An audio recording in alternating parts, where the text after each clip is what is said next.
Just a little bit tighter pass, maybe a little better route. I mean, It was there and there. I mean, you watch it in slow-mo and you start breaking down, well, could there have been pass interference? I think it was Gesicki. He was held. I don't care. When they put pressure on Joe Burrow, they grazed his face mask, and like everybody says, there should have been a penalty, should have got another shot. No, you know what? If you didn't put yourself in that position, it wouldn't have mattered. There's other plays, and maybe the refs missed something backside of that play. It all comes out in the wash, and unfortunately, they lost the game. The day Chase had over 200 yards, 3 touchdowns. He did a lot of work after the catch. He worked himself open. Hope you played him if you had him on your fantasy team. Oh, I do. And guess who I'm playing this week? Oh, that's right. That was the trade, wasn't it? No, it was the overbid. No, I overbid on Saquon, but I already had. These are the 2 anchors for my team, Chase and Saquon. And guess who I faced this week? Mike Valeni. So how about starting to match up off with that day? It's got to feel good. It feels great. Yeah. Now he's 1-8, so it's really just a formality at this point. Oh, he's 1-8. Yeah, he sold. Wow, there's a little drop. Sold at the deadline. It's, as he would say. You hate to see it. Oh, man. What's his name? The team name? Is it the Giants? I think it's Team Leo. Yeah, that's one of the dogs he had. Oh. Anyway, and we haven't even had Saquon go against the Cowboys this week, so it's going to be a great week for the cost of doing business. There you go. Cost of doing business. We got a lot to do today. I mentioned Michigan, Indiana. Of course, the Lions are playing Sunday Night Football against the Houston Texans. Will Zadarius Smith play? I just assumed the answer was yes. The coaching staff has said, well, hold on. We'll get to that at 6:50, plus the matchup itself. When do the Lions lose another football game? A lot of football today. A little pit stop on baseball, John. Mm-hmm.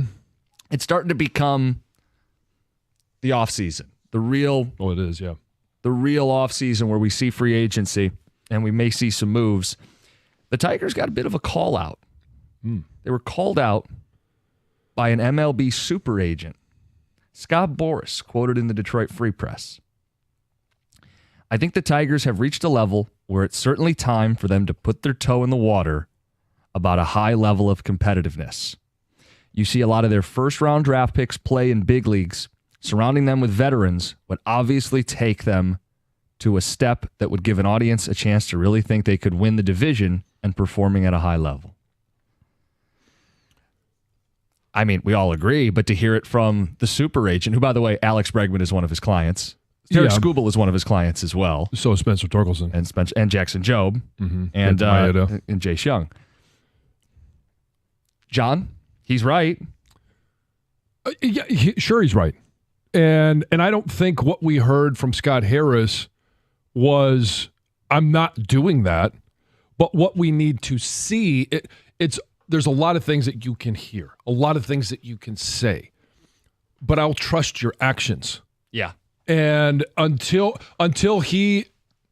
all these guys are off the board and they are not Detroit Tigers, I'm going to give them the benefit of the doubt that can still happen. And whether I believe it or not, maybe my 49 is, because I'm right on the fence. Maybe my 49 is I think he'll do it. My 51 is I don't think he will. But until it happens, until he proves me wrong, because they haven't really been in this position. And I can understand, I don't agree with, I can understand the whole, let's not block the bats. It proved to be beneficial for them this year. And they had the oddity of making the playoffs. Yeah, I'm not going to kill him yet because, to your point, they haven't failed to sign a bat. He didn't say, I'm not going to add externally. Right. It's just going to be how much. Right. Are you going to get a Band-Aid right-handed bat who's another platoon player for A.J. Hinch to play mix and match with? Or are you going to put a little more oomph into it and give him an everyday player? And I think Bregman, Boris' client, makes a lot of sense. I mean, we've taken calls on it. He has familiarity with A.J., World Series champion. There's a little bit of a Pudge quality in the sense that you're not maybe paying for his best years at the end, but Pudge was a World Series champion who played a premium defensive position and wasn't too bad with the bat either. Bregman would make a lot of sense. And Boris knows Houston wants to re-sign him, but a little bit of a bidding war would be good for him and his client, and I do think Detroit needs to be in the thick of that. To your point about trusting Scott Harris, I think we trust Brad Holmes in this city. I think whether it's right or wrong, people have trusted Steve Yzerman in this city. Scott Harris, I don't think gets that same level of trust. And we can, dig in that deeper. I think some of it is because they have not seen a commitment from ownership to spend money, and that's not all on Scott. So this becomes a really important offseason for him and for this baseball team. Well, and I believe Boris is also Alonso's agent, Pete Alonso. Oh, well, even more of a reason for him to say, hey, dip a toe in the water, please. Right, yeah. Because you could throw a dart and it's a Boris client. Yeah. You guys can react to that and anything else we started the show with. We'll get the picks in the mix bottom of the hour. More Lions late in the hour. It's 97.1. Well, I have a really cool story to share with you guys. I was talking to Dr. Berkowitz from Michigan Hair Restoration, and he told me about this wedding that he was recently at. He said, it was this really nice wedding downtown, but he said one of his patients came up to him so excited to introduce Dr. B to his fiance, and he continued on to say that it was his hair restoration treatment with Dr. B that changed his life, and that it was because of his newfound confidence that he was able to go online and meet her.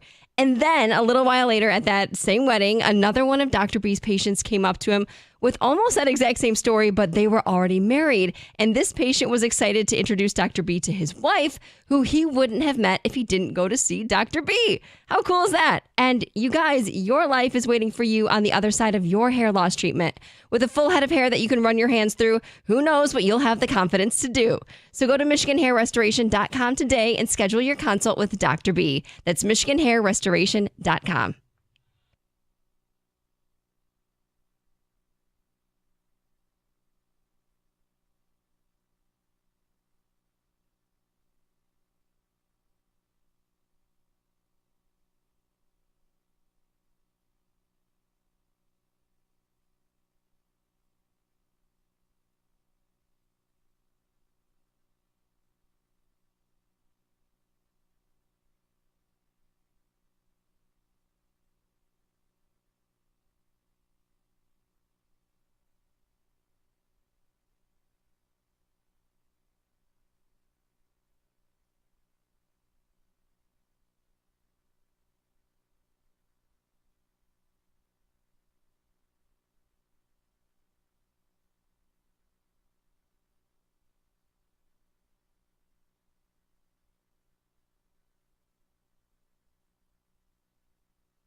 Straight to the ticket text. We don't take threats or orders from clown agents. Scott Boras calling out the Tigers, saying, time to dip your toe in the water with free agency. Time to be a high level of competitive baseball team. Texter says Scott Harris can say whatever he wants, but if the owner wanted big players, they would be here. He would have spent the money. Obviously, he doesn't, and I don't believe they will. Hasn't yet. Maybe Heather should be sitting where John's sitting and have John do weather or news since he's getting his butt kicked into picks every week. Sure. Yeah. We can switch seats for picks. switch. Sure. Yeah. You're open to anything at this point. Yeah. If that works, if it's the lucky chair, I'm gonna make Heather stand. My scientific reasonings, too. I know. That's what drives me nuts. My people. That's why. My people have done great things for me. They are not on the picks this week. You They're cannot not. pick the Vikings. I won't. They're not there. Really quick, just to wrap up the Scott Harris thing, and there will be a lot more on this, obviously, as the winter meetings get going and the hot stove season gets into full swing. Some people didn't trust that Brad Holmes was going to trade for a pass rusher. And I remember, John, you said, well, he's never been in this spot before. Correct. They had turned a corner, and Brad had to get outside his comfort zone. Aiden got hurt, and they did something about it. They added Zadarius Smith. Now, you could say, it wasn't big enough of a move. Fine. It was the best move on the market. Yeah. Scott Harris and the Tigers hadn't been coming off a run like this in more than a decade. It's time for him to do what Brad Holmes did. Maybe get outside his comfort zone. I know they don't want to hand out 7 years to Alex Bregman. I understand everybody saying, whoa, the projection of paying a guy into his 36 and 37-year-old seasons, I don't want to do it. Sometimes you got to take a little bit of a loss on the back end to get a pro and a veteran in free agency today. But I don't necessarily, I think saying getting outside your comfort zone, I don't know that Brad Holmes was uncomfortable having to make this deal. He didn't want to have to do it, but he hasn't been in this position. And Scott Harris, I don't know that he's going to be uncomfortable or it's outside his comfort zone. I mean, giving anybody a 7-year deal or a 10-year deal, or if it's Soto, a 13-year deal, and thinking that, hey, I want to be here for the long term and I'm going to have to deal with the repercussions. But if there's World Series along the way, then I could deal with the uncomfortable, okay, it's too long of a deal on the back end, like you said. And the ticket texter alluded to ownership and the spending, lack of spending, whatever. I'm going to put it, and maybe it's unfair, squarely on Scott. Because he said in his postseason press conference, it's on me to sell to ownership the spending I want to make. So if he fails to sell it to ownership, then he did a lousy job. He's ultimately the baseball architect. When they win and the run they made at the end of last season, I was forced to give him credit. And I would love to be forced to give him more credit this offseason because he goes out and makes the impact moves, because he sells it to ownership and delivers those players and makes the team better. And what did we hear from him even before that? When it's time to win, or it's time to go in, the core is in place, the investment will be there. So we'll put those two things together, and I think we all believe that now's the time. Let's see it. I think there's a little apprehension. Well, but it's apprehension because we hadn't seen Brad Holmes do it. Yep. Apprehension because we haven't seen Scott Harris do it. Doesn't mean he won't. As proof positive with the Lions. And we'll get to Zadarius Smith at 6:50 this morning. There is a belief that I shouldn't say a belief. A rumor. Well, the coaching staff has talked about rumors. The coaching staff has talked about he might not play this week, and we'll get to that before the hour ends. Let's get to the news. Well, unfortunately, that road construction worker who was rushed to the hospital after being hit by a car on I-75 has passed away. So police were called to southbound I-75 at Spring Wells. This was Tuesday afternoon after a man who was working with a moving road crew was struck by a Kia sedan.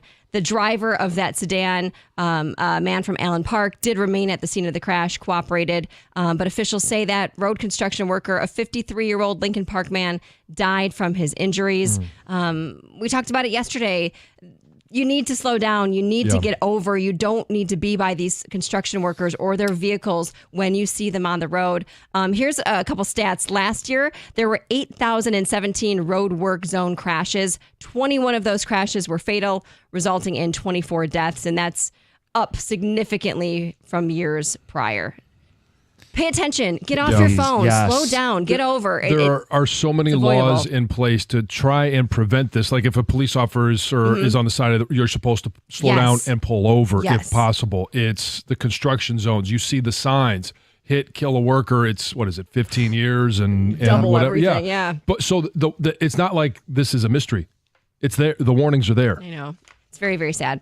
A Macomb County man accused of sexually assaulting a woman last month at a Shelby Township Walmart has now been charged. 58-year-old Kirk Rogers of Roseville was arraigned last week on a charge of second-degree criminal sexual assault.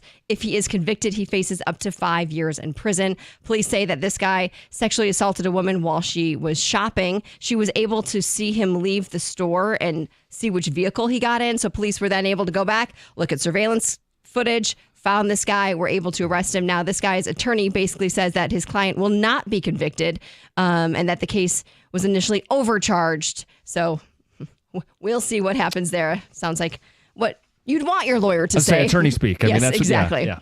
An Oakland County man recently splurged on a $10 Michigan Lottery instant ticket, and it paid off. He won $1 million.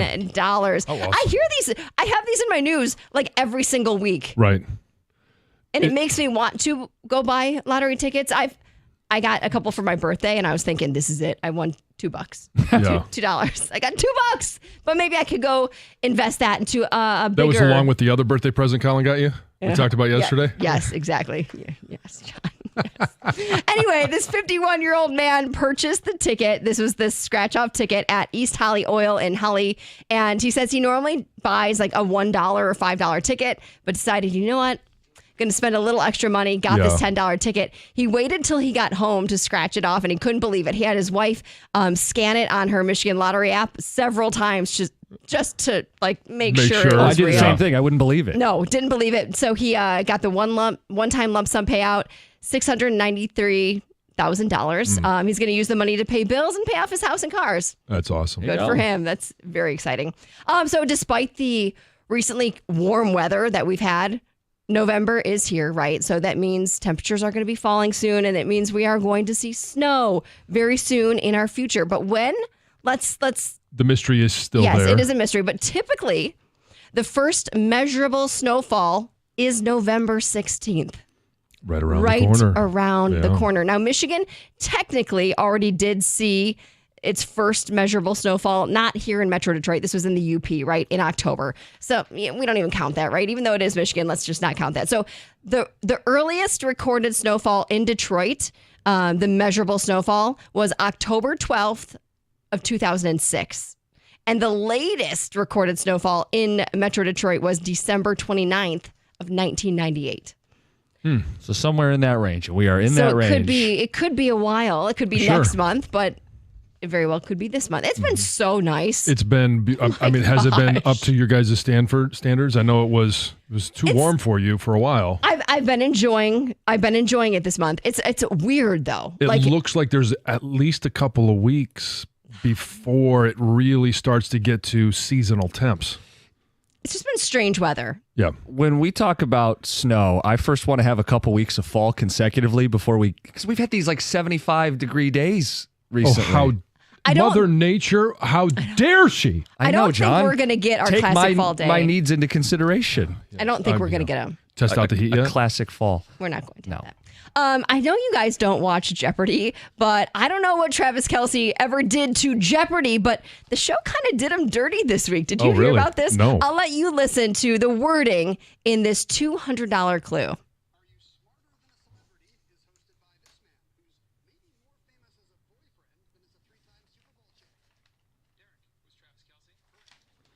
That's more famous as a boyfriend. He said maybe more famous.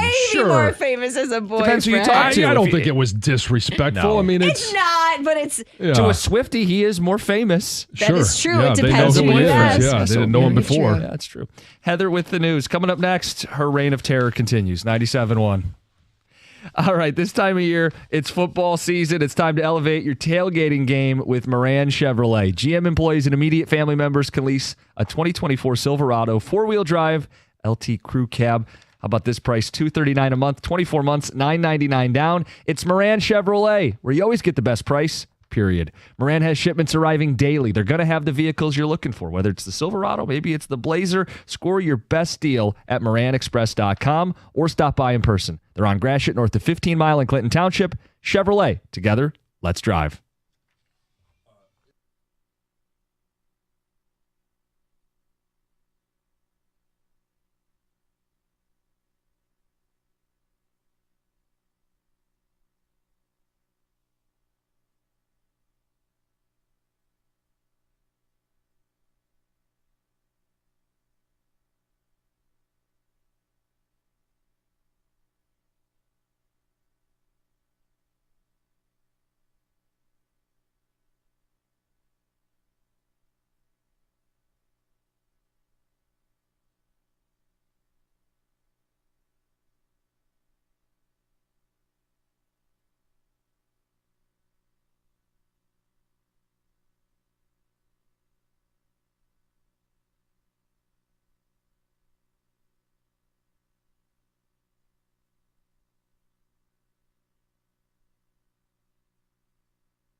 Week 11 of the picks.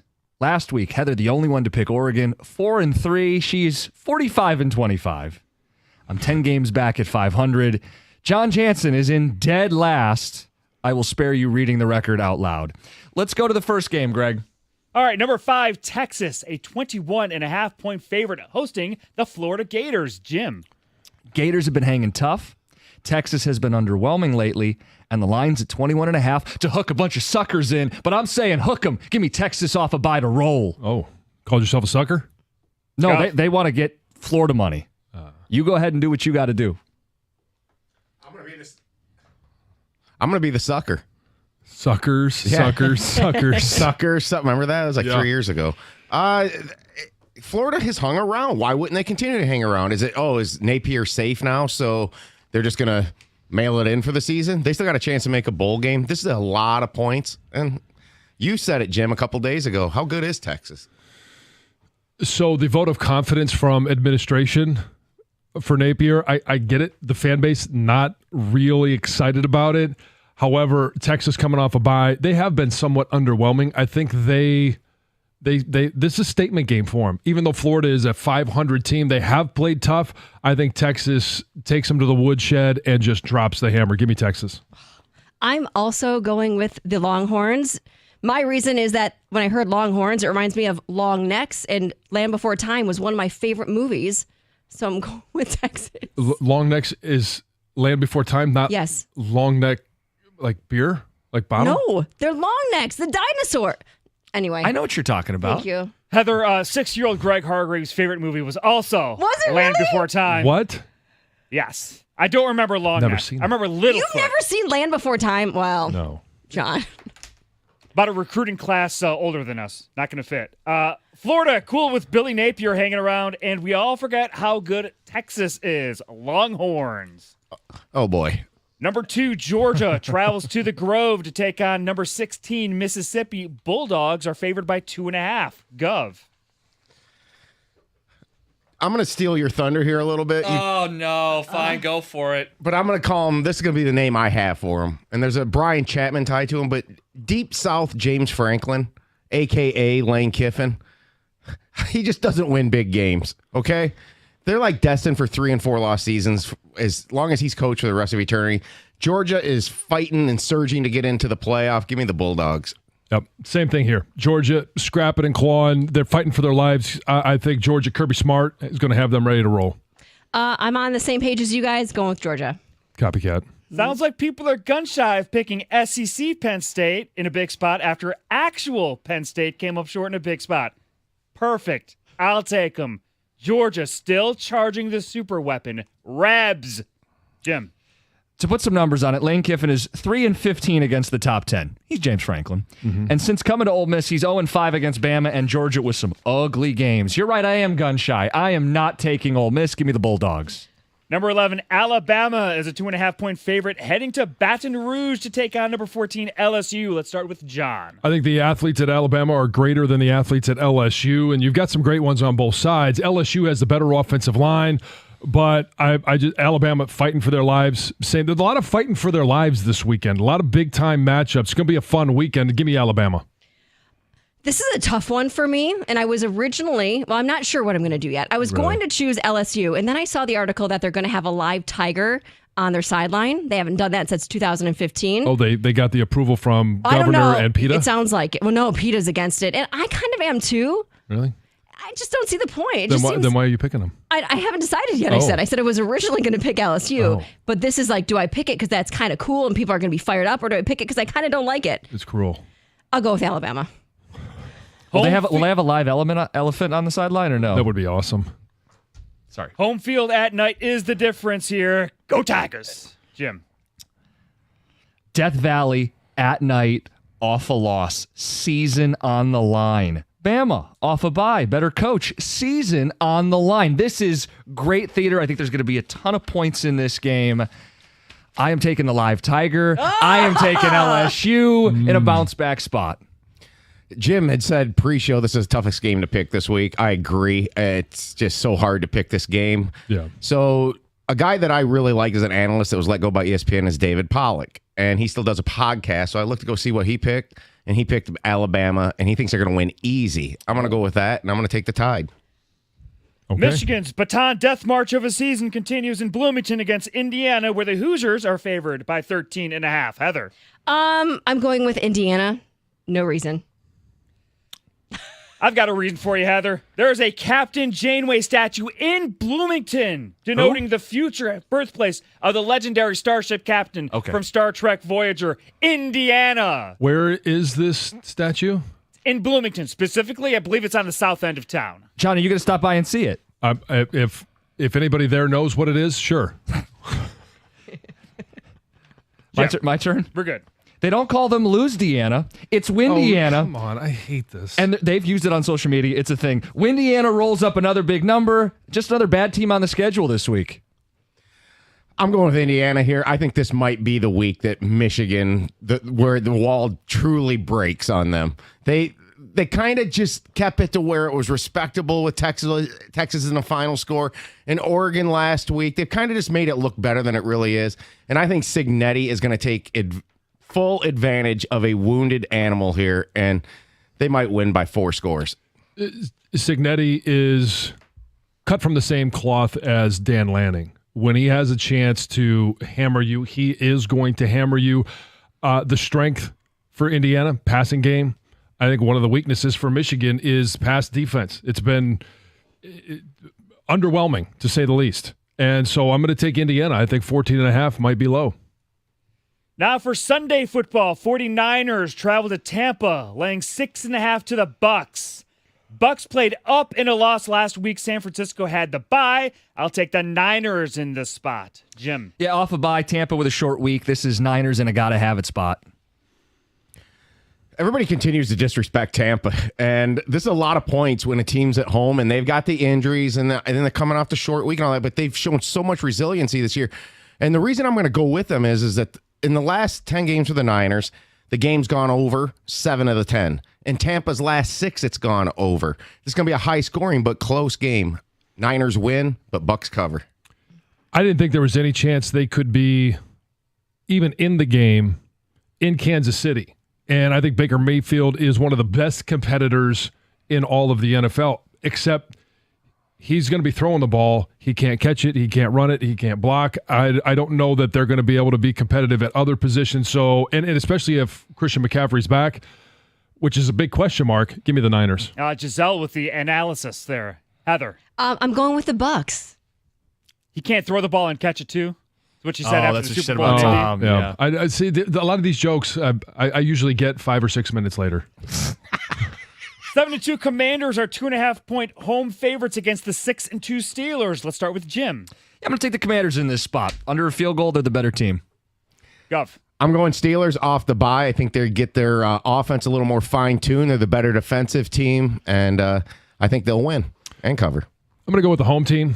I think playing there, and I know having received some correspondence from them, it's going to be a sellout. It hasn't been a sellout for the Commanders in some time. The juices are flowing. I think Jaden Daniels is having a great season. He's going to continue that. And the Steelers, I just don't trust the offense to be that consistent. So give me the Commanders. Give me the Commanders as well. Copycat. This race in Washington is too close to call, so I will take the Steelers. End of the points. The Detroit Lions taking down the Houston Texans at NRG Stadium on Sunday Night Football. Lions are 3.5-point favorites on the road. Gov. All right. I went deep into the trenches here for some stats. The Lions are 3-0 in the Central Time Zone this year. They've been on the Central Time Zone warpath this season. They will continue that. They're also 9-2 in their last 11 in the Central Time Zone. Give me the Lions. Lions are the better team. They win. And I don't even think it's a question. Give me the Lions. Yeah, the Lions are going to destroy them. Give me the Lions. Copycat. With Hutch out, I can't make my Aiden Hutchinson versus CJ Stroud joke. That won't faze me because nothing phases this team. Lions. Texans extra rest off a loss. They're back home. Is this the one? This is the best QB Detroit has faced post-Hutch. And none of it matters. Nothing phases the Detroit Lions. Houston has a porous run defense. Sonic, Knuckles, Sonic, Lions, roll. And those are the picks. It's 97-1. Hey, it's getting cold outside. It eventually will get cold outside. If you haven't had your furnace checked or if you need service today, do what I did and call the guys at Mastercraft Heating, Cooling, Plumbing, and Electrical. They've got all the best equipment, the best prices, and they also offer same-day service plus a 5-year warranty, so you know you're covered. And when I installed mine, I asked them the question, and I reconfirmed it. You sell your house, it goes with the house as well, so the buyer is covered as well. Call Mastercraft for your heat, AC, plumbing, and electrical. They even offer generators. They're going to take up to $500 off if you tell them I sent you for fast installation. Like I mentioned, same-day service. Mastercraftheating.com.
some aftermath from the picks, and then we're going to get into Zadarius Smith. He may not play, the latest from the coaching staff. The entire show took Indiana. The entire show took the Detroit Lions. No dissension in the ranks. We feel the same way on the local games. Tom is on an island with Florida. Greg is on an island with Ole Miss. Big, pivotal swings. Heather and I'm trying to catch up, disagreed on 2 games. LSU, Bama, and San Francisco, Tampa Bay in the NFL. I threw my picks away. What did you just say off air? You feel like she's looking right at you when she's making these picks. So if you are not watching on Twitch, you're missing this because Heather is, the entire time she is talking straight to me, making her pick, and it's literally, it's in your face. She didn't say in your face. It's implied. It's implied. We all took Indiana to not only win, but cover by a couple touchdowns. And she's referencing movies that I've never even heard of. Oh, yeah. Did you look up The Land Before Time? I did. It's a cartoon. Of course it's a cartoon. They're not real dinosaurs. Well, I didn't even know it was about dinosaurs. Oh, okay. Like I've never even heard of this movie So you didn't know my before. reference to the long necks? No, didn't know what I was I thought when you said long necks, I thought you were talking about long neck bottles. I'm like, okay, here we're going to have a beer reference. All right. It's unbelievable what Heather really is doing. 20 games above 500 at any point. That's never happened on any of the morning shows here. I don't think it's happened on the afternoon shows. It's absurd. With that logic. With the logic. And it just shows you how silly this whole experiment is. But, John, I finally figured it out what happened to you. What? You were the champ last year. Yeah. You had a great and you might have had one of the better all-time records. Going to make a Michigan reference here? Yeah, I am. Oh, You're you doing just what you're pulling to Michigan Stallions? this year. Were you talking to Connor to get the picks? There Yeah. it is. All right. Saw that coming a mile Where's away. the camera? F you. We'll expect a Brian Branch apology later. I'm not doing much Yeah. better. So. Yeah. Just keep waiting. Quick Oh, note. there you Hey, go. we are on the right to Lions, camera. though. Me and you. Hey, I'm sorry. You're my 14-3 brother, though. I didn't. Yeah, that's okay. I'm sorry. It's okay. That's all right. We could be buddies in the NFL. 7:02, we'll get to it Go because back to Walmart. it's a little hot in here. 7:02, we're going to get into it. The whole deal where the Lions, we all think they're going to lose at least one more game. When will that be? Indiana, Michigan. Just a little stat for you. The COVID year, Indiana beat Michigan. Before that, the last time Indiana beat the Wolverines, Greg, you know this. You're a historian, right? The 1987? 87. The time before that, 67, which means only 3 times in the last 60 years has Indiana beat Michigan, and they are 2 touchdown favorites. And by the way, another note, you know what happened in that Indiana game and what happened also this year? What? Aiden Hudson broke his leg. Time is a flat circle. Okay, from one pass rusher to another, replacing Aiden, it's Zadarius Smith. John, I did not realize there's a possibility Zadarius wouldn't play this week. I didn't realize that either. And so obviously we're not experts on the Browns schedule other than covering the fact that we know what it is, and had no idea when their bye week was, but apparently their bye week is this week, and he was supposed to be off. He does have the unique opportunity of playing an 18-game schedule before an 18-game schedule actually happens. I'm sure as a 32-year-old vet, he's thrilled about that possibility. Well, so they've given him off until Friday. He should show up today. But I would anticipate and expect that when the trade was made, Aaron Glenn sent the PDF to Zadarius Smith of the playbook. He has been reviewing in his personal time with his family on vacation. And I have no problem with him not being here until Friday. He's a pro. Yep. He's played this game a long time, and he's in midseason form. But it's really going to be about the terminology. Can he pick up what he needs to pick up? And I'm sure there's been a couple of phone calls here and there. Hey, you got any questions? I got a question about this, that, the other thing. But in regards to him and playing 18 games, I would 100% expect that he is going to be active against Houston. I don't know why he wouldn't be. Now, you may say, you know what, instead of, and again, I don't know how many plays he played a game. He's a 3-down, 4-down guy. But if he's normally playing 65% of the plays, 70% of the plays, maybe he plays 50, maybe it's even less than that. But I do expect that he will be a part of the game, the defensive game plan on Sunday. I'd be shocked if he wasn't. Who on either side wouldn't want to have him play? The coaches would love to have him because they traded for him. They know what he can do and help with the defense. For Zadarius Smith, this is Sunday Night Football. You just traded for me. I want to come in and get a sack on national TV in a moment that everybody's going to be looking at going, you know what? Lions stole that trade. Zadarius Smith still got it. Texans O-line hasn't been very good lately either. Right. So there's a chance to come in there and make a statement as an impact guy for this team. Snap count, I'm sure he'll be on a bit of a snap count, but he could make a difference in this game. I was surprised. This was Aaron Glenn talking about the possibility that he does not play.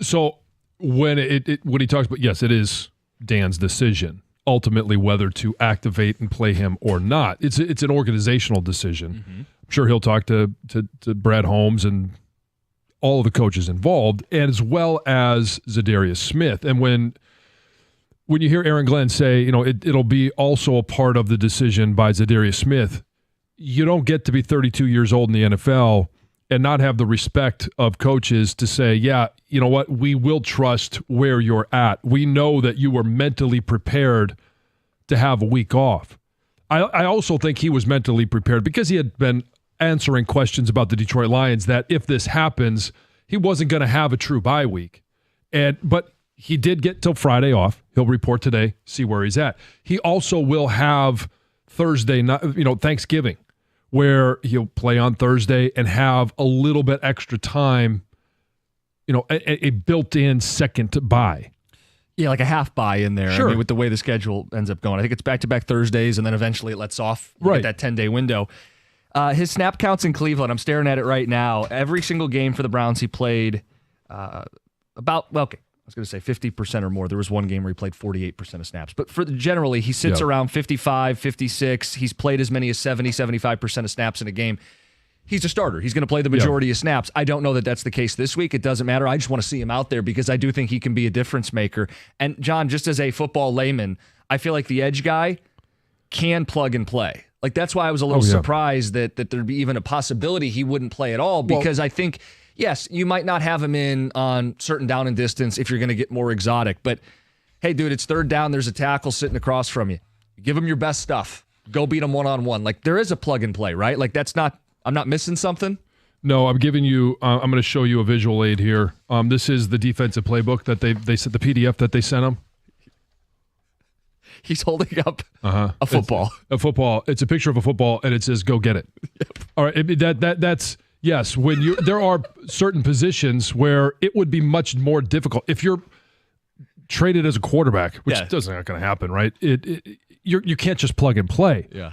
There are other positions where, if you're traded as an offensive lineman, you've got to develop a little bit of chemistry, but it's terminology. It's what are we going to do when we get the bubble over all these different things.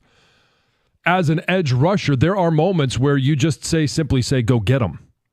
And you just play football. I would love it if Aaron Glenn did send him a PDF and it was just a football. Yeah, go get it. Go get it. 248-539-9797. There's your update on Zadarius Smith. We want to talk more about this matchup with the Houston Texans and this question. We do think the Lions will lose a game at some point this season. When will it be? It's 97-1.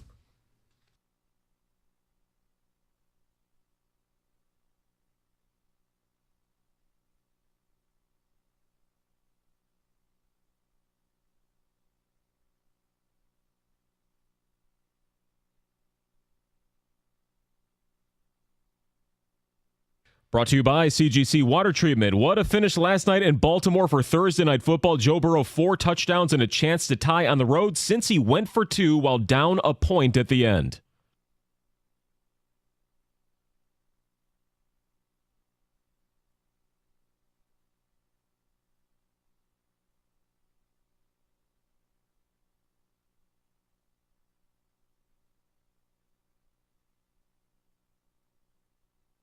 Ian Eagles call on Westwood 1. Baltimore improves to 7-3 despite 264 yards and 3 touchdowns by Jamar Chase through the air. Lamar Jackson 290 yards passing and 4 touchdowns. Elsewhere in the league, Christian McCaffrey set to play on Sunday for the 49ers, which would be his season debut. And the Cowboys put quarterback Dak Prescott on the IR with a hamstring muscle, which is partially torn off the bone. That sounds lovely. Cooper Rush takes over in Dallas. Also, Zadarius Smith is finally expected to join the Lions at their facility today after getting a breather following his trade from Cleveland. Aaron Glenn said it would be up to Dan Campbell and Z if he plays on Sunday and how much. 96-60, no problem against the Blue Eagles of Niagara for Michigan State hoops. Izzo did say that it was disappointing how many heat checks his players had early in the game when they were shooting poorly. At the Corewell Health Sports Desk, I'm Chris Villar. For more, go to 97.1 The Ticket and Odyssey.com.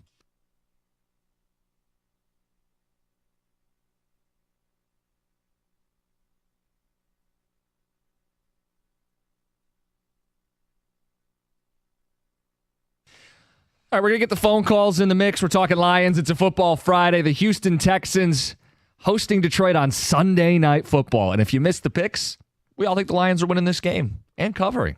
There's really a lot of optimism around this team. We've talked about it. Nothing phases them. But at the same time, not to talk out of both sides of our mouth, John has them at 14-3. That means they will lose 2 games the rest of the way. I am much more optimistic at 15-2, but even I think they're going to lose 1 game the rest of the way. When is it? But let's get to the phones. We've got Sean in Westland. Sean, good morning. You're on 97.1. Morning, guys.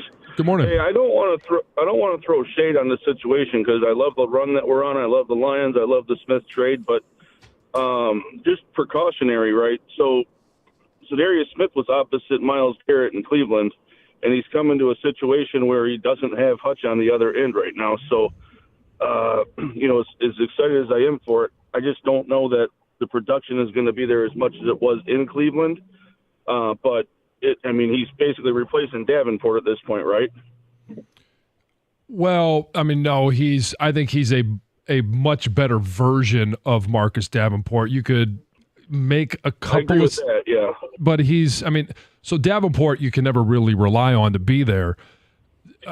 Zadarius Smith, other than in 21, his last year in Green Bay, he has played 16 games in almost every single year of his career, and he might actually play 18 this year. Yeah. So a couple things. I just look at it without Garrett on the other end. Oh, I think it's a factor. It's a factor. Now, I would point out that Detroit's got some interior space eaters that can demand a double occasionally, which will help Zadarius. Detroit is also willing to blitz opposite the Aiden spot in the defense to help create one-on-ones. That's one thing they did last year to free Aiden up, is they blitzed opposite side with some safeties and linebackers, and I imagine to help Zadarius, it's good defensive coaching, they'll sprinkle that in. I don't like the Davenport comparison. And, John, you were already starting to go down this path, but I'll put some numbers to it. Davenport's last 3 seasons, 3 total sacks. Zadarius has more this year in half a season than Davenport has over 3. Now, some of that is injury, but Davenport played 21 games in that span, and Zadarius has been more productive this season. Yep. Exactly. So, to your point, he's between Davenport and Hutch. He's much better than Davenport. No one will confuse him for Aiden Hutchinson. No. And so you mentioned it, blitzes on the other side and the pressure up the middle. There's a lot of different things that they can do to try and mimic what Zadarius was working with in Cleveland. In total, it's not going to happen. He is not going to come in and replace Hutch. He is a guy that can come in and be better than what they had. And that is James Houston. It hasn't even been Josh Paschal. He hasn't been played for the last 2 weeks. So he is a guy that they brought in to upgrade what they have been working with for the last 3 weeks. All right, John. The Lions, I believe, will be favored in every game the rest of the season. Yeah. I'll ask you the impossible. Pick a loss.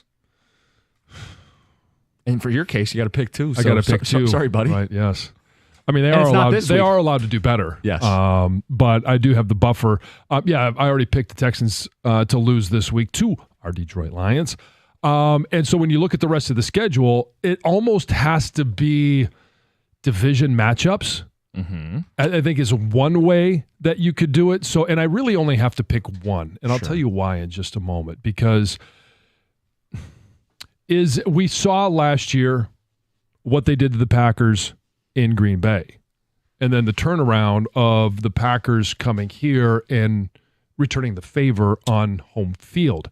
I don't necessarily see that happening, although I think that's going to be a tough out at Ford Field. Mm-hmm. I'm going to go with at the Bears, because the Bears at that point will have nothing to lose, nothing to play for, and it's just going to simply be a spoiler. And I think it's just a division game where something weird happens. So they end up splitting with the Bears. And then they go out to San Francisco, they pound them, they secure the 1 seed, they sit Jared Goff, they sit Penei Sewell, they sit a couple of guys against the Vikings because it doesn't matter. So that's their second loss. Okay, I feel like you a little cheeky there to get there. Little back in there. Okay, now the only thing I would say, are you going to sit guys back-to-back weeks because you have the bye? Sure. And different teams will handle it differently. Okay, so even if they don't, all right, you play Jared Goff, you play the starters, you play everybody for the first 2 series. And then you call off and the then dogs. you call off the dogs, Okay. and everybody's out. And that's the second. That's the second one. That's effectively the third loss of the season. Let's get to DeVell in Madison Heights. You're on 97.1. Good morning, guys. So you actually stole my thunder because that's exactly how I felt we was going to get one more loss. I think we would have everything sold up by the San Francisco game, home field, number one, all that division.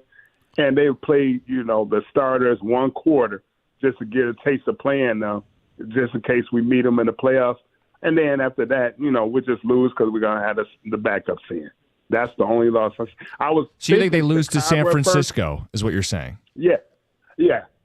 I would think that. I was thinking Chicago, in the elements. I'm like, well, we just won in the elements. Yeah. So no, I'm good with that. I know. Well, that's I think it's going to be San Fran. I'm trying to manufacture a loss is kind of how I feel it now, but it's going to happen. It's a challenge. I had the same thought. I go, okay, well, what is going to trip this team up? Because the weather didn't do it. It was raining and it was windy. Previously, I thought, at Chicago could be snowing outdoors, windy city.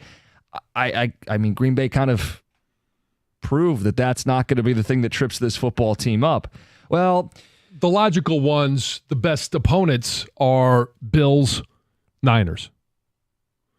Yeah, and if the Niners are humming, they get CMC back. But I think Detroit, like we've seen against Dallas, has something to prove against San Francisco. That's also why I don't think they sit anybody. Not in that game. It'd be bizarre if the number 1 seed was locked up by then. It's possible. With 2 weeks to go. I mean, it depends if they just go on a tear here. So just real quick, the schedule is Houston this week. We all picked them. Jacksonville next week.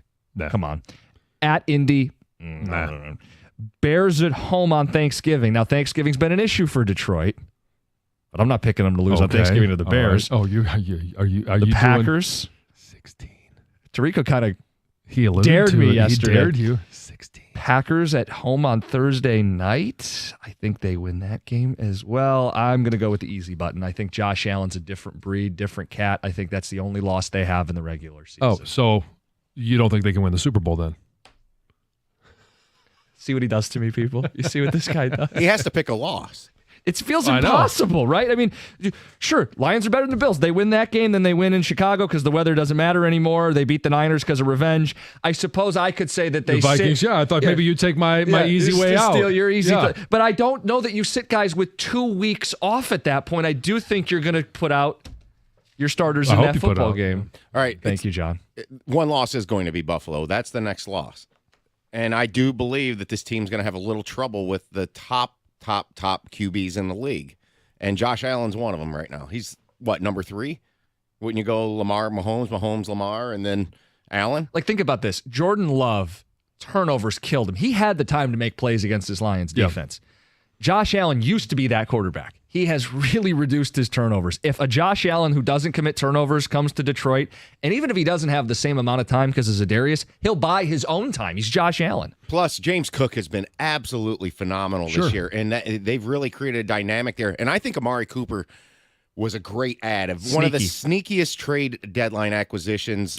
Good for them. And look, I don't think the Lions are going to get blown out by any means. I think it'll be a classic, and they'll just end up barely losing. And then I think the other loss will be that Viking game, because after they're going to play Monday night in San Francisco, and that's when they're going to clinch the NFC in the 1 seed, and they're going to really give these guys a break in that game. They'll play a few series, like you said. But if we all think revenge matters, because we felt like it did in Dallas. You mentioned it in San Francisco.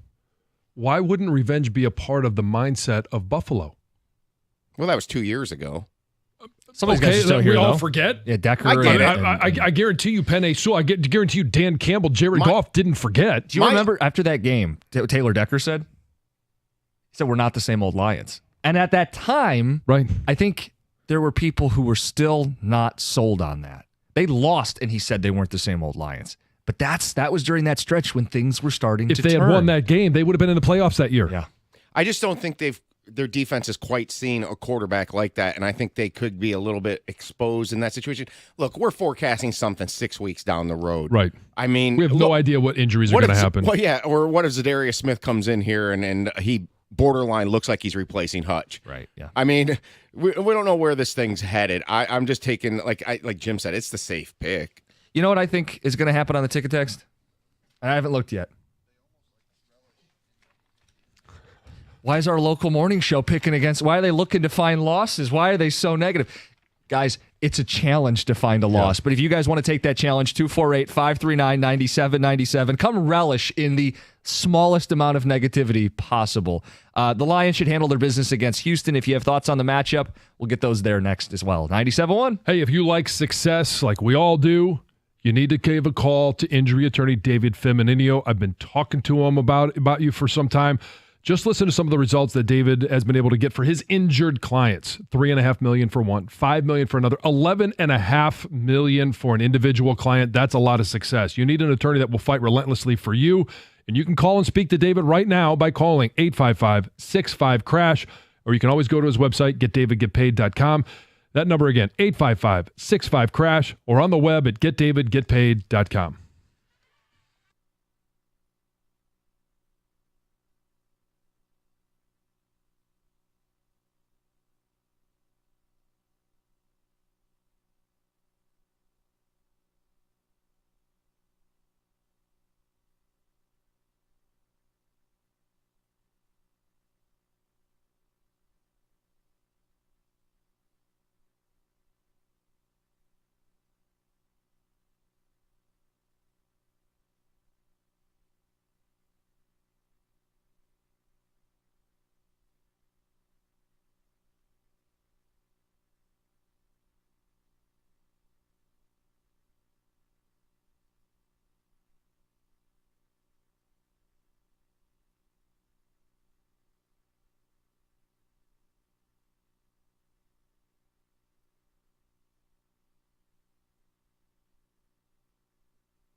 Oh, stop. We're looking for 1, maybe 2 losses the rest of the way. The Lions feel invincible. Nothing phases them.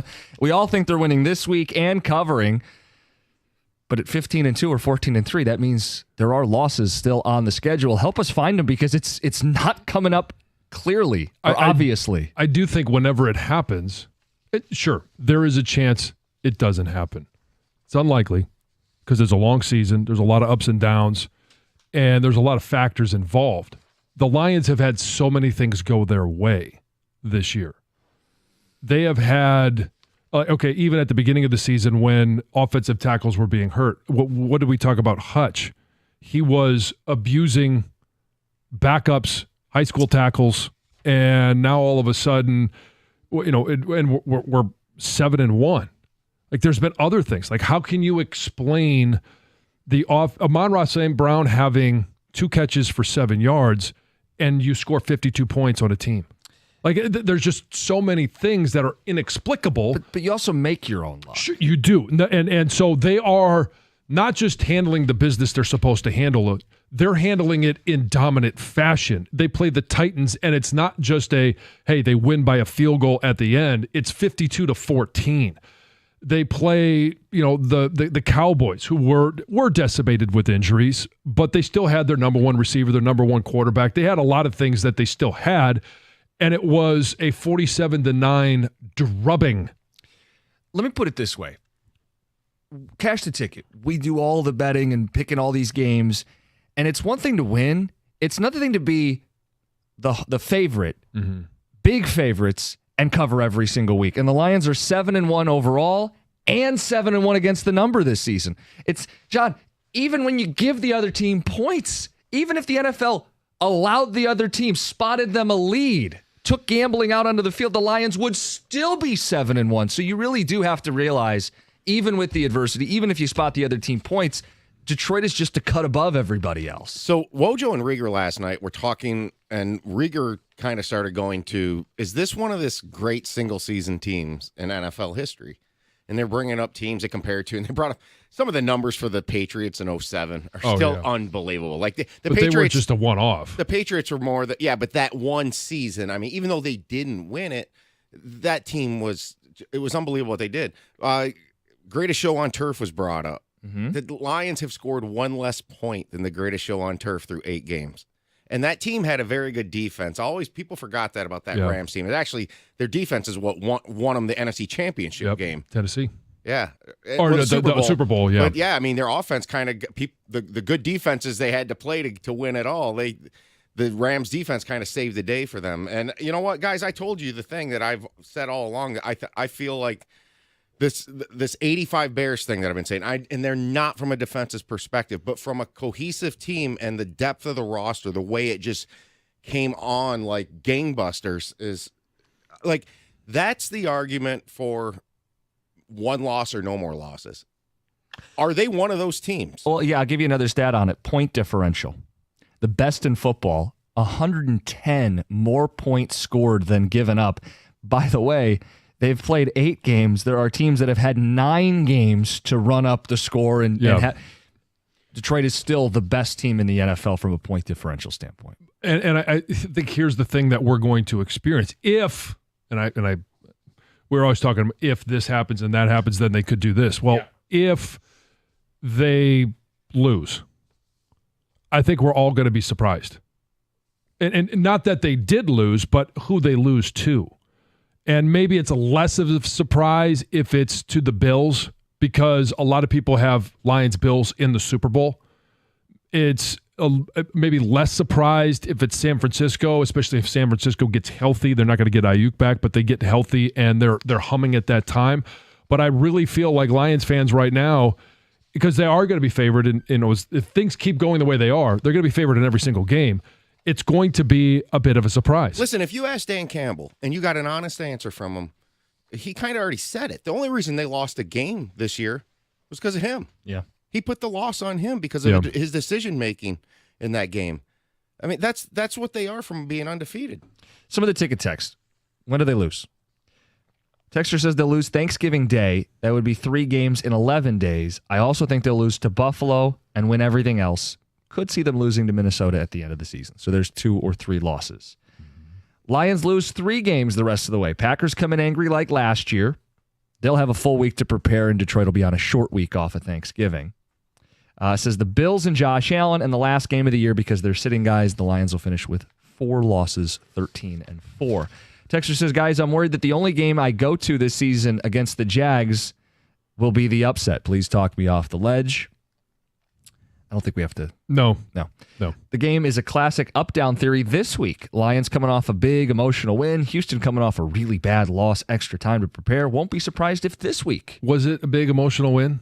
I mean, okay, it was a bigger win because it was Green Bay. It was the division. It was the rain. It was all that stuff. But I don't necessarily know it was an emotional win. The Minnesota game was an emotional win. It was a last-second field goal. Different kind of emotion.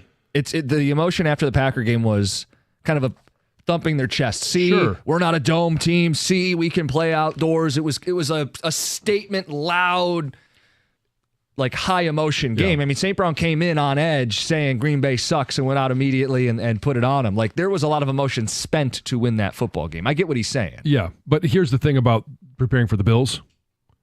They're coming off that's going to be a 10-day prep. You're saying the Texans? No. I'm talking about when they played the Bills. If you're picking the Bills as the loss, that's a 10-day prep for them. A little bit extra rest, a little bit extra prep. Sure. This one says Lions will lose on Thanksgiving like they seem to do every year. After that, I could see a loss against the Bills. Trevor in South Lyon. All right, we got a lot still to do today. Question for Michigan fans at 8:02. John Jansen with a you've mentioned home this. question. A big life question. Oh yeah. Yeah, we'll get to that coming up at 7:35. Let's get to Heather's news. Well, guys, 3 people have been charged in connection with Liam Payne's death. So Argentinian authorities have ruled out self-harm of any kind or foul play in his fall from that hotel balcony. And they say he was in a state of either semi or total unconsciousness at the time. Now, one of the defendants was described as one of his friends who I guess had been like staying with him in the hotel, had been on this trip with him, was with him, they say, on a daily basis during his stay. This person has been charged with abandonment of a person followed by death. Yeah. The other 2 are charged with supplying him the drugs, including one of the hotel housekeepers who authorities believe delivered the drugs to him in this soap box that was found in the room.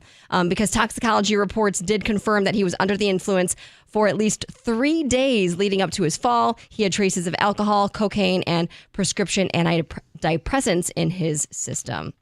The whole story is so tragic. It is. When you as nothing, it doesn't. The details don't make it any. Not that it could ever be better, but it just keeps getting worse and worse and worse. Police in northern Michigan say that they found several pipe bombs in a donated box at a thrift store on Wednesday. What? Yeah. So according to police, there was this employee at New Beginnings thrift shop. This was in Harbor Springs, and they picked up a cardboard box somebody had dropped off, right? And they discovered these pipe bombs. There was other things in the box too. There was tools and some other items, but obviously saw these pipe bombs, got a little concerned. So Michigan State Police Bomb Squad, the K-9 team was called to the scene. They did a whole x-ray of the pipe bombs. One of them was found to have a fuse and powder. So that bomb was taken by the police. They did sweep the entire business. No other explosives were found. Everyone's okay, but it's still under investigation. Where did it come from? Who dropped off that box? Why was it there? Right? All the questions you want to know. Kirk Herbstreit shared some devastating news. No, we talked about this yesterday. We did. Yeah. Ben, his beloved golden retriever, passed away following a battle with cancer. So he had shared on his social media that Ben was undergoing chemo treatments, had lost like movement in its hind legs, couldn't walk. It was just a sad story, but was hoping that these treatments would help, but obviously he didn't. He shared on social media. He said, "This is really hard to write, but so many of you have loved and cared about Ben that I wanted to let you know. We found out today that the cancer had spread throughout Ben's organs and there was nothing left we could do. We had to let him go." It's really sad. And then he goes on to honor him and calling him like one of one. Said, "I've owned many dogs, but Ben was one of one." So things like this always happen in everybody's life. Yeah. And you know that you've got to continue to go and do your job. He has a very public job last night. He had to have energy. He had to be excited about football, and all of this going on with, having to put his pup to rest. It's tough. I haven't had to do that yet. I've never had dogs up until the dogs that I have now. Oh, really? I've done it once with a cat, and that was a lot harder than I thought it was going to be. I was also pregnant, so it was like super emotional at the time. But that was tough. I've never had to put an animal down where you're there with it, watching this living being taking its last. It's tough. It's really tough, and something that a beloved animal. It's really hard. So thoughts to him. Finally, some good news, you guys. Your Thanksgiving dinner is going to cost you less this year. Your turkey and some of the side dishes are expected to be a bit cheaper this year thanks to some cooling inflation. So according to some data, this year's Thanksgiving dinner will cost $50.58 on average. That's about $3 less than last year, but it's still roughly $10 more than it was back in 2019. But still, some good news. That's good. Heather with the news. All right. John has hinted at it. Major life move. We'll get to it next. 97.1.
John's making a life move. You've hinted at this, I think, in some of the spots you've done. Yeah, but we some of haven't the really- reads, yeah. I haven't talked about it. Yeah, I've done the rapid roofing, and I've talked about the value it added to our house and what it means to sell your house. Obviously, Mastercraft, heating, plumbing, cooling, and electrical. Little bonus for those guys. They're awesome. But yeah, we're moving, and we found a house that we want to move to.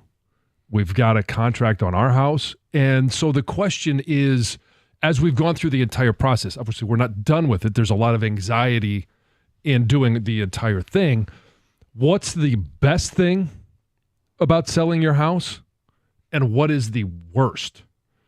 Because we had our home inspection yesterday, and to me, the worst thing is that the sale could be hinged on the home inspection. As somebody who I pride myself in keeping a healthy house, and when something breaks, maybe you don't fix it right away, and we all do this, right? We fix everything before we're going to sell it, so that everybody, when they come in. You always do. People always do that. People always do that. Yep. Yes, but because you're limited, you're like, I'll get to it someday, and then all of a sudden you're like, well, if I don't fix it, I'm not gonna, it's not gonna sell. To me, the home inspection is like a final exam. It's judgment on how well I have maintained our home. It's judgment on the repairs, the improvements, all of that, and it has given me great angst. And I kept wondering, why is it? Because I kind of feel like I do a nice job. And I feel like I take care of all the important things. And it's an older home, so things do happen, but you fix them.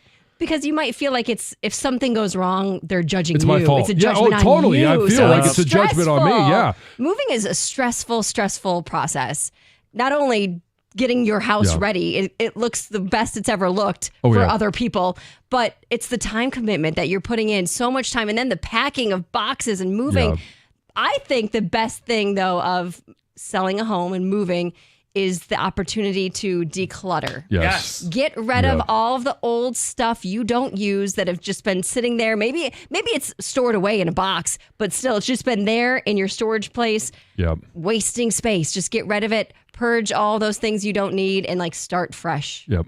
Unless there was a box labeled, like I have some stuff that when the kids were growing up, like a blanket that maybe Lucy had, or like some memories, right? Sentimental And stuff. when we were talking about American Girl dolls, they had it, and I have saved their stuff, not for, not for as an investment, but if they have daughters, they can give it to them. then they can say, hey, this was my American Girl doll, this was her bed, this is all this stuff. So yeah, I have some of that saved. But if there were boxes that were unopened from when we moved into the house, gone.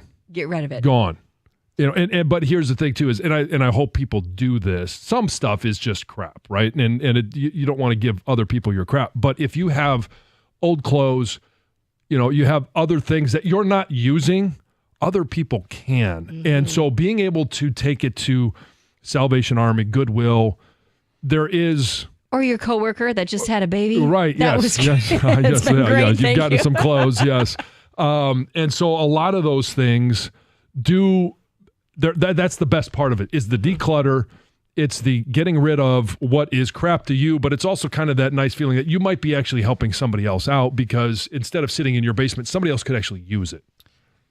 How did you do on that exam? I don't know yet. Oh, you don't know? We find out grade this yet? morning. Yeah. It's P or F.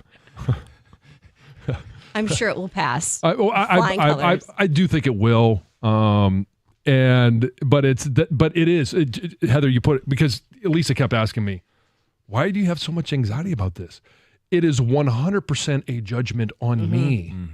And that's how I feel. And it may not be that way, but that's how I perceive it. In your head, you think they're going to go, well, someone lives like this? Right. Yes. wait, I who can't lived here before? believe it. This man, John Jansen, kept his home like this. Just let it go? I'm not moving here. Oh, disgusting. Pull her off. dare they? Yeah. Meanwhile, the house is in the best shape I it's know. ever Yeah, been it's- since you've lived there. Yeah. So, but yeah, I think that's I finally nailed it. That's the anxiety that I feel. Have you sold a house yet? No. It's a very stressful process. There's just a lot that goes sure. into it. And it is funny how much you clean and prepare for your photos and these Right. walkthroughs. And it's like, I just did all of this for random people, and I should have been doing this for myself and living like this for so long. Yeah. And when you read a home inspection report too, you're like, even for a new home, like how is this house even standing? Like the home inspectors come in and they pick it apart, which is their job. Yeah, they should. Yeah, you want to know what you're buying. Yeah. Yeah. But you're like, oh, I can't believe this house is still standing. Because, having not sold a house, I've clearly bought a house. And Sure. I've been on the other side of it. And you're right. You're looking for... Oh, you look for everything. Yeah, because you want to make sure, because you might be able to take something off the price, Well, either take something off walk the price, or away at from least- a bad deal or a bad home. Or you walk into it with your eyes wide open, knowing, okay, when we move in, this is some of the things we got to do. Yeah, get you a Or head start. eventually, Yeah, yeah. head start on all that stuff. Yeah. You said what the worst part of moving is. I think it's just the time commitment and stress. Are you at the stage where you're going to hire movers? To a point. You're going to need to, right? All the furniture. Or you're going to move all that I'd like yourself. to think I can move it. Well, of course you can, yes, John. We But that's a pain in the the ass. time Again, you're commitment. judging me. Right. You can move furniture, but you Yes. you have a big truck, right? But you're going to have to make you're going to Well, need we're a not moving moving far. truck. Right, yeah. I know, So, but yes, no, but only so much furniture fits in a truck bed. We will pack all of our stuff. Sure. I'm not going to pay somebody to pack our stuff, and we have enough lead time to be able to do that. We'll start chipping away at it, but yeah, we'll have somebody once everything's in boxes, once everything's wrapped up. Yeah. Yes, we'll hire somebody to come in and help move out and move in. Because when we moved into the current house, we said that's the last time we're ever going to move without movers. Because that is the worst part. Because you're doing it all yourself and you're lugging. Yeah, but you're it. coming from an apartment, right? Yeah, so there's only so much damage Right. we could do. But my brother, he recently moved. He moved out of state, and I said, "Are you going to hire movers?" He goes, "No, I thought you'd come up and help me out." So I did, and I got my dad and me, and he's got all this glass blowing equipment. So it's this really straining to move it into the. That's the worst part of moving. Yeah. Well, All those bongs take up a lot of space. They do. Don't want to break them. We need a break. It's fragile. Handle with care. So you guys let us know. 248-539-9797. John's making a move. The best and worst part of moving. But it's super exciting. I mean, the Oh, thought there's of no question, moving, yeah. I mean, it's a new adventure, a new home. You get to put your own stamp on this new place just like you want it. Like Sure. there's so much And we loved our excitement home. around We it. just grew out of it. Obviously, Yeah. we keep multiplying. And so, yeah, and the kids are growing, they're changing, they need different things as well. And so, yeah, we are certainly excited because then once you mentally make that switch where you're still in your old home, but you start seeing yourself living your daily life and putting yourself in the new home. That's that's the exciting part, and then it just feels like it's never going to get here. Tom, Greg, thoughts on moving? The worst part about moving is when you're moving out is getting all of the little Yes. stuff that you don't realize accumulates, but it accumulates like on all the corners and the nooks and crannies of your house. Yeah. And you realize how much crap your kids have. The junk. Yeah. Because Garbage. you know where you have put Donate. everything, but then you start going into their rooms and asking them to pack things up, and it's like, I mean, are you listening to me? Now, I just moved from an apartment to apartment or an apartment to a house. I've only done an apartment to a house one time. Yeah. So maybe it is different House to house? house to house. And I do remember, we went through a lot of this when my parents moved out of their house in Brighton, the childhood house that I grew up in, and moved into an apartment. There was a lot of talk of, do we need to move this for the estate sale? Should we donate it? Should we do all this work? And I just had to remind everybody that leave it for the people who are taking the house, and they will decide to do with it as they please. And that's fine. Yeah. And on Twitch, it's funny. I knew this was going to happen, right? Yeah. Such a guy thing to say. I like to think I can move everything. Yeah. I mean, as soon as you said that was my first response. What would make you think I can't move myself? Last time we moved was 16, and that's the first time I got movers. It was just, you're getting into mid-40s at that point, and I was just like, I don't move the way I used to. But it's especially beyond that. stairs. Yes. First of all, I think of yourself and your joints and everything, but also the other people in your life you're going to ask to help you move too. Nobody wants to help you move. I'm surprised. I understand that you used to be an offensive lineman and all stuff, but big strong guy. If you, that's kind of the running joke, right? If you have a truck, then everybody asks you to help move because you don't drive a truck. No, you can get a U-Haul. They're pretty cheap. Yes. Yeah. Your And brother said, I'm going to ask the guy with the EV to help me move. Right. He's like, I just need you to help me lift Yeah. stuff, pick things up and put them down. All right, fine. I can be a body. Sure, we could. But it's a pain in the ass. And you are asking other people to help you move typically. And at some point in your life, pizza and beer is not sufficient. So I wonder, like, when you reach that point. Ticket Texter says, paying movers when I moved houses was the greatest money I ever spent. Mike in Sterling Heights. John, to your point about home inspections, it's like going to the dentist. Oh, yeah. Ryan in St. Clair Shores. It is. And it's such a different feeling, too, because it just feel like you're being judged. You're being graded. All right, it's a Football Friday. If you miss Lions, Odyssey Rewind. We're going to get back into the Lions coming up later. 8:02 Michigan, Indiana, some football preview. More your phone calls and your ticket text. It's 97.1. Hey, when it comes to managing your finances, you need a bank that gets you and is genuinely interested in your success. That's why I bank, and I think everyone should, with First Merchants Bank, whether it's your business banking or day-to-day personal banking. And I've dealt with them in both, on the business side and day-to-day. They're great. First Merchants Bank is 100% interested in helping you prosper. First Merchants bankers are attentive. They're going to sit down with you, ask you as many questions as they feel they need to so that they can understand you and your situation best and build a financial plan that fits you. When you make the switch to First Merchants Bank, you're also going to get access to their highly rated mobile banking app with innovative personal finance tools. Plus, they're deeply connected to the community's needs because it's their community as well, and they volunteer and donate to local causes to ensure that we all prosper together. They're with you every single step of the way, at home and out. This is the difference of a 100% interest in you. For a better banking experience, visit firstmerchants.com. That's firstmerchants.com. First Merchants Bank, helping you prosper. Member FDIC, equal housing lender.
A lot of football on a football Friday. 8:02 Michigan, Indiana. A big question from the Peanut Gallery. Brian Baldinger will join us at 8:18 today. We've got the Friday picks and a lot of Lions. But we have a pit stop here because John has a life move. Oh, yeah. A literal move. Mm-hmm. He's moving. And we've asked the question, best and worst parts of moving. I've got some ticket texts. We got some phone calls to get to. Let's start on the phones, and let's start with Jake in Birmingham. Jake, good morning. Good morning, guys. Huge fan. Listen every morning. Big Michigan fan. I'm actually in the middle of a move myself with my 8-month-old son and wife and puppy, and it's very anxiety-ridden. But what I think is the most stressful part is just the part that's out of your control. There's so many different moments that you can do everything you can in packing, and then the biggest part that's out of your control is the waiting game. There's a lot of time where you get in your head and want to do so many more things, and it's just out of your control. It is there is a lot of hurry up and wait. And whether it's the offer that you put on the new place, waiting for them to come back and counter, or it's getting your place ready and trying to get it to sell, because most people, right, Jake, and I don't know if you're in the same position, you got to have your house sell before you can settle on the next one because you need that down payment.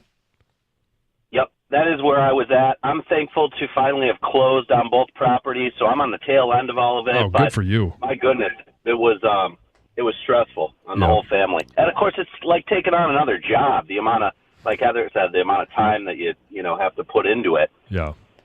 Anyways, thanks so much, guys. Really appreciate you every morning. Thanks, Jake. And light at the end of the tunnel for you. Happy that it's all going to work out there.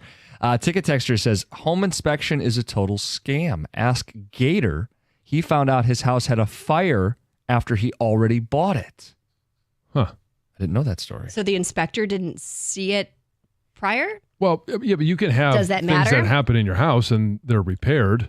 Let's say, was there fire damage? Like Our old house had a fire in it Okay. before we bought it. Yeah, I mean- in the basement, they had a sauna down there. And it didn't stop you from Things buying happen. it. Yeah, I was way. going to say, I mean, what Yeah. what kind of fire? Yeah, was things it happen, Kitchen and fire, the whole you're house allowed to burned repair, down? Yeah, yeah. exactly. Rebuild.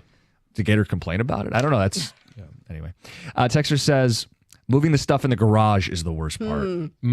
There's a lot of stuff, yeah. And especially when you do like to fix things. Like there's a lot of little tools. And Yeah, but it's so exciting when you move and you get to reorganize all of those. Oh, sure. It's so It takes years. Great. It does. It takes forever, but you got to look at it that way. Like, this sucks packing it all up, but just wait till I can organize it was funny. it all. We went over to the house and we're measuring for different things. And Lisa's, obviously she's looking at the kitchen. She wants the couch here, this and that. And I spent probably a half an hour, Teddy and I, measuring the garage. Yeah, of course.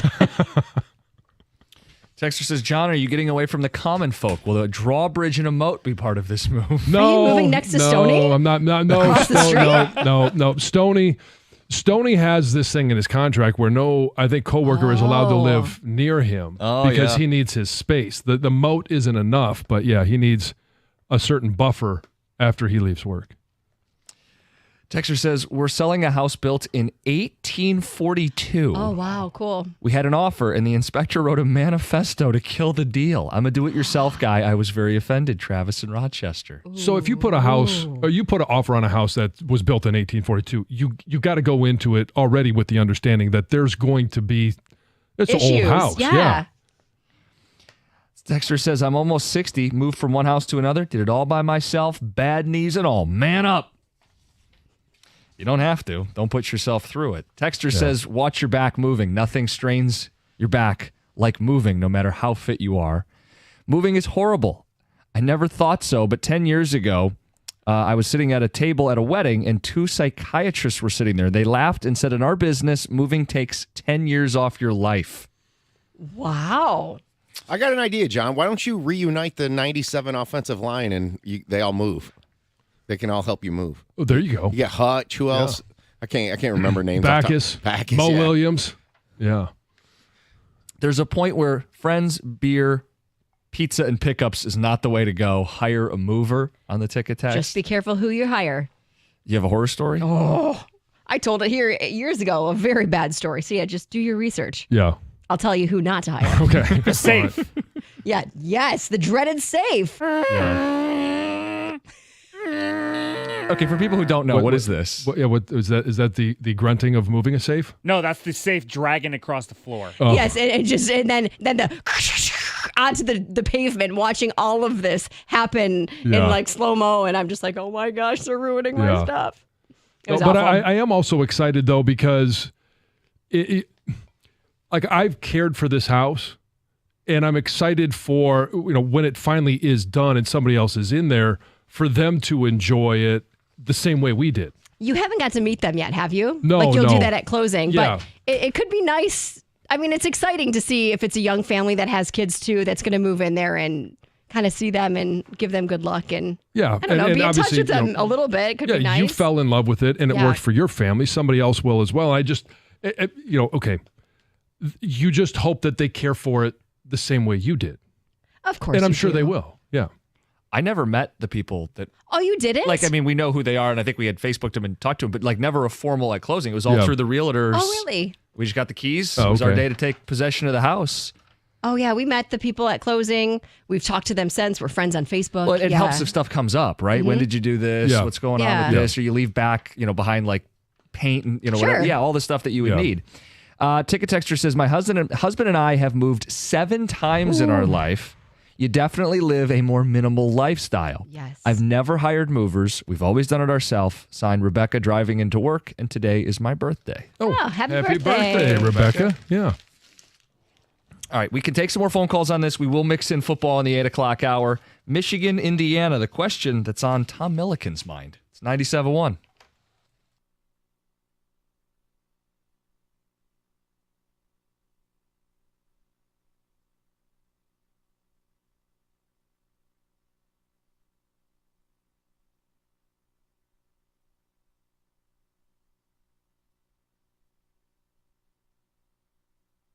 The Spartans found their groove in the second half of their win over Niagara, 96-60. Jackson Kohler led the way with 20 points and 13 rebounds off the bench. MSU's next game going to be a big one. They take on number 1 Kansas on Tuesday. Izzo also named Jaden Akins and Trey Holloman as captains for the season. Akins ready to take on the role.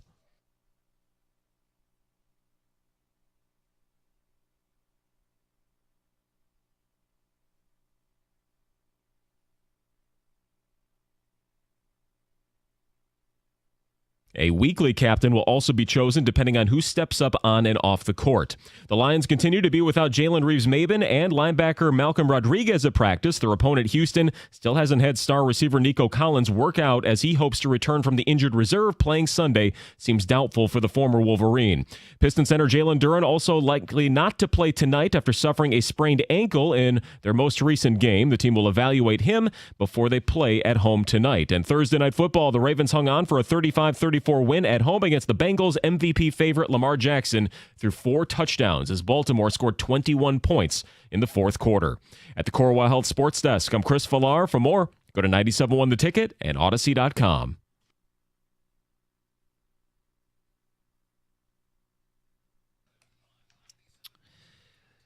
John, did you take issue with that? He said Lamar With what? Jackson MVP frontrunner. I don't know if that's... No, I think it's a long season. We're halfway there. We give out midseason awards. People do. And he's 2-time MVP, and he's having maybe his best season. Let's say better than last year's MVP campaign. Yeah, I mean, I think he is the MVP frontrunner. Could be. That doesn't mean Goff can't get it done. Right. Yeah. I mean, this is and you're watching. Here's the thing that's great is you're watching a number of quarterbacks, because it's kind of become a quarterback award, have great seasons. Goff is, signed the big contract, and everybody thought, okay, yeah, he's good. He's our guy. He's going to be able to get it done. But to play at a consistently high level like he has done and manage games. And I don't know if you can actually win the MVP by being a game manager, but he has done an unbelievable job of taking ego out of it and just, okay, hey, Monroe, it may be a 4-yard pass, but that's the where to go. And he has just won. We'll get these moving phone calls in. Tom, you had a question for Michigan fans. We can throw that out there as well. They got Indiana this week. What did you want to know? I am curious if people are tuning in tomorrow quite as much as they normally do, where you're locking in, you're a big Michigan fan, and you're sitting down, you're going to watch this game. Well, I'm hoping that they're busy and they decided they wanted to listen to it on the radio. Well, true. Tune in that way. Well, part of the 10-hour Jansen cast? Yes. For people who missed it, he's filling in pregame plus in-game plus postgame. Yeah. You can get your fill of John Jansen tomorrow. Yeah. I think like last week, people were still like, okay, we figured out the quarterback. We beat Michigan State. We looked okay. Maybe we could compete with Oregon. And then it just slowly, like, you lost, and it just hits you in the face. That's sort of how I feel now. I'll still watch, But I do wonder if there's some people out there who kind of like, yeah, I'll go out to dinner in the second half. Or, I have an opportunity to do something. I'm going to go do that instead. I wonder if people are kind of backing off a little bit. Maybe they'll watch Georgia Ole Miss instead. Same window. I don't know. I mean, as a Michigan fan, this year has taken a lot out of you. Oh, it has. It's been exhausting and it's been disappointing. And so if that's the reason you're watching, you just only want to watch wins, then yeah, I think some of those people won't. But I do think there's a lot of people that still want to watch their school. Yeah, and I think for me, it's just the only reason I had this idea is I think they're such a tough watch. They are. There's really not much to grab onto. Their three best players are going pro. I mean, it's kind of like one of them hasn't been playing, right? So that takes some of that out. It's like, what's the future? Well, and we've talked identity, the lack there of identity. It's not like they're the dominant ground and pound team that they were the last few years. The quarterback play we've discussed ad nauseum, and then on defense, the calling card. That hasn't been the calling card this season. They're getting picked apart by every passer, and Indiana's coming in and. Listen, what they just did to MSU is what they've done to everybody. That was 47 unanswered points. They will not call the dogs off. They will rub your nose in it. They will make this a tough watch for you. Yeah, I do. I think if they have the opportunity to embarrass Michigan, that they're going to do it. And I watched the game in Indiana a couple weeks ago, parts of it. Wow. The joint, they're excited. The joint's sold out. It's sold out. It's a different environment. I do wonder if they beat Michigan, if they will storm the field. At this point? They're unranked. Michigan's unranked, I'm saying. Yeah. I know. But I do wonder if they'll do that. And we gave the stat earlier. They've only beaten Michigan 3 times the last 60 years. One was the COVID year. Yeah. The last one in a traditional season was 1987. So I understand the excitement of beating the Block M if you're Indiana and you've been getting your teeth kicked in. This is Indiana's chance to take it to Michigan for all those years. Yeah, you can't quite make up for 57 of the last 60 years, but right. And you're going to be there. Yeah. John's going to be there. I'll be for a full day of it. All day. But it's also, I mean, people know that have listened to me, whether it's on the Michigan broadcast or here, when somebody gets hurt, or if you're not having to see, if Will Johnson's not there, then it's Jair Hill, Amir Hall. It's an opportunity. I always see every single game as an opportunity. And so Michigan has an opportunity. On the flip side, Indiana has played Michigan tough over the last decade. Like they've only won that one time in the COVID year, but they've taken them to overtime. It's been a battle. Michigan's come out on top, and I would understand the excitement if they did rush the field, but they're the team that's a top 10 team, and Michigan has the opportunity to give them those same fits. I don't know if they will or not, but that's the mentality they have to have going in. I want to see if we can do all of this. I want to see if we can go rapid fire on the calls, because this hour, it moves quick. Brian Baldinger, 8:18, talking NFL. Friday picks at 8:35. We have to talk Lions, and we will at the end of this hour. So let's knock out as many phone calls as we can, and we'll start with Brandon in Toledo. Mm-hmm. Brandon, you're on 97.1. Hey, my point of view in watching the game tomorrow is I expect Cignetti to kind of blow him out. Unfortunately, I'm a fan, but he's been doing it to everybody when he can. I'd actually like to see some of the freshmen play, and my thought process is kind of, Sharon Moore's job could be kind of lining the balance in a game like tomorrow if you can keep it close or if you get destroyed. And part of me thinks that if that does happen, the guy at Indiana could be a guy that Michigan calls. I don't think they're firing Sharon. I mean, no. I don't. Now, is Cignetti a hell of a coach? Yes. Yeah.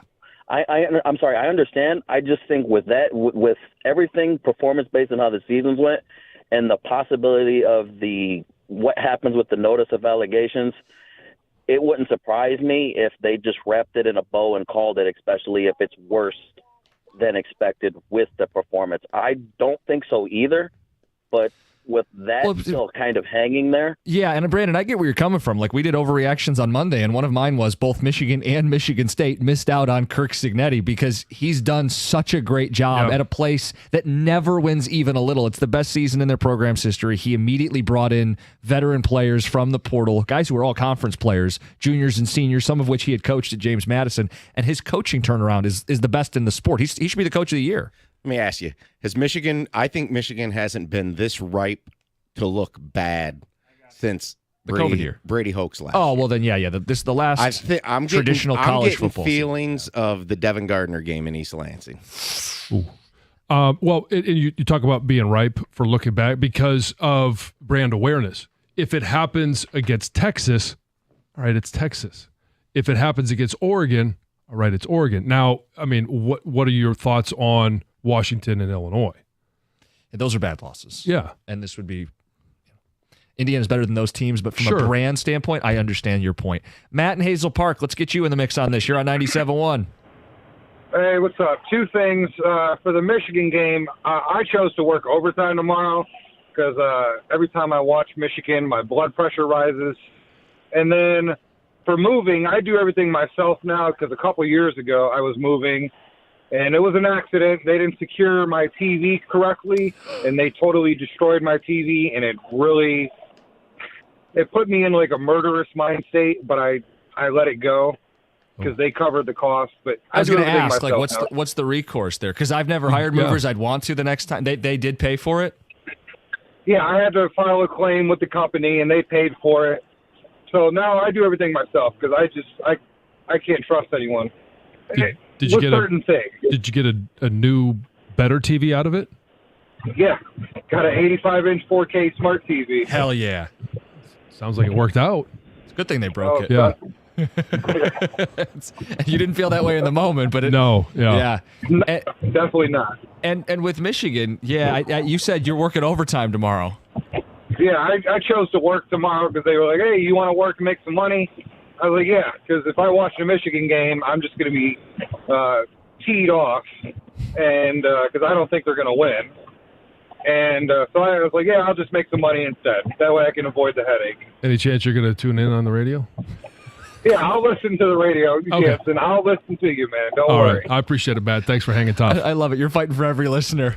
Person to person. Come on in. Great. Come on in. I know we'll the product's a tough listen, but I got you, buddy. Oh, no. The product might be, but the delivery is, of course, not a tough listen. Texter says, yes, I will be listening. This one says, there's not a sense of urgency to watch, but I'll throw in an AirPod and listen to the voices of Michigan football. Scott in Tecumseh. Looking forward to some Karsh. Bunch of brown nosers. This one says, John, I'll be listening from my tree stand. Go Blue. Oh, I'm jealous. And this one says, I love Michigan football. I love football. I'll be watching the entire game as usual. Danny and Warren, what about you? You're on 97.1. Good morning, Go Blue. Well, it'll be background music for me. Lifelong Wolverine. Silly as it sounds, I feel like I'm part of the family. My daughter was in the marching band for 4 years, and I'm so disappointed and somewhat disgusted at how the years went. I'll be listening to it, John, while I'm raking leaves, and if it gets good, I'll watch it, but I don't know, I'm at a loss for words of how disappointed I am, really. And the game probably, when you do watch, has probably made you angry at times, right? Like last week, when they can't line up properly on the punt play, or they don't have enough guys on the field, and then too many guys on the field. Like, it probably gets you all worked up. I could imagine it's not worth watching. It's not. I understand the cloud over Michigan and Harbaugh leaving. I expected a letdown, and I liked the hire of Moore. I thought they handled it much better than they've had in the past. But, wow. I mean, I don't know. Anyway, Indiana fans are one of the best. I used to travel and watch. So, John, good luck getting out of there. If it's sold out, that's like the worst place to leave. But have fun. I'm going to be on a team bus, and I'll just let everybody else handle it at that point. Yeah, good luck. Thanks. Go Blue. Yeah. Whatever. Thanks, Danny. Go Blue, whatever, is probably the official slogan of this season, right? I do know this. Yeah, it can be tough getting out of Bloomington, but it's no State College. Penn State is by far the worst to get out of. You know, I think would be a fun thing to do when we're not in the thick of this football season is like having you power rank different parts of going to Big Ten stadiums. Oh, I love all the Big Ten stadiums. I could rank those in a heartbeat. But you were talking food earlier. We could talk architecture, in and out, access, the logistics. We could do a full, maybe not when we're knee-deep in football season, but we could really we'll put that on the to-do list. Yeah, perfect. All right, we got Brian Baldinger coming up next. We got the picks at 8:35. And at 8:50, I didn't realize this is a possibility, but Zadarius Smith might not play. What? It's 97.1. Every Friday night, and since today is Friday, you get a chance. FanDuel is giving all customers a bigger payout on select NBA first bets. First bets let you get in on the action from the opening tip. You can bet things like who's going to score the first basket, which team is going to go get first to 15, who's going to have the first dunk, all of those different things. And best of all, you don't have to wait for the whole game to see if you won. Just look at the Friday First in the FanDuel app to find your profit boost. Visit FanDuel.com/Jansen to claim your Friday First profit boost and make every moment more with FanDuel, an official sportsbook partner of the NBA. You must be 21 or over and present in Michigan. Opt-in required. Max wager amount applies. Bonus issued as non-withdrawable profit boost tokens. Restrictions apply, including token expiration. See terms for both offers at sportsbook.fanduel.com. Gambling problem? Call 1-800-GAMBLER.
Hey, fall into family fun this season with the YMCA of Metro Detroit. From youth basketball to gymnastics and swimming, the Y's fall programs are perfect for keeping kids active, building skills, and making friends. And for the adults, there's group exercise classes, Les Mills, and free child watch while you work out.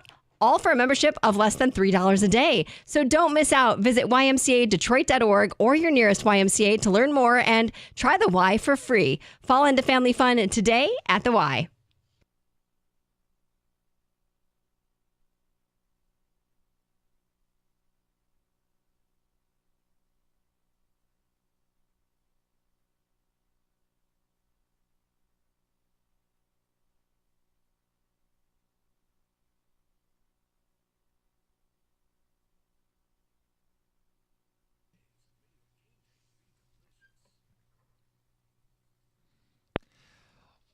We're going to get to Lions and Texans, but let's start with last night.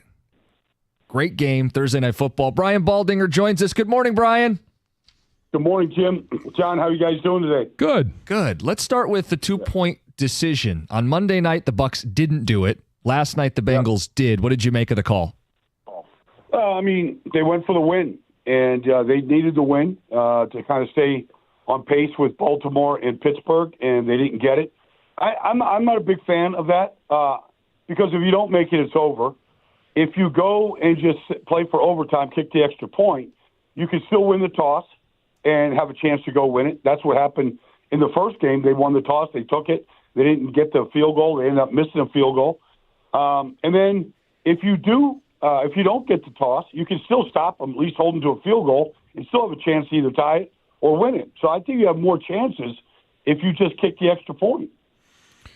When you look at last night's game, obviously Lamar Jackson having a great career, maybe his best, and he's already a 2-time MVP. When you think about Lamar Jackson, Patrick Mahomes, Josh Allen, Jared Goff, how does, in the midway point of the season, how does the MVP race look to you? With those four right there.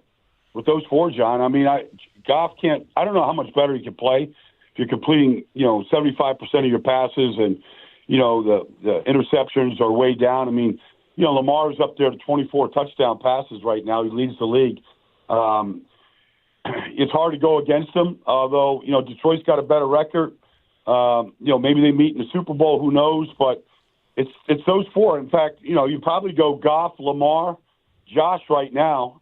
And if you want to throw in Derrick Henry or Saquon, just because of how many first downs, how many touchdowns they score, they're probably in the conversation. Was that in order? Are you saying Goff is your front runner today? Well, he's got the best record right now in the NFC, and he's completed the highest percentage of passes. It's hard not to put Goff 1 or 2 right now. Lamar certainly is right there, and Josh Allen's behind him. I'd say it's a coin flip between Lamar and Jared Goff right now. When you look at this game against Houston, and we don't know if they're going to get Nico Collins back. It looks like Will Anderson might not play. And then for the Lions, we found out yesterday, we're not sure if Zadarius Smith is going to be able to play this week because he was supposed to be on a bye week. It depends on whether they decide to play him or not. What makes the difference in this game? Well, I think it's Detroit's offense. That's a consistent thing right now, John. And honestly, when I watch this Texans defense, they haven't been good on the back end of their defense. They've given up 19 touchdown passes this year. That's tied for worst in the league. And when you ask yourself why, the last time we saw them play was against the Jets. They gave up 3 second-half touchdown passes to lose that game. The pass rush isn't there. Will Anderson got hurt in that game against the Jets. But if you put Will Anderson healthy, along with Danielle Hunter and with Danico Autry now off suspension, they got 3 guys that can really affect the quarterback, and it will help the back end of their defense. And then on the other side, offensively, to lose Nico Collins, he was by far, he's their Amon-Ra St. Brown, but he's also their big play guy too. And, whether it was red zone or third downs, that's where the ball went. And to lose him and to lose Diggs both for this stretch of time, and then to combine that with an offensive line that commits a lot of penalties and they give up a lot of pressures. Gave up 8 sacks to the Jets on Thursday night. A week ago, it's just not a very dynamic football team right now. C.J. Stroud, is his struggles, sophomore slump, easily explained by just not having Nico Collins? Or what are you seeing with him at quarterback this year? Well, they're constantly in long yard situations. Their offense, Laramie Tunsil's the most penalized offensive lineman in the league right now. He's a great player, but he commits a lot of penalties, as does the rest of them. Holding calls, pre-snap penalties.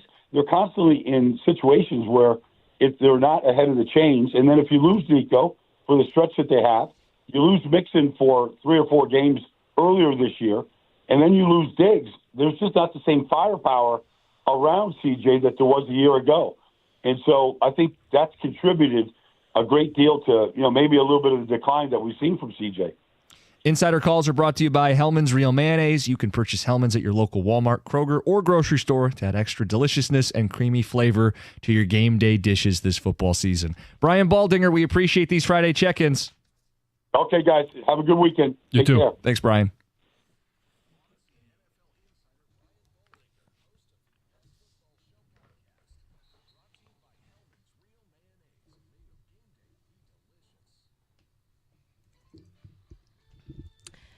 Well, starting next year, you guys, Detroiters will be able to pay their taxes and other city fees using cryptocurrency. Oh, wow. Yeah, so Detroit is set to become the largest U.S. city to do this. And the city says that the transactions will happen through a secure platform, all managed by PayPal. And they say, the city says at least, that this change is part of a larger strategy to, quote, explore innovative technologies that could enhance public services, strengthen civic engagement, and foster economic growth. Now, the exact date of when this would go into effect was not given, but they did say mid-2025. Huh. Have either of you guys dipped your toe into the crypto world? It is still over my head, kind of. I haven't really tried to understand it. Yeah. I've had Colin kind of talk to me about it, but I don't really listen. Yeah. So this goes both ways. Yesterday we talked about, guys only half hearing with their wives. Yeah. You're just tuning Colin out. It's selective. Yeah, it is. I was selecting not to learn about crypto at that moment, but yes. She asked Colin, but he's too busy following the Lions. That's right. Yep. An investigation is underway in northern Michigan after employees at a thrift store found pipe bombs in a box that had been donated. Police were called to the New Beginnings thrift shop. This is in Harbor Springs on Wednesday afternoon when a worker had picked up a donated box, like a cardboard box, was looking through it. There was tools inside of it, other things, kind of just looking around when they found items that they believed were pipe bombs. So they called the police. The bomb squad came in. The K-9 team was called. The box went through, an X-ray, and it did find that one of these pipe bombs contained a fuse and powder. So it was taken out of the store. They swept the store. No other explosives were found. Everyone's okay, but still kind of a mystery. Police haven't said anyway if they know who this box belonged to or where it came from. Maybe they do, but I think everything is still kind of under investigation. Of course. But it does make you want to know, right? Oh, sure. Who dropped this box off? Who's Did been they making know? these? Yeah. Was it accidentally included? Right. Well, who knows? Those are all the things you don't know. You want to know all Doesn't that. seem like a great hobby for someone. No. No. There's been a big break in the Liam Payne's death investigation. Authorities in Argentina have now charged 3 people that they believed were involved in his death. So one suspect charged is described as a friend who was apparently in Payne's hotel room with him, but left there at some point before he died. So he's been charged with abandonment of a person before death. And then the second suspect is a hotel employee, a housekeeper who police believe probably delivered the drugs in a soap box. And then the third person is the drug supplier. And prosecutors say this supplier delivered narcotics to Payne twice on October 14th, which was 2 days before his death. Just sad details. I guess what is your legal obligation? Like the person who abandoned him, I don't know. I've never the heard law of well that. enough. I've never heard of that. And then secondarily, they didn't. I'm not going to say they should be let off the hook, but they didn't force him to take the drugs, right? Right. I mean, it's just a really dark situation really all is. around. Ray Gunn. You guys remember her, right? Oh, yeah. Yeah, the Australian breakdancer. She went viral after her performance at the Paris Olympics. Well, she's now retiring. She is done. She has called it a day. Rachel Gunn shared the news of her retirement on this Australian radio show last week. But it is kind of sad because it's basically from all the criticism and backlash she received from her performance. And she said, the thought of doing another competition and having images and video posted all over the internet has kind of led her to retire. I mean, it is sad that our criticism of something that she enjoyed doing, right? Whether or not she was very good at it, that's up. Clearly at the Olympics, she scored no points. I was going to say, it's not up for debate. I guess the judges said she was judged. She was.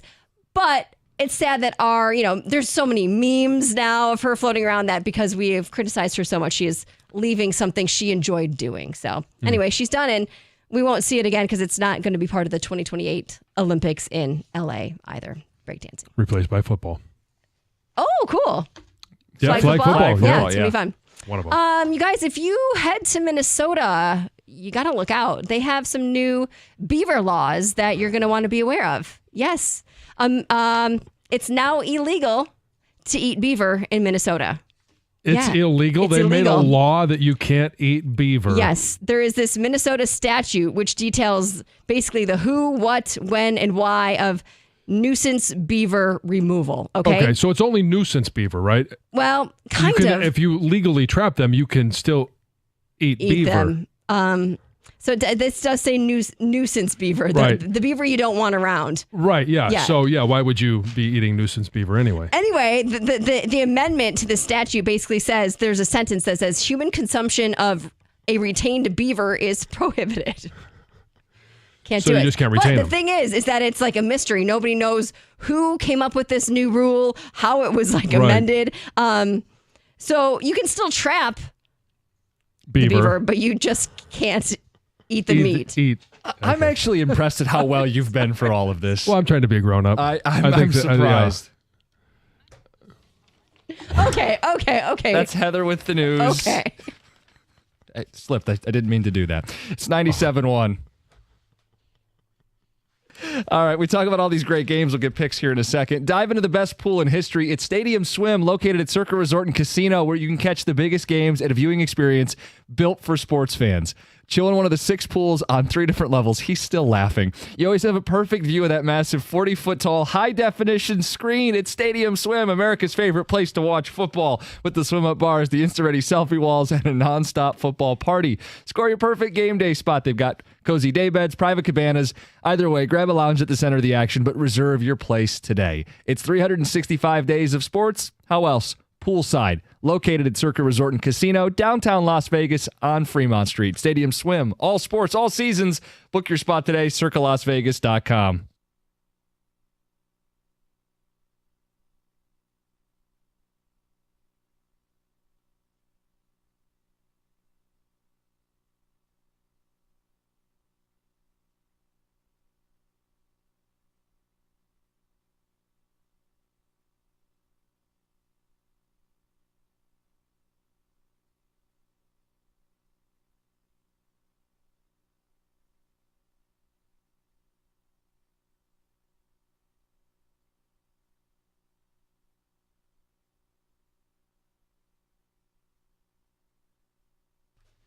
First Merchants Bank. When it comes to managing your finances, you need a bank that gets you, understands you, and is genuinely interested in your success. That's why I bank, and I think you should as well, with First Merchants Bank. Whether it's your business banking or day-to-day personal banking, First Merchants Bank is 100% interested in helping you prosper. First Merchants bankers are attentive. They're going to sit down with you, ask you as many questions as you're willing to answer so that they can build a financial plan that fits your unique situation. And they're going to stick with it because your situation is going to change over time. When you make the switch to First Merchants Bank, you're also going to get access to their highly rated mobile banking app with innovative personal finance tools. Plus, they're deeply connected to the community's needs because it's their community as well, and they volunteer and donate to local causes to ensure that we all prosper together. This is the difference of 100% interest in you. For a better banking experience, visit firstmerchants.com. That's firstmerchants.com. First Merchants Bank, helping you prosper. Member FDIC, equal housing lender. All right. I don't need to do Femininio, so throw that one away. There's where that one was. All right, 96-87 FanDuel. Get ready to tackle all the NFL action with FanDuel, America's #1 sportsbook, because right now, new customers can get $150 in bonus bets if your first $5 bet wins. That's new customers, and you're going to get $150 in bonus bets if your first $5 bet wins. And take a look at the same game parlays, the SGPs. They've got some pre-built. You can build your own and look for an anytime touchdown, or it's somebody with over rushing yards. Join that with one of the quarterbacks in the game going over passing yards. That's an example of one that you can build. Like I said, they've got some that are pre-built for you. All you got to do is visit FanDuel.com/Jansen to make every moment more this season. FanDuel, an official sportsbook partner of the NFL. You must be 21 or over and present in Michigan. First online real money wager only. $5 first deposit required. Bonus issued as now-in-trouble bonus bets that expire 7 days after receipt. Restrictions apply. See terms at sportsbook.fanduel.com. If you have a gambling problem, call 1-800-GAMBLER.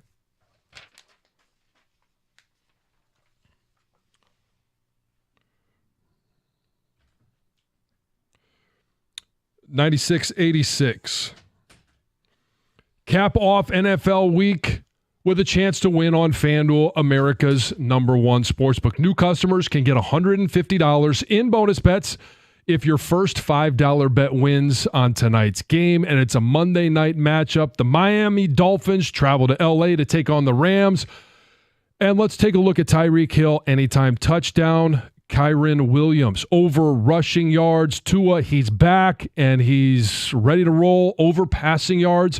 That's an example of a same-game parlay. All you got to put down is $5, and if you win, you're going to get $150 in bonus bets. Just visit FanDuel.com/Jansen to make every moment more this NFL season. FanDuel, an official sportsbook partner of the NFL. Must be 21 or over and present in Michigan. First online real money wager only. $5 first deposit required. Bonus issued as now-in-trouble bonus bets that expire 7 days after receipt. Restrictions apply. See terms at sportsbook.fanduel.com. If you have a gambling problem, call 1-800-GAMBLER.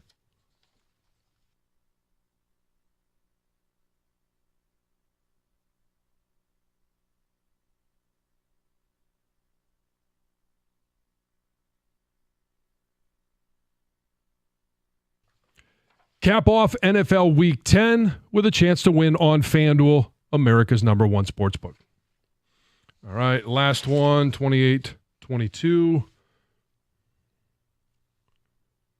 The NFL continues on, and there's no better place to get in on the action than on FanDuel, America's #1 sportsbook. You're going to get started with $150 in bonus bets if your first $5 bet wins. And if you're looking for a spot to lay $5, try a same-game parlay on the Sunday matchup, and let's take the Jacksonville Jaguars coming to town to take on the Detroit Lions. Jahmyr Gibbs, anytime touchdown. David Montgomery, over rushing yards. Jared Goff, over passing yards. We've got a trifecta there for the Detroit Lions. All you have to do is visit FanDuel.com/Jansen to make every moment more this NFL season. FanDuel, an official sportsbook partner of the NFL. You must be 21 or over and present in Michigan. First online real money wager only. $5 first deposit required. Bonus issued as now-in-trouble bonus bets that expire 7 days after receipt. Restrictions apply. See terms at sportsbook.fanduel.com. If you have a gambling problem, call 1-800-GAMBLER.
Founders Brewing Company has been making high-quality beers right here in the great state of Michigan for over 25 years. With a focus on using the highest quality ingredients, you can always count on Founders to deliver extraordinary quality in everything they release.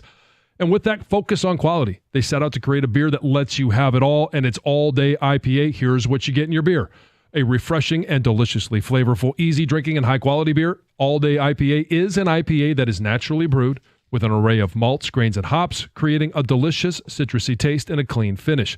It's the perfect beer for anyone looking to make the ordinary extraordinary and the good times great. Speaking of great times, All Day IPA is the perfect beer for anyone on game days, whether you're at home, at the stadium, or at your tailgate. Visit foundersbrewing.com to find All Day IPA. All Day IPA, it's all in the taste. Founders Brewing Company, Grand Rapids, Michigan. For 21 years old or older, please drink responsibly.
We're going to get to Zadarius Smith news in a second. There's a chance he might not play this weekend. Say what? Yeah, we'll play Aaron Glenn audio and talk through it. Plus, hey, we all think they're winning. When do they finally pick up another loss? It's a good 9 o'clock hour. Some ticket text reacting to Heather's news. Oh, okay. Not sure why Michigan needs to know about the beaver law in Minnesota, but thank you, Heather, nonetheless. Yeah, it's important to know in case you're there vacationing. Yep. Eating beaver, please remind Gator of that for crosstalk. I had to pull over because my eyes got too teary. Thanks for the early morning laugh. We need a Heather drop of "It's illegal to eat beaver," followed by the "Eat me" drop. Signed, Dan. My ex-girlfriend had a nuisance beaver. Yeah, it's those nuisance ones that you're not allowed to eat. If you trap them legally, that's what the law is. You can partake. A lot of men going to be upset they can't eat beaver in Minnesota. But again, it's just the nuisance beaver. And I would always ask the question, why would you want to eat a nuisance beaver? These are fair questions, John. Or what makes them a nuisance? Now, wait a minute. Heather. These are your people. What do you mean, the Vikings? The Minnesota the Vikings, yeah. Well, to an extent. We're not including them now? I mean, I was going, what? She is a Viking, not a Minnesotan. Yes, I got your back. Thank you. That's what I'm trying to somehow get across, but nothing was coming out. It's okay. There you go. Thank you. We've got Mike Valenti coming up at 9:18. I'm sure he'll have a lot of thoughts on that as well. We'll get his thoughts on Dog of the Week, some thoughts on the Lions and the Texans. How real is Indiana? His Spartans got up close and personal last week. Wolverines will face the Hoosiers. Zadarius Smith, John. Will he play this week? I tend to think he will. I didn't even think it'd be remotely possible he wouldn't play, but this is what Aaron Glenn said yesterday. Oh, he's on a call. He's screening a phone call. Yep. That's all right. Aaron Glenn spoke about this, and he said, well, not for sure that he's going to play. Here's the full clip.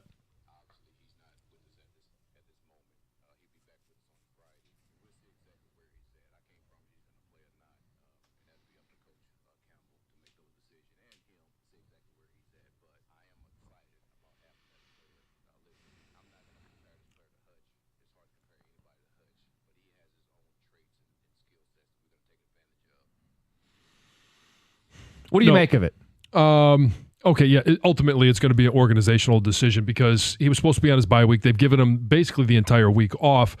I do believe as soon as the trade was consummated that they sent the PDF file and said, okay, here's our defensive playbook. Here's the calls. They probably gave him the abbreviated cheat sheet of these are the ones that are most important to you. Master these. When you come in, we'll go over them. If you have any questions, give us a call, shoot us a text, and we'll go over everything. You're going to be just fine. He's a vet. He's a pro. He's always been a guy that is known as he's taking care of business. And he's going to come in, and I showed you this earlier. I'll show you it again. They're basically, the defensive playbook can be simple. All right? On page 1, there's a picture of a football. On the next page, it just says, go get it. All right. And as an edge rusher, that's coming in this situation. That's what you're asking him to do is just go get it. Go get the ball. Go get CJ Stroud.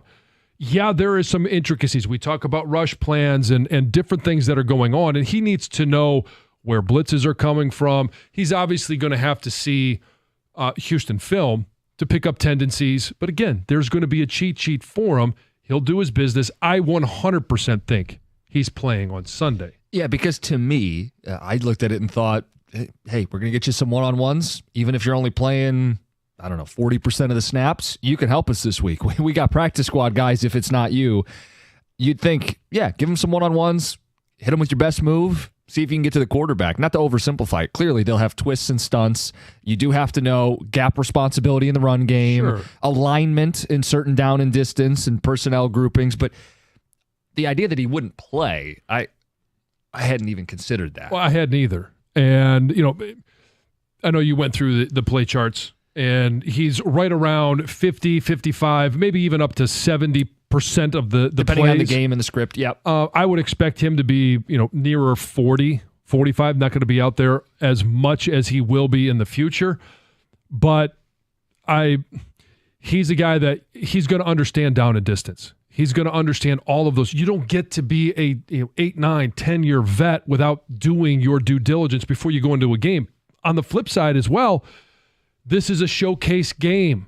It's Sunday night football. The entire country will be watching. One of the greatest storylines has been you lost touch, you go 3-0. But you don't put pressure on opposing quarterbacks. Now you're playing against C.J. Stroud. He's a mobile quarterback. You go on the trade deadline. Do something that Brad Holmes hasn't done. You added at the trade deadline. Who'd you add? The best available pass rusher. He's going to want to show off. The Lions are going to want to show him off. Both sides are going to want to have him on the field. And the Texans, by the way, are not doing a good job protecting C.J. Stroud. Gave up 8 sacks in their Thursday night game against the Jets, the last game they played. And you go, okay, that's just one bad day. If you take the last 3 and add them up, they've given up 13 sacks over the last 3 games. This is what the Lions have been waiting for, a chance to get home, and Zadarius Smith is going to be a guy off the edge that can do it. Yeah, and what he adds to the defense, we'll see more as he becomes more familiar with Aaron Glenn, and as the coaches become more familiar with what he's good at, what he likes, what he's not good at. You're not going to call some of those things. Again, we don't think the Lions are losing this week. They have this invincibility to them where nothing has seemed to phase them. Like I said it in the picks. Houston's got extra time to prepare. They're coming home. They're coming off a loss, bounce back against the Lions, who there's got to be a letdown at some point, right? But Dan Campbell has them so focused that they have been ready for every challenge. And each week has presented something different for the Lions. Dallas, it was, hey, I know you want to pummel them, but you got to make sure you actually go out and stay composed and do it. Minnesota, no Hutchinson. How do you respond? They did. Tennessee, this is a classic one-win football team where, hey, you don't take them seriously, bad things happen. They put up 50 points. And then last week was the elements. Nothing has stopped this Lions football team. And I do think there's a lot of football reasons why they'll win this week. And some of it is I do think they'll get to C.J. Stroud like everybody has. I do think they'll run on Houston like everybody has. And Brian Baldinger told us, you're going to have some downfield throws. J-Mo's back. This really feels like another spot where the Lions, more than a field goal favorites, doesn't matter that it's on the road, they should win this football game. But it does reach us to this conclusion. John, you said 14-3, and I was much more optimistic at 15-2. But we both have them losing at least one more football game this season. When is it? 248-539-9797. We want you guys to answer that question as well. Relish in a little negativity here. Well, when do they actually lose a football game? Here's one of the things. Here's why it's kind of hard to pick that one, is because whenever it happens, it's going to feel a little bit unexpected. Yeah, they're going to be favored every single week. Yeah. And this has been an absolute machine. They put up 47. The worst loss that Jerry Jones has ever known as owner against the Dallas Cowboys. They find a way to win in Minnesota. And whenever there's been the machine that is just rolling down the tracks, when something has gone wrong with the machine, the rest of the machine just works a little bit harder. And, it's no Hutch. It's no J-Mo. It's injuries to different positions. And then they just keep rolling along. Texans will be no different. I think the losses come nearer the end of the season, and I'll chalk up one, kind of a cheap one. They've got the number 1 seed already locked up. Okay. And so maybe they play the starters for a week or for a drive, maybe 2, a quarter, just to keep that well-oiled machine tuned up. Because you already have you don't want to have 2 buys, right? You got to stay in rhythm. You got the number 1 seed locked up. So I'll say Vikings, and then because I've got to pick one. I said 14-3 at the beginning of the year. I'm going to go at Chicago. I think it's after the Bills game, which could be an emotional win. And it's a division opponent. The Bears are in a position where they may even actually have a new head man by that point, that they're going to, no holds barred. This is our only chance to get a quality win, and let's go out there and play our best game possible. And so I'm grasping at straws for a loss, but I do believe it will happen at some point. So I'm going to go with the division opponents. Yeah, any given Sunday they could lose to anybody, but it feels like they're not going to lose to Jacksonville or the Colts, right? They're not going to lose Bears at home. Right. There's certain games that you would be really shocked. The Bills are my answer. Okay. It might be the easy answer. Yeah, but even that game, John, they'll be favored. Opponent. They'll be favored. And I think maybe the difference there is Josh Allen is not turning the ball over like he used to. Right? Jordan Love had all day to throw against the Lions, but he just couldn't help himself. He just has to do dumb stuff. Josh Allen has matured this season. And even if the Lions get some pressure, and I think the pressure will be better with Zadarius, Josh Allen's a guy that can break free from pressure, evade pressure better than most quarterbacks in football. If I had to pick a loss, I suppose that's the one I'd give him. But you guys can answer that as well. 248-539-9797. Busy 9 o'clock hour coming up. Cookie Jar, Mike Valeni, and more. It's 97.1.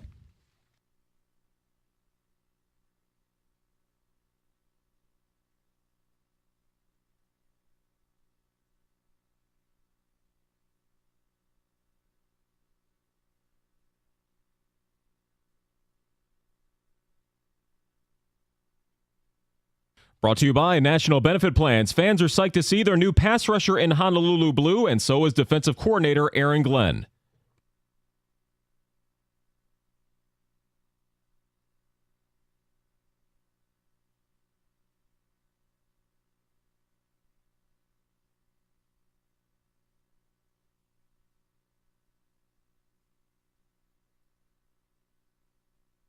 As Zadarius Smith won't get a bye due to the trade, so the team gave him a couple days off before his arrival today. He would only have a couple of days to get a crash course before their big game on Sunday night.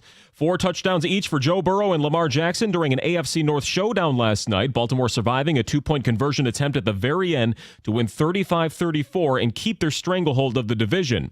Jackson kept his passer rating lead over Jared Goff, nearly 121 for the season. Goff's is 115. Some early bunnies missed by MSU Hoops at home, but they overpowered Niagara eventually for a 96-60 tune-up win before their clash with number 1 Kansas next week. Aiken and Holloman named season captains by Izzo after the game. And the Pistons and Wings will both play again tonight. Tip-off and face-off at the same time, 7 o'clock. Jalen Duren doubtful against the Hawks at home. Alex Lyon slated to start in net for the Wings in Toronto, but they do say the flu bug is going around their locker room right now. Ville Husso called up in an emergency situation. At the Corwell Health Sports Desk, I'm Chris Villar. For more, go to 97.1 The Ticket and Odyssey.com.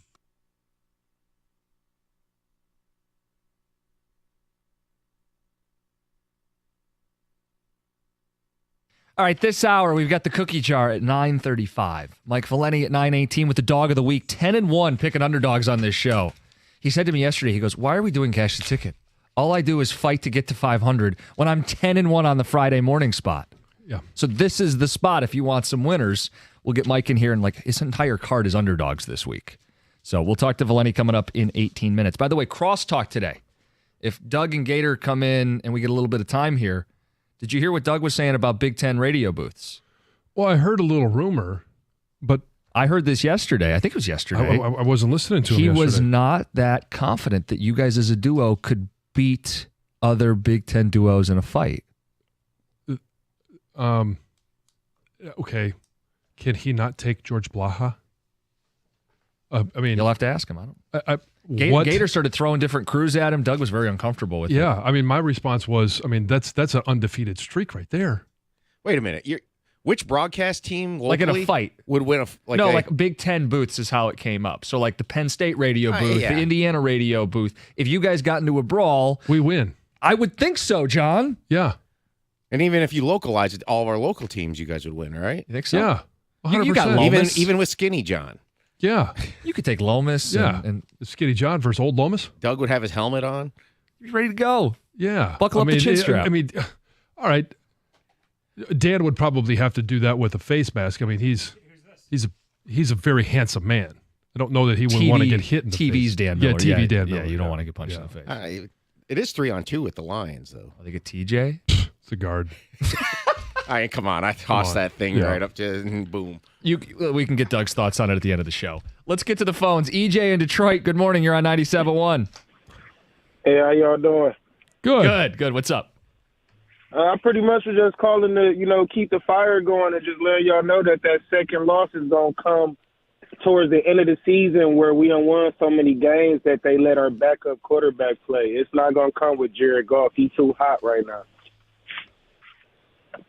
That's the only loss. Then they finished 15-2, and it's kind of a only because they gave it away. not because they actually lost on a football field. Listen, it doesn't feel like EJ, I understand the confidence. I do, because I really don't know what's supposed to trip this team up. They've lost a key defensive player. They've had an offensive player suspended. They've played outdoors, which was supposed to be this huge issue. They've gone on the road twice in the division, taken the best of the best in the best division. It hasn't mattered. Even the spots where you go, okay, it's the league, you'll look past Tennessee. Doesn't matter. 50 points. And it's a credit to Campbell, because I do think there's a lot of teams in the NFL that have these like lulls. Yeah. And they can win a certain way, but they can't win every way. And it feels like the Lions can win any way the game needs to be played. Yeah, I mean, for all three phases. We saw the special teams show up, show out against Tennessee. Not that they needed to, but they did. Defense earlier in the year, offense since then. I mean, they are the most well-rounded team. And you look at the teams that they play. Buffalo's probably the next most well-rounded team. Detroit, I think, will be favored even against Buffalo, San Francisco, the best team still on the schedule. Who do they lose to? Ticket Texture says, don't let this week be the look ahead. Stroud might not have all his weaponry, but he is a different player at home. There's no question. And he does pose a lot of concerns. That's why I think Zadarius will actually play in this game. And I think he's a guy that can help neutralize some of the skill set that C.J. Stroud has. But there's no Stephon Diggs. And if Nico Collins can't play, like part of the reason he has been sacked so many times, he got nowhere to go with the ball. Yeah, it's two things. They got to do a better job up front. Right. But guys aren't creating separation. It's Tank Dell, and that's been really it. Now, I don't know if Nico's going to play.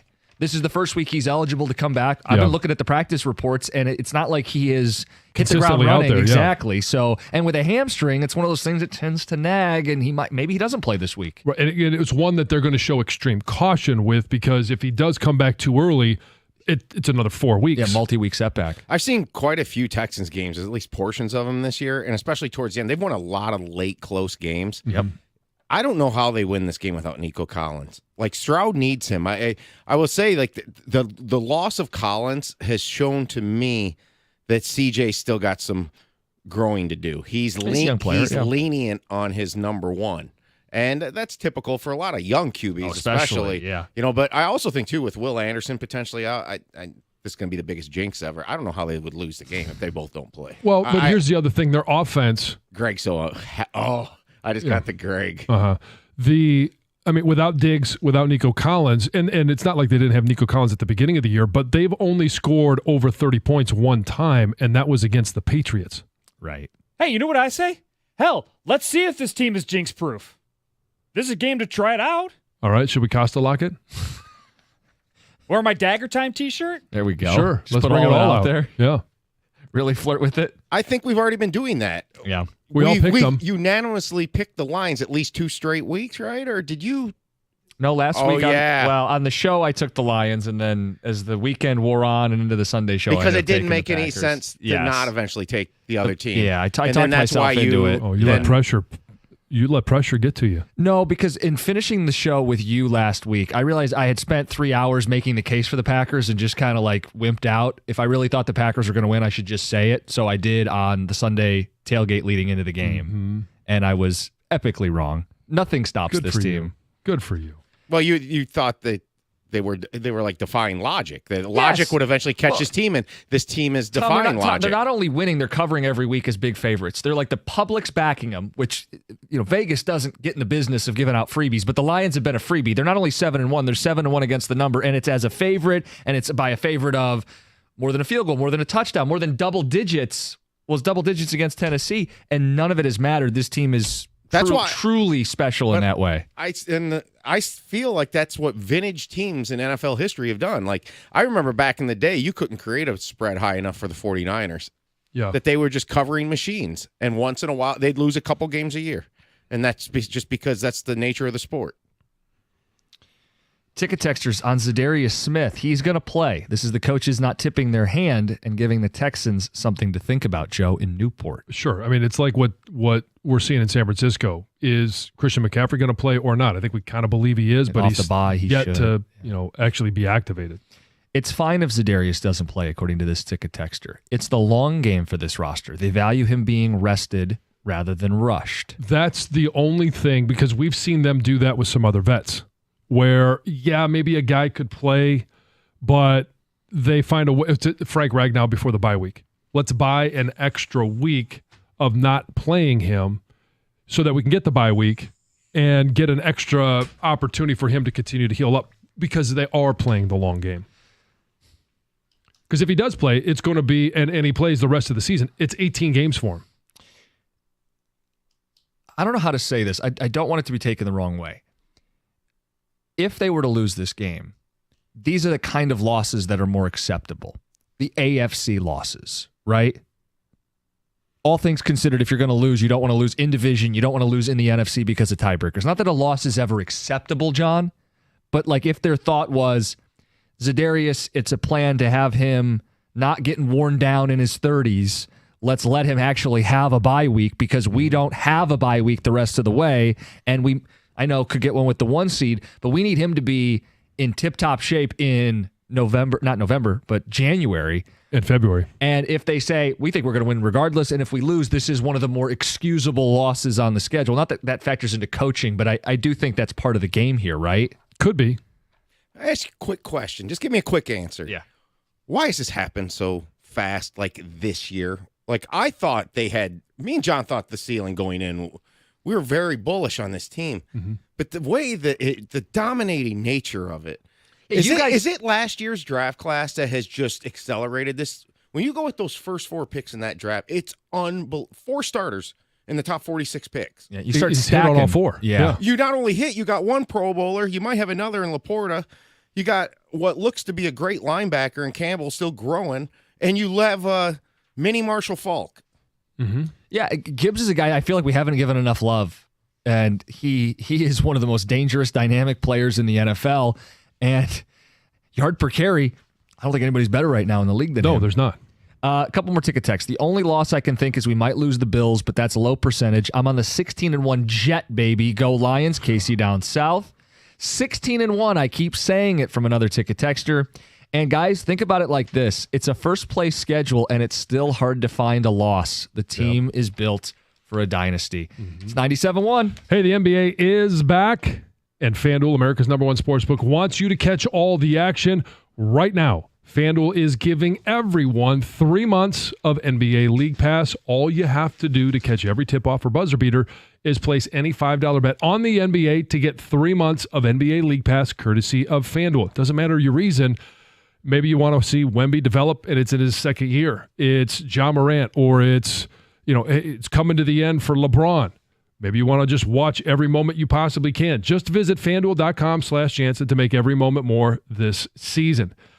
FanDuel is the official sportsbook partner of the NBA. Must be 21 or over and present in Michigan. After 3-month trial, the full price of League Pass will automatically be charged monthly. Cancel anytime. No refunds. Terms, restrictions, and embargoes apply.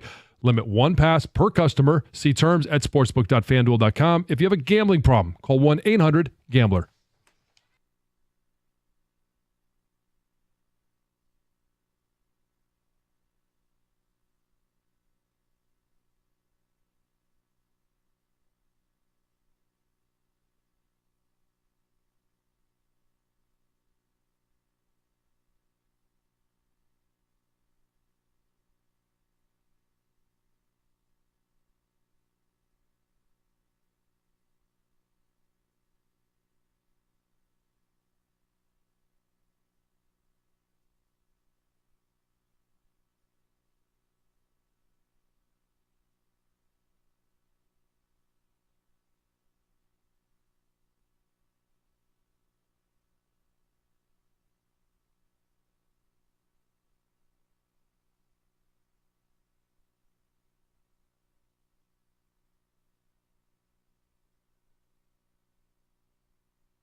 All right, we'll get to his dog of the week. 10-1 now? Yeah. And your whole card on Cash Ticket, underdogs and overs.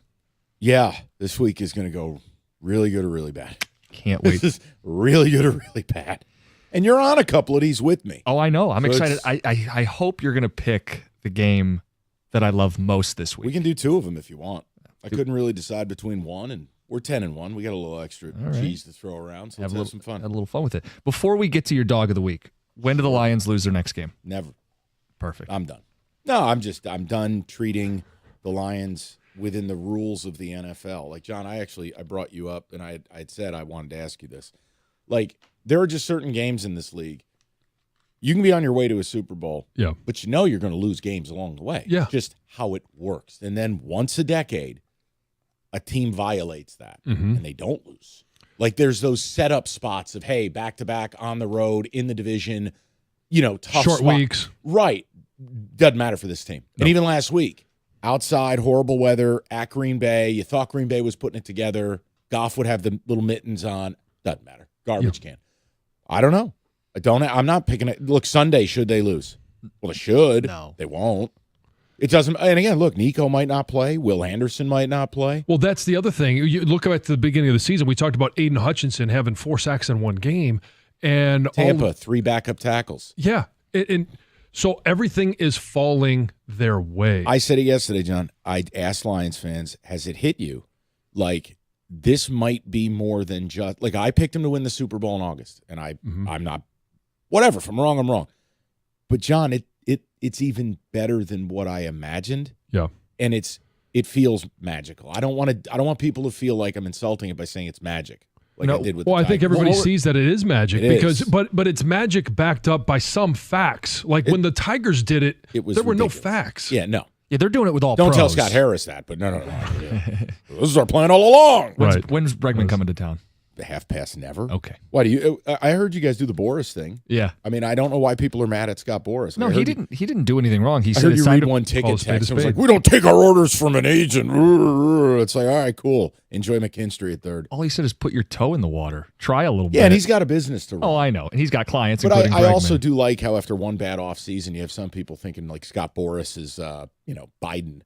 It's like, dude, come on. He hasn't lost his mind. He's still a high-powered agent who knows what he's doing. Like, he's not out here mumbling and, hey, Grandpa, it's time for your He also has Metamucil. other guys that are currently on the roster that, hey, if we do this Boobs. deal, let's Exactly. do this. I mean, there's But see, you're thinking like a major market team. Do we have one of those here? See, John's no thinking proof. about, hey, I tell you what, Scotty, one hand washes the other. We'll get this Scooble thing done, and you get Alex Bregman over here. And We throw him a little extra. We Yeah. don't. I don't see that because look, I don't want to build Jim's ego. It's big Oh, enough. please do. This is No. Yeah, hold on, those headphones aren't going to fit anymore. John, I want to apologize in advance. I think Jim made a good point. And it was the idea of I'll blame Scott, not Chris, because there is this air of smartest guy in the room with him. Mm-hmm. And his comment the other day, his actions could be different. Well, I mean, we have the youngest team in baseball, and if everybody gets a little bit better, we're great. And, outside contribution never outweighs internal development. I'm like, yeah, great. Here's Soto on line 3. Outside production can be just fine. Yeah. And if you I'm were worried. to add Soto, you're not even to No, the median. I'm not. You know what's funny? I was talking to Gov outside. I was like, look, if the offseason was Bregman and Christian Walker, think about first and third. You got a pair of Gold Glove caliber guys, 2 right-handed bats. Walker would be a 2 or 3 year commitment, 30 home runs. Bregman, probably a 5 to 6 year commitment, but again, 25 to 30. But professionals, good at bats. You've got a familiarity with Hinch. Pedigree, and guess what? World Series. Winners. There you go. And how much does Walker if was you in want the to Super talk Bowl, about the World Series 2 years ago? You want to talk about the improvement for the current roster? Yeah.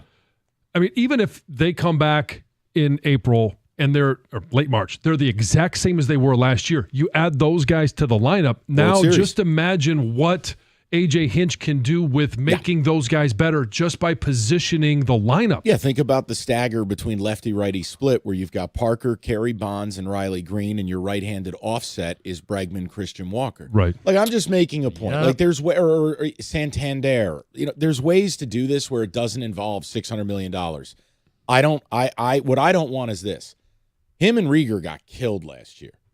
They got vilified because they wanted this Matt Chapman thing. Like, I didn't care who they signed. I'm just going, just sign please, somebody, yeah. human being who holds bat. Like, what we can't do is this idea of people get vilified for wanting more, because if not now, when? We're all on the same team. We want this team to be better. It's and just there are silly players available that make them better. I don't know why people want to defend this team. They haven't won a World Series in 40 years. Dog of the week. Let's go. You want to go two of them? Sure. All right. 1, 2, 3. Utah. All right. Utah plus 3.5, hosting fake-ass BYU in their old man strength. And then, because you don't care about the breakdown, you just want the picks. Yeah. All right, Kansas. Let's go Kansas catching the 3 against Iowa State at Arrowhead. Yeah, but hold on. Iowa State's been asked for a few weeks. You got Kansas off a bye. You know Leopold is 16-7 off a bye? I do now. So, like, just this idea of Kansas power running game, ISU looks flat as hell. And what's Kansas's strength? 2 NFL corners. What does ISU need to do? Explosives in the pass game through 2 decent receivers. It's ratty. John, which one do you like better? Utah. I mean, they're the team that has 100% underperformed. Now, a lot of injuries, obviously, to the quarterback. And they're at home. And they're rivalry game. And I know BYU is too, but here's the thing. BYU's all the metrics, like Retzlaff, their quarterback, he's getting away with murder. Like, this guy's not good. And he throws balls into 7 defenders and, it bounces off someone's face. I don't believe – and BYU hits every 4th down. Yep. They make the Lions look average. So, like, I just think it's rivalry. It's Rice Eccles at night. Mm-hmm. Throw some special helmets on it. Utah breaking out some special helmets. Good if they were. Take the points with both. You're getting at least 3 in both of those, depending where you go. Let's get to Heather with the news. Oh, no. Oh, God. Okay, Mike, I've tried to find stories that aren't so deep and depressing for you. So hopefully some of these you'll enjoy, all right? So, I'm going to start with this one. Detroit will soon become the largest city in the country that will allow residents to pay taxes and other fees using cryptocurrency. I'll take it. So that's not negative, right? That is not is not a baby being thrown off a bridge. We're good. The city announced on Thursday that it's launching this program that will allow crypto payments through a secure platform managed by PayPal. It's expected to become available sometime mid-2025. They didn't give an exact date, and officials didn't say whether it will be prior to the tax deadline or not. That's but big that for John. is coming. John's huge into crypto. Are you a big the crypto guy? world? Yeah, sure. Yeah. I know. Ethereum enthusiast. What about this one? Miami Dolphins fans can now sniff Odell Beckham's jockstrap. Sort of. Yes. So BetUS has released a candle that claims to capture the essence of his game day gear. Yes, it's $50. You're a Giants fan, right? Bro, I hated him when he was with the team. Oh, really? I didn't want nothing to do with that candle. And it's literally like his torso. The candle looks like his torso with the jock strap now, on. let me guess, yes. what's the wick? Well, it's not what you think. It apparently mixes essences of amber, green lavender, neroli, and hints of musk. And some say the candle brings sweat, worn leather, and adrenaline to life. And finishing notes of narcissism and delusion. There you have it. God, whose idea was this? John, you want to make an O-line collection? Yeah. Oh, God, reek. Yeah, the Lang and Jansen line of scented candles. Yeah, we'll call it Power Trap Potty Break. Oh, God. Presented by Yankee Candle. Yeah. Oh, my God, Heather. What about this? When's the last time you've been to Minnesota? Never. Are you going there anytime soon? No. Well, if you do somehow make your way to Minnesota, you need to watch out for beaver, okay? Because it's now illegal to eat beaver in Minnesota. Put that in the audio board, Greg. Thank you. Yes. See how quick I can get in So- trouble But with that one. it's not all beaver. It's not all beaver. It's just nuisance beaver. Yes. Oh. Yes. Oh. Well, Yes. Good so to know. look out for that. Yeah, there's been this amendment to this Minnesota statute that talks all about the removal of nuisance beaver. And the line in this amendment says human consumption of retained beaver is prohibited. So basically it means if there is a nuisance beaver in your area, you are allowed to trap it. You just have to release it. You just can't eat it. Yes. Fantastic. All of this audio will be analyzed. Mike, have you ever had beaver? There you go. Excellent. This is excellent. But see, I know how to play this game, and I'm not going to have my crew turn this around on me. So, hey, there's Heather with the news. I'm going to be cookies. I ain't playing this game. It'll come back around right over this way. This is some more good news. 114-year-old in Pennsylvania, a woman is now believed to be the oldest living person in North America. How old? 114. Do you want to live right. that long? I don't. If I'm in good health and if I'm all there mentally, yes. But 114? She was born in 1910. She's outlived her husband, her 3 sons, as well as dozens of other siblings. See, that's a life 6 of different sadness. husbands. That's Yeah, she terrible. also says she's never smoked, never drank alcohol. I mean, at this point, you better start. Yeah, live a little. Right? Like, why not have try a it? little bit of fun. Like Had my first 114. drink at 114. How depressing does it have to be? You're 114. Like, look how, like, the world is upside down. She seems very content at this moment. Yeah. She likes Good baking, for cooking, her. drawing, music, and staying social. Yeah, but you just beat it all. Staying social? Yeah. 114. I know. She's asleep by 3 in the afternoon. She's probably Yeah, got but- like a big bingo circuit she's been Exactly. doing. Bingo circuit. Yeah. You know, the old folks' home, they say it's where it all gets done. John, 114 though. That's his goal. Yeah, 100's my I'd goal. love to live to 100. Yeah. What? Yeah. Well, you. What's your exit strategy? How long you plan on living? If I could sign a piece of paper where I was in good health, oh Christ! If I could get to 75, I'd sign the piece of paper. 75? That seems In like good a low health. bar. I don't want the rest. That is a low bar. Yeah, well, take a look at some of my family when they died. I just making a point to you. It's just, it's there gets a point where it's not living; it's existing. I don't want the. Yeah, you don't want that. yeah. I want I to agree. live. I don't know. I don't have any good memories of my grandparents. They weren't living. They were awful. There's a question about this in the cookie jar. We'll get to that next. Oh, It's we got a Heather with the mortality news. segment of the cookie Oh, jar? yes, yes, One question yes, involving yes. mortality, baby. It's All right. 97.1.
We'll get to mortality in a second. We have 6 questions in the cookie jar. The first, this is something that we deal with on a daily basis. When you need a pick-me-up, is it coffee, tea, pop, or energy drinks?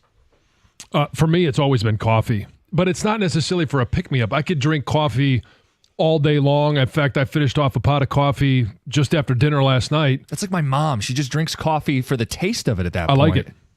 Yeah, for me, it's energy drinks because I drink pop normally. Like, that's just included in my normal diet. But if I really need to pick me up, I'm going for that Red Bull. I'm going for 5 Hour Energy or something like that. Energy drinks for me. What about you guys back there? Definitely coffee. Ever since I started working an adult job, meaning as an adult, in the morning, coffee's always been that pick-me-up for me. Yeah. Mine's coffee, too. I'm one of those people. If I don't have it in the morning, I'm different. I'm relying on it. It's pathetic. There's been times where I've gone without coffee, and I don't get the caffeine headaches. I don't get that whole deal. I just need a warm drink in the morning. So sometimes I'll go with tea if we're out of coffee it doesn't throw me off. I just need a warm drink. Tea only if I'm sick. I like tea, but only if I'm sick. See, I don't like warm drinks. Oh, really? Mm-mm. Like, I don't like coffee. I don't like tea. I don't really like hot chocolate. I mean, I'll You don't like get hot it. chocolate? What about a spiked hot chocolate? Cider? Oh, I mean, that's I'll good. drink it, I guess, to enjoy the alcohol, but Cider and donuts? Not my thing. I mean, cold cider's fine. Okay. What kind of person do you think Tom is when he doesn't have coffee? Because he's a completely different person. Is he like mellow? No, I just no energy at all. Oh, okay. I need it. So mellow. It's sad. Okay. Yeah. This next one says pick one fast food to have for the rest of your life. Oh, this one's easy for me. Five Guys.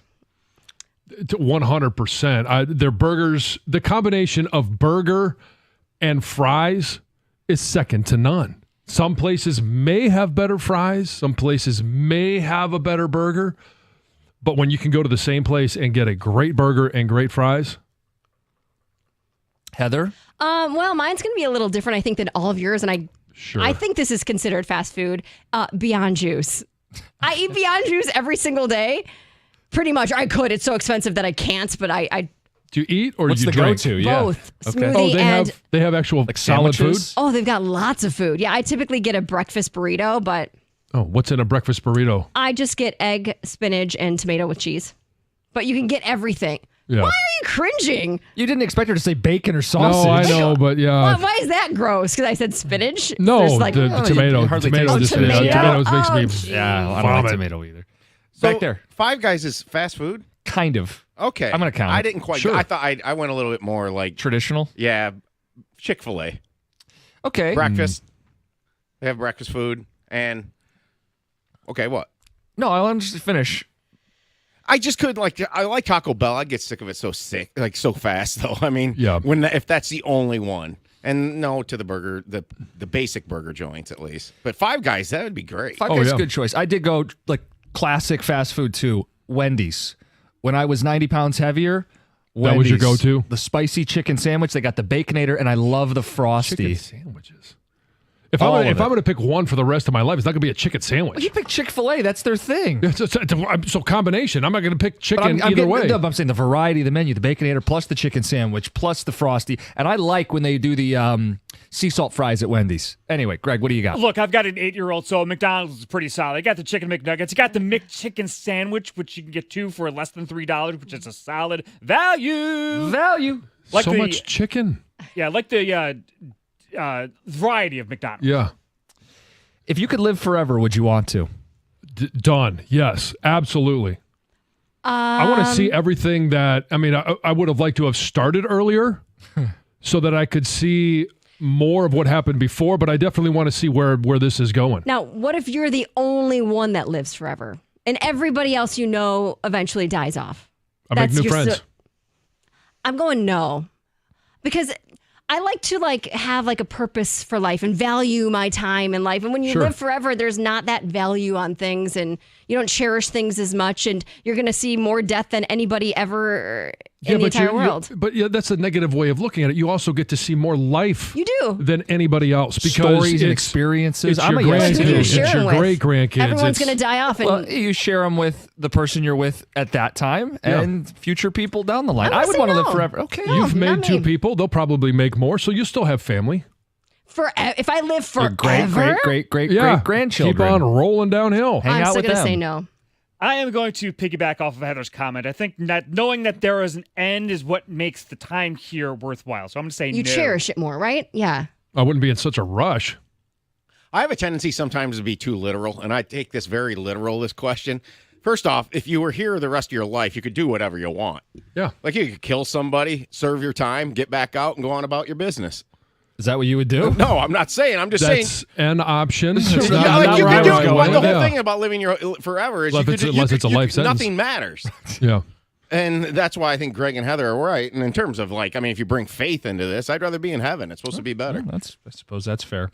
What's the one chore you refuse to do for your partner? See, I had a hard time with this one. I don't know How that about there's this? anything I would refuse. Your least favorite chore? Folding laundry. Yeah, the word refuse got me too. I'm like, but I refuse to actually do anything. Colin, No. under no circumstances. But the one chore that I don't do, that I've never done at this current house, is mow the lawn. Oh. Acts of service are my love language. Gives me great joy to do things for my wife. Sure. Fold your clothes? Nah. Pass on that. This is such an easy answer after today's show. It's purchase nuisance beaver products. Okay. I said cleaning the kitchen floor. I just hated it as a kid. I don't like doing it. Really? Even though we've upgraded the gadgets and it's not that bad. Like we've got one of those, the shark mops. Give like a spin mop. Yeah, and those are game changing. I just don't like cleaning the floor. Really? Oh, wow. It's so easy. And it's so It is. It's so gratifying too. I know. I don't mind vacuuming, but for some reason, like the hardwood floor and It's scrubbing. basically and, the exact same thing. I know. Yeah. It's like the same motions, movement. I You're don't in the have same a great body explanation, position. You're not Heather. like strange. Interesting. Maybe it's because as a kid we didn't have it, so if you were cleaning the floor, it's more bucket of water. Were you and- down on your hands and knees when You you were a didn't kid have a scrubbing mop the floor? growing up? What? Your mom didn't own a mop? Well, mops You have would been around walk in forever. and mom was on her hands and knees scrubbing when I the was kitchen younger, yes. floor? Yes, John. Really? Yes. You didn't have a mop? That's what you just said. You didn't have a Yes, mop growing I up. know what I just said. I Yes. guess it explains why you haven't been to Bronner's. Okay, then. Mom's always mopping. Okay, speaking of Bronner's, this next one is a Christmas question. When do you put up your Christmas tree? It's usually the week of Thanksgiving. Week of or week after? A week of, especially since So it's up for Thanksgiving. the in-laws, usually come into town for Thanksgiving, and it's usually up. Sometimes my wife will like to decorate it with her mom. My mom will be around. She'll throw some ornaments on. Kids obviously will be around because they're home from school. So it's the week of Thanksgiving. I would like to set it up now, but I don't want it up for my son's birthday in November. November 17th is his birthday. So I'm going to do it. I'm going to say the weekend before Thanksgiving. Okay. Yeah. You like to have it up I for do. Thanksgiving. Mhm. Yeah. To me, it's after. So that Black Friday long weekend, you set your tree, you get everything set up. It's after Thanksgiving because people jump the gun on Christmas. It is Thanksgiving, then Christmas. Only if you're a Scrooge. I procrastinate pretty hard on this. Mine's actually usually goes up Army-Navy Saturday. It's that first really heavy college basketball Saturday Sure. of the year. So you're like a couple weeks into December. Yeah, it typically is that. Might be a little earlier this year. Okay, so then when do you take it down? College football season. So like early January. See, Oh, ours, Well, yes, but ours is college- down before now- New Year's. Usually 2 or it 3 days is? after Christmas. Yeah. oh no. That's the idea. Now, college football season Stretching is now out, going to yeah. last a little bit longer. Yeah. Tom? I gotta ask John. Do you are a Christmas music Oh, yeah. person big time? Do you still listen to Christmas music after you take your decorations down? Sure. I can listen to Christmas music all year. I think Jim nailed it. Black Friday is the ideal day, but I do think if we're having family over Thanksgiving, we usually try to put the stuff up before. Okay. The last question is it too early for Christmas music? Nope. Never too early, never too late. Nope, not at all. Let's go. Jingle bells all the way. Mm-hmm. I mean, I'm not going to listen to it right now. It's got to be after Thanksgiving, but I don't care if a radio station starts playing it or if I hear it in a store, I get it. Yeah, you walk in a department store, it kind of gives you that little Christmas feel. What I've discovered this year with this weather, I've noticed people have Christmas decorations up already. They're getting out in front of it. Our It's like- neighbors. Yep. Yeah, and it's like 70 degrees out, and it Yeah. just seems weird. And this makes me feel like what it's like to live in a warm climate. Like if you lived in Florida during the holidays, it just doesn't feel right. It's weird. Yeah, it would feel weird listening, like jamming to Christmas music while it's 70 degrees out And we're still not even at Thanksgiving. To me, it's too early. Sometimes you just need a smile on your face, and Christmas music always comes through. A little bit too early for me. Don't tell that to my son. He is knee deep into 12 days already. Excellent. Okay. Yep. Heather's already watching Christmas movies. I am. I've already, yes. Oh. watched. But not Charlie Brown. Hallmark That guy Channel? sucks. No, I don't have that. Oh, you don't? Oh. I just watch them on Oh. Disney, Netflix, whatever. Okay. And that is the cookie jar. It's 97.1.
Full page of Ticket Text reacting to the cookie jar. Football Friday, if you missed any of it. Odyssey, Rewind. A lot of talk about the Lions, the Texans. We're all very confident.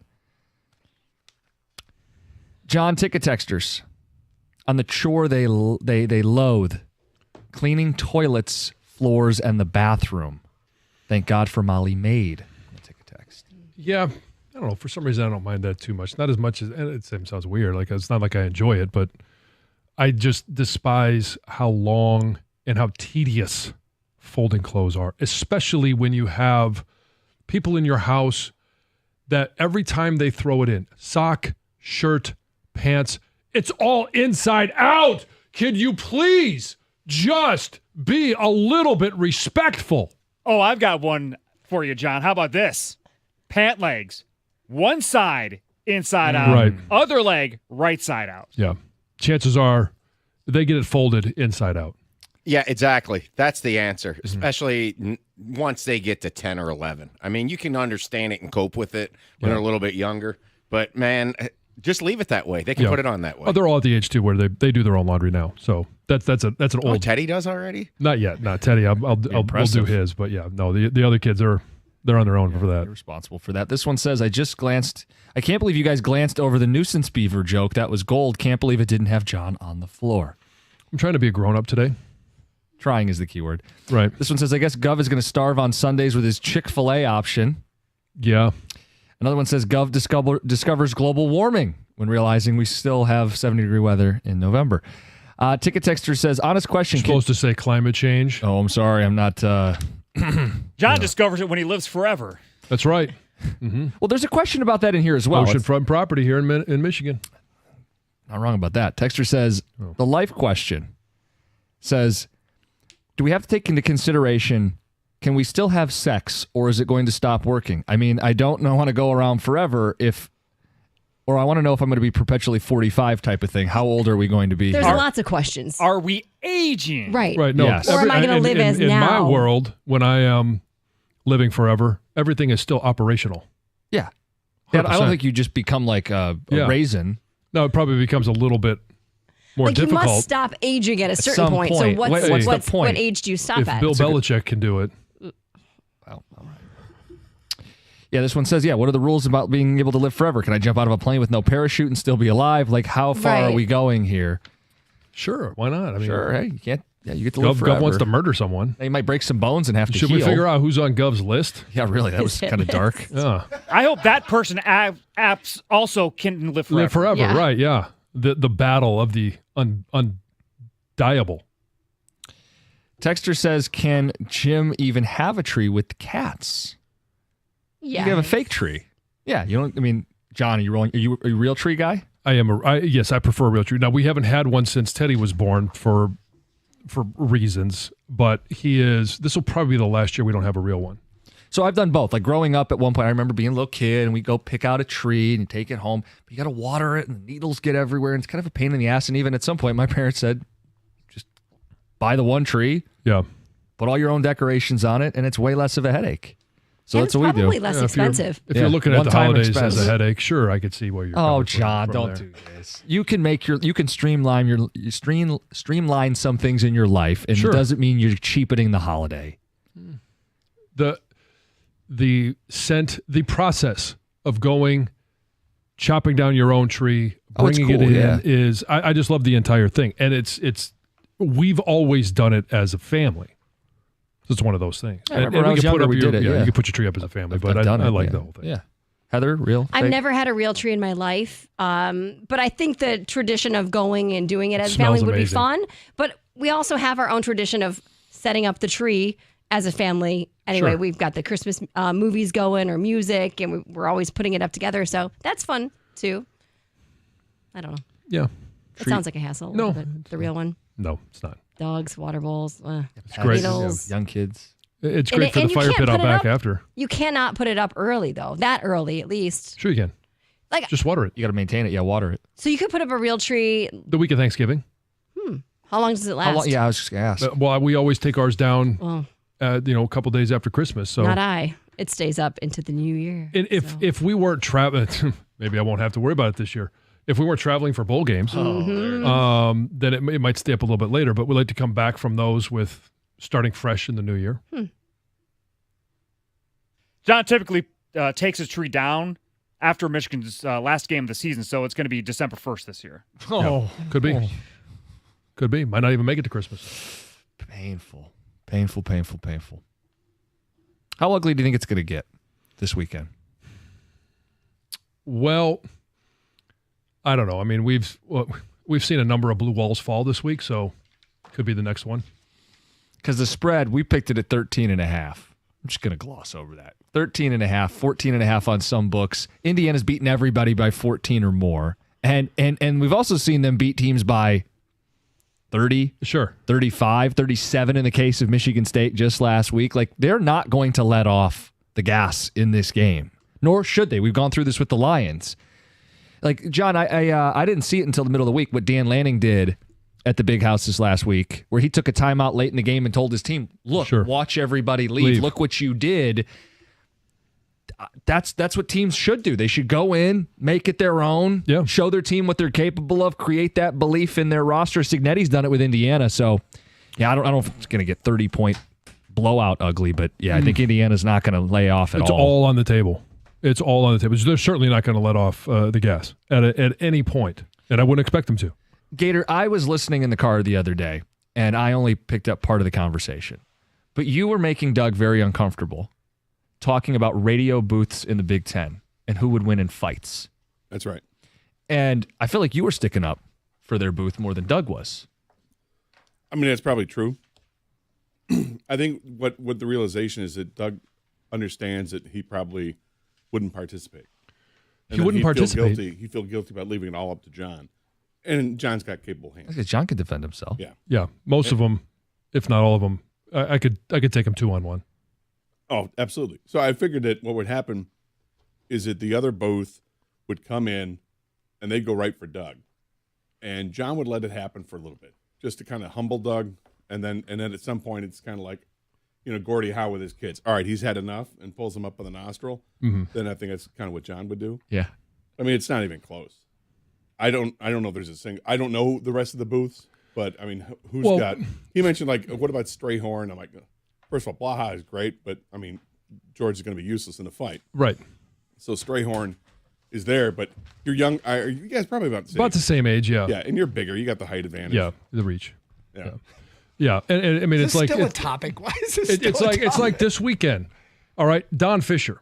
Play-by-play. He's been doing it for literally 52 years. I think Doug can take it. Doug, you got I would hope so. You know what's going to come out of this? What? We're going to walk into these press boxes and we're going to get side-eyed by all these play-by-play guys. And?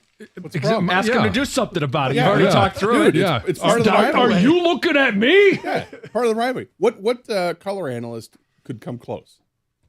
Like, who's Penn State at? Jack Ham. I love Jack Ham, but he's right. Jack's like he's 80 years old. Yeah. I mean, no, I mean who's Ohio State at? Jim Lachey. 40-yard dash. But Jim Lachey, it's take him in the knee. Yeah, exactly. Just take his knee right out. Yeah. Okay, you'll fight him. Doug will do rock, paper, scissors. Yeah, well, you know what? He could just keep doing the play-by-play. And I'll take care of it. Yeah, you just keep doing the play-by-play. I'll take care of this. I just want to hear how it sounds at the end. Give me the credit where credit's due. Plus, Doug, you don't have to worry about it. I mean, Jason would come running from the sidelines and run up into the booth and help out John. You don't have to do anything. I don't understand why this makes you so uncomfortable. I don't like talking about it. But I did love Jack. Are you scared of victory, of being great, of being the best? Yes, John, that's my fear. I'm afraid of being the best. You nailed it. Psychological breakdown. There's got to be something. I mean, I just don't understand. I mean, okay, I understand being uncomfortable with a physical confrontation with George Blaha. Blaha's a legend. I understand that. I mean, but the only thing in this context, Doug's done with him. Like, would you be concerned if Penn State moved down from John Hamm and brought in LeVar Arrington? I've done that. You've already taken care I've already taken care of that. Hey, you guys were teammates. Yeah. That's right. Aren't you guys kind of tight? Yeah, LeVar's my boy. But yeah, I mean, when he was at him and Courtney Brown. All right, we're talk 2-on-1. Let's go. Wow. Confident. Been there, done that. One confident former, I won't say All right, washed what up did we player. learn about Heather today? What did you learn about me? Yeah, I don't think you had any egregious takes. No, I don't think so. No, she had a great story, though. Oh, Would Yes. in the state of Yes. Minnesota, it is now illegal to eat nuisance beaver. I'm sorry, to eat what? Nuisance beaver. If you Nuisance trap beaver, you can still, and it's in season. You have the appropriate documentation.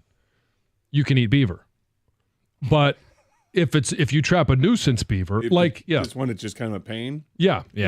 One you don't want around anymore. Just won't leave. Just won't leave. It's doing damage. This beaver just will not leave. You're not allowed to eat it. You can't eat it. You can't eat it. Do you want to? If it won't leave, you're Well, I mean, by Probably on the law definition, passed, yeah, I mean. you would think you wouldn't want to eat nuisance beaver. Yeah. So, So something to but ponder. you have to remove it and relocate it. In a humane way, of course. Of course. Of course. Okay. Well, Doug, good what story. are you guys talking about today? I'll be dealing with a nuisance gator, and Every day. we'll talk football most of the day. It's Carson Anderson, 97.1.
How we doing?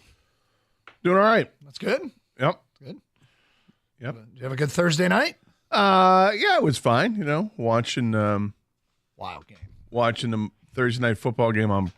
God, I hate that it's on Prime because I wanted to flip back and forth between that and the Michigan State basketball game. So I watched probably, I don't know, 18 to 25 minutes somewhere in there of the basketball game. Yeah. And most of the football game. What a game. What a wild Thursday night game.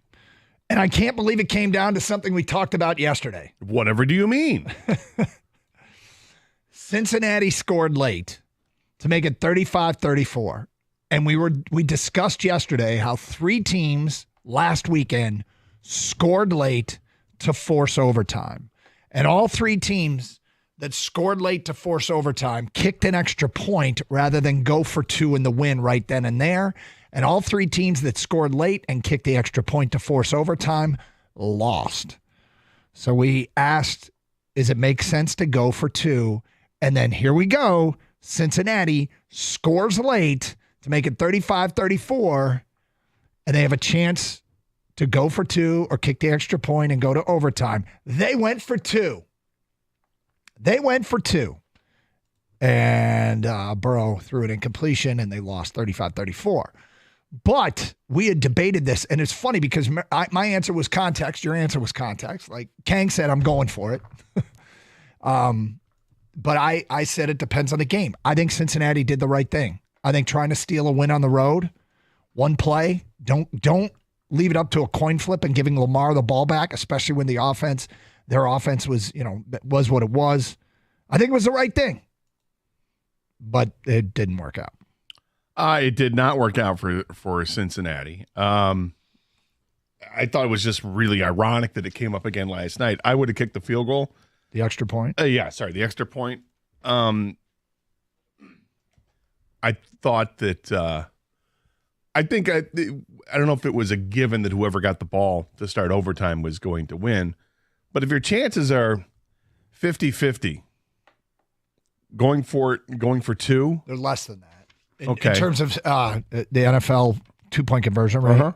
Yeah, I think so. It's right. Less than? Yeah. Well, then isn't the odds to play the flip of the coin?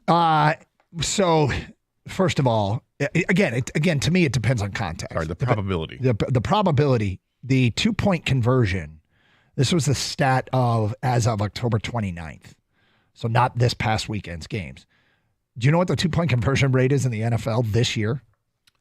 Well, you already told me it's less than, so I'm going to say 41%. It is less than that. Wow. Yep. 37%. It is less than that. 35%. Less than that. 31%. It is 31%. Wow. This from a story on Pro Football Talk.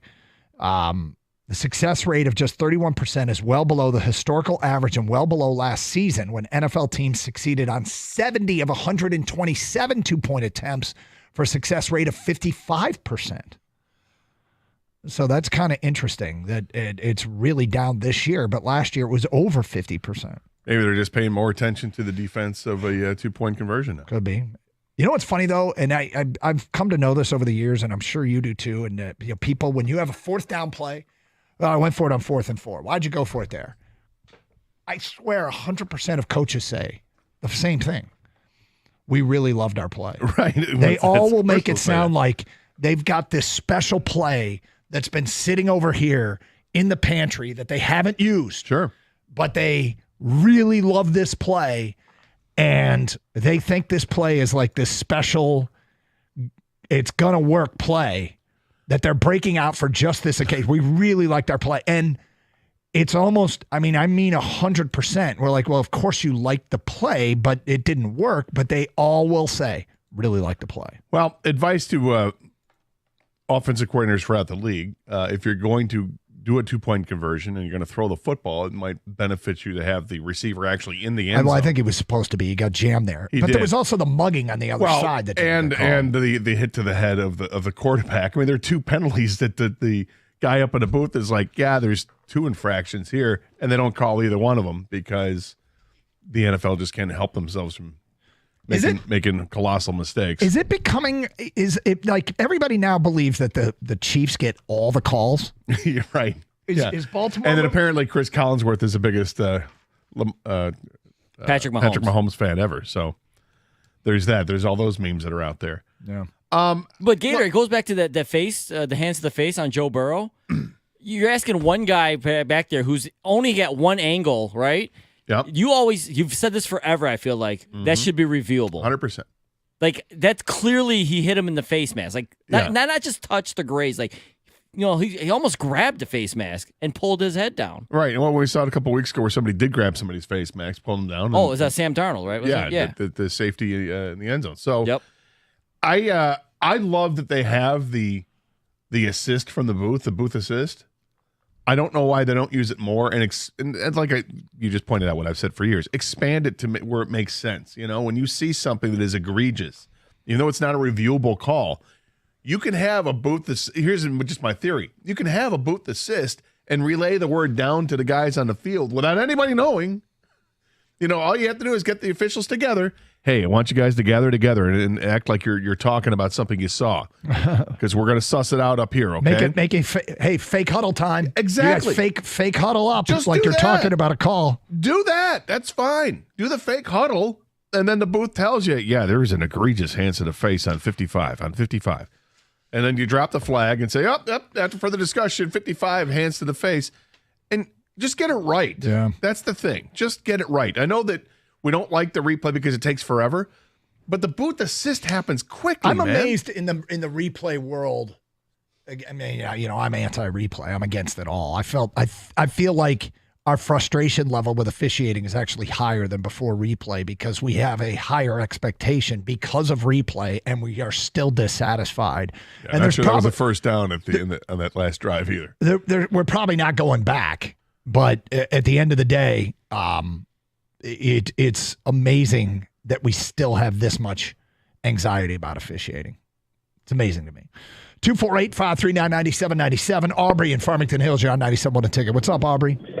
Hey, guys. First of all, you both do a really, really good job. Enjoy listening to you. So keep up the great work. Appreciate it. Look, I think you want to have control of the game. I have no issue with the teams going for two.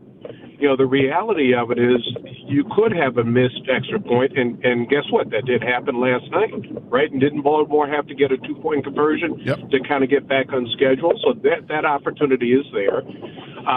I don't know what the percentages are, but I'm not going to leave my destiny to a coin flip.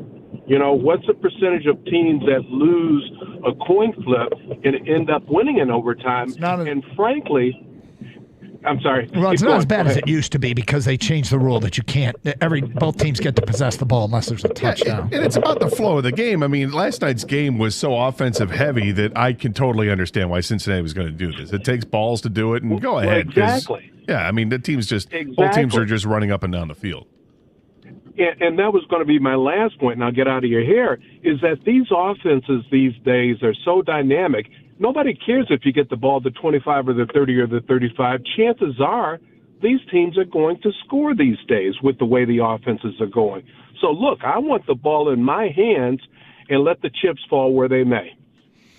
Thank you. 248-539-9797. To me, it's always contextual. And last night, if I were the Bengals, I would have done what they did. I think when you're an underdog and you can get out of there with one play, as potent as Baltimore's offense is, that's a time where I would have gone for it. And they didn't. It didn't work out. 248-539-9797. It's just amazing because we debated it yesterday afternoon, and then it happened on the Thursday night game.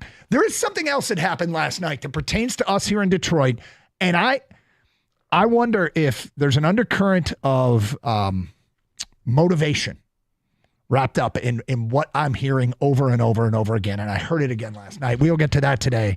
Matters to us here in Detroit. We'll get to that today at 10:20. Carson Anderson, a 97.1 The Ticket. Every Friday night, FanDuel is giving all customers a bigger payout on select NBA first bets. First bets let you get in on the action from the opening tip. You can bet on things like who will score the first basket, which team will be the first to 15 points, and so much more. And best of all, you don't have to wait the whole game to see if you won. Just look for Friday firsts in the FanDuel app to find your profit boost. Visit FanDuel.com/Doug to claim your Friday first profit boost. FanDuel is an official sportsbook partner of the NBA. Must be 21 or over and present in Michigan. Opt-in required. Maximum wager amount applies. Bonus issued as non-withdrawable profit boost tokens. Restrictions apply, including token expiration. See terms for both offers at sportsbook.fanduel.com. That's sportsbook.fanduel.com. Gambling problem? Call 1-800-GAMBLER.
Doug Carr, Scott Anderson, 97 won a ticket. How's it eye today? It's feeling better. How's it look? It looks terrible, but it looks like it looks like you vomited violently, and popped a blood vessel. So for people who missed it, earlier in the week, I got diagnosed with a slight tear in my right eye in the retina, and I had to get some procedure done, which was essentially they had to freeze it, and it felt like 9. I think it was 9 different sort of shots, injections of this freezing stuff into my eyeball, and it doesn't look great. It looks pretty gruesome. But you know what's great is like I would look in the mirror and go, whoa, like because it kind of looks like a horror movie type of thing. It was all just red all around. And like yesterday. Well, the description about it is not horror movie-esque. Yesterday, I went and sat down with Sharon Moore, and I'm sitting there talking to him, and then the topic never came up. And I'm thinking, Sharon's probably thinking, what the hell, man? Yeah. But I forgot about it. Who farted in your pillow? I hope that's not what he was thinking. I'm sure that's what he's thinking. But you just kind of go through your day, and you forget that you've got this grotesque-looking. When you left his office, did he say, all right, man, we'll see you over the weekend and grow up, dude? No, he did not. No, he didn't say that? Okay. Are you still light sensitive because you haven't been wearing the sunglasses? No, it's actually great. I'm very, very pleased about that. So that sucked. That was the worst part. That was the best part. The visual? Because I did the show on Tuesday with sunglasses on. Well, it got even better when we turned the lights out in the studio and you had the sunglasses on. Mood lighting. It was awesome. Yep. Stoney's here. Really. Do you want to ask for the patch? Yeah, I really wish I'd asked for a patch. It would have been way cooler had I gotten the patch, but no, there was no patch. Could have had the kids decorate it. Make it look sweet. Yeah, have a spider web in there or something. All right, Gator. So watching Thursday Night Football, I'm reading all of what we typically get is mid-season awards and all that, and something's going on that I realized I love. Is this debate about who really should be the offensive MVP of the NFL? Should it be Lamar Jackson or Derrick Henry? I love this. I absolutely love it because it came up again last night during a broadcast. I was working my way through some midseason stuff this morning before the show, and I saw it again there. And we did it yesterday, and I realized I picked Lamar, you picked Derrick Henry, and Kang picked Jared Goff. No, I picked Lamar. I have him backwards. I picked Derrick Henry, you picked Lamar. Sorry, yeah. Kang picked Jared Goff. And I want more debates about Lamar and Derrick Henry. More and more and more. Please keep debating over those two. Because there's one thing we've discovered about our quarterback. He hears all this. One of my favorite moments in retrospect in learning about Jared Goff, you remember all the calls we'd get about how he can't throw the deep ball? Right. So I always like to say to interview subjects, would you prefer that? I haven't said this to Goff. I never said it to Goff, but it's always been my approach. Can I ask you the questions that listeners ask us? Because I'm answering these questions, but I really don't know, and you obviously know. So if I ask you what listeners ask us, then you can you can inform me too, and all that. And usually when I say, "Can I ask you all the questions listeners ask us?" people say no, and I go, "Okay," but then I am. This is when we have a sit-down interview or something like that, and I kind of, before we get started, say, I might ask you a bunch of questions the listener ask us. And if they go, what do you mean? I go, well, because they'll ask this and that, and I don't know how to, I don't know. I'm not in the battle. You are. And they'll say, and I'll say, so it's either me answering for you, or you can answer, and you obviously are in the battle. And they go, oh, then ask away, because they don't want me answering for them. It's a way of licensing some of the more difficult questions, and then they appreciate it, and you can get an actual answer. You hope, yes. So when we asked Goff about not being able to complete the deep ball, he didn't like it. He wasn't happy. And he was like, the numbers speak for themselves. Then, do you remember Thursday Night Football when Ryan Fitzpatrick called him a poor man's Matt Ryan? Yeah. And he went out and won the game. I don't remember what it was. And they had him on the set after the game. And he sat down. That was to start the season against Kansas City, wasn't it? Is that what it was?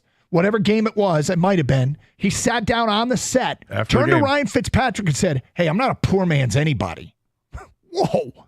edgy Jared Goff. Said it with a smile on his face and got a laugh out of it, but clearly also with intent to like check him on the comment.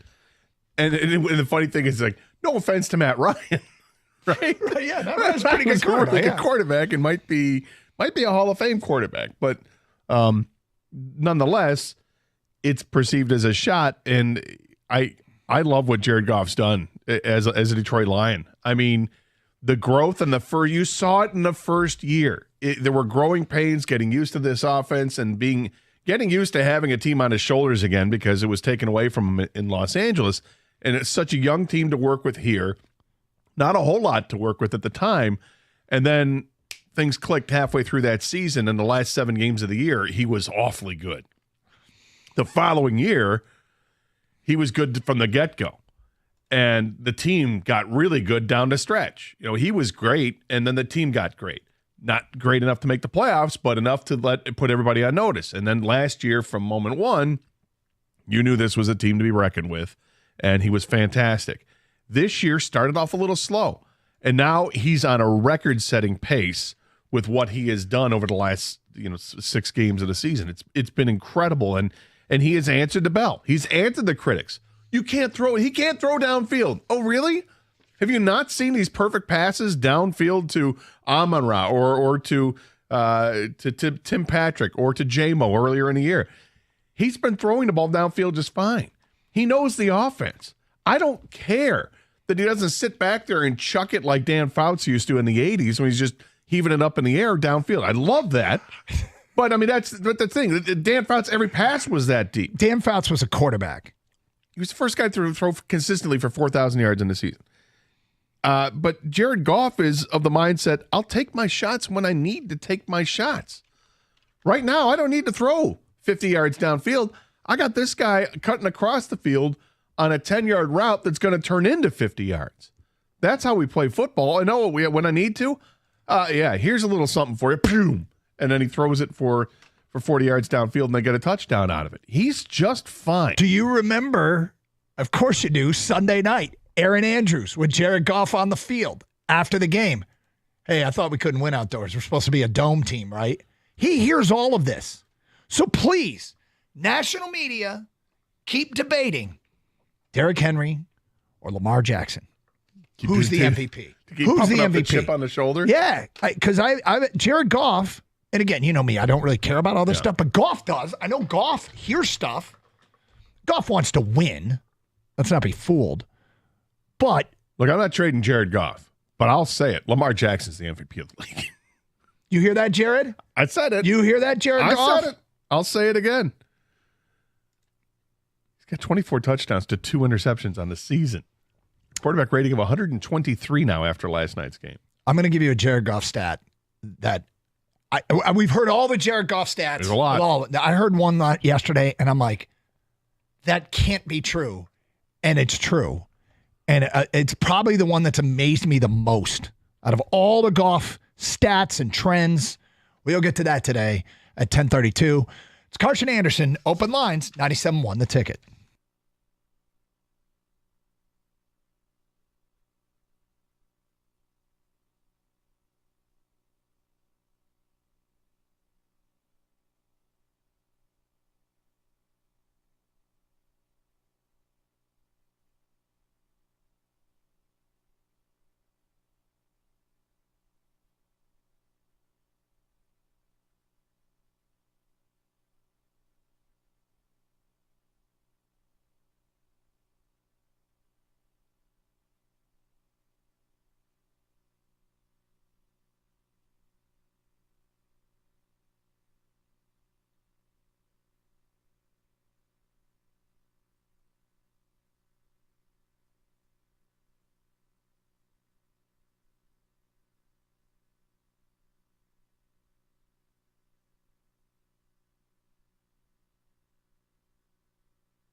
A lot of interesting trends.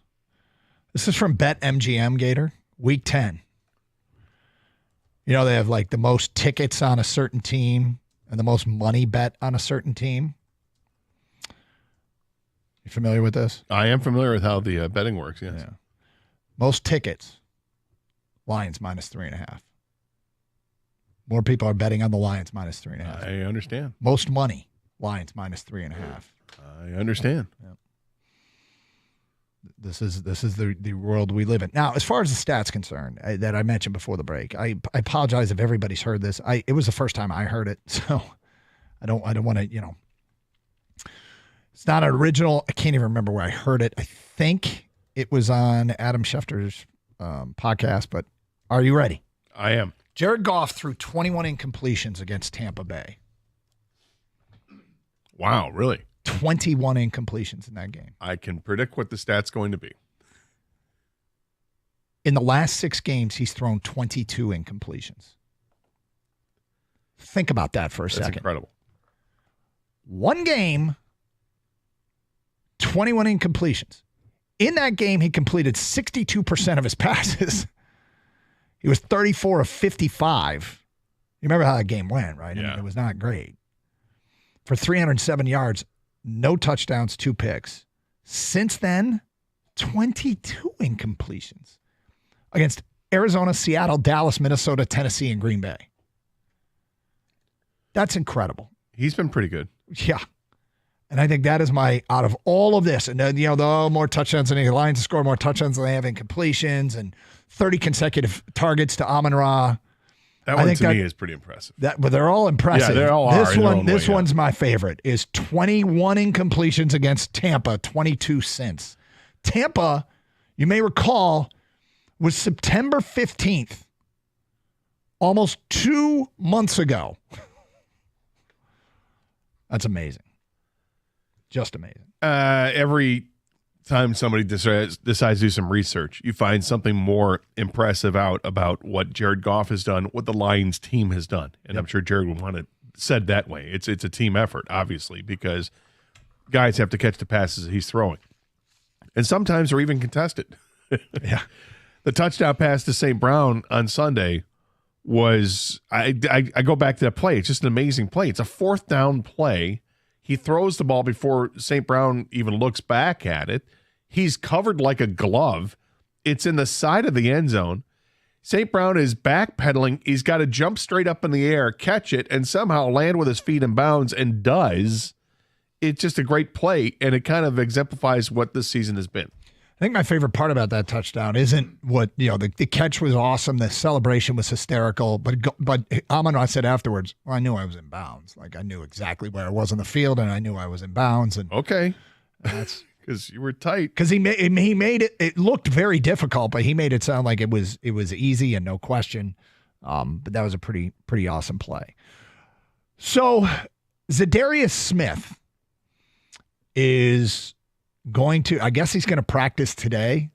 He hasn't practiced yet with the Lions. They gave him a day to sort of, get his. They gave him a couple of days. Get his affairs in order. Yes. Leaving Cleveland and coming to Detroit. He may practice today. We expect him to practice today, and he could be a difference maker. It's tough when you don't know the offense. You don't know or the defense. Excuse me, but it's also. Hey, you might have one job this weekend, and that's just go get that guy. That guy being C.J. Stroud. But how much of an impact will he make in Week 1? I suspect not as much of an impact as he'll make in Week 2, 3, 4, 5, and 6 as a Detroit Lion. But it'd be good to see him on the field. I'm pretty excited to see that player out on the field. Yeah, I'm very excited to see him out in the field, and I don't know if I should expect to have some kind of learning curve or not. I don't think I should because of the position that he's playing. He's going to – it's about his battle basically one-on-one with the other team's tackle. I mean, he can slide inside and go against a guard as well, but it's his battle with the guy he's across the field from. There is absolutely some communication and some working with the guy next to you that goes on the defensive line. Mm-hmm. That comes with stunting and comes with, hey, if you know a blitz is coming through that gap or whatever, there's all that stuff. And maybe that stuff, there needs to be some a little bit of a learning curve with keeping up with the terminology and all that. But by and large, I would expect that he should hit the ground running and automatically start to apply pressure to the quarterback. I don't know how often he's going to get home, but the pass rush should look improved. And getting Pascal back is going to help too. How would you put your level of excitement to see him play? Where are you at with him right now? Because of what happened with Hutchinson, and because they have not shown any pass rush at all, I'm probably at an 8 with my excitement level. I'm pretty excited about this. I thought this was the guy we all identified weeks ago. Hey, going to have to go out and get somebody. What about this guy? And we've seen him play in Green Bay. We've seen him play with Minnesota. We kind of know what he's about, and we like what he's about. And then when Dan Campbell finally was able to talk about him, said great things about him. His teammates have said great things about him. You see the film, and it's like, yeah, this guy's a pass rusher. He's going to be really good for this team. So I'm pretty excited. You know what's funny about it is I was excited to see him play, and then yesterday, and we'll play this for you later in the show, Aaron Glenn, the defensive coordinator, spoke about him. And after Aaron Glenn spoke, I was like, oh my God. I think he's going to be better than I thought he was going to be. Like Aaron Glenn, said he's not Hutch. I'm not going to try and compare him to Hutch. I'm not going to compare that player. He likes to say the player. I don't like to compare this player to that player, but the player. And he went on to describe what kind of impact he thinks Zadarius Smith will have, setting an edge in the run game, impacting the edge, impacting the middle of the defensive line, getting to the quarterback, being a pressure problem.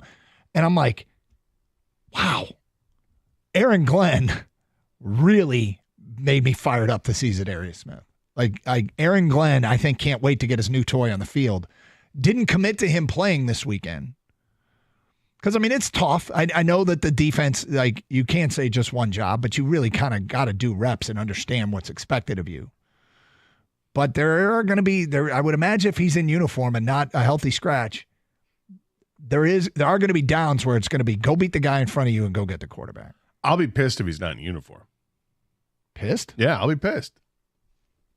I want to see him play. I'm a fan. I want to see him play. Okay, so not pissed at him, pissed for yourself. Yeah. I also, I guess, maybe a little pissed at Aaron Glenn or Dan Campbell for not putting him in there. Why wouldn't he be in there? Unless he's hurt. So why not put a defensive end in there? Look, Khalil Herbert last night played 2 snaps, fumbled on one of them. It's not like he just made his debut, and that wasn't, it's difficult. For a running back, it's different. You have to know the plays. For a defensive end, there's not a whole lot you got to know. I'm sure they'll tell you, there's a ton. Okay, I'll grant you there's some stuff that you have to know, but that stuff can be conveyed right there in the huddle, the defensive huddle. Otherwise, it's see quarterback, get quarterback. Make sure you maintain the integrity of the edge and you don't let anybody get outside it if they're going to run there. He's a pro. He's been around the league for over 10 years. He knows what he's doing. I fully expect him to play and be an impactful player for the Lions on Sunday night. I'm glad you asked Doug Gator what who you're pissed at. Do you have a pie chart? If Zadarius Smith doesn't play, who you would be pissed at? Initially it would be I think it's Dan Campbell because he makes the decisions. And then okay, if he's making that decision, why is he making that decision? It's input from the defensive coordinator. Because I don't think it's just playbook guys, although that does play a factor into it. He's got to learn, what they do on defense, what they like their edge guys to do. I think a big thing here is he's supposed to have a bye week this week. He might have been somewhere on his way somewhere when he got the call that you've been traded to Detroit, even though the rumors were swirling, and I'm sure his agent management let him know, hey, this might happen. But he is he I don't know what his NFL contract players are. They're not.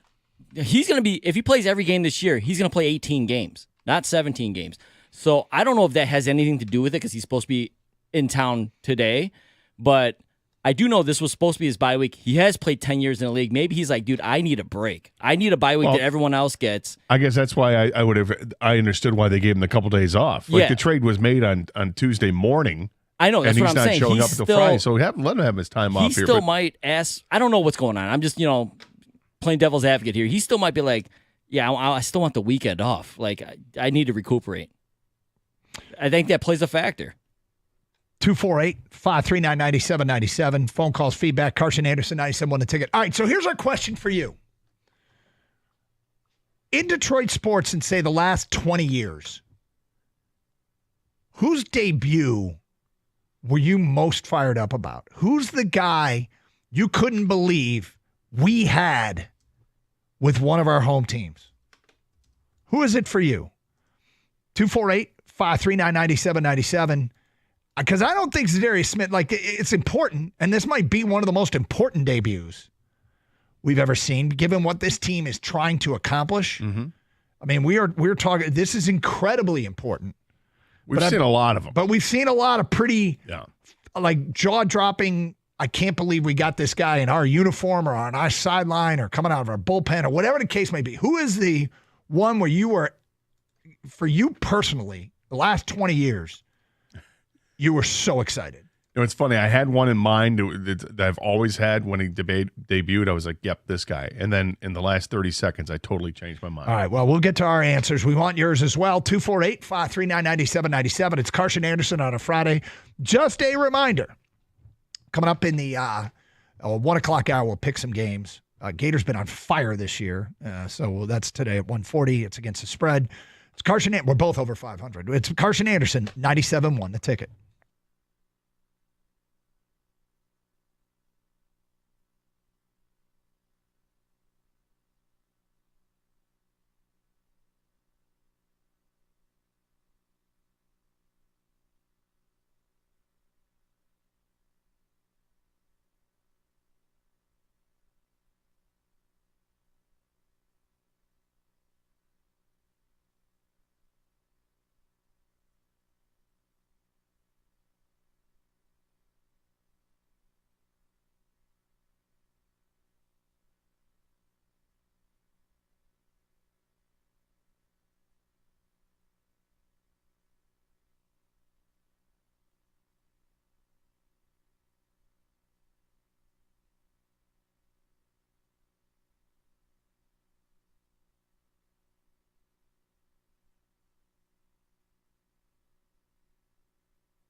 Doug Carr, Scott Anderson, 97 the ticket.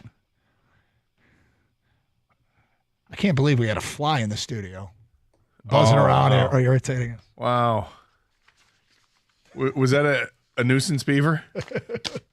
It's a nuisance boss.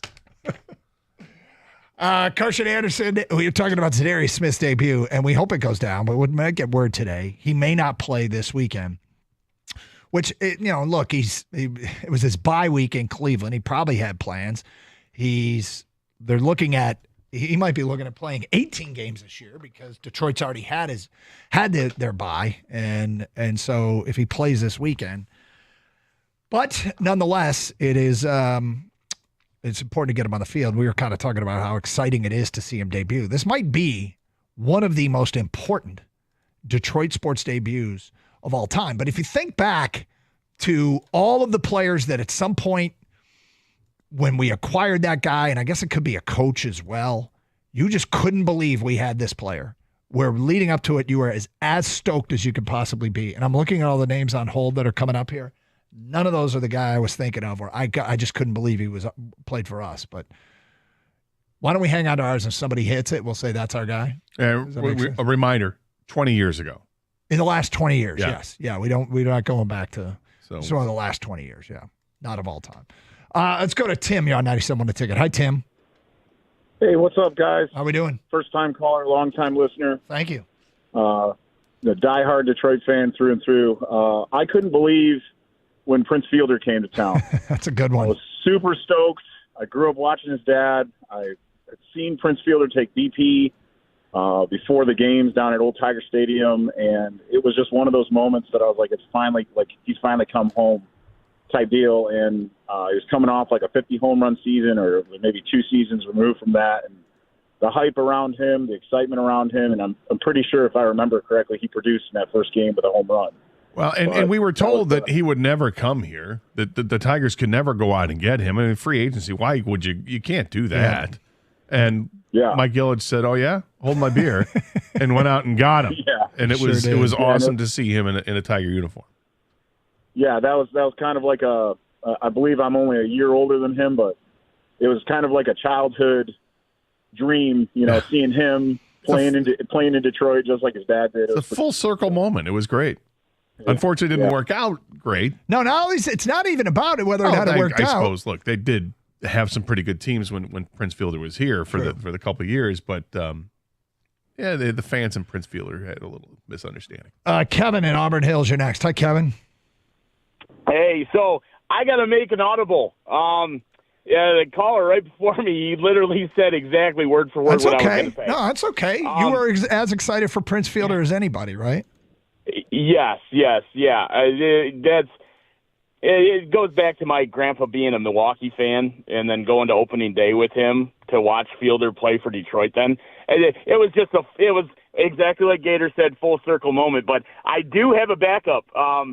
Probably not on your list, but for me, being a Philadelphia 76ers fan as a kid, when the Pistons had AI, Allen Iverson, granted this is AI past his prime, like I get it, post Denver Nuggets drama, all that stuff. But to see him in a Pistons uniform for me, like that was like favorite NBA player of all time. And then to see him play for the Pistons, I know it didn't amount to anything, but that was awesome. I think that was really awesome. Doug, correct me if I'm wrong. Would you say that was one of the top 5 whoa moments in Carson Anderson history? Oh, yeah. When that trade came through, we were both like, whoa. You said it like I didn't know it. Like you saw it first. So I'm like, oh, what have we got here? And then you laid out what the trade was. Yep. Wow. Yeah, that was a big one in terms of in the middle of a show. I think it's top 5. Top 3 probably. Juan and Flint, you're next on 97.1 The Ticket. Hi, Juan. Hey, how y'all doing? Good. All right, Juan. Real quick, Rasheed Wallace. Yeah. Story. I think they got Rasheed. All right, Juan, I don't know if you got us on a headset or if you could take us off Bluetooth because it's hard to hear you right now. All right, is this better? It is. Go ahead. Okay, yeah. So Rasheed Wallace, I think we got him like halfway through the season. Yeah. No lie, I had a dream that we was trading for Rasheed Wallace. It was going to win the championship. So I actually made a bet with one of my homeboys for $100 that we're going to get. He thought I was a psychic, bro. Like, I bet him $100 that we were going to get Rasheed Wallace and win the championship because I had a dream. No lie, I had a dream. And I bet him, and he won. And to this day, he think I'm like Cleo from the 90s. That was I'll tell you, this is an amazing story. This is an amazing story, Juan, because I will say if I were to bet $100 on something happening in my dream actually coming true in real life, I would be absolutely broken on the street. That was a risky thing. Juan, you don't call that a dream. You call that a premonition. Yeah, he thought I was anointed, man. Yeah, really you call that a vision. Well, you and Miss one. Cleo, yeah, absolutely, hand in hand. No, but guess what, Gator? Guess what? I should have bet more. I'm like, damn, I should have bet more. I should have bet everybody. Well, you got to test it. You got to test the waters with the premonition. Yeah. Have you had any other dreams? Have you had any other dreams come true since then, Juan? Hey, put it like this. I listen to you guys every day, so if I do, you'll be the first ones to know. All right, we appreciate that. Have a great weekend. Yeah, that was heads like, up. We appreciate the heads up one. That was 20 years ago, so I would imagine if you had another one come true, you'd remember it. I don't know if you got and it. then he's going to bet heavy. Yeah. He's going to go heavy on the next one. Let's go to Lauren in St. Clair Shores. You're on 97 a ticket. Hi, Lauren. Hey, guys. How you doing today? All right, Lauren. My pick is Brendan Shanahan. Yeah, it was more than 20 years, but it felt like, I mean, that Shanny trade, it was, that was something. Trading away Paul Coffey and Keith Primo and getting Shanny, and obviously it was certainly a piece that helped the Red Wings go on their run there. Absolutely. And the Russian five, too. You got to go with that. Well, I don't know if I dreamed about that. I couldn't believe it. Yeah. The Red Wings were doing it every year, it felt like. You know, Getting in the a late guy. 90s, they just did that. Like Paul Coffey was my initial one, was Paul Coffey, and then I realized, wait a minute, it's over 20 years, but I could not believe the Red Wings got Paul Coffey. Yeah. And then it became Shanahan, and then it was the trade deadline day where they got Chris Chelios and Wendell Clark in the same day. It was unbelievable. And then the Brett Hall and Luke Robitaille and Dominic Hasek, all these guys, Red Wings just kept churning out player after player. You're like, I can't believe they just did that. Even last year with Patrick Kane. I made it a point to be at the Joe to watch Patrick Kane in his debut because I'm like, I can't believe they have Patrick Kane. Nobody said my guy yet, which when I bring it up, people probably laugh, but it's true. I mean, I think about my level of excitement for when this guy debuted. I found out we got him. My level of excitement for some reason was just off the charts. Greg's in Dearborn. What's up, Greg? Hey guys. Yes. So Gator just said my guy, Dominic Hasek. I think he said a lot of people's guys right there. Rattle them all off. I was just pointing out that the Red Wings have done that, but yeah. Oh yeah, but a point of personal privilege actually, because it's funny you guys said this last night. Like I'm 2 years removed from a hip surgery. I'm 41. Like I was back on the ice. And I was looking like a young Dominic Hasek out there, flopping like a fish out of water with a porpoise. Yeah. Wow. Too bad you were a defenseman. So wait a sec. You're another goalie that has hip problems? Of course, yeah. Never stretched one out my whole life. 40 years old, had to get it replaced. It's crazy. But you know, pushing through it and, you know, getting out there, being with the old guys, and it's a great time. That's awesome. We just lost a goalie because of hip issues. Joe the goalie. Thoughts and prayers. Yeah. Well, he's not. He's still with us. He just stopped playing goaltending. I'm tired of this crap. We're trying to get Joe to play out now. And Hasek was more than 20 years ago. Okay. 248-539-9797. Let's go to Alex. You're next on 97 a ticket. Hi, Alex. Hey, guys. How you doing? What's up? My answer isn't the greatest, but it's Yoenis Cespedes. When he joined the Tigers, I was super excited. I knew hear he was like a home run beast, and his arm was unreal. I think that was another top 10 Carson Anderson moment. Weren't we down at Comerica Park when that happened? Were we? I think we were outside of Gate A doing I don't the remember show. that one as much as I remember Allen Iverson. Well, the Iverson way, yeah. We were in the 14. Yeah, I know it didn't amount to too much. Didn't we trade him to the Mets after like a season or so? Yeah, he didn't last after that year. No. Yeah, So what's funny about that is mine is more in line with Cespedes as far as I was so fired up, and then it really didn't. Not a whole lot came out of it, but no. I'll get to mine at 11:02. Hey man, here we are. We're sitting back. We are awaiting word on whether or not Zadarius Smith will debut this weekend, and we're kind of comparing his debut to anybody who debuted in the last 20 years. Like, what was your peak excitement? I can't believe we've got this guy. Austin is next on 97.1 The Ticket. Hi, Austin. If nobody said Miguel Cabrera yet, not yet. No way that was the biggest name in the last 20 years. That was probably Easy. the biggest whoa moment in Carson Anderson history. History. Yeah, we had just gone to FM, and we were in this old building, a makeshift studio almost, and that trade came down, and in late 2007, we couldn't believe what happened. Yep, like it was like December. Yeah. I blew my mind. I couldn't believe we all knew. Like we knew the guy was a future Hall of Famer. I couldn't believe we got him out, and it worked out for us minorly. But I mean, it did. It wasn't his fault that they never won a World Series, but well, the other part of that trade, it was at the time I was also excited about was getting Dontrell Willis. Yeah. Unfortunately, that part didn't work out at all. But at the time. Yeah, at the time, we were like, oh, wow, and Dontrell Willis? Yep. And the two players they gave up, Maben and Miller, were Let's go to Bill. You're next on 97.1 The Ticket. Hi, Bill. Hey, the summer we picked up Robitaille, and I know it's longer than 20 years ago, Robitaille, Hasek, and Hull, I mean, that was crazy, and they all just kind of built on one another to the point where at the end of the summer, we're like, what in the world? Yeah. But I would say within the last 20 years, when we got David Price, I thought that was going to be the final piece to that team. That's and a big it one. didn't turn out. But, man, what a great acquisition. And if I remember right, there was a little bit of buildup where we kind of anticipated that we were going to get him, and then it finally happened, and we're like, that's it. We got it. It was, there was word that the Tigers were interested, and that trade came down.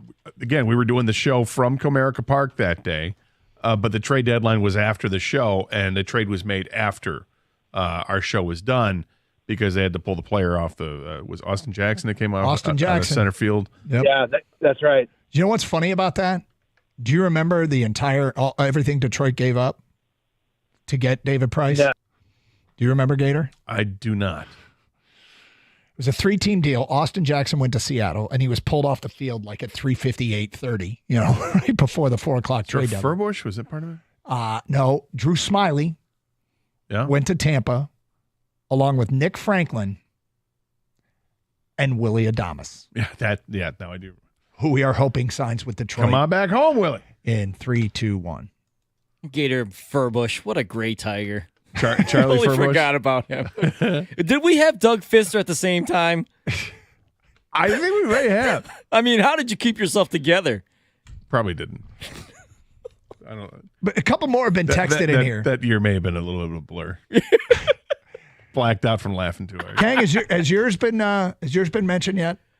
Yeah, it has been. It was the Prince Fielder, just because that was completely out of the blue. Like there was zero talk of like, yeah, right, because I think Miguel just switched positions, right? And then they switch him back or something. They put him it was over crazy. to third base, and then in the spring training, he took the ground ball off the face. And He's scarred for life with that giant scar he's got on his cheekbone because it hit the glasses. Remember that? Yep. And I'm like, maybe he's not going to play third base anymore. That was interesting how that whole thing worked out. Mine has not been named either. Okay, well, we'll get to ours today at 11:02. It's Carson Anderson, 97.1 The Ticket.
One more full practice for the Lions today with their third primetime game coming up on Sunday night. Houston's head coach DeMeco Ryans, a defensive specialist, says that he knows they're going to have their work cut out for them to stop Detroit's number one scoring offense.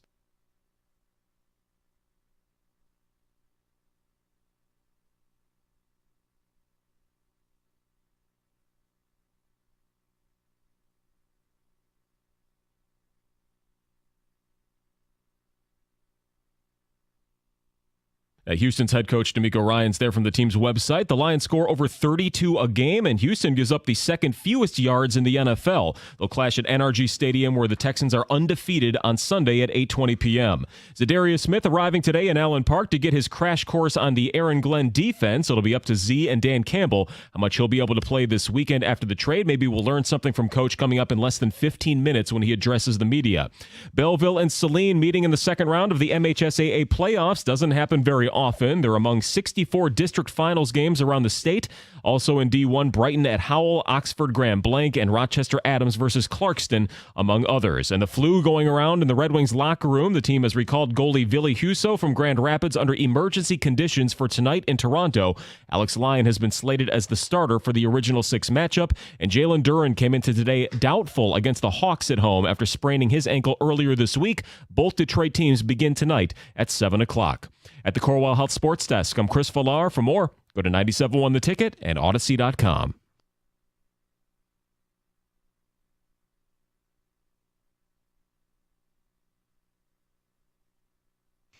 Okay, so noon hour, still trying to shore up a time. Noon hour, I imagine it is when we will go inside Allen Park with the Birchie kid, and I'm expecting to get an update on Zadarius Smith and whether or not he will play. As you just heard in the update, Dan Campbell speak with the media shortly. We've been talking about debuts and guys you just couldn't believe that we got here in Detroit, or Ann Arbor, East Lansing for that matter, but just couldn't believe that this guy played for our team. 248-539-9797. On Twitter, a couple have come in here. Suzanne says, Reggie Bush for 2 weeks straight. Every time my son got into my car after school, I told him the Lions had signed Reggie Bush.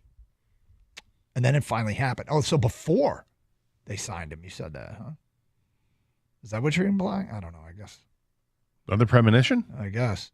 South Detroiter says it's Pudge, hands down for me. Weston Croswell says Marion Hossa. Corden Alpina says probably Hossa or Pudge. Rick in Lansing says it was Aiden Hutchinson to the Lions. I'm not a Michigan fan, but I knew he'd be an anchor to build around. He's got Detroit grit. A lot of Rasheed Wallace has come in today. A lot of Dominic Hasek, a lot of Allen Iverson. Gator, mine's almost embarrassing because it led to just a completely huge disappointment, and it probably wasn't even that great an acquisition. I couldn't believe the Pistons had Blake Griffin. I could not believe it. And there was nothing really memorable about the Blake Griffin era. In fact, there was a lot of money for nothing. But I was like, they got Blake Griffin? Blake Griffin was one of those guys that I always watched and couldn't believe the highlights. And now we had him here in Detroit. And what we ended up kind of having was old broke Blake Griffin, unfortunately. But that was the one that, I'm going to see his debut. Couldn't believe it. Well, Doug, you and I have the same one. Because for me, it was Blake Griffin. I can't believe they got Blake Griffin. That's funny. And it got us to go. The three of us went to the game. Kang went with us. The three of us went to the game. Couldn't believe it. We had to see his debut. And I think that he had, one dunk as a Piston? Something like that. This former human highlight reel had one dunk as a Piston. But got to the playoffs.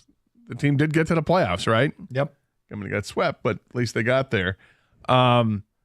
Yeah, that one was surreal that he was. I mean, that was an absolute superstar player they acquired, unfortunately, at the end of his career.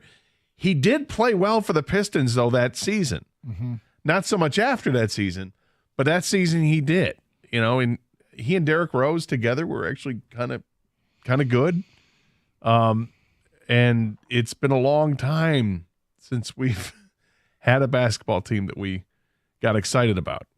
But I agree with you. Blake Griffin was the one for me. I mean, to get me to go to a basketball game live, yep, that speaks to me. It speaks volumes of how much I was excited about Blake Griffin. Here's an interesting one. Scott writes in JMO because we had to wait so long and he had electricity about him. I was so pumped to finally see him on the field. In fact, I'm excited to see him back on the field this Sunday night. I get it. Yep. Another vote for Shanahan, but it's outside the time frame. So he says, for me, it's Jim Harbaugh. Couldn't believe and couldn't wait for him to turn the program around. Any more here? Oh, this is about Goff and the MVP, and we'll get to that in a minute. But yeah, look, I mean, Zadarius Smith might be as important as any of these, given what's on the line, and the what we're trying to get to has never been achieved before by Detroit. Getting the Lombardi Trophy. Be nice. If Zadarius Smith at least gets back some of what they had when the Lions had Hutch, we'll be back on track. I mean, the crazy thing is Detroit didn't lose, right? The Lions didn't lose. When a player goes down, you'll hear coaches say the following. Well, it's not just going to be one person that picks up the slack. Everybody's got to chip in a little bit. So what do we get? We got punt returns for touchdowns and kickoff returns and pick sixes and all of these things, sort of out of the box stuff that doesn't feel like it's necessarily like you'd look at as a sustainable formula because they are kind of odd plays. But since Hutch went down, there's no question other facets of the Lions game has picked it up, right? Correct. So that's the example. When people say this, that's the example of other facets picking it up. But, the sustainability of that is certainly understandable if you questioned it, and now they've maybe gotten closer back to what they had. All right, so I want to see, Gator, how many fans in our audience are road tripping to Houston? How many fans picked this game to road trip to? We knew at the beginning of the season this had the potential to be a huge game. Yeah. And what we've seen is examples of Lions fans taking over opposing stadiums. It's one thing to take over Arizona. It's completely another thing, and I feel like a couple of games here, Lions fans have really infiltrated Green Bay in big numbers. But what constitutes a takeover? What percentage of the fans? Because it's not, let's be clear here, it's not more than 50%. No, I just you're not going to get a fan takeover in Houston, but I think but if you get a presence, like if the presence is felt, if you can hear people cheering after a Lions touchdown and it's significant, then you can say that. And a small group of people, out of what does it seat there? Probably 70,000 people at Allegiant Stadium. If you get 5,000 fans, I think that's significant. If you hear a Jared Goff chant, that constitutes a takeover. But 248-539-9797, are you making the road trip to Houston? Did you pick this game out before the season? What are your plans for when you get down there? Lions fans, there's always, it seems like no matter what the road game is, we hear you, we see you. But this one, that's a good team. That's a good team that has, I'm sure, created enough excitement that I would imagine that their tickets are harder to come by. Because I would think that fan base probably sold out a lot of games this year. You would think. I would think. I mean, Texas is a state that's crazy about football. I don't imagine they have a difficulty selling it out. 248-539-9797. We'll talk to you next. It's Carson Anderson, 97.1, The Ticket. The NBA is back, and FanDuel, America's #1 sportsbook, wants you to catch all the action because right now FanDuel is giving everyone 3 months of NBA League Pass. All you have to do to catch every tip-off and buzzer beater is place any $5 bet on the NBA and get 3 months of NBA League Pass, courtesy of FanDuel. That's right, 3 months of NBA League Pass. Just visit FanDuel.com/Doug. That's FanDuel.com/Doug. FanDuel is the official sportsbook partner of the NBA. Must be 21 or over and present in Michigan. After 3-month free trial, the full price of League Pass will be automatically charged. Cancel anytime. No refunds. Terms, restrictions, and embargoes apply. Limit 1 pass per customer. See terms at sportsbook.com. www.fanduel.com. Gambling problem? Call 1-800-GAMBLER.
Doug Carr, Scott Anderson, 97.1 A Ticket. Open lines, 248-539-9797. Breaking news concerning the Red Wing game tonight. Yeah.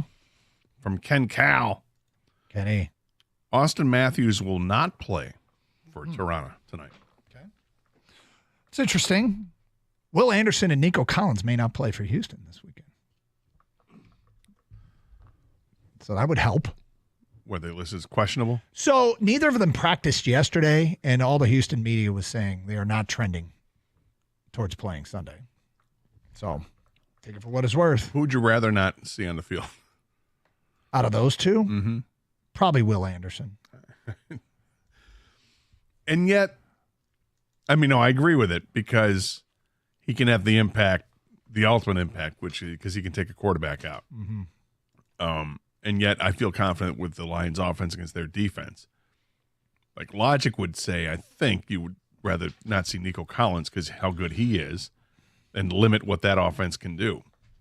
So there's been some pretty crazy numbers as it pertains to the Lions. We told you about the Goff stat that he had 21 incompletions against Tampa.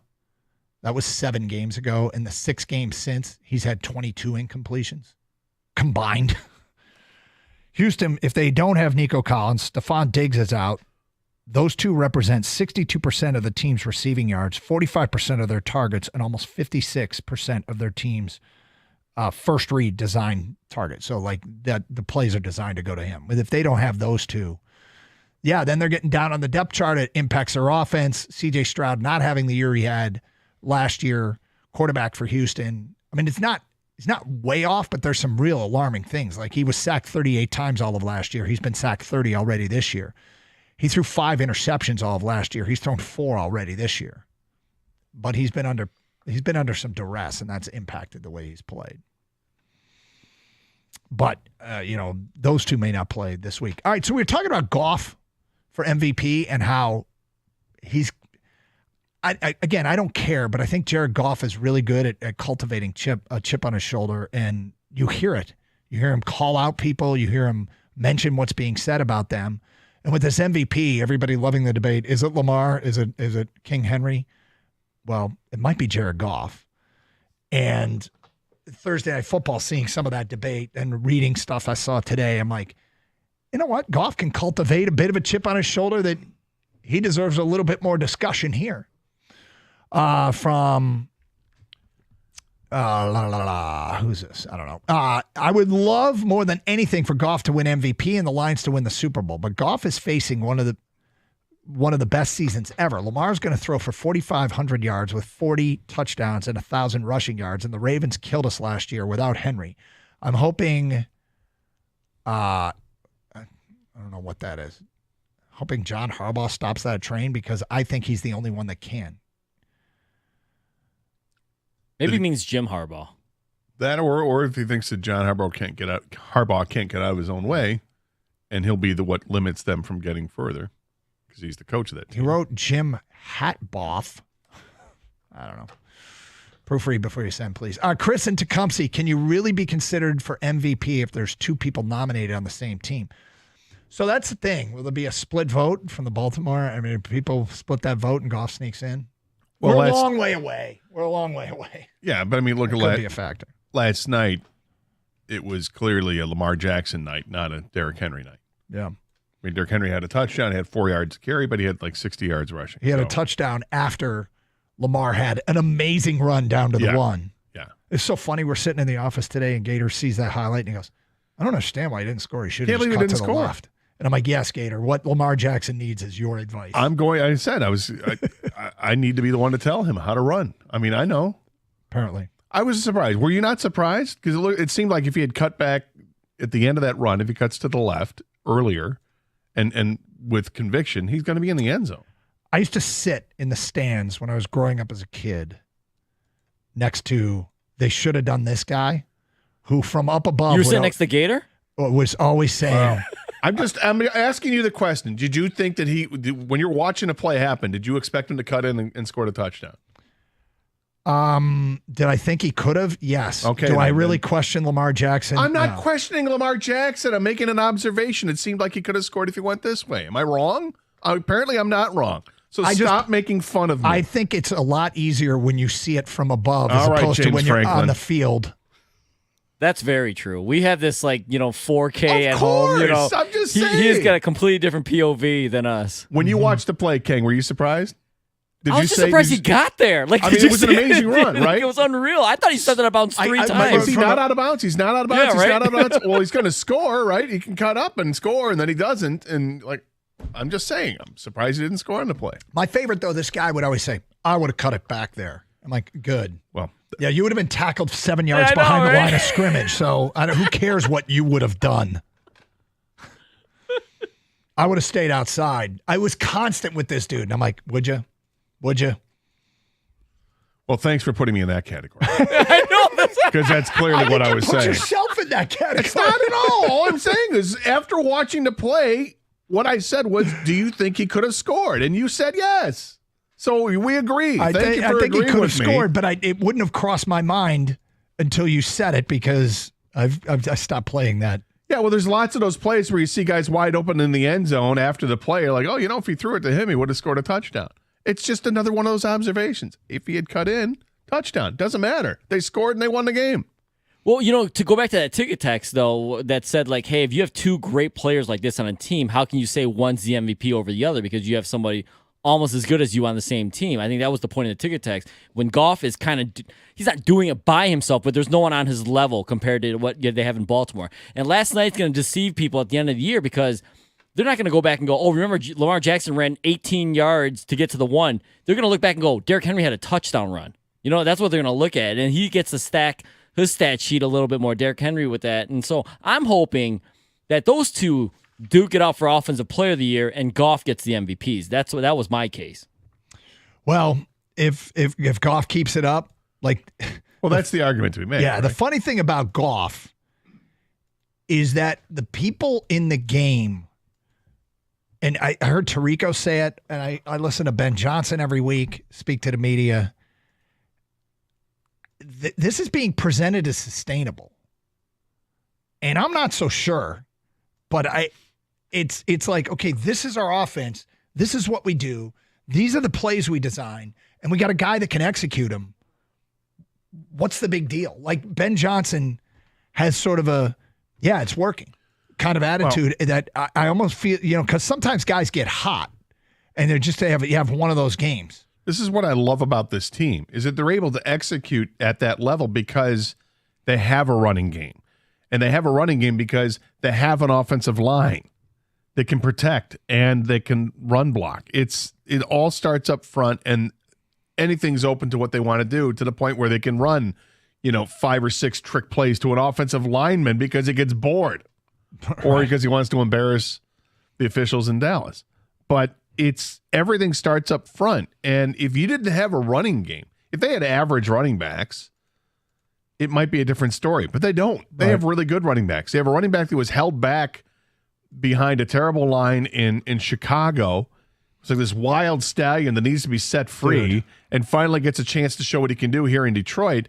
And then you have this other guy that's this Mustang that can just crank down the field at a ridiculous speed. And yes, thank you, Jared Goff, also breaks tackles. And like Montgomery also has speed. I mean, these two running backs are fantastic. And, maybe we need to pay more attention to what Jared said about that those guys are more similar than they are dissimilar. Yeah. Because they both do get up to speed quickly and they both break tackles. Now, I think it's obvious that Montgomery breaks more tackles and has this more ferocious style of rushing than Gibbs does. But Gibbs is able to do amazing things. Jared Goff, the point they were trying to make, I think, Doug, is this isn't just a heater.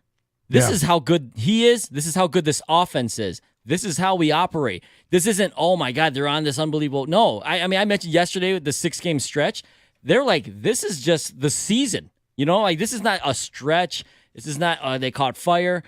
Even though, because the numbers are so gaudy. Like, Goff's completion percentage is 74.9. Let's just round it up. 75%? Mm-hmm. That's unreal. And if they keep this, he keeps those numbers up and they finish 16-1, I don't know how you couldn't give Jared Goff the MVP. If he keeps this up, this would be a absolute off-the-charts historic season. And I'm setting a total right now of 1/2. 1/2 incompletions on passes from Goff to Amon-Ra this weekend. Would you bet the over or under 1/2? Just targeting, so not a drop, right? Yeah. Just any target. Just a drop would count as an incompletion. No, I know that, but I'm saying just to Amon-Ra. Yeah, if he delivers the ball to Amon-Ra, incompletions thrown to Amon-Ra, 1/2, over or under. Like that's the efficiency level that they are operating under. It's impressive. Yep. And it's kind of a testament to the hard work, because we always hear how these two put in the extra work, and he's got a jugs machine and is constantly Goff that, or Amon-Ra that is, and Amon-Ra trusts him, and they sometimes, routes have choices to be made, decisions to be made in the course of running the route, depending on the coverage, and here's Goff and Amon-Ra seem to always be on the same page. 248-539-9797. It's Carson Anderson, 97.1 The Ticket.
I'm leaving for Indiana after the show. I don't think people have high expectations for this game for Michigan. It's a hell of an Indiana team this year. Cignetti came in, got hired November 30th, gutted the portal, did a great job. And I heard somebody call the morning show and said Michigan should have hired him. And I'm going, if Michigan hired him, he would have taken over January 28th. And he might have got some of the JMU kids to get, but many of those guys wouldn't have been there.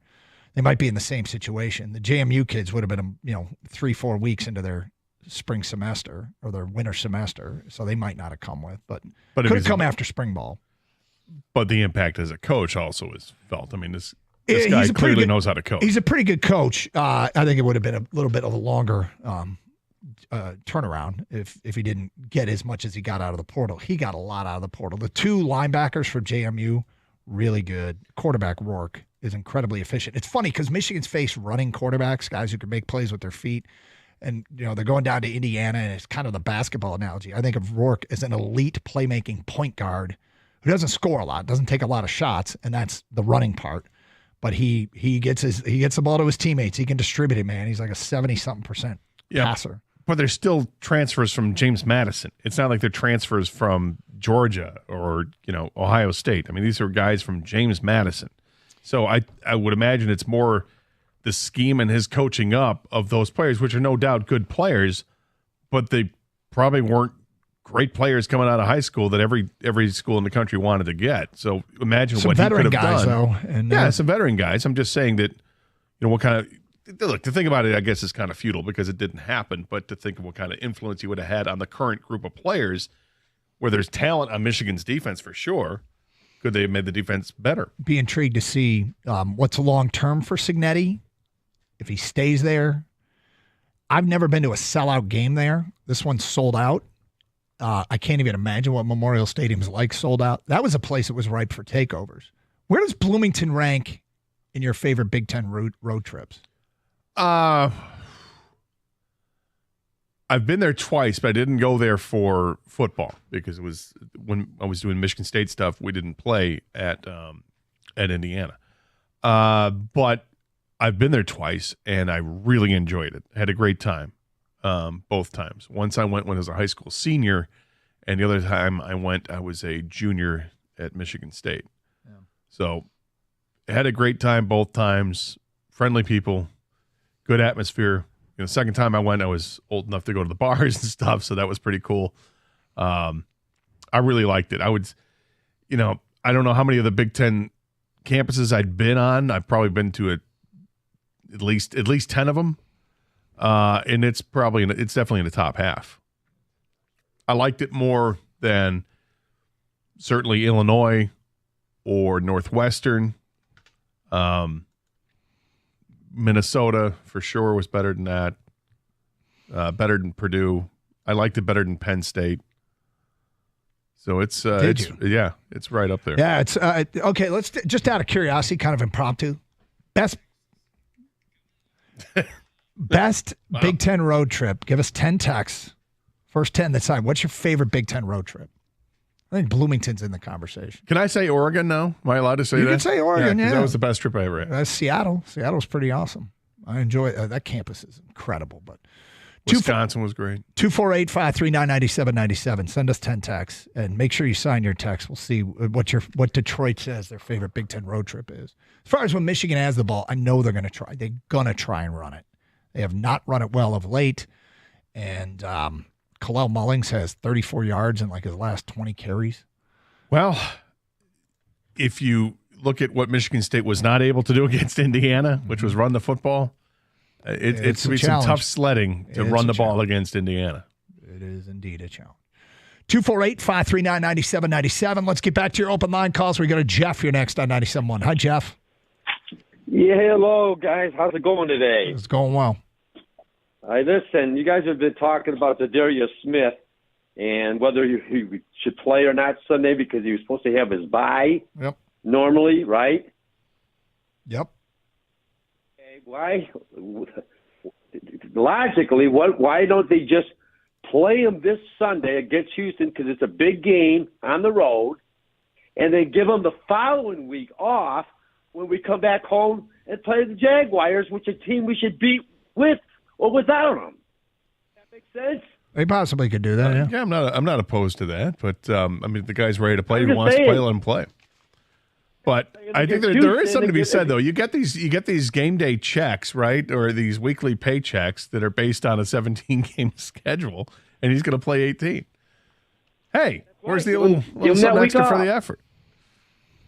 I'm just saying, that's just what I'm saying. I think it's a big, smart idea. Thank you, Jeff. I felt like Jeff was yelling at us. I think he was yelling. I think he's proud of his idea. Why is he yelling? Play this week. It's important, and then you don't want to look at anybody and say that it's not a competitive game. No, it'll get you in trouble. And I would guess that down at Allen Park, they are not at all wired the way fans are in terms of, we'll sit them for the easy game. I tend to think that people that people in the league don't ever look at it that way. And if they did that, it would be hard to interpret it as anything else. We played them in week 1, but we're going to give them week 2 off. I think that would be pretty much interpreted as complete and total disrespect to the Jaguars. So Dan Campbell's speaking right now to the media, and of course they're asking him, is Zadarius Smith going to play? And he just said, according to Eric Woodyard down there of ESPN, that they haven't made a decision yet on whether Zadarius Smith will play this week. Now it's 11:37 on Friday. What do you read anything into that, or is it just, hey, we're being as honest as we can. We really don't know yet but the game's 2 days away here. I mean, they don't have to say anything, I suppose. I mean, they can keep it as close to the vest as they want for a little while, and then the NFL rules come in and say you got to make a declaration. Again, I'm going to be a little salty if he's not playing, because I don't think there's any reason why he shouldn't be playing. Well, it's a long season. This was his planned bye week. He would play 18 straight weeks. Nobody else was doing that on You this heard Lions the previous team. caller. You just sit him next week. Yeah. Would that piss you off? No. Okay. That wouldn't, actually. Because the importance of this game or the difficulty of the opponent? Yes. Yeah, if he can play, I hope he does. If he don't, I'm thinking they're taking the long view. We're trying to win a Super Bowl. We're not trying to win this game and just this game. So, I think that would be the reasoning behind it. But yeah, I think the more concerning issue is Taylor Decker. Yeah, and now if Will Anderson is out, and what's the story with Danielle Hunter? Are they saying he might be out now? I'm just noticing this. He wasn't listed on their practice report, I don't believe. But if they're playing without both edge rushers, that's a bit of a game changer. Yeah, I haven't seen anything about it. Kang, have you seen this about Hunter, or am I getting? I have not seen an update or injury report on Hunter. Yeah, because you talk about, he's not listed on their practice report yesterday, their injury report at all. So maybe I'm seeing bogus stuff. But without, if they don't have Will Anderson alone, that's a big, big difference. So 248-539-9797. We will hear from the Lions coordinators before the show is done, the best of what they told the media yesterday. It's Carson Anderson, Open Lines. We got the 10 texts. What's the Big Ten's best road trip? Get them in with Michigan off to Bloomington, which is, I think, always in the conversation. Wings and Pistons back in action tonight. Leafs and Wings. Wings just beat one rival, the Blackhawks. Now they get another one, the Leafs, tonight. And Pistons trying to start another streak of 3 consecutive wins. They made it to 2. I've seen this before. They did it last year on a number of occasions. It did not work out for me, and at the end of the year, I bought you guys lunch. So, Atlanta in action tonight against Detroit. 248-539-9797, 97.1 The Ticket.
All right, we'll hear from Lions defensive coordinator Aaron Glenn coming up in a moment. Best Big Ten road trip, Michigan's off to Bloomington.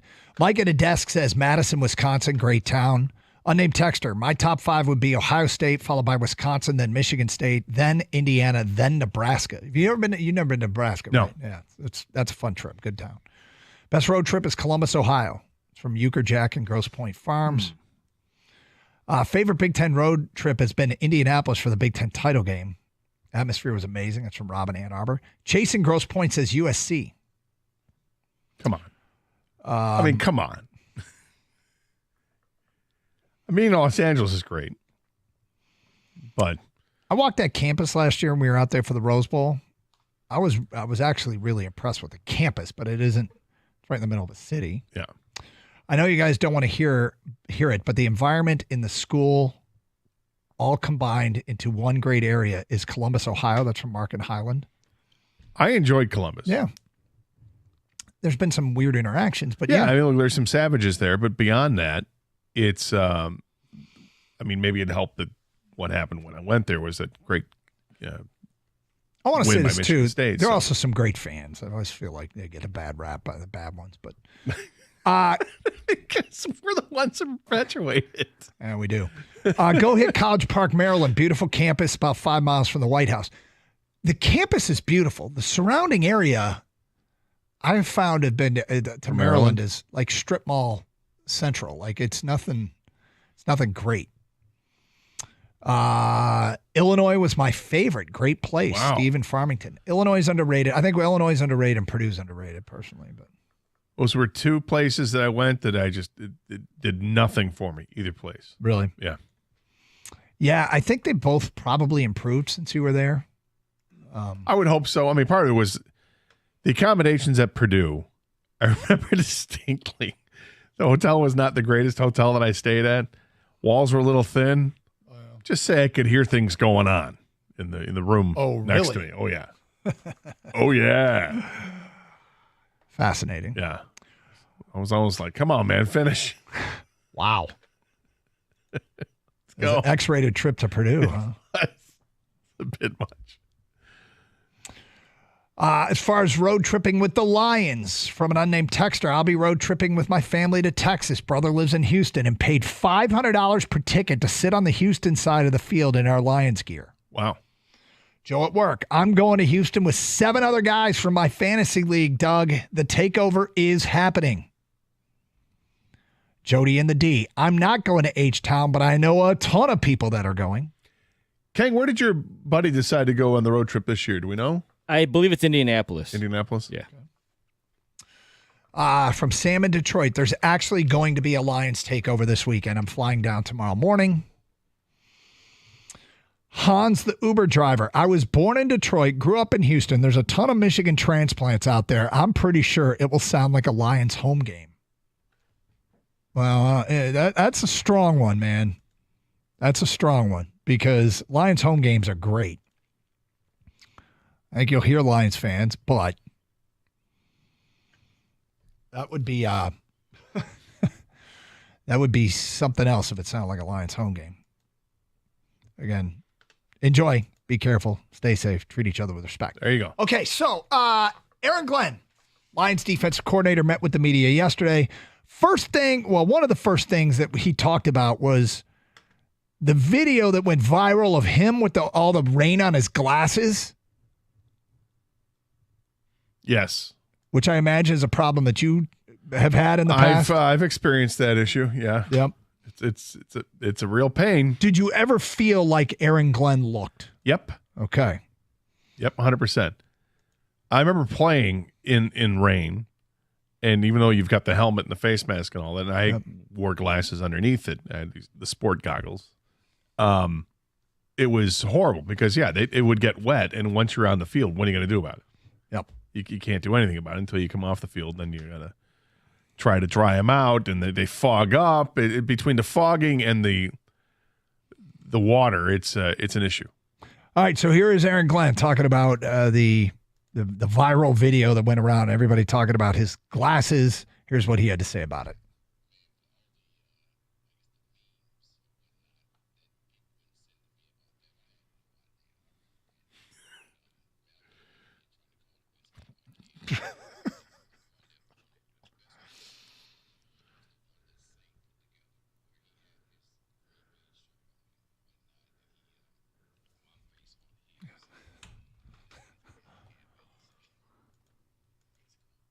He said his kids brought it to his attention.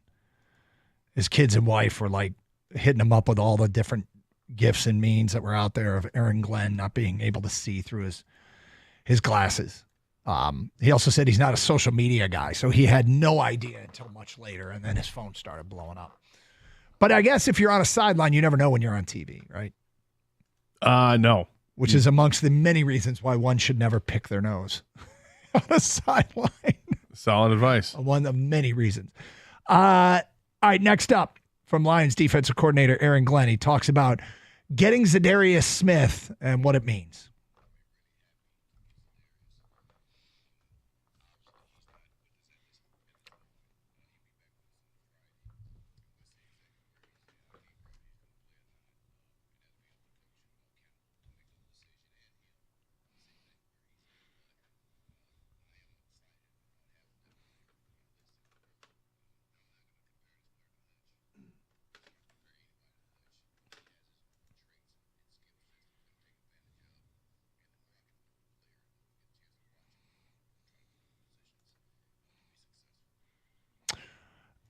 Yeah. So it's his new toy, right? Yeah. I hate to hear the word phrase as his new toy, but yeah, it's a nice player to plug in, and finally they're going to get somebody that has the ability to rush the passer consistently. Yeah. Now, this is also a kick in the pants for the rest of this team, the rest of the guys out there that play defensive end, outside linebacker, whatever it is, to get after the quarterback. Okay, here's a guy you're going to learn from again, and he's not Aiden Hutchinson, but he's awfully good, and you can learn from him. And now the rotation for you guys just got tougher because both spots aren't open. Only one spot's open. Someone's going to have to step up, and maybe this is going to make everybody else on the team better because of it. I'm glad you brought that up because I've been thinking about I kind of expect more now out of Josh Paschal. Yeah. We've seen flashes from Paschal where he's looked really good. And what was his, was it a mass? Yeah, they found he had cancer in college. And so since he's had that bout of cancer, he's always had like annual checkups to do scans or whatever. And they apparently located a mass on his shoulder that they removed and found that it was benign, thankfully. Yep. And then he's good to go. But I mean, it's just, it's another story that people have, right? And it's weird to hear younger people having to deal with cancer, but it's out there. And the fact that he's having to take care of this he's looking for it every year, and you find stuff, it's got to scare the hell out of you. I mean, the mental part is unbelievable. And then the physical part of having to, recover from a procedure is another. And to get him back on the field, I would imagine he serves as an inspiration for his team. Yeah. And for other people too, which is great. And, to get out there for more awareness and all that. But you root for a guy like that. And yes, he's got talent. And for the first couple of years, he was a Lion. We didn't really get to see it because he was always injured. He's healthy, and he had to walk away for a couple of weeks because of this mass they found. So hopefully he can step in and be a force. But, now there's somebody on the other side of the defensive line that has to be accounted for. I just kind of think the talent's there. He's healthy. He's back on the field.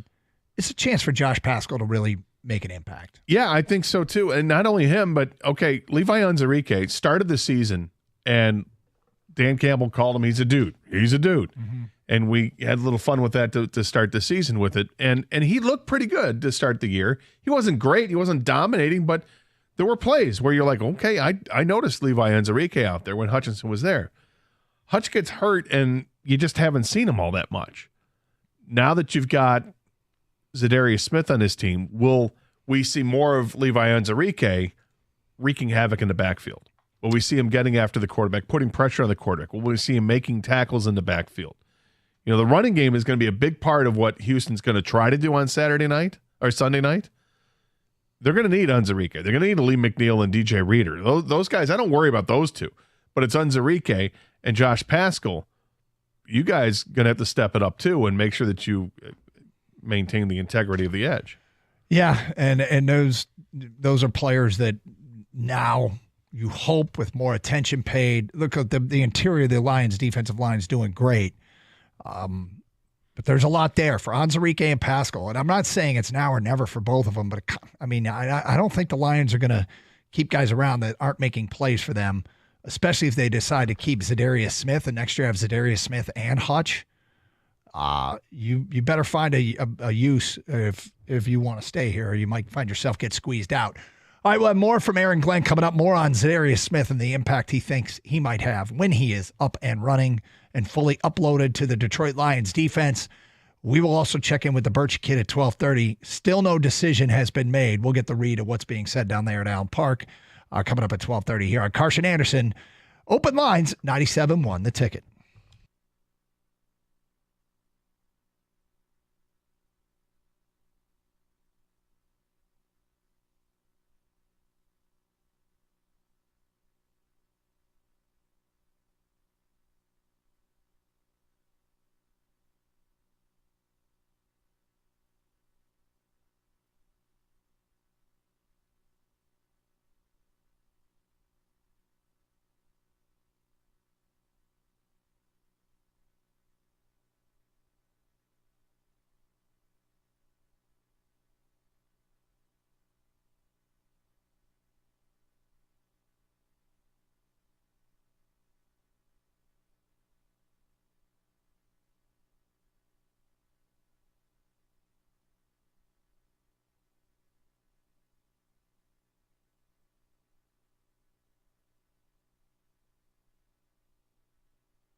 You want to do this Who's on Top at some point? Yeah, I do. Okay. I do. We have a very interesting Who's on Top. I got a reply from Ken Cal because he had tweeted out the roster sheets of both teams for tonight's game. Yep. He said, here are tonight's rosters. There's going to be changes, but goes good with a Toronto butter tart or a few Timbits washed down with a hot cup of Tim Hortons coffee. Catch the action at 6:45 on 97.1 The Ticket. Yeah. And I replied with, or warm beer.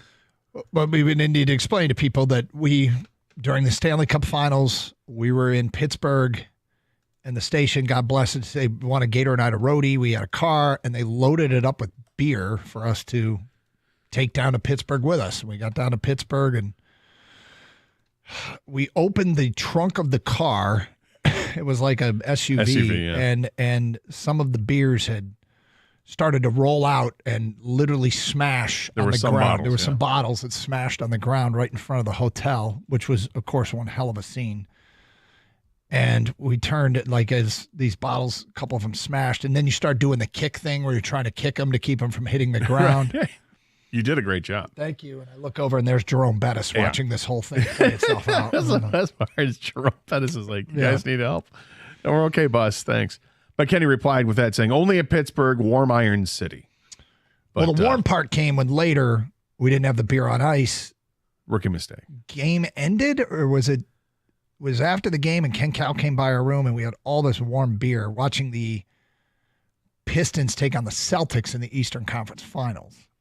Maybe it was the night before a game. I don't remember. Night before a game, but we made the mistake of not putting it on ice. Yep. Rookie mistake. Never happened again. So some people, not as much me, but some people are like, screw it, we'll drink it warm. That's right. And some people didn't care. That's right. Yep. We sacked up. Kenny and I said it doesn't matter. It's about the camaraderie. We're hanging out tonight. Let's go ahead. Let's have a beer. Mm-hmm. And we did. And it was warm, and it was pretty awful, but we did it. Darn it. And it really was foolish because it was so easy just to get ice, fill it up in a sink or whatever, and put some water in there. And within 20 minutes, it would have been cold. But we didn't do that. No, we didn't. We didn't do that. Nope. We lived and we learned. So that's why Gator tweeted back at him, or warm beer. Warm beer with Timbits. Yep. Man.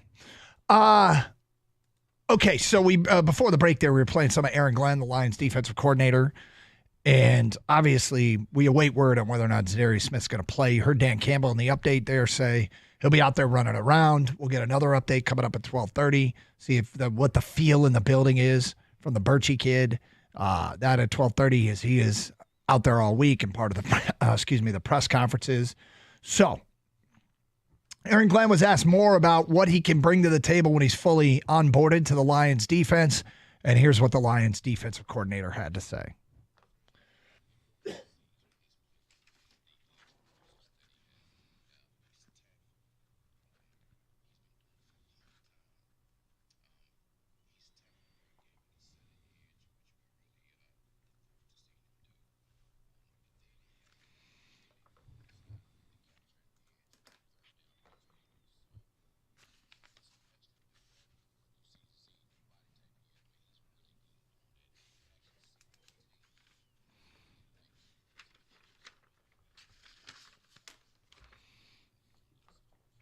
You know, it's funny. I heard that and I got more fired up because I just think about pass rush. But run support, setting an edge on a run, all that other stuff, moving him inside and using him there on third down. Like I'm not thinking they're getting Hutch back, but I'm feeling even more optimistic about what he might bring to the table. Yeah, I'm very optimistic what he can bring to the table. I just think he's a clear upgrade over what they have on the roster right now. So it makes sense to me. Yeah. And speaking of third down, the Lions are allowing 29.9% conversion on third down, the best in the NFL. So the offense gets all the headlines, but that's really something, right? That is something. I think the defense has been way under the radar how good they've been. And specifically last few weeks without Aiden Hutchinson, what Aaron Glenn has devised with that team, some of it is bend but don't break. They've given up some yards, but what difference does it make if you're not scoring? And I feel like they had those elements last year too, where it was red zone defense was outstanding. And it feels like that's exactly what they've got here. And they've got playmakers. Kirby Joseph is making plays every game. Brian Branch is making plays every game. Just stay in the game.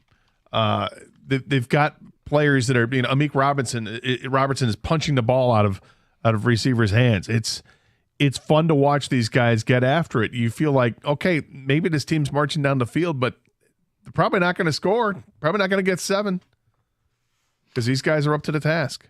Okay, we do have some breaking news as it pertains to this game against Houston. The Texans have indeed designated wide receiver Nico Collins to return from the IR.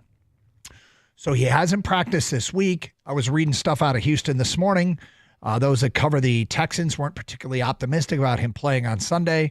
But to designate a player to return from the IR, you have to clear a roster spot for him. So I don't think they do this unless they're planning on playing Nico Collins. Yeah, I would imagine he's going to play.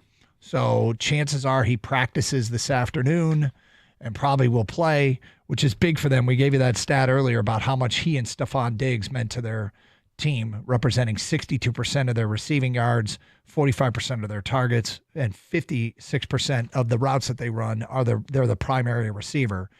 Collins, I think the number 17.5 yards per catch, which is amongst the league leaders. He has been a big play guy for them. Yeah, that's impressive.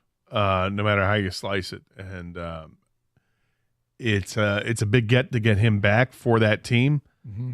But they don't have Stephon Diggs. He's not 100%, Nico Collins. So how effective is he going to be? He's got the great chemistry with C.J. Stroud, but I wouldn't expect to see him, emerge like he's the top receiver in football from the get-go. Yeah, I mean, I would imagine that he's 100% physically, but you're right. He hasn't played in a while, so there is a bit of trying to get back into it. The last time he played was actually 1 month ago. He played October 6th in their game against Buffalo. So it's been a minute. So there's some work to do there. But Nico Collins back. No word on Will Anderson yet, which would be huge. That's a guy off the edge, leads them in sacks, 7.5 sacks this year. If the Lions are dealing with perhaps no Taylor Decker this week, we could see if they don't have Will Anderson, that's kind of, I guess, half Detroit missing out on a key guy, them missing out on a key guy, kind of balances itself out. A little bit. Yep. A little bit. Just to keep it in perspective, Nico Collins with his 17.7 yards per reception is 9th in the National Football League. It's right along there with the guy we just saw, Jaden Reed from the Packers. Justin Jefferson is 14th on that list at 16.3, so that's the kind of guy he is. He gets a lot of passes thrown to him, and there's a lot of yardage that he eats up when he is on the field. I mean, he was averaging over 100 yards a game receiving, 567 yards in 5 games. The cool thing about it is the Lions have gotten to a point where we don't need to sweat too much who the other team is suiting up. This is what we used to do, is try and craft paths to victory. How can this work our way? And a lot of times it had to do with, well, maybe that guy isn't going to play. Even if Houston was full speed, Detroit could still win the game. Yeah, hey, this just in. The Lions do get J-Mo back too. Yep. So good luck. I'm going to make a prediction for J-Mo. You ready? I am ready. First play of the game, they target him. Okay. First play of the game, they target him. I'm not going to shoot the boot, guarantee it before you even ask. I'm just saying. Well, how about this? They are so excited to have him back, I think they send a message. First play of the game, they target him. Will this turn into a $13 bet? Can you bet the play call on the first play of the game? I don't know that you can. I'm sure you could find something on that the app that'll. If you who gets the first touch? target? I don't know if there is that. Well, I got the FanDuel app, so I don't know if it's on there. I'll look. I've never seen that. But 248-539-9797. All right, here's what we got coming up. Don't forget, we'll have picks today at 140. Both Gator and I are over 500 this year. Gator's way over 500, so stay tuned for that at 140. We'll go out to Allen Park and speak with the Birchie kid at 12:30. Do you want to do the Who's on Top here? Yes. Okay. I'm going to be intrigued to see where this goes. We find lists. People helps Gator come up with the top 10. This is quite a list. We will do that today. Coming up at 12:18 here on Carson Anderson, 97.1 The Ticket.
You're going to start a fight here. What? With this who's on top? Yes. We'll get to it in a few minutes. I'm being called soft by the people on Twitch. Again? Yes, because I will not shoot the boot guarantee that the first play of the game is going to Jamison Williams. I don't think that's soft. You start with a hunch. You said hunch. Yeah. I mean, that's the word you used, and hunch is completely acceptable in this show. Yeah. Like, I have a hunch that J-Mo's going to have a huge day. I think he's going to have at least a touchdown, over 80 yards receiving. Mm-hmm. I think how about over 100 yards combined from yards from scrimmage, over 100 and a touchdown. That's a hunch I have. Okay. King, do you have a J-Mo hunch? I wanted to actually take Doug up on his hunch. Actually, I wanted to see if I'd give him 2-1 on lunch, if you want to do that. Ooh. I feel like what I'm doing deserves more than 2-1. I'm offering 2-1. No, it's cool. I appreciate the offer. Okay. I'll go. See, the problem is the Doug negotiation is always interesting. Because it'll never. No matter what you would have said, Kang, like you could have said 5-1. Yeah, Doug would have said, "You know what? I don't think 5-1 is good." Yeah, because it's Doug negotiating. Yeah, it's Cars Casino. Gator, you're giving me 5-1. No, I'm not giving you any. He thinks J-Mo's gonna have a big day. Yeah, I'm more with you than I am against you. Mm-hmm. More than any amount of monetary thing that we can put on this, I am putting my pride on the line, and so. You know how important. You know what a prideful person I am. Yeah. You've been in studio with this bloodshot eye for the last week. You're really prideful. But no, I don't. You don't think 2-1's enough? No. Hunch is not that strong. No, the hunch isn't that strong. But just testing where you're the at. thing is, I think this probably deserves. You think of all the different plays they could call. This probably deserves like an 8 or 9-1. Oh, now he's really. Yeah, but I don't want you deep diving. I don't want you to. He's really trying to. Have to buy me. The miracle of even kick they it look up at here, him. Tiger. Yeah. Mm-hmm. But I don't want you to have to buy me that many lunches if I'm right. But don't worry, I wouldn't accept that. So you wouldn't accept those odds? 8-1? No, I'm not gonna. All right, fine. 7-1. It's a lot of Meximelts. Right? Does Meximelt come with chicken or is it? No. Not a true Mexi-Melt. I mean, I'm sure that would they probably sub for you. I don't know. I've never even heard of that being done. It's unheard of. It's ridiculous in the world of Taco Bell. No. Although I will say this. The last batch of Meximelts that I got the other day, and they're great. The taste is unmistakable. Still there? A little sloppy in the preparation, though. Yeah, a little bit too much of the wrapper got folded in with the Meximelt. Are you telling me that a fast food Taco Bell item wasn't put together with tender loving care and attention to detail? That's what I'm telling you. Yeah. Shocked I am. Sometimes I feel like they're not even looking at the picture, Doug. It's kind of like where are those 3 evenly spaced black olives? I don't see them. Nothing looks less than the picture than nachos. Like, I mean, there is just not even close. Not even close. Like it's still in the ice cream scooper of beans, right? Like the other stuff, we know it's not going to look just like a gordita or whatever. Yeah. The nachos with the cheese. Yeah. It's not going to be like that. There's no even distribution. No. There's no it's not even close. Because where it ends up, it all tastes good. Well, yeah. You're not eating Taco Bell with your eyes. No, you're not. You're definitely not. That's really funny. So delicious. All right, I'll see if I can find some JMO bet. I'll make some creative if I can. I don't think they have first play targets on the FanDuel app, but all right, you ready for another edition of Who's on Top? I think so. This one. Okay, so these are top 10 lists we find. Gator will give us our guess, and then we'll turn it over to the people to help him round out the top 10. We found a list of the top 10 most boring cities to live in Michigan. Top 10 most boring cities to live in Michigan. I will tell you, all 10 are in the Metro Detroit area. Okay. Top 10 most boring cities to live in Michigan. You're asking for a fight. We've had these fights before when people start ganging up on the other city, and then that city gets support, and they start ganging up on the other one. Garbage city and wasteland. Right. Yep. There's without question that's going to happen. So I'm going to get it out of the way. All right, with my first guess. I'm just going to throw Garden City out there, okay? Westland is close enough to Canton, and Canton is there's something going on in Canton, right? At least there's the IKEA there, right? So that's something. It's like Vegas, right? Right, exactly. It is. It's like Vegas. It's like the Strip. It's a great call. Yeah. But I'm saying that's why it's not Westland, because Westland is closer to the Strip than Garden City is. Garden City has the great name, and it's called Garden City. Yep. Which brings about all visions of lush green areas and fields of poppies and whatever. I don't know what the hell it means, but I'm thinking Garden City. I'm thinking there's all these amazing and beautiful fauna and flora, and it's really not. It's just flat. There's Ford Road and right. So Ford Road, beautiful Ford Road. And they're like, well, it's the same thing with Westland. I know, but Westland's closer to Canton. So I'm going to say Garden City. I think it's got a Boston market too. It meant wow. Yeah. Used to. That's still around. Yep. I'm going to go. I got two more guesses. It's just the name. All right. I've never been there. Never considered going there. Haven't heard much about it. Melvindale. I mean, the name Melvin alone. I'm just saying. I mean, I don't mean to fire shots. I've never been there. I hope it's fantastic, and I'm dead wrong about Melvindale. But something tells me it screams boredom. Well, it doesn't scream. It's probably like bored. You combine two names like Melvin and Dale. Right? Come on. Boring. Right? All right, the last city I have is, it's not their fault. It's not your fault. It's not your fault that you're a city within a city, but that's what Centerline is. Centerline is screwed with being the city within the city. Was it Warren, I believe? Yes. It's the city within the city of Warren. How on earth that happened is beyond me. I don't know how that happens. It's like the donut hole of a donut. Yes, exactly. Like, wait a minute, what? We don't draw lines, city lines like this. Like, is there any state that's completely surrounded by another state? No! It doesn't happen like that. But that's exactly what Centerline is. So, all due apologies to Garden City, Melvindale, and Centerline. This is what I'm thinking. All right. These are all cities around Metro Detroit. It was a list of the 10 most boring cities to live in Michigan, but they all happen to be right around Metro Detroit. And I don't feel good about myself. Gator got none in the top 10. Woo! All right, you guys are vindicated. Both Melvin and Dale. However, I will say that in your build-up to this, you mentioned a lot of suburbs and cities around Metro Detroit. Yeah. You mentioned several that are in the top 10 as you went through your reasoning, your methodology. So 1 through 10 are still out there.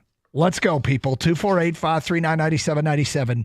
What do you think falls into the category of the 10 most boring cities to live in Michigan? It is not Garden City, it is not Melvindale, and it is not Centerline. Stand proud, folks.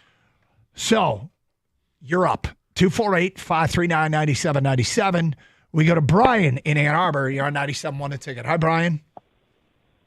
Hey, what's up, man? I was going to say maybe Michigan. The city of maybe? Yeah, maybe Michigan. Where is that? It's over, like, that way.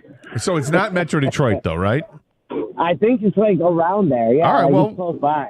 We'll throw it out there. Maybe. I don't think it's on the list, Doug, but it is not. Neither is Garden City or Centerline or Melvindale. Maybe Michigan. It says village in Michigan. And, yeah, I mean, it's close-ish. It's down near Monroe. And it kind of looks like the place where Kang stopped to find a bathroom for his daughter. Is that? Oh, really? It's in that area. Yeah, it's downriver there. But that place looked boring. from what I gathered. Maybe did not make the list. No. 248-539-9797. Who's on top? We are looking for the most boring cities to live in the state of Michigan. What would you think is near the top of this list? All 10 are still out there. Gator guessed 3, Garden City, Melvindale, and Centerline. None of them turned out to be on that list. Maybe is not on that list. Let's go to Dan in Ypsilanti. You're next on 97 a ticket. Hi, Dan. Hey guys, how you doing? Good. Hey, I grew up in Commerce, and we had to drive a half an hour to do just about anything. So I'm gonna go ahead and guess Commerce. Gator, do you think Commerce is on the list? I'm going to say no, because now Commerce is built up. There's so many like malls right around there. There's lots of water around there. I'm going to say no. It is not in the top 10, Dan. 248-539-9797. We go to Doug. You're next on 97 a ticket. Hi, Doug. Hey. What's up? I'm going to go with Flat Rock. Flat Rock. Do you think Flat Rock made the top 10? Yes. By the name Flat Rock. Do they still got the Speedway? Might call yourself Skipping Stone. I don't know what. Yeah, do they have a Speedway? Is the Speedway still open? I don't know. Okay. Flat Rock did not make it.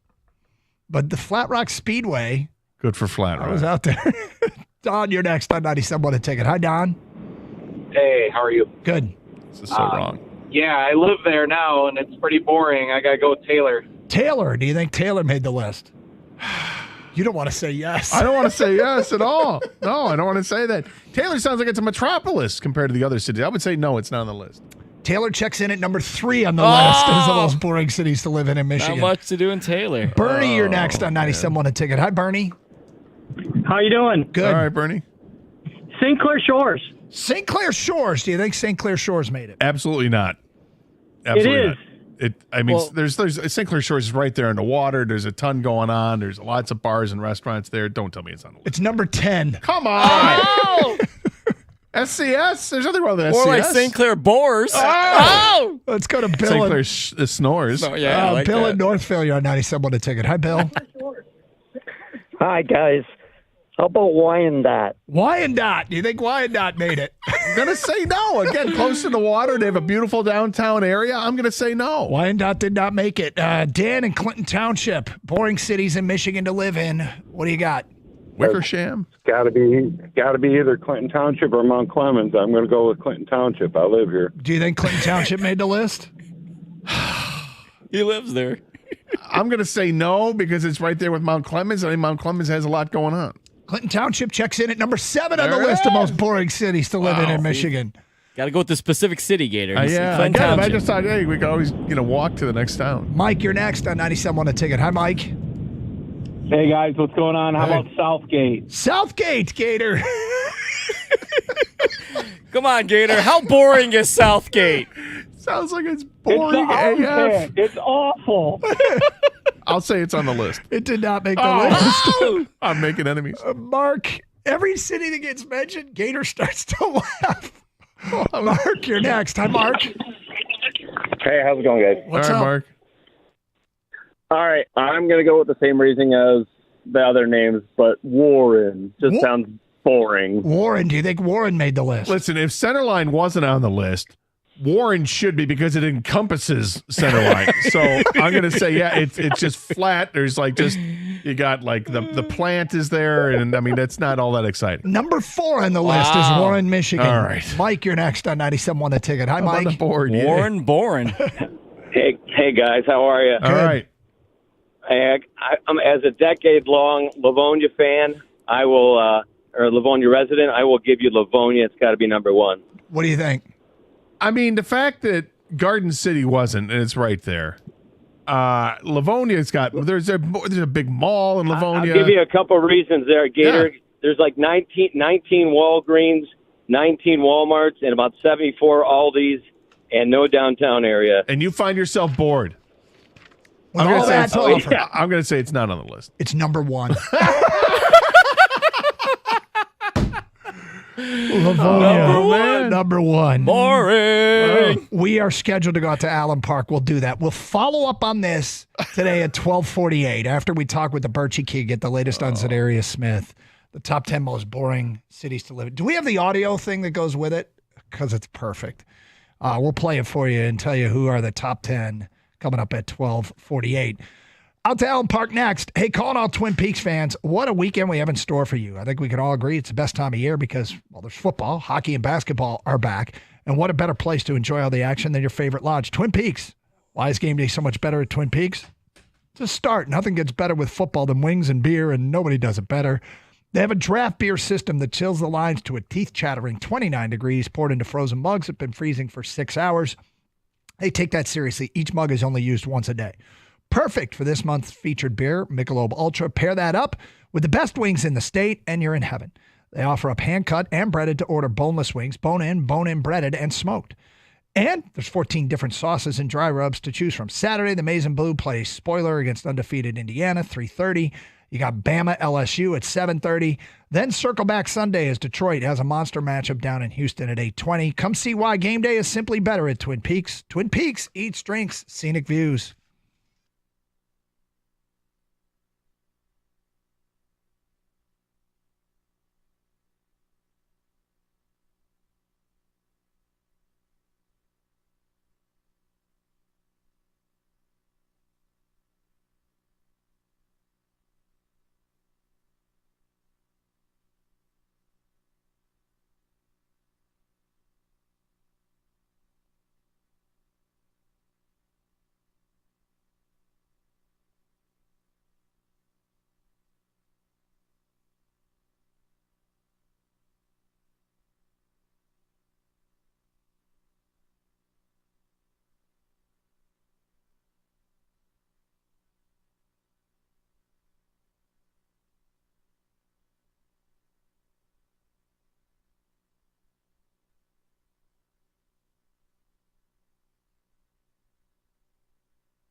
Doug Carr, Scott Anderson, 97.1 The Ticket. Every Friday, we get the latest on our Detroit football team with the Birchie Kid.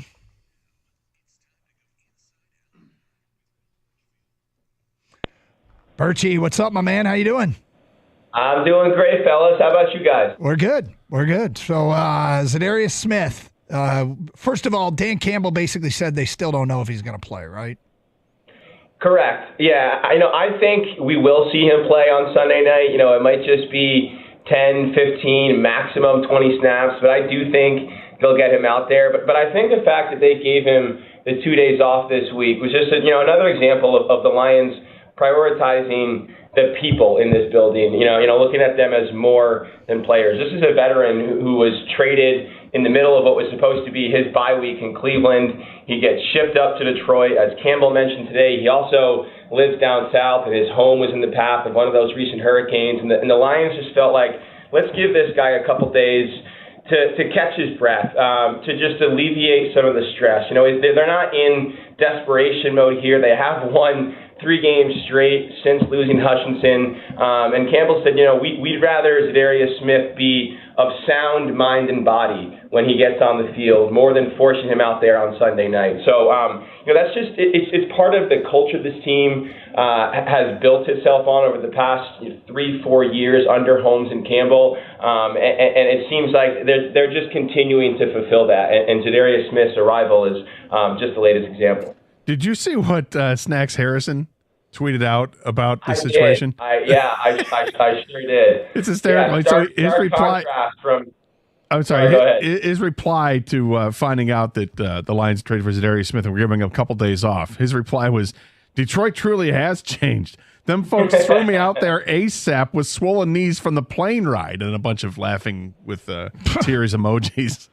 But it goes to explain that this is, again, part of the culture change and the respect of the players. No doubt. It's a stark contrast from years past. And, I do think that we'll see Zadarius on Sunday night, but the Lions won't force him out there just because they've only recently acquired him. When he does get out there, they want him to feel like he is ready to contribute to the maximum extent. And ultimately, it's about this defense and this team firing on all cylinders, come December and January, not so much right now. I had an expectation for what I was hoping Zadarius Smith would bring to the table, and then I heard Aaron Glenn talk about him yesterday, and my expectation went up. Like, he was like, he's not Hutch, but then he started talking about all the things he can do, and I'm like, oh, this is going to be awesome. Like, Aaron Glenn's pretty good at his job, and I'm thinking if Aaron Glenn looks at him this way, I should be more excited than I was. Yeah, I think they were pretty intentional about bringing a guy in who wasn't just a pass rusher. Obviously, that's what you think of when you think of Hutch, but Zadarius Smith, a lot like Hutch, can do more than that. And I think for all of the justified focus on what he can do getting after the quarterback, it's just as important his ability to set an edge against the run. And we've seen this defense struggle to contain the run uncharacteristically now since losing Hutch. And Zadarius Smith can help them solidify that. So can Josh Paschal, two really physical, powerful defensive ends. And Zadarius Smith can also move inside on passing downs. Like, there is a lot of versatility to his game, but I thought it was noteworthy today, Dan Campbell mentioning that, for the first time in a while, they put pads on at practice yesterday. He doesn't like to do that on Thursdays, but just given the way this defense has struggled to contain the run recently, he felt like they needed to re-emphasize some of those run defensive principles. And so they put pads on to open practice, did some one-on-ones, force their players to play a little bit lower, just to replicate some of those game-like reps. And I think we'll see that show up on Sunday night in addition to Paschal being back. Do you think that we're going to see a more spirited pass rush with Zadarius, not just because Zadarius Smith is there, but because it's going to create more competition for the guys that were getting the opportunities that now might not get those opportunities, or it creates a tighter rotation of players that can come in? Yeah, I think so. And despite all those losses up front, Hutchinson, Davenport, Barnes, you look at this defense now with Smith and with Paschal returning and with Reeder and Aleem and Levi on the interior, and you're like, damn, that's still a pretty good front five, front four, whatever you want to call it. And I think it's worth mentioning just how well Aleem McNeil has played as a pass rusher this season. I mean, I think from the moment he arrived, we all knew he was going to be a great defender against the run. He had those physical abilities, but he has really grown since losing that weight ahead of last season into a fierce interior pass rusher. And I was talking to Frank Ragnow about this yesterday, and he said after his very first practice against Aleem McNeil in pads when Aleem McNeil was a rookie in training camp, Frank Ragnow went right to Dan Campbell and said, that dude's going to be a good player. He has a rare combination of power and quickness, and when you combine those things, Ragnow said, it's just a problem for guys inside. And over the past 5 games, since week 4, Aleem McNeil is tied for first among defensive tackles and quarterback pressures with none other than Chris Jones. So while the Lions may have lost a star on the edge of this defensive line, we're watching another one rise on the interior in Aleem McNeil. We were talking about Jared Goff, and I heard a stat yesterday, and it feels like everybody's coming up with these amazing stats of what kind of streak they're on and how the offense is performing. And basically, of his last 43 incompletions, 21 of them came in the Tampa game. He's thrown 22 incompletions since throwing 21 in the Tampa game. It's incredible, but I get the sense when they're down there talking, they're like, well, this is just kind of our offense. They don't think that he's hot. They don't think this is some great streak. This is just them executing what they do. Yeah, it's crazy. C.J. Stroud was 11 for 30 throwing the ball last week, which I think is more incompletions than Jared Goff has in the last 2 years. But, Ben Johnson said something funny yesterday. He harkened back to his time as a quarterback at North Carolina in his college days, and one of his coaches telling him, look, we can't go 18 for 18, but we can go 1 for 1 18 times in a row. And it feels like that's kind of how Jared Goff and this offense are approaching each play. It's not about getting to the first half without having thrown an incompletion or going 18 for 22 by the end of the day. It's just about executing the play in front of them. And for Jared, it's about finding the open receiver and not forcing the ball anywhere else. So the offensive line obviously gives him time to do that. And as I was explaining this week on our podcast, he's so comfortable checking the ball down to Montgomery or to Gibbs because it feels a lot like Ichiro in his prime was happy to accept a single because that single after a stolen base or 2 stolen bases becomes a double and then becomes a triple. And when you check the ball down to Montgomery and Gibbs, you might gain 5 air yards and then they're going to give you 5, 10, 15, 20 yards more. So there's just so much mutual trust in this offense. Everyone is doing their exact job on each play, and the result is an offense averaging 30-plus points a game. We're feeling pretty chesty about Jamison Williams in this game. Doug feels like he's going to get the first target of the game. I think I could see a touchdown over 100 yards in scrimmage yards from him. What do you think is going to shake out on Saturday night? Yeah, I think this is a great game for J-Mo to come back in. It's a dome game. It's on that fast track in Houston. It's under the Sunday night lights. He loves stages like that. I think this is a game where the Lions can run the ball early and then break open a couple throws over the top as the game unfolds. Worth noting, though, he's going to see a lot of Derek Stingley Jr., who is one of the best cornerbacks in the NFL. And, sometimes, guys, you draft cornerbacks 3rd overall, and they become stars, and sometimes they don't, as we all know. Yep. But Derek Stingley really has emerged as a true lockdown corner. I would imagine he'll be matched up on the outside against J-Mo for most of that game. He hasn't allowed, I think, more than 60 yards in coverage in a game this season. But as you guys know, all it takes is one target from J-Mo to put up 80 yards, 70 yards at once. I think he returns with a bang on Sunday night. What's the toughest matchup this weekend? Where should we be focused on things at Detroit, the biggest challenge against this Houston team? Well, the most noteworthy is that Taylor Decker did not practice today, and he injured his shoulder yesterday in practice. They haven't decided whether or not he'll play on Sunday night. Dan Campbell said, they're going to take the next 48 hours to kind of monitor his status and then make a decision most likely on Sunday. If he can't play, and then it's most likely Dan Skipper stepping in for him. We'll see if Will Anderson plays. He also hasn't practiced this week for Houston, but even if he doesn't, Danielle Hunter obviously poses his own challenge. I would imagine the Texans would have Danielle Hunter rushing as much as possible against either a hobbled Decker or a backup offensive tackle. That, to me, is a huge matchup. I think the Lions can impose their will on the interior in the trenches on both sides of the ball, but a tackle is going to have to hold up in a big way on Sunday night. Perchy, appreciate it as always. Thanks for joining us, and we'll talk again next week. Hey, before I go, I got a couple nominations for guys that we can't believe played here in Detroit. Obviously, for the Wings, Patrick Kane. But how about for the Lions? Adrian Peterson was briefly a Detroit Lion back in 2020. That still boggles the mind, if you ask me. Totally forgot about that. Yeah, one of the greats. No doubt. He'll always be remembered as a Detroit Lion. There's no doubt about that. Without question. Thanks, Perchy. You guys got it. Talk to you soon. There he is, the Birchie Kid. You can read his stuff on our website, 971theticket.com, covering the Detroit Lions and all our teams here in Metro Detroit. All right, you want to follow up the top 10? Oh, yeah. Top 10 most boring cities to live in Michigan? Yes. We will get to that today. Coming up straight ahead here on 97.1 The Ticket. Look, a lot of great games to check out this weekend, starting with tonight, going all the way through Sunday night. And if you're going to get out and watch the game, there's no better place in town to check them out than 24 Seconds Bar and Grill on 12 Mile in Berkeley. They're amazing. Best wings in town. Food's awesome, and the drink specials are fantastic. $3.75 for 20-ounce drafts of Miller Lite for all Detroit football games and all Sunday games for that matter. They have the Sunday football ticket package, which means you want to watch NFL on Sunday, you get to watch any game you want. They have them all there. Plus, they have great drink specials like $4 Honolulu Blue Shots. How about the food specials? $5 hot dog combo and a $6 brat combo. And new Monday Night Football game special, only $10 for a burger and a beer. And it's a delicious burger at 24 seconds. They got all the specials for Michigan State games and the hockey games and the basketball games.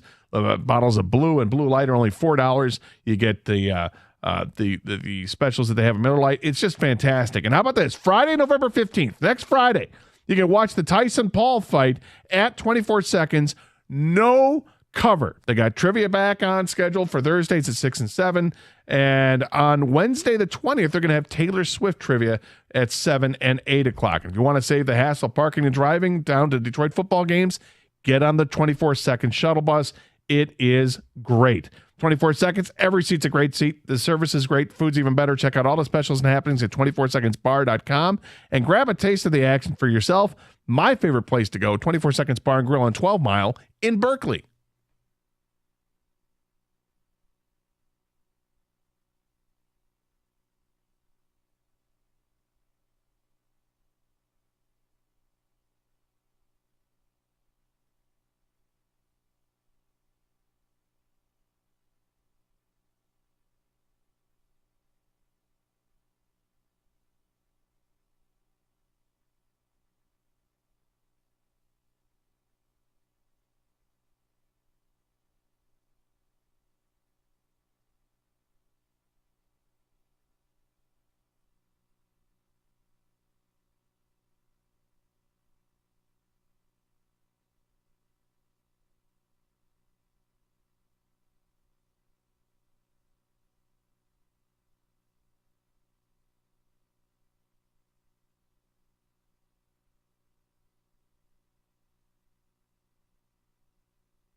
I went into something with some trepidation here on the Carson Anderson program, and that is the list of most boring cities in Michigan to live in.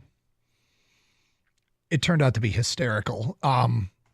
So I don't want to insult any of our fine communities around Metro Detroit. God knows the outsiders pick on us enough. But what it turned into is people calling up and saying, hey, I live there. Right. And so it was less pointing Call fingers. yourselves out. Yeah, it was more, look, I've been in Taylor for 8 years. That kind of thing. So we did get some texts. I'm going to read these texts. Okay. Yep. Gary in Birmingham says, Sterling Heights, just houses.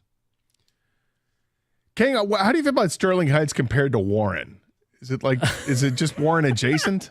Yeah, it's. I mean, we're neighbors. I used to live in Sterling Heights. That's where I grew up. Majority of my my younger days. Sterling Heights. That's just houses is a good description. Yeah, right. It's basically got the plazas and the strip malls, but just houses. It was number 2 on the list. Wow. Pat in Livonia says, got to be Livonia number 1. It was. Mike got that. MJ in Rochester says, Pleasant Ridge is the definition of boring. Pleasant Ridge is so small, it's not fair because it's literally right adjacent to Ferndale and right across 696 from Royal Oak. So I don't know if I could call it boring because it's sandwiched between 2 really fun areas. I don't even know if people know Pleasant Ridge. Yeah. Honestly, it's that small. It did not make the top 10. Most boring, Chesterfield. Couple of restaurants, a bar, and a hardware store. From Joe in Chesterfield, falling asleep. I've been to the bar in Chesterfield. I've seen bands play there. Oh, man. Was it good? I've driven past that hardware store. Yeah, it was fine. Chesterfield. It's right around that bend, It did not make the top 10. Right by the water. Pat B says Warren. Yep, we already got Warren. Mark got that. Marlin and Walled Lake. My vote, Dearborn. Do you think Dearborn made the top 10? I don't think it did because Dearborn's such a diverse community there. I would imagine it's not on the list. It did not make it. Okay. Taylor, because it's a complete dump and trashy. I live in Trenton, writes an unnamed text. Says the guy from Trenton. Huh? Yep. Is Trenton on the list? Next text, Trenton has to be on the list. There is 0 to do in Trenton. Well, Taylor did make it, as we've discussed. Trenton did not. So Trenton took shots at Taylor. Yep. Did Taylor and Trenton have is that something we weren't aware of? I don't know. That sounds like that we got a rivalry there. Taylor and Trenton. Yep. Right alongside of Garden City and Westland. Well, here is where it came from. This is a TikTok account. We went with a TikTok account. Yes, we did. We're firing shots at each other over TikTok. Yep. Great. It's a TikTok account called Detroit Discussion. And I will tell you that there was absolutely 0 methodology put into this. Awesome. And just in fact, just straight out vitriol. No explanation for it. We're just calling out a city. And we've got the audio. Oh, great. Yeah. Are you ready? Yes, I'm ready. Here it is from Detroit Discussion on TikTok.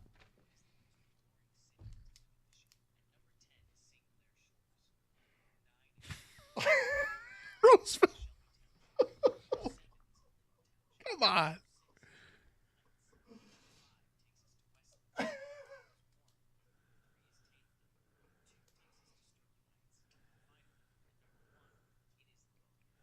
Wow. It's definitive. That's it. Yeah.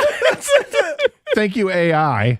I mean, starting from the east side of the state, from the east side, right? You go. I mean, when Sterling, St. Clair Shores, to Roseville, to Shelby, Warren, Sterling Heights. It's like the blue wave we were looking for on Tuesday night that never surfaced. Here's the wave. Speaking as an East Sider, I felt like I got a lot of strays over there. I was like, boom, boom. I was getting hit from left and right.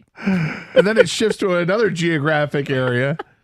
Livonia, Westland. Yeah. Dearborn Heights. Those are all right there. It's another wave. So anyway, thank you everybody who called in. Mike got number 1. Yeah, thanks. Nobody got Roseville at 9, Shelby Township at 8, Dearborn Heights at 6. What about the mayor of Roseville? What does Evan think about that? Is he upset? I don't know if he knows about the list. He's moved out, so. True. You know. He's moved on up, man. Then I can understand because it's less exciting. He's moved up to where? Center line? Good God. City within a city. Yep. So, we all do this in good fun. Yes. God knows we take enough hits from the outside, but that was funny. All right. Gator, I got a question about this game. Sunday Night Football, Lions taking on the Houston Texans. We'll also hear from the offensive coordinator, Ben Johnson. Gator and I will have picks. I haven't looked it up, but there's something like 29-16 against the spread this year. I know I've got the updated numbers somewhere. Gator's been on fire, so we look forward to that coming up today at 1:40. I too am over 500, but I'm like merely a few games over 500, not like this sharp over here. Well, I went 500 last week. Yeah. But, yeah, I'm doing well. I'm killing it, man. I'm killing it. It's Carson Anderson, 97.1, The Ticket.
So Sunday Night Football.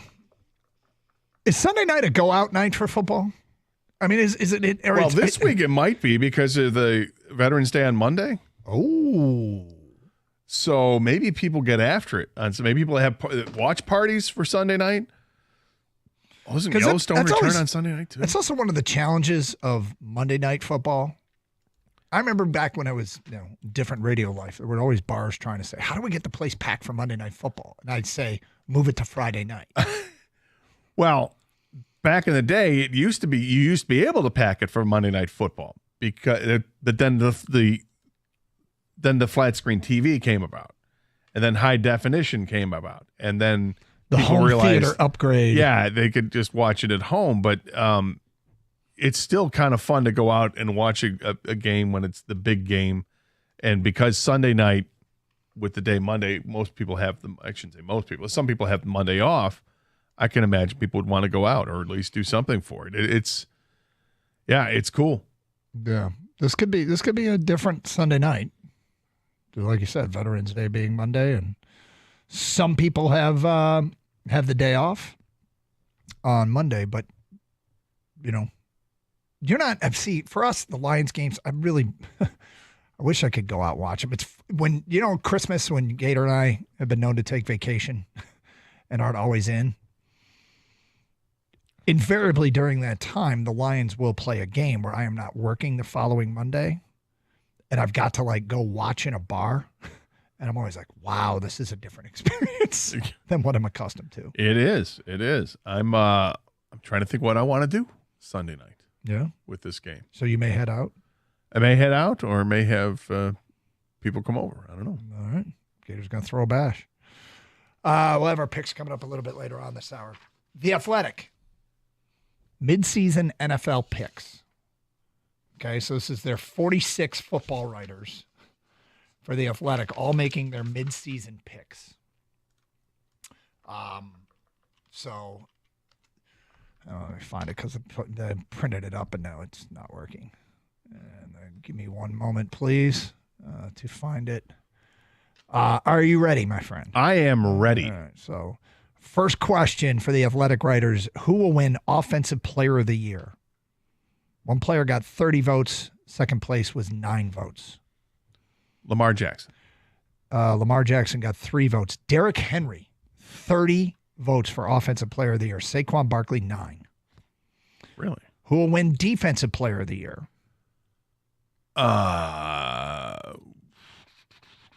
Kang, you can sound off on any of these if you have a guess, or I can just tell you.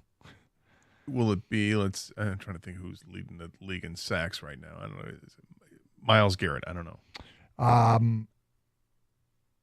T.J. Watt got 29. Yep, percent of the votes.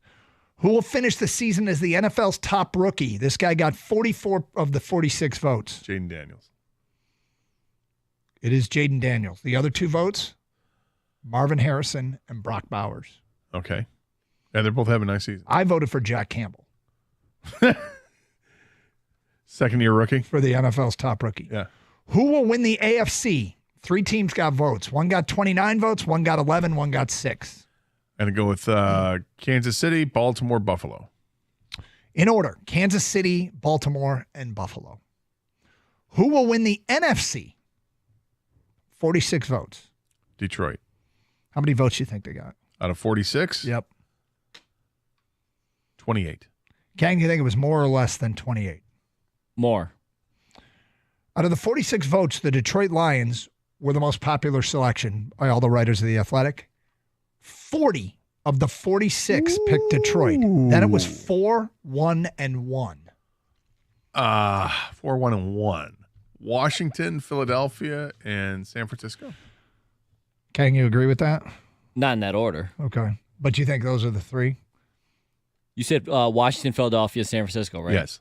I don't know about San Fran, to be honest. I know. After I said, I'm like, do I want to say that or Green Bay? I'll say I'll throw in Green Bay instead of San Fran. With 4 votes, in second place is Green Bay.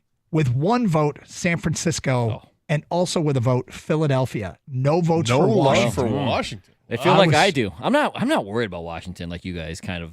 You guys are more concerned than I am. I'm not. We're definitely more concerned. Yeah. Yeah, I'm more concerned. They added to that defense. Okay, 46 votes. Who will win the Super Bowl? The staff of The Athletic all voting. It was 20, 17, 7, 1, and 1. Detroit, Kansas City. And I have 2 more teams? 3 more. 3 7, more. 1, and 1. Baltimore, Buffalo, Green Bay. Kang, you want to add anything? I agree with those teams. Okay. At 20 votes, who will win the Super Bowl? The Detroit Lions. At 17 votes, the Kansas City Chiefs. 7 votes, the Baltimore Ravens. 1 vote, the Philadelphia Eagles. 1 vote, the Buffalo Bills. Which team with a 500 record or worse stands the best chance to emerge as a playoff contender? All right, hold on. I know you don't have the It's standings. okay. I got them right in front of me. With a 500 record or worse, can make the playoffs? That will emerge as a playoff contender. Okay. It goes 18, 13, 9, 3, 2, 1. Cincinnati. Tampa Bay. San Francisco, L.A. With 18 votes, San Francisco. With 13 votes, Cincinnati. With 9 votes, the Rams. With 3 votes, Miami. With 2 votes, Tampa. And with 1 vote, the Jets. Someone said Miami, huh? Yeah. They got some work to do. What are they 2 and? They're 2-6, Doug. Yep. They're 2-6. And what are the Jets? The Jets are 3-6. You say Tua and 6? 2. Last one. Which coach is under the most pressure to win as the second half of the season begins? One guy got 23 votes. Matt Eberflus? No, he got 5. Okay, it would be I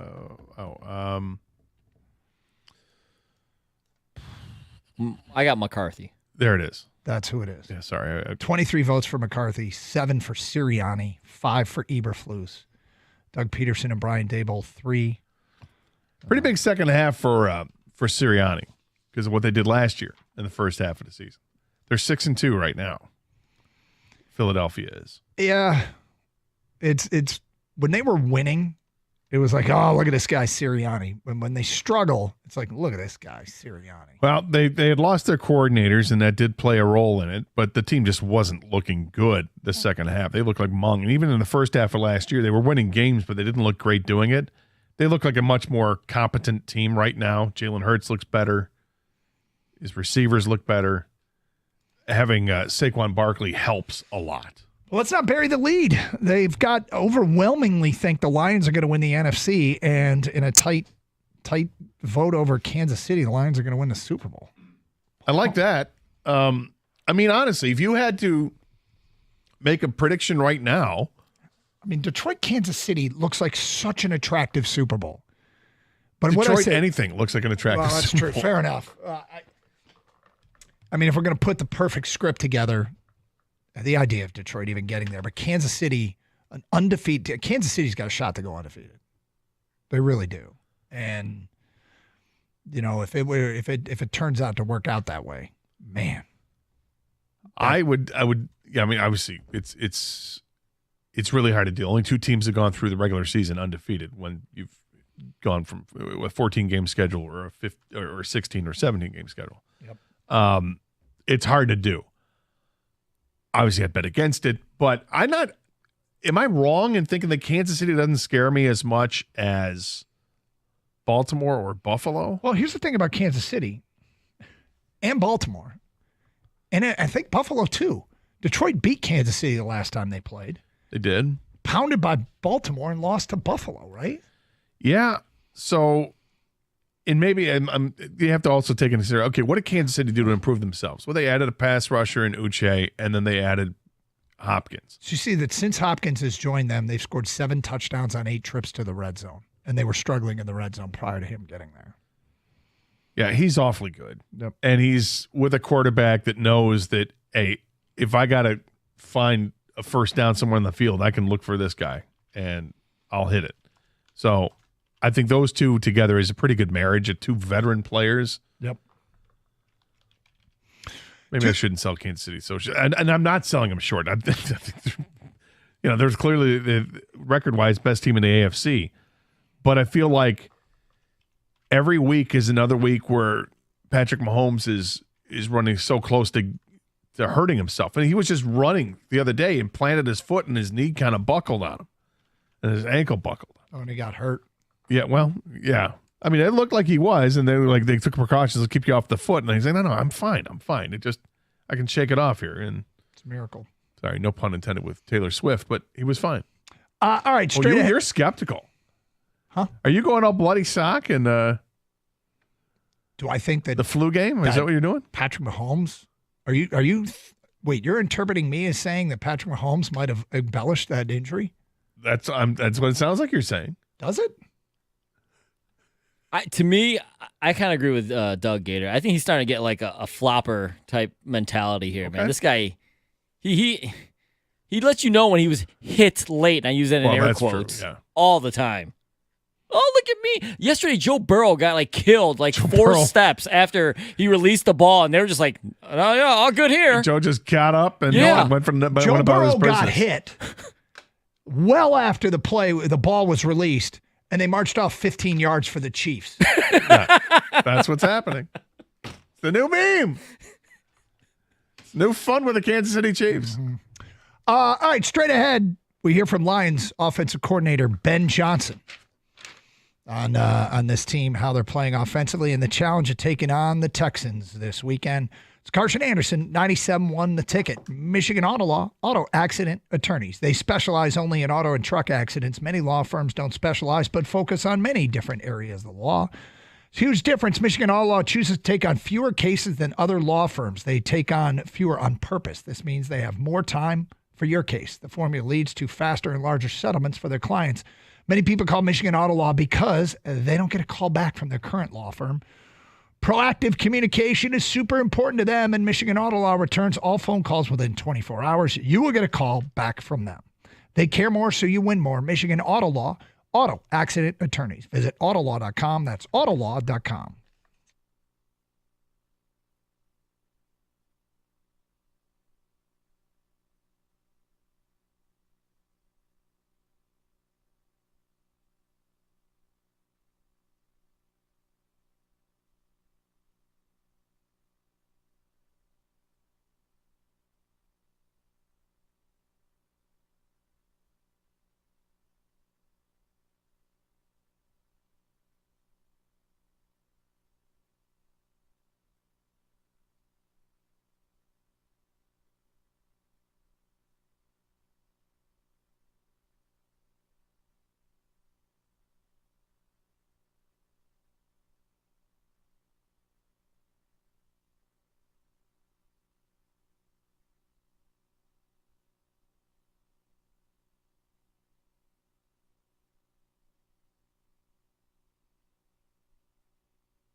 Doug Hirsch, Scott Anderson, 97.1 The Ticket. We have open lines, so whatever's on your mind, have at it. Here on the Carson Anderson program. Great to be with you on a Friday. Beautiful day in Metro Detroit. Off to Indiana as soon as the show's done. I know many of you are off to Houston. Sounds like there's quite a few Lions fans headed to Houston for this one. And have a good time if you're in downtown Houston. The Rustic. That was the best spot I saw last year when we were down there for the national championship. It's got if you like the show Yellowstone, this would be if Yellowstone were a bar, is the way I would describe the Rustic. It's pretty sweet. They release bulls in there, in that bar? No, but I think they had a riding bull. You ever get on one of those? No, I never have. Have you? Once. And? Not good. Not good? No, not for me. Would you do it again? I would not. Kang, have you ever done that, riding bull? Nope. Mechanical bull? No. It was embarrassing for me just to try to get on the freaking thing because the pads, the mats they have around it for when you get thrown off the thing, yeah, were a little squishy. So when I walked up to the bull and I'm trying to get my footing to get up on the thing, it was almost impossible. It was really, it was a real struggle for me because of being as large as I am. I started to sink into the mats. So it wasn't like the same, I'll just jump up on the thing like everybody else can because I'm already, 6 to 8 inches lower now because of my large body mass. Well, how long do you think you were on the bull? Not long. It was very slow moving to start, and I could feel myself slipping right away. I'm like, I don't have a good grip on this thing, and I tried to hang on for dear life, and at some point you're just like, just let it go, man. What compelled you to do this? Like, how'd they get you, or is it something you just like, hey, I want to do this? There may have been some liquor-induced state that convinced me to do it. I could do this. There were several people in the group that did it.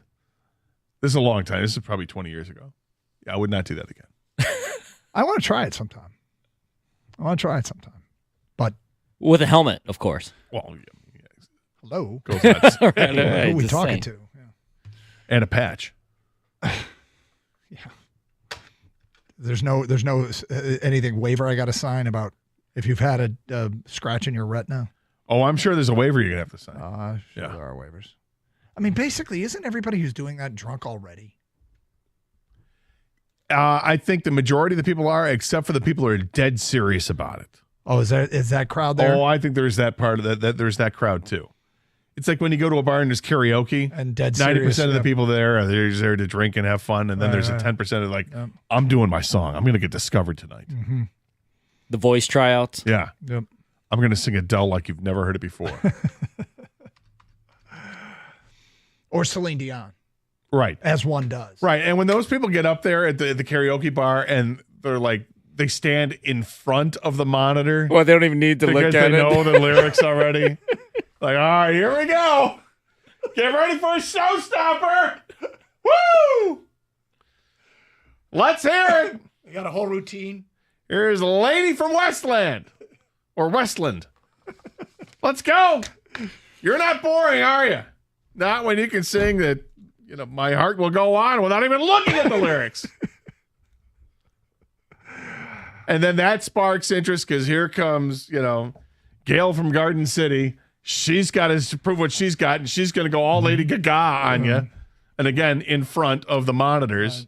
And then starts to mimic and do like some kind of dancing with it too. She's doing the backup vocals too. Exactly. Yeah, right. Exactly. It's a full-on act. And then they get their friends. She hands her phone to one of her friends. Oh, make sure you video this, okay? Yeah. But keep it in the vertical. I don't want the horizontal version. The vertical. What do you think Seth, Melvin, and Dale are singing?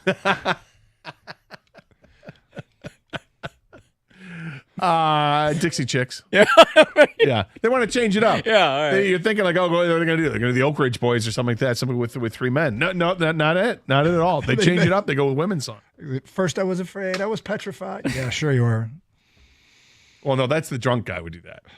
The serious one. Is that you? I only do one song karaoke. I've tried one other and I'm like, nope. What was the one the other one you tried? Banditos.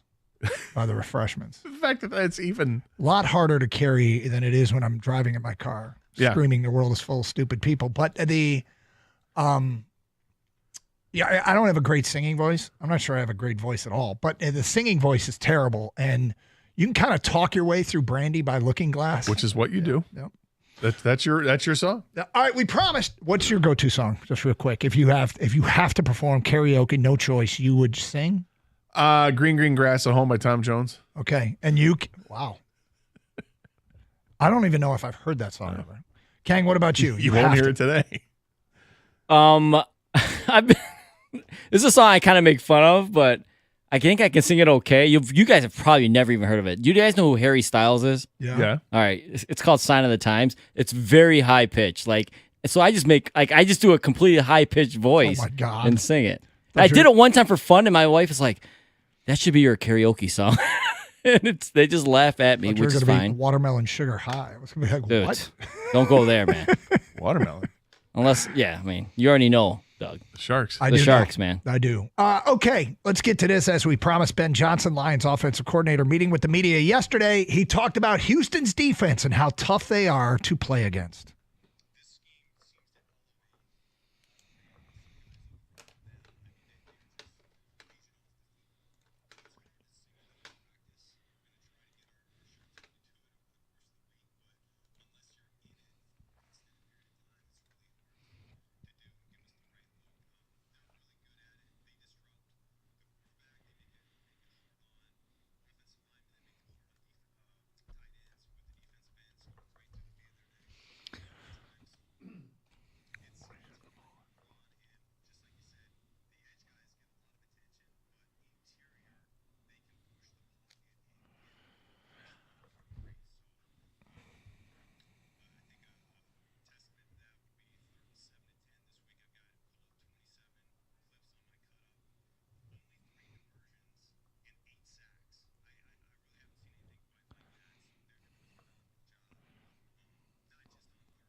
Okay, so there's a lot to digest there. First of all, the front four raging off the football.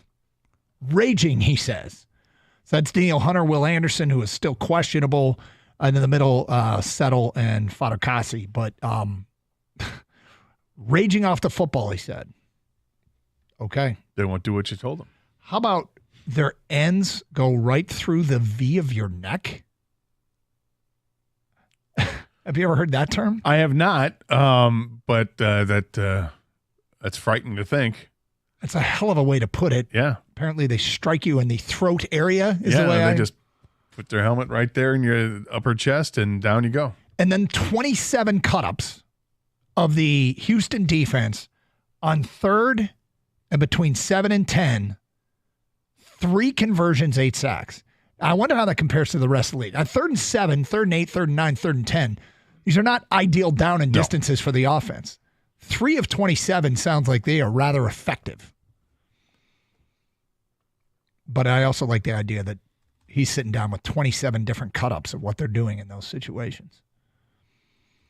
But the Lions have been pretty damn good. I know their third down defense is the best in the NFL, the Lions defense, but I think their third down offense has also been elite so far. And the funny thing about the third down stuff, it's all down in distance, right? It's all about third and how far do you have to go. So let me see here. Lions third down conversion percentage is 7th in the NFL, 41.6. So they've been decent on third down, but I think it's more, it really speaks to what you do on first and second down more than anything else, right?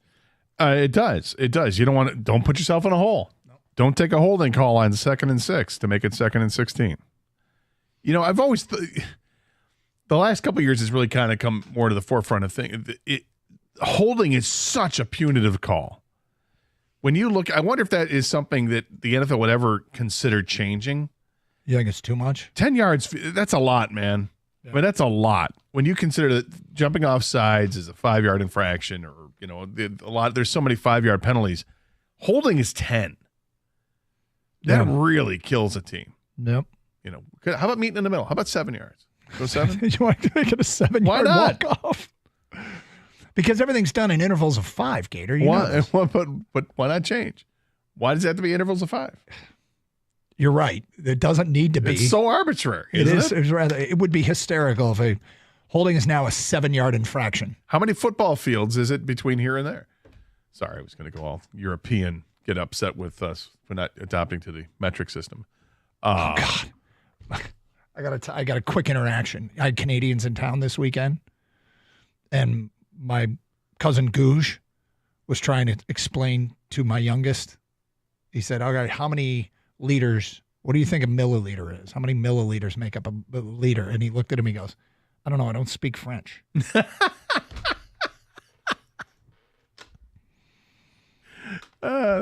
He was serious too. All right, let's get to more from Ben Johnson. Then our picks today at 1:40. It's Carson Anderson, 97.1 The Ticket.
Carson Anderson, 97.1 The Ticket. Let's go to Brandon and Shelby. You're on 97.1. What's up, Brandon? What's up, guys? How's it going? Great, thank you. Good. So one thing about this year is the secondary is crazy. So every time, like, the quarterback, even though he has time to throw the ball, I mean, Branch has stepped up, Joseph stepped up, Arnold stepped up. But the one thing is, the beginning of the season, you saw a bunch of penalties on us. There hasn't been that many penalties. Like, they've kind of come to and kind of got away from the penalties. So I'd like to see recent numbers. So as far as penalty by infraction, I know the Lions, what was it? They put that up last week. They were like third most defensive penalties in the NFL, but you might be right. Week to week, it might be down. It seems like they've gotten better at that. Like, at the beginning of the season, they were like, I know Arnold is a rookie, but, I mean, he's gotten better at not hitting the player before the ball, and it just seems like they've gotten better and better. So every time they've thrown the ball, you don't feel like the other team's going to be wide open. You know what I did find funny, Brandon? I'm glad you brought it up, is Terrion Arnold at the beginning of the year was getting all the pass interferences, and we were getting calls from people going, Arnold's got to cut down on the play. Arnold's got to cut down. And I'm like, yeah, of course he does. He's a rookie. He's playing against the best receivers week in and week out that he would face 1 or 2 times a year in college. There's going to be a level of adjustment and how the game's officiated at this level and how you should, approach it as a player. And so him struggling, and I put that in quotes, as at the beginning of his career is no surprise. Detroit still leads the league, however, in pass interference calls. They've had 12 through 8 games. Denver and the Jets have had 10 through 9 games. And I'm curious to see how many they had to the first, because I know they probably led the league in pass interferences by a bunch in the beginning, but it kind of dwindled towards the end. I'm thinking because no, it definitely feels like they've cut down on the PIs, the defensive pass interference. It definitely feels like that. And yeah, Terry Arnold was getting busted all the time for it to start the season, but he's played very well lately. I think he's stepped up his game, and I think we're going to look back at the pick and see in a couple of years and see this guy's a really, really good corner. But my instinct, though, I think he's right. I think there have been fewer of late. All right, let's get more from Ben Johnson, Lions offensive coordinator. We played for you him talking about how tough Houston was to play against. He was asked to put in perspective. This is what Birchie was talking about. Can you put in perspective what's going on with Jared Goff and Amon-Ra St. Brown with 30 consecutive completed passes on 30 consecutive targets? Here's what Ben Johnson said.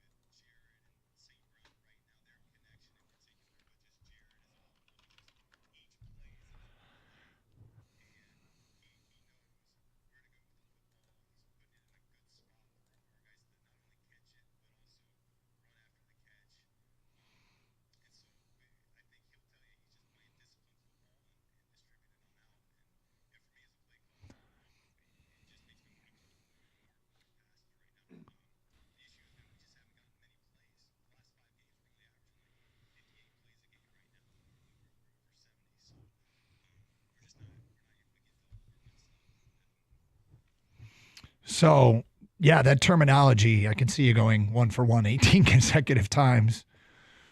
I mean, when the quarterback can execute, when the coordinator's drawing up great plays, when the receivers understand the route trees, when the offensive line provides protection. When you're efficient, march right down the field. All right, one more here from Ben Johnson, Detroit Lions offensive coordinator, speaking with the media yesterday. How do you split the touches between the running backs? Here's what he had to say.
There you go. Lions run. Return of the running back, man. Last year and a half, it feels like the running back position, it's back, baby. It's back. I'm glad it's back because they've always been important to the offense, and for whatever reason, it just felt like 6-7 years ago, teams just stopped paying them. Like, we don't have to pay you. And like, what? We're not, and they weren't using them as much. They were doing it in the aggregate with several running backs as opposed to having the bell cow. We don't see many bell cows anymore. But now it is starting to come back. Christian McCaffrey and Derrick Henry, guys getting contracts. Who just got the contract the other day? There's running backs are getting paid now, and good for them. They deserve to be paid because it felt like they were disposable for a while. It still might be. I wonder what's going to happen when these guys. I guess is Montgomery. He's on a second contract. He's already signed. So. Yeah, he signed his extension. Yeah. Lions still value it. Brett is next on 97.1 The Ticket. What's up, Brett?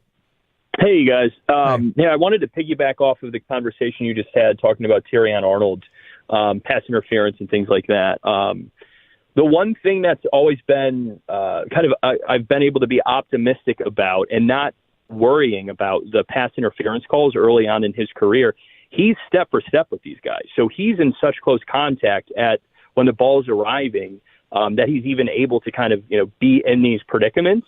And to me, just having someone who has that level of instinct, his athleticism, his capabilities to be able to run with these ones when he gets paired up with them, we've not had that. So like the difference between what we're trying to get him to learn, which is just, again, like 1 or 2% of just a little bit less aggression or timing on hands and ball arrival versus what we were dealing with like Okudah, what you're dealing with Sutton.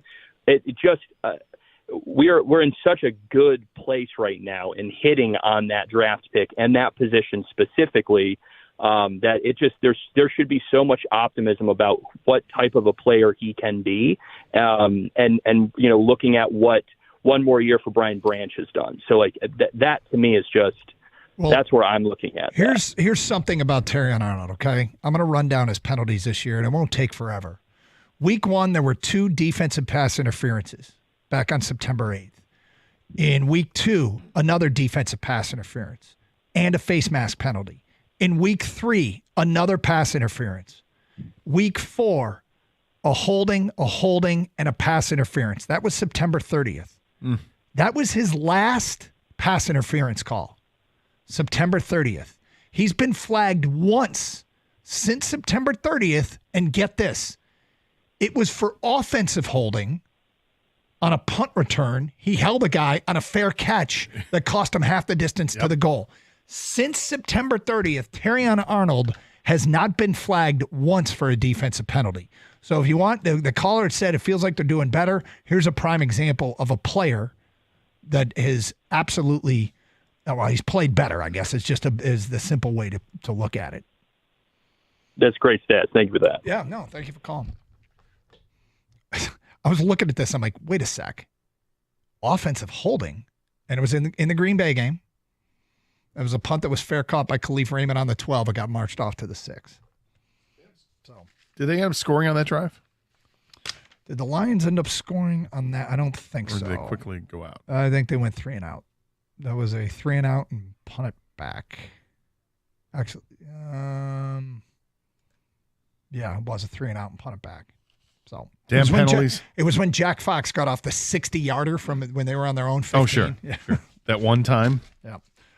Okay, time for If I Bet It. Now, just before we get started, Gator is against the number 32-19. That's correct. Against the number. I am 27-24. We're both 5-4 in our locks.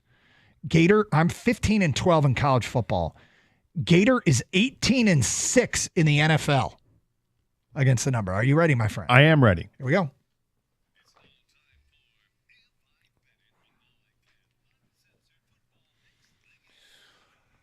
Years ago, we called this If I Bet It. It was when OJ came out with the book If I Did It, and it was because betting was illegal.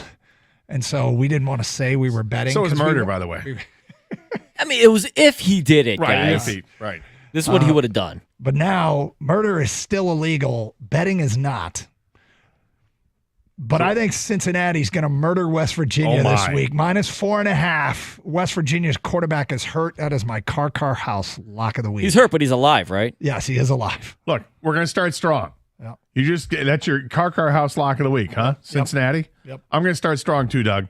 Tonight, UCLA is hosting Iowa. UCLA is getting 6.5 points. I'm going to take Iowa giving him up. Wow. It's my shoot the boot lock of the week. Go Hawkeyes.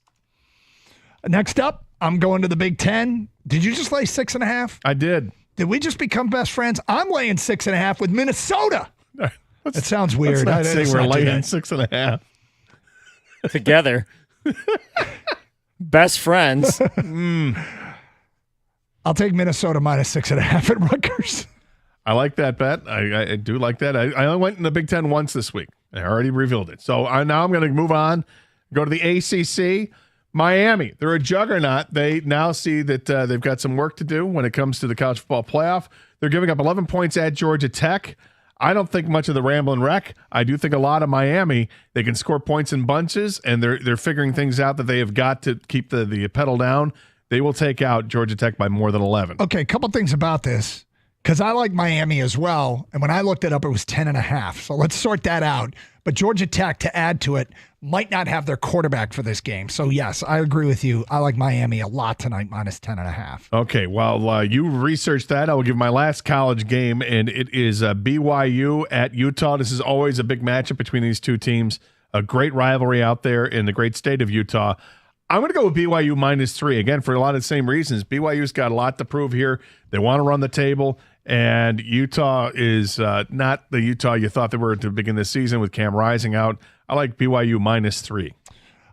Shifting to the NFL, I got Arizona at home getting a point against Aaron Rodgers and the Jets. I like that too. That's nice. It's not one of my games, but I do like where your head's at. Buffalo is at Indianapolis. There's no Keon Coleman in this one for Buffalo. However, they've got other players that are going to be ready to go, and they're just better than Indianapolis is. Giving up 4 points is not an issue. I like Buffalo minus 4 at Indy. From the NFL, Denver's getting 9 going to Kansas City. I think a bit of a letdown for Kansas City. I'll take Denver plus the 9. Philadelphia is at Dallas. The Eagles are giving up 7.5 points. I have a feeling this spread is going to keep going up and up and up because of the situation Dallas is in. There's no Dak Prescott. Looks like he may have tore his hamstring, even perhaps off the bone. Philly minus 7.5. I like how they're playing, and I don't like how Dallas is playing. So go ahead and give up those points. Hope Hurts is healthy there because I agree with you on that. Although I am not playing that game. I'm taking the Rams minus 1. The Stafford kid gets a job done against the Tua kid. Rams minus 1 against the Dolphins. Lastly, Doug, the Detroit Lions are on the road at Houston to take on the Texans. The Lions giving up 3.5 points in this one. I like their ability to run the football, control the game, score a lot of points offensively, and take care of business. Improve on the season day, 8-1. Go Lions, minus 3.5 at Houston. Look at you, big dog. All right, we got Kang always likes one pick and hates on one pick. Which one do you like the most this week? Well, Doug, you had Miami minus 10.5. Gator, you had it at minus 11. I got him at minus 10.75. So that's actually really strange. We got 3 different numbers there. But I like that pick, guys. Make it 3 for 3 on that one. Take Miami minus the points. All right. Now, which one do you hate? All right, Doug, I'm going to go to you in the NFL here. Gator, if you notice a trend with Doug in the NFL games, he picked against quarterbacks that annoy him. Aaron Rodgers, Patrick Mahomes, and Tua. I think you don't bet with your heart, my friend, or you bet with your head. So I'm going to go Jets are going to beat Arizona. They're going to start winning some games and make it kind of close for the playoffs here. Doug, bet with your head, man. That's really funny. I didn't notice that. Yeah, sure you did. Yeah. But Aaron Rodgers, I'm annoyed with him. Mahomes, I'm annoyed with him. And Doug's going to drive to Indiana. Halfway through Indiana, he's going to go, damn it, he's right. There it is. That is, if I bet it, do with those what you will. Carson Anderson, 97.1 the ticket. Hey, Thanksgiving's only a few weeks away. You want to make sure that everything's running right in the house, like the furnace, the air conditioning, whatever it is you got to worry about, although air conditioning probably not as much. It's going to get cold out there. Make sure your furnace is ready to go. The red, white, and blue trucks, they are everywhere, and they belong to the great folks over at Birmingham Plumbing, Heating, and Cooling. If you want to make sure that you've got a warm house this fall with the most up-to-date and efficient equipment out there in the market, they can help you out. They can also unclog a pesky drain just in the nick of time for dinner, but don't just take my word for it. You can check out their A+ rating from the Better Business Bureau, or how about some of their amazing 5-star reviews they have on Google.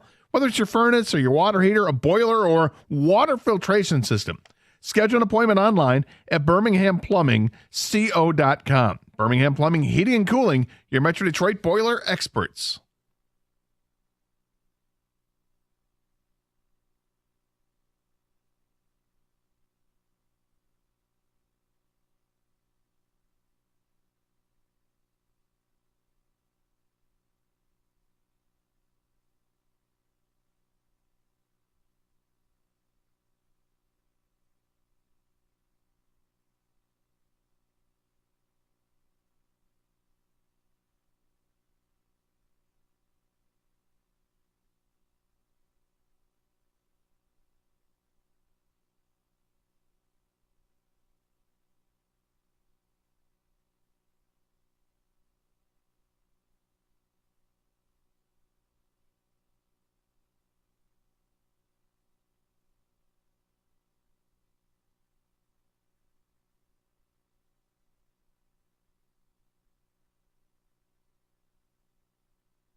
All right, what do you got planned for this weekend?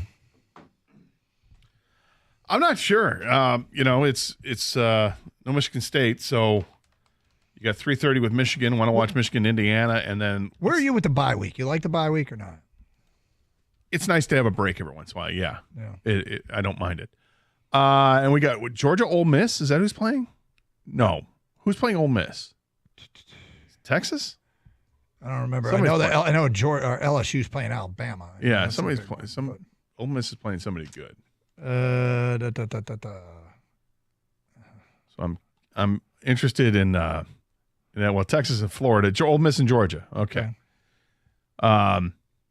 Georgia favored by only 2.5. Ole Miss put a lot into this roster and looked like a strong playoff contender, and then they lost to Kentucky, who has one SEC win. They are 1-6, and that might keep Lane Kiffin and company out of the playoff. Well, this is their only chance to get back in, right? They're going to have to run the table. They got Georgia, Florida, and Mississippi State the rest of the way. So after this, they should run the table. Certainly if they win this game. If you can lose to Kentucky, you can lose to anybody. This is the thing. But so if they lose, this is everything for Ole Miss. If they can't beat Georgia, then they're out of the picture. Mm-hmm. So that's interesting how that works out. Dart, the quarterback, has had a pretty good season statistically, putting up some gaudy numbers. I wonder, they're trying to push him for a Heisman hopeful at this point. He's got over 3,200 yards passing, 21 touchdowns, only 3 interceptions. Good ratio on the season. Yeah, he's also run for 254 yards. What's funny is in the era of the super conferences, as much as we've created these super conferences, we're going to create a lot of 500 football teams too. Like teams that you thought, and obviously Michigan's dealing with it this year. This is not their best team, and they're in a super conference, and you get some of these games that are more difficult than it was your standard Northwestern game. And if you're not what you at your top form, you get to be 5-4 Oklahoma, and you get to be 3 and whatever Auburn is. Like it can happen, and it's going to happen more to a lot of programs. Well, the Michigan-Indiana game is so interesting, right? You've got Michigan fans that aren't feeling very good about their team, but Indiana fans are feeling amazing about their team. But is it false hope? Because Indiana hasn't played anybody to this point. We've talked about before, if you put Indiana's schedule and give Michigan that schedule, give Michigan State that schedule, Indiana's 9-0 with that schedule. Would Michigan be 8-1 with that schedule? Would they be 9-0 with that schedule? I mean, they might Obviously, be. Michigan State played them, so they lost. Or would Michigan State, would they be 7-2 with that schedule? Both teams would be way better with Indiana's schedule. Yeah. Indiana's schedule is 103rd in the country, according to ESPN's FPI index. It's the lowest of any Power 4 team. And, I give them credit because they've done what they're supposed to do. Sure. But what that does do to them, and I don't whether it's fair or not, is at 11-1, they may get left out. They might. It hasn't helped them that some teams on their schedule, like if this were a pretty damn good Michigan team and they were able to win it, that would be a feather in the cap. Right now, the biggest feather in their cap is a win over 5-4 Nebraska. So if they were to lose, let's say they lose to Ohio State, but it's by a field goal. It's interesting how you fill out the top 12 for the college football playoff, because I feel like Boise State's in the same situation. Boise State could run the table against everybody, but their one loss is to Oregon, and I think it's by 3 points. Yeah, it was a close game. So are they not even going to be under consideration? And it's the same thing with Indiana. If Indiana ends up, let's say Indiana makes it tight with Ohio State, how far are they going to drop? Yeah. I think people are just waiting for Indiana to be Indiana and not be competitive here because of who they played. But I think Indiana is a good football team. Are they on the level of Ohio State or Oregon? No. Are they on the level of Penn State, though, which is still a very high level? Good enough to compete, but maybe not good enough to take out the top 2 in the Big Ten? Yeah. Are they there? Or are they destined to be with Iowa, which is nothing bad? Iowa's good, but they're not great. So the thing about Boise is they really should have beat Oregon.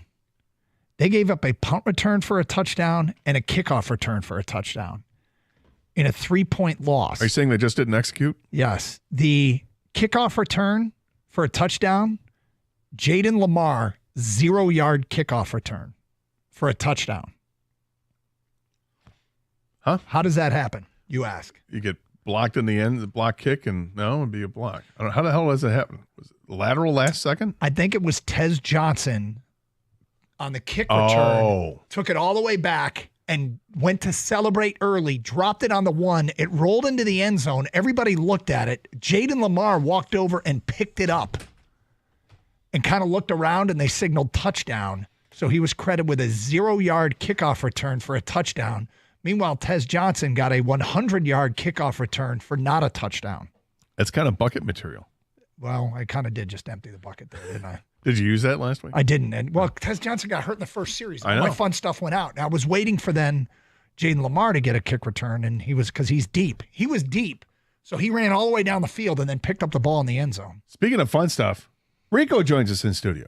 Hey. What's up, fun stuff? You know what? Yeah, the fact that Tez got hurt. You know what I wish Vegas would do is just on a parlay and a player goes down in like the first 5 minutes. That's okay. We'll let your bet keep going. Did somebody lose a parlay on on Tez Johnson? Yeah. Did you? My God. Where is he? You mean that you wish they'd make rules that benefited the person making the bet? Yeah. I'm not sure casinos really operate that way, Rico. Like when Colt McCoy gets knocked out of the national championship game, like in the 4 plays first into it. 5 minutes, you should be able to say, okay, you know what? The rest of the parlay can continue. Dude, I read these. Hold on. I read all these FanDuel live reads, and I'm reading about parlay stacks and firsts and all this and a bunch of stuff. That could be a gimmick.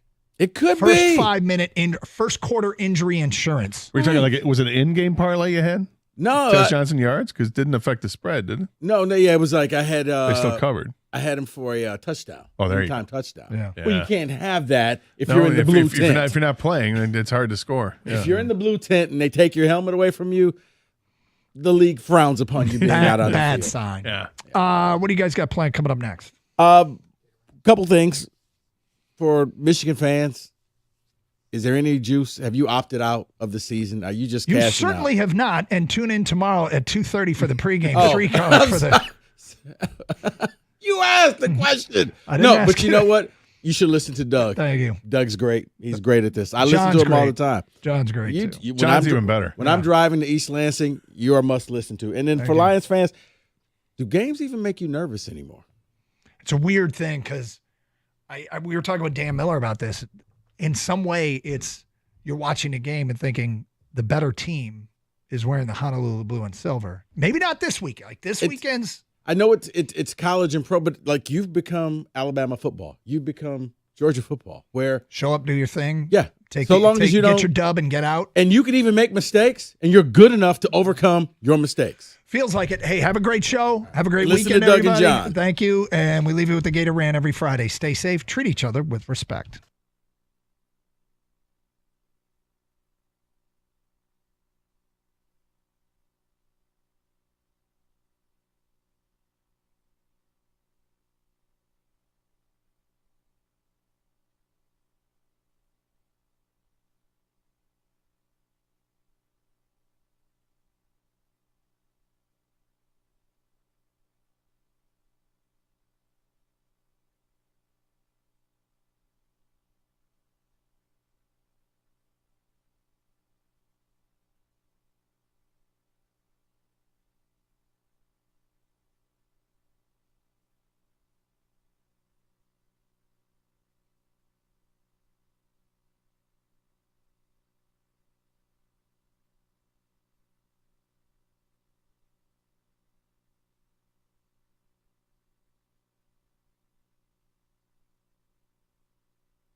That really should be the edited Carrie Underwood. That's tremendous stuff.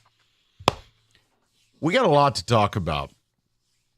I mean, not only are we enjoying the best fall weather ever, not only is your NFL team a monolith where the rules of the NFL don't apply to them, but we are going to really have an amazing day because David has agreed, along with his Uncle Gilbert, to pray for me on Sunday and that the Carolina Panthers beat the Giants for draft preservations.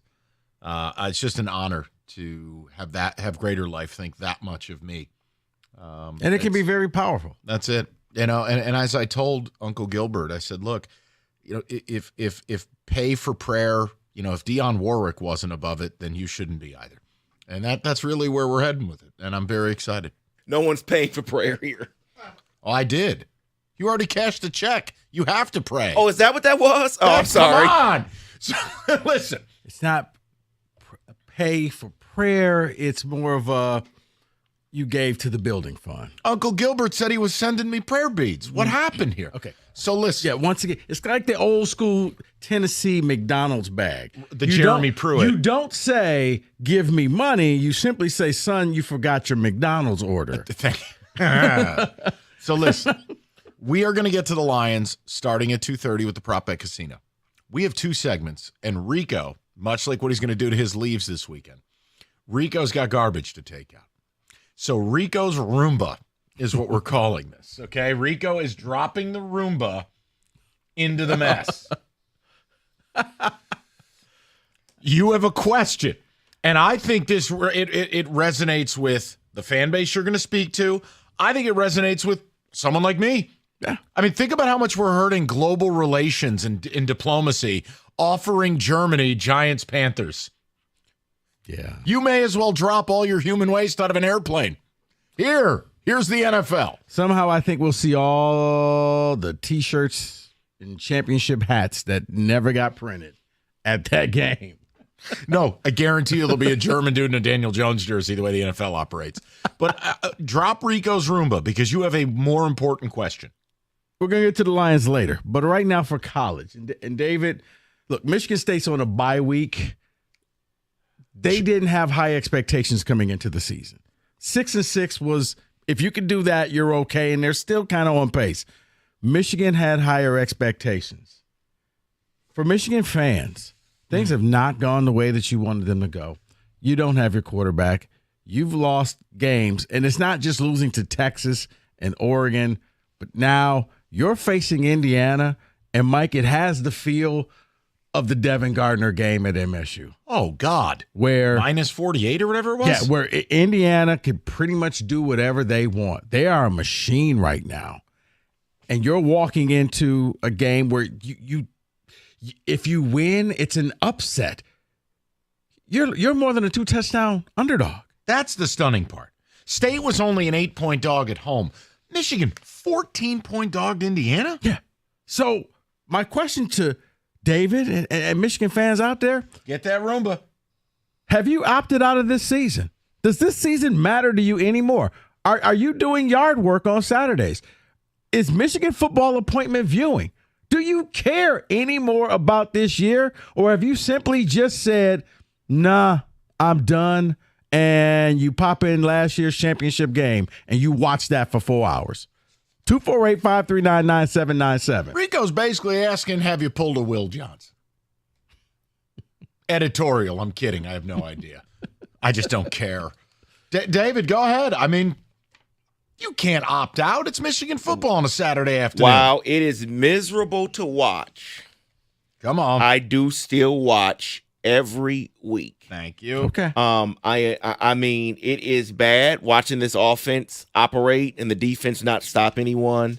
But it's become, I'm still appointment viewing. So Full I can game, see, or is it like a cutoff point where you're like, you know what, we can go, hey, kids, come on, hop in the car, let's go get some ice cream. Nope, the entire game.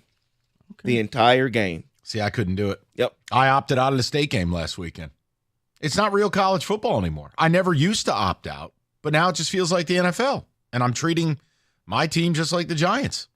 I'm not watching the Giants Sunday morning. What are you, out of your mind? No, you're not getting up? No, I'll be up. I'll little just be pancakes and No, I'll be doing other things. Absolutely not. Oh, I'm being dead serious. I understand if people have opted out, but I think it's fascinating because the only reason we're not talking more about Michigan and their collapse is Florida State. Yeah. Think about it.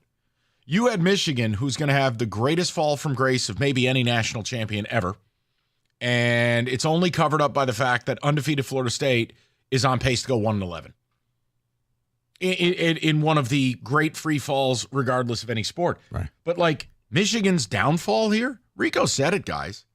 Like that USC game, the further away we get with the USC game, the Minnesota game, forget about the State game. Take that one. It's a freebie. I mean, Michigan has the look of a 3-9, 4-8 team. They're not good. In fact, they're bad. Put it like this. What if I told you at the beginning of the season, you absolutely needed to defeat Northwestern in the second to last week of the season to be bowl eligible? What if I told you David would be the most accurate member of the show when he predicted 6-6 and got absolutely murdered by his own fan base? Mm-hmm. Not a real fan. But I have you checked out. And look, I am not ready to sit here and tell you Indiana's going to beat you that badly. I can't. I mean, do I think you're beating them? No. But I mean, is that spread indicative of players making business decisions? I don't think it's – no, Mike. I think it's just Indiana's better than you. And that's all it is. Like Indiana, kind of like Oregon, they're not going to call off the dogs. You've beaten them for the last 47 times you've played them. You know who sounded checked out? When I did the morning show today. John sounded like he'd rather not watch the game. One problem. He works for the team. I'm being sincere. No, I and get John, the maize and blue runs, it courses through his veins. It is John's identity. John played there. He's an alum. Like, he loves the school, loves the program. For John to have the attitude he has, I think John would rather rake leaves. Mike, the only reason I stayed at that state game against Indiana, because that was the first time I got to actually see Indiana up close to see if it was smoke and mirrors. It's not. I came away with a newfound respect. Like, I thought you were joking. You're like, hey, Signetti's a serial killer. No, he really is. He really is. And then after the game, bumping into him, like, man, there's something wrong with you. You did not. I didn't tell him that, but Jesus. no. I'm like, what are you doing? No, but you just see him, and it's just like he almost has like a glow, an aura to him. Like, you know what? He's one of don't mess with him. Just stay focused. Don't even look his way because one look into his eyes and he'll take your soul. Mm-hmm. That's what it feels like. No, so Rico wanted to ask the question. We got a 4-hour show, and 3.5 hours of it are going to be Lions, and rightfully so. But we wanted to put the Roomba just into the little spare bedroom, let the Roomba do its thing. 2 segments. If you're a Michigan fan, it's going to be one of the most watched games of the weekend. Look, it's Alabama, LSU, no doubt. Georgia, Ole Miss, respect. But Indiana has become must-see TV. Michigan is the biggest brand, arguably, in America, and certainly in the Big Ten. It's going to be a highly viewed game. Your team might be getting fed into a wood chipper. Are you deciding to go to the cider mill? Yeah. That's basically what Rico's asking you. Because Indiana, sitting there at, 8 or 9 in the college football playoff, knows they need to put up a number. Everybody says, you haven't played anybody. Wait, does Michigan count as anybody? Yes. Good to know. 248-539-9797. David, a few ticket texts if you'd be so kind. I'm not completely checked out. It's because I'll be switching channels, but I am not 75% checked out. That is from Ryan. Yep. No, I'm done watching, but I still listen to the radio if I'm in the car. Michigan fan or alum, I opted out this season when Harbaugh left with half the coaching staff. That is Phil and Monroe. You opted out preseason? Yeah, that's interesting there. I'm not done with Michigan. I'll just drink more than usual, Mike, in a truck. It's actually from Kenny, sitting to your left. Please don't drink in the truck. Drink at home. Drink on your deck. Don't do it in the truck. Someone says, it is hunting season, so I'm going hunting, but even if I wasn't hunting, I wouldn't be watching the game. Think about how peaceful that has to be compared to watching Michigan football. I mean, honestly, that's just old school college football for me on a personal level at a different vibe. This is now disposable. This is a Ziploc bag. You don't sweat throwing one of those out. So like with State, I turned it off for the Breeders' Cup last week. You had to inform me it was 47-10. I go, that's too bad. But think about this, though, Mike. State didn't have high expectations. So they're still on pace that they can get to 6-6. They got Purdue and Rutgers at the end of the year. Understand? No, I'm saying it's like, oh God. For Michigan, we were talking. Okay, you may not win the Big Ten, but are you a college football playoff team? Would you know? And no, you're not. When you beat USC, I actually thought, okay, maybe the rumors of your death were greatly exaggerated. No, they weren't, because it's getting progressively worse. You don't know who your quarterback is. One quarterback just upped and retired in the middle of the season and said, yeah, I'm done with this. So your expectations was a lot higher, and now you have, if everything holds true, you have to beat Northwestern the weekend before Ohio State just to be bowl eligible, just to make 6-6. The Bonneville and Ryan Day is sitting there salivating, waiting for this. Here's the other thing. We used to talk about the Lions and joke about people raking the leaves instead of watching the Lions at 1 o'clock. Look, it's going to be 60 and sunny tomorrow. I mean, the weather is going to be incredible. There's so many things you can do with your day. Like if I here, laugh. I mean, if I were a Michigan fan, I'd rather go for 3 long walks with my 3 dogs than watch those dogs. It's nice out. It's fall. Like, laugh all you want. Here, I don't care if I sound like a goofball. I love a good walk in the fall. It's nice. The sun's out. Who's laughing? It's beautiful. I do it every morning. Yeah, no, you know what I'm saying, though. It's like, that to me, like, I would just do something else with my day. You're right. I'm a horrible dad. I'll be watching the TV while they do whatever they want to do. No, you're a very good father. You're a terrible pastor. You're a very good father. You're a lousy Christian. You're a good father. You were pro double bird, so yeah. No, I was pro don't apologize. Just pray for me. That's all I need. Please, I need the Panthers to beat the Giants. He's going to reach Germany, you think? Dude, I don't know. You got us, Cade. Come on. You can't pray in tongues. He'll hear it. Yeah, give us a Latin number, will you, please? 248-539-9797. We'll get some of the phone calls in the mix. Prop Bet Casino at 2:30. All Lions. TJ will join us. Sunday Night Football. And a question for Lions fans where, do you even consider the opponent anymore? Or do you just go in off that Super Mario Brothers magic mushroom and the infinity music cues up? Yeah. Speaking of college football, are you basically Alabama football in its heyday? Where even when you screw up, you're still better than the other team. You're going to eat pizza. Yep. Here's Rico. Let's talk about the Chevy dealer in the area that's been leading the way. It's Hamilton Chevrolet in Warren. Andrew Pavlik and his sales staff, well, they want to be your Chevy dealer, and they'll guarantee you the lowest payment on your next Chevy, period. Stop in and check out Hamilton's great inventory, including the November Rico deal, a new 2024 Chevy Equinox EV LT. This all-electric SUV has great incentives to drive off with a payment as low as $199 a month for 24 months. You walk in with $995 down, you'll drive away with 10,000 miles a year. Yeah, you heard me right. An Equinox EV for under $200. The Equinox EV has the power to go the distance, and Hamilton, they got them in stock, ready for immediate delivery. You know the best deals are found at 14 Mile and Mound. Just stop in and see my guys at Hamilton Chevrolet for details and make Hamilton Chevrolet your Chevy dealer. Visit HamiltonChevy.com. That's HamiltonChevy.com. Chevrolet together, let's drive.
Oh, hi. Sorry. Thought we were still in a little bomb test or whatever that is. Hey, holiday season, Serta Mattress Black Friday sale. All the busy, all the hustle and bustle of the holidays. You need some great rest. Right now, you could save $600 on an all-new Serta Perfect Sleeper X or Serta Eye Comfort. And Serta mattresses, you know they're made right here in Michigan. 111 years of credibility. Serta Mattress Black Friday sale. Go to Serta.com. Find a retailer near you.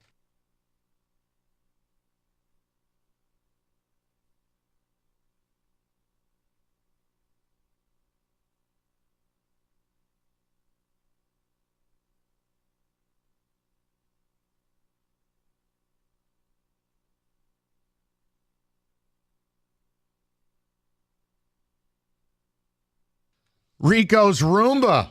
We're taking out the trash to start the show, and then we get to the Lions. So he's asking the question. And look, another great angle to this. I was talking with Powers about it. He's right. Will there be more Michigan fans watching that game or bitter State fans? Let's face it, misery loves company. I mean, if Michigan fans are checked out, that's great. State fans can't watch their own team. They're not even playing. Well, it's like if you're a Georgia fan. You don't think Kenny's going to sit there with his pants around his ankles Saturday night hoping Bama gets the brakes beaten?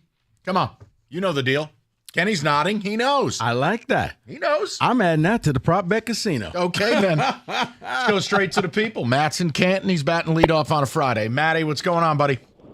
Hey now. Hey now. It's nice to talk to you guys today. Hey, I am a huge Michigan fan. I was all in for the Texas game. I thought they had a shot. Hold on, and then I've given up hope since then. There you go. So, and I here's how much I'm not paying attention. I'm helping my sister shop for a used car tomorrow. No. It can't be that bad. Yeah, dude, I don't even know what time the kick is. I don't know what channel it's on. Oh. I know they're going to lose by 100. It doesn't matter. But Matt, think about this. It's like no matter how bad Michigan is, you're going to a game at Indiana, whose strength of schedule is outside the top 100, and you are helping your sister shop for a used car because you don't even think it'll be remotely competitive.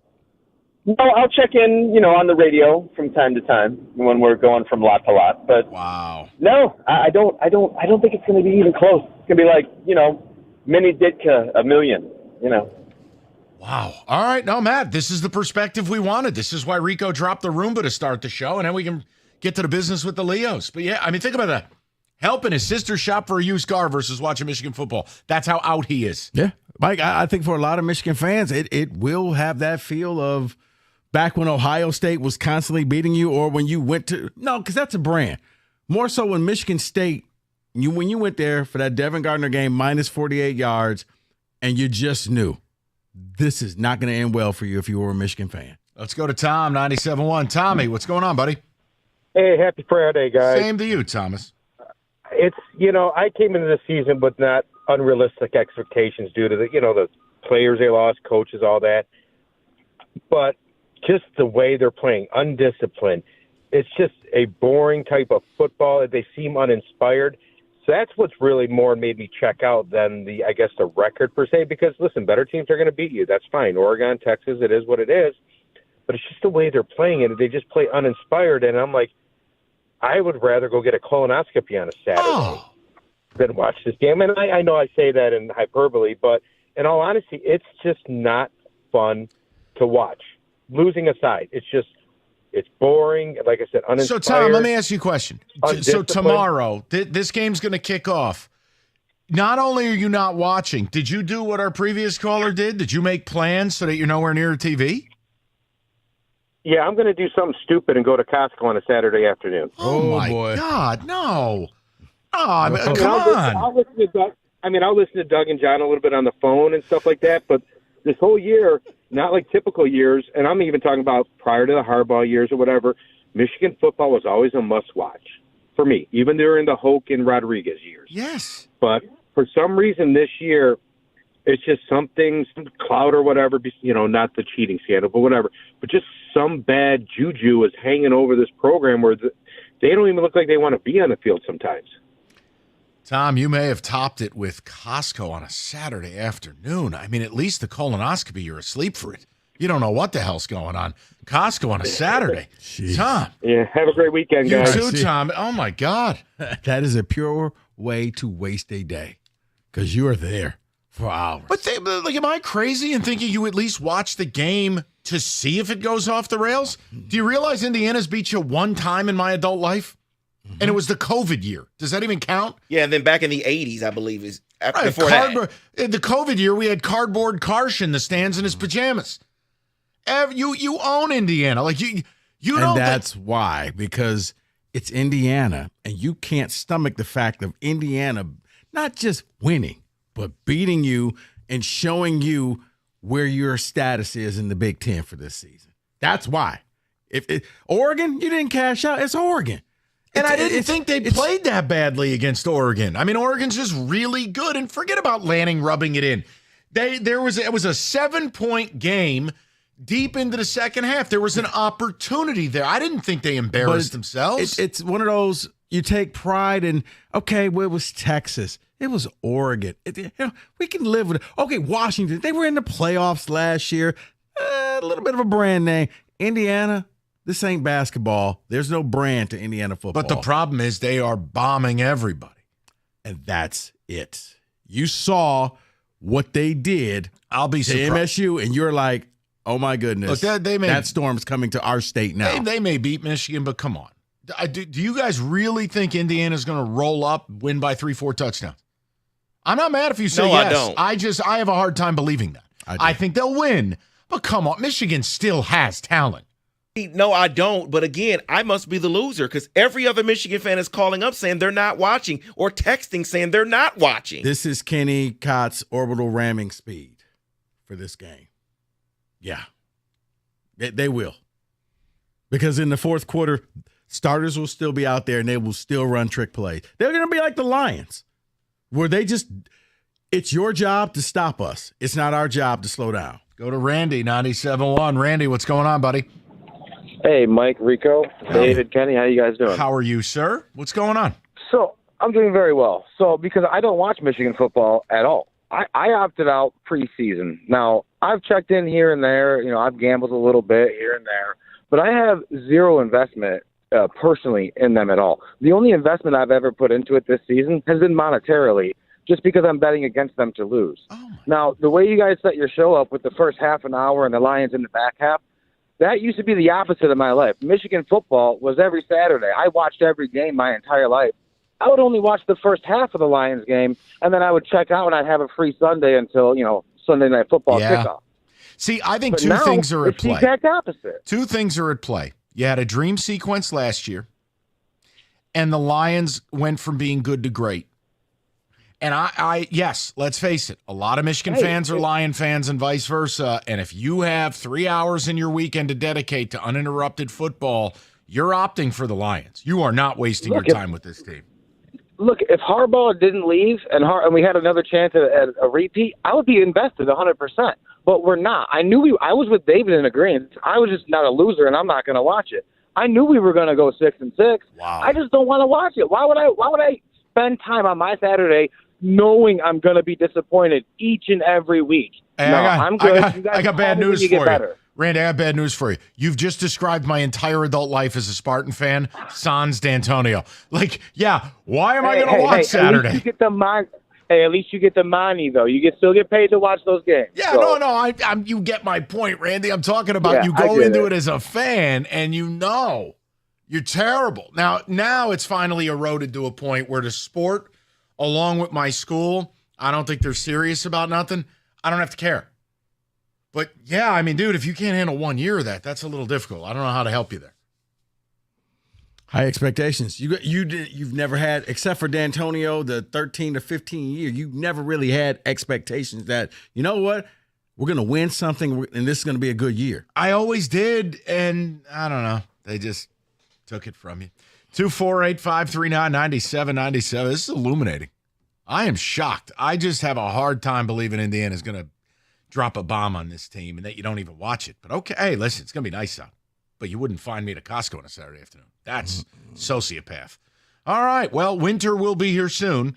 And for those of you who still want to watch football and not opt out, Old Nation has their newest winter offering. It is Solace. It is their new lager. It is a fireside companion, dark and heavy, but surprisingly easy to drink. It is a wonderful beer for football, and you've got a Lions team that's going to be playing deep into winter. This is your pairing. Get with Old Nation Brewing, right out of Williamston. Support local, support independent, 21 and up. And as always, Old Nation Brewing reminds you to please drink responsibly.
DJ Lang will join us coming up.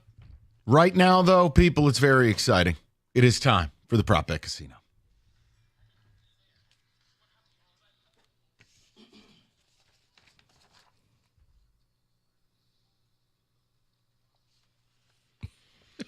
All right, let's get after it. Rico, results. Shout out to Kenny Cotton, myself. We tied for last week's results. Congratulations. Thank you. I can't win every week. Let's try this again. All right, let's start off. Michigan, Indiana. Oh, God. No. Davis Warren, touchdown passes. Over, under, 1.5. Under. They don't throw it a lot. When they do, they're not that effective, but he'll get one to Loveland because somehow it's like Cooper Kupp. How the F is that guy open? Under. Yeah, I have the same feeling as Mike does. Under.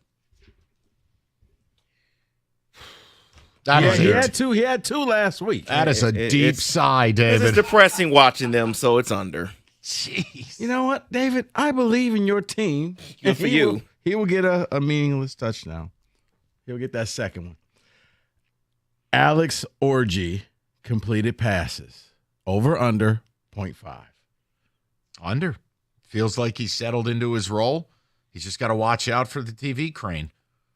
Oh, my goodness. Every time I That watched was that unbelievable. hit, and they brushed it off and never just like. Well, that's why I thought it was an optical illusion. I'm like, wait, he didn't just run into a construction equipment, and then they replayed it, and I went, Mike, I've seen those cranes. Like those are weights right there, like the weights you use at the gym. oh, it was unbelievable.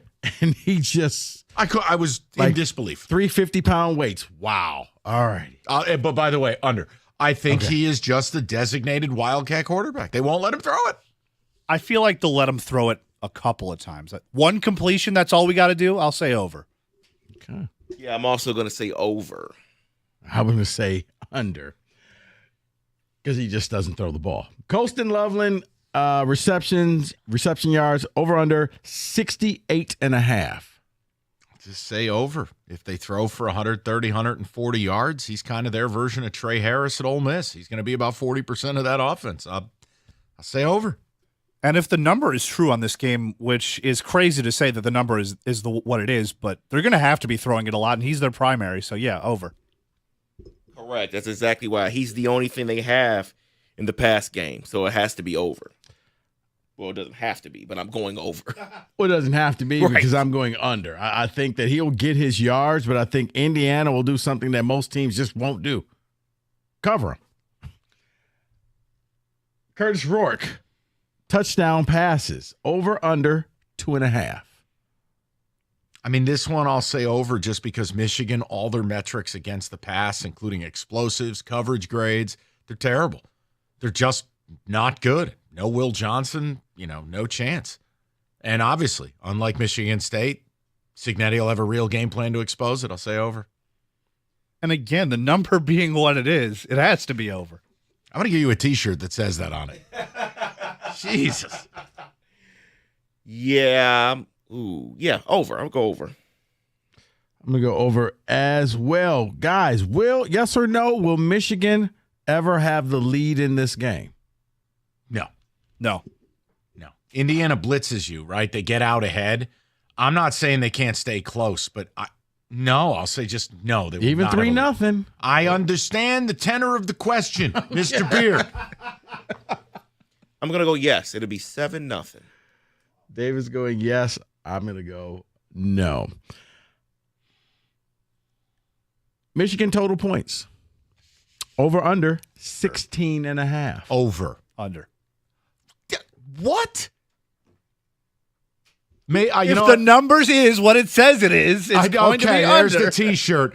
I just, you know what? Maybe it is bias that I just can't live in a world where Indiana wins a game like 38-14. I have a hard time seeing that happen. And I was about to say, take away the logo, take away the name on the front of the jersey. I know. Put them in black and white jerseys and analytical Mikey. But 16? 16 points? Hey, man.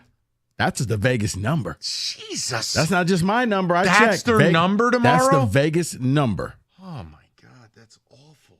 So I said they'll lead the game 7-0, and that'll be it.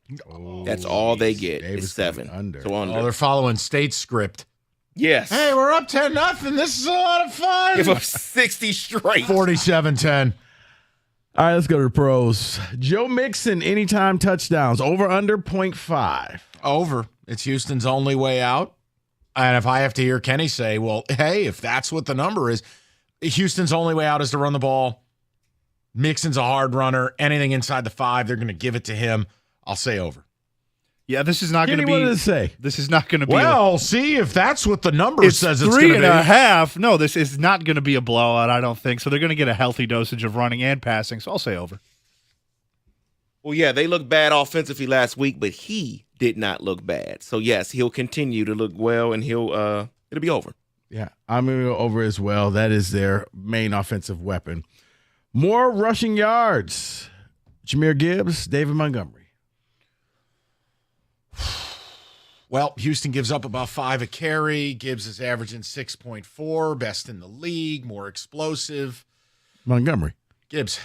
I thought you were setting us up. No, I'm just could this be where Gibbs pops one, right? Gets out in the open, gets you a 40-yard TD. I'll go Gibbs. Yeah, exact same logic. I think he's explosive, and this is the game where he could just break a big one. No, I think they grind all game, and Montgomery is the guy who does it. So Montgomery. David, I'm with you. I do think that this is one where the best way to beat C.J. Stroud is to keep him on the sideline. Don't let any magic or voodoo happen. Speaking of C.J. Stroud, over under 230.5 passing yards. This is the tough one. They don't protect him. Gave up 13 sacks the last 2 games. They give up internal pressure, which is what Aleem McNeil and Reeder can provide. Their pass grades for their guards, 32nd in the league. How many teams are there? So I'm going to say under. Nothing makes sense. Lions are Optimus Prime. Let's just get after it, turn into a freight truck, and run them over. Go ahead. And it looks like he's only done that twice this season. Oh, if that's what the number says it's going to be. Under. He's actually done it 4 times this season, all at home. Over. David, I'm with you because nothing makes sense, and he shouldn't be able to throw for that many yards. He will. Doesn't mean the Lions going to lose. Just means he throws for a lot of yards. Jared Goff, incomplete passes. Under. Over? Under. Whatever it is, under. You don't even want to know. Don't even want to know. Lock it in. Wow. Over, under 0.5. Over, under 6.5. Over. There's just regression. You're not going to complete over 80% of your passes every week. No. He had 4 last week. I understand. Wearing hamburger helper gloves. I just, no. I'm going to go under. Yeah, David, I'm going under as well. This is one where, once again, nothing makes sense. I'm not going to try to make sense. I'm going to ride the wave and make money off of it. Defensive or special teams touchdown for the Lions, over under 0.5. Under. The madness must stop. Yeah, I'll say under. Under. Jeez, you don't believe in the defense? No, they've had a lot of it, so it's just going to stop. And they're going to do it one more time. Shout out Kirby Joseph. No, Brian Branch, angry, pick 6. There you go. I'm calling my shot. J-Mo's back, guys. Mm-hmm. Over under for a touchdown for J-Mo, 0.5. Is he going to score? No, under. I think they want to get him the ball. I'll say over. They can want to get him the ball all he want, but he's not going to score a touchdown. Under. I think they will. I think he scores. I'm going over just as a point to prove late in the game. You can't do. Top 25 upsets. 19 top 25 games. 2 games against ranked opponents. Ranked opponents are playing each other. Over under 4.5. Over. It's November. Chaos. I Over. love chaos. I know. Over. 5+ upsets? Yeah, your team's going to be one of them. No, just for that under. You're not hurting me. You're only hurting yourself. I'm about to say you are hurting yourself because it's going to be over. I'm going chaos as well. Nothing better than midnight Saturday when all the games are done except for Colorado. You could see Army get beat. You could see Georgia get beat. You could see Bama get beat. That's 3 right there. So I'm just And yes. David, Michigan can pull off the upset. And Colorado can get beat as well. Michigan can beat Indiana. Oh, out in West Texas. All right. That's it. That's a great job. Thank you. Ooh, Jim. That's your prop bet casino, 97.1. Every Friday night, FanDuel gives customers bigger payout on select NBA first bets. So whether it's a first to 15 or the uncut gem special of winning the opening tip, FanDuel's got you covered. It's FanDuel.com/ticket. Claim your Friday first profit boost. and get involved in the action. 21 and up, present Michigan. Opt-in required. Max wager amount applies. Bonus issue. Now withdrawable profit boost tokens. Restrictions apply, including token expiration. See terms. Sportsbook.fanduel.com. You get a gambling problem, call 1-800-GAMBLER.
All right, so the question to Michigan fans, have you just opted out the season? Have you hit the portal for the season?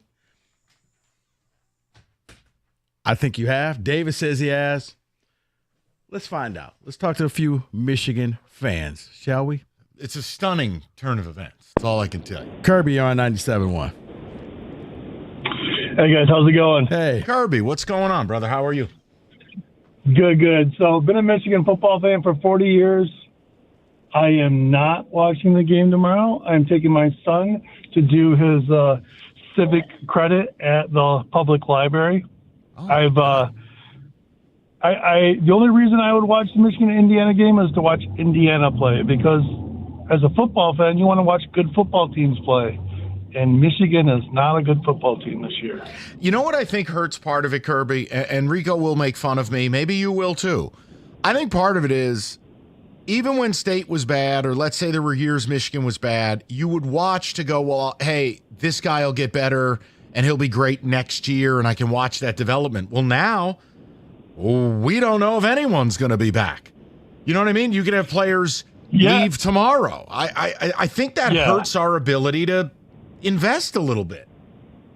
Yeah, and I think I watched back during the Rich Rod and the Brady Hope fiasco, because there were good players, and they were still exciting to watch, and they cared about the game, and they were there to play, and the coaches were trying to win.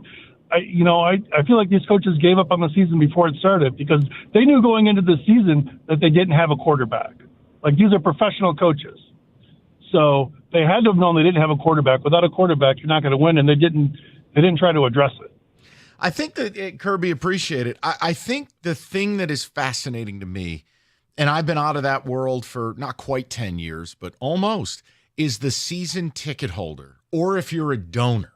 See, that's what I've never wrapped my mind around, is in the new world of college football, where the players are being paid, and in many cases, egregious amounts of money compared to their actual value. Like, look, there are, I mean, everyone knows Childs makes a ton of money, but I know I'm pretty decent authority what several state players make, and I know, Rico, you know some too. Let me just tell you, I'd like a refund. So, like, that also plays a role where you're like, okay, I bought these tickets, so, like, I kind of have to go. But when people won't turn it on TV, well, that only lends itself to something else. Mm-hmm. You're not making that drive. If you got home games coming, that's where it's all different. It used to be the event. Like, you wanted to come back to campus. Well, I think the only thing that helps it out is just the people, not you, Mike, but people who still tailgate and you want to hang around with your friends. You only see them once a week, and you only see them 7-8 times a year maybe. So no matter how good or bad the team is, it's that whole Saturday experience. That's fair. You're totally right. It changed for me. It doesn't mean it changed for everybody. I totally. Let me go to Rob. Rob, welcome aboard. What's going on, buddy? Hey, how you doing, gentlemen? Go Excellent. Blue. Yeah, all right. I can't co-sign that, but I understand where you're coming from. Call the morning show. I'm just tired of all the people calling, like I was talking to the screener.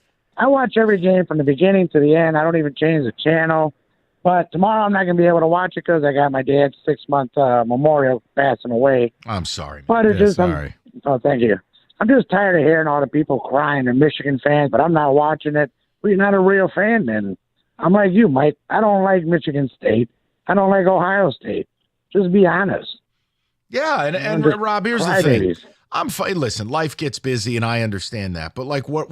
Look, from my perspective as a State fan, it's hard for me to hear Michigan fan crying with their tiny violin. You just had a 3-year run of dominance. Well, one off year, and we're bailing. It's not even like if it was the last week of the season, your team is ass. They're not making a bowl game, and you're playing Northwestern. I ain't mad at you. But geez Louise. Yeah, exactly. Just watch the game and enjoy it. They've been playing good for a while. Now everybody's jumping off the bandwagon like Jeff Rieger. He'll be on it when they're winning, jumps off when they're losing. Rob, here's the other thing. And look, maybe this is my own stupidity. I believe me, I'm not above that. I'm just not ready to chalk the game up that they can't win it. There, I'll say it. I mean, I don't believe it's happening, but I don't believe it to be this intergalactic impossibility. I don't. And I just think that's part of college football. I mean, every week we see things that don't make a lot of sense where it's like, how is Vanderbilt beating anyone? Or like here, case in point, Florida. They're down to their third string QB and they're missing 7 starters, but there they are on Rocky Top in overtime. This year more than any. And I know Michigan's not really good, but there's a world that Indiana hasn't played anyone. Now, yes, good teams destroy bad teams. Right. Indiana's doing it. I still look at Michigan as a team that has NFL talent. And but that's just it, Mike. Unfortunately, Michigan falls in that category of, you haven't played anybody. Okay. I mean, respect. David, hold on. Is that a flag? Yeah, it is a flag. They played Oregon and Texas. Now, we do need to be fair. No. Yes, they did. But I'm saying so did Michigan State. They played Oregon and Ohio State. Right. Well, part of the point I made to you yesterday and last week, and I know it didn't work, right? State was up 10-0. I went, well, geez, Maybe we are going to be okay. Dead. But it was the idea of MSU played a top 10 schedule. Indiana's outside the top 100. At a certain point, that's going to reveal itself. And see, I think maybe if the game was in Ann Arbor, I would feel a little bit different. Yep. And there it is. Because, Mike, you just said something. Yeah, NFL talent. But that's on the defensive side. Michigan offensively isn't holding their end to the bargain. So now it's like one. Dono. What about Bob O'Brien, the seventh tight end who comes in the game? But my point is, because they're not doing what they need to do, if defensively, we hold them back a little bit, we just can't score enough. Oh, man. Ticket text. Give me a few of those, and then we welcome TJ. He's already here, loaded on Zins. It's going to be a great broadcast today. It's officially Dusty May season. That is Dave from Saginaw. You did not just do that. That's what he texted in, yep. Got a nice 1 o'clock tea time tomorrow. Can't wait to miss the game. See, that makes sense. And if I golfed, yes. Hell, go to the gun range. Go up to Lake Orion. You're outdoors. Beautiful. It's a beautiful fall day. If you're outside enjoying yourself, I totally get skipping it. But if you were going to be home anyways, and that game's on, you mean to tell me you're not watching it? You're fibbing. You're a fibber. You know that game's going to be on. Hey, fibber. Fibber. No, I'm just You can't tell a fib. I know, grandmother used to say. I know what fibber is, Mike. I just haven't heard it. Old school. I know. I feel like I went back into the 40s. Kenny, that's another word for lying. I know that, Mike. I know that. I'm sorry. But are you fibbing when you say you know? But Kenny, if that's what the number says it is, 248-539-9797. We will welcome Thomas John Langen, and I want to ask him the same question. He's a Wolverine scumbag. Has he hit the portal? I think he has. Transferred to Eastern. That's cool. Hey, do me a favor. He's not listening. He's actually, I think they got him in front of a client right now. Okay.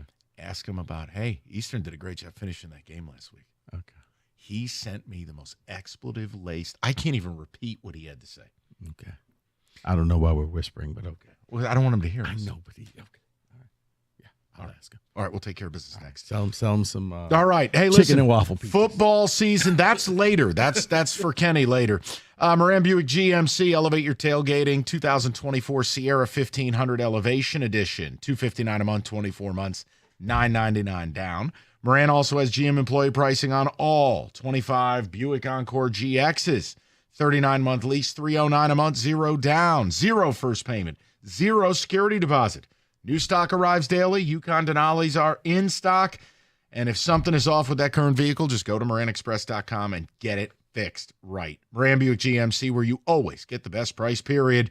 It's on Telegraph, just north of Eureka and Taylor, or visit them online anytime at MoranExpress.com.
3 o'clock.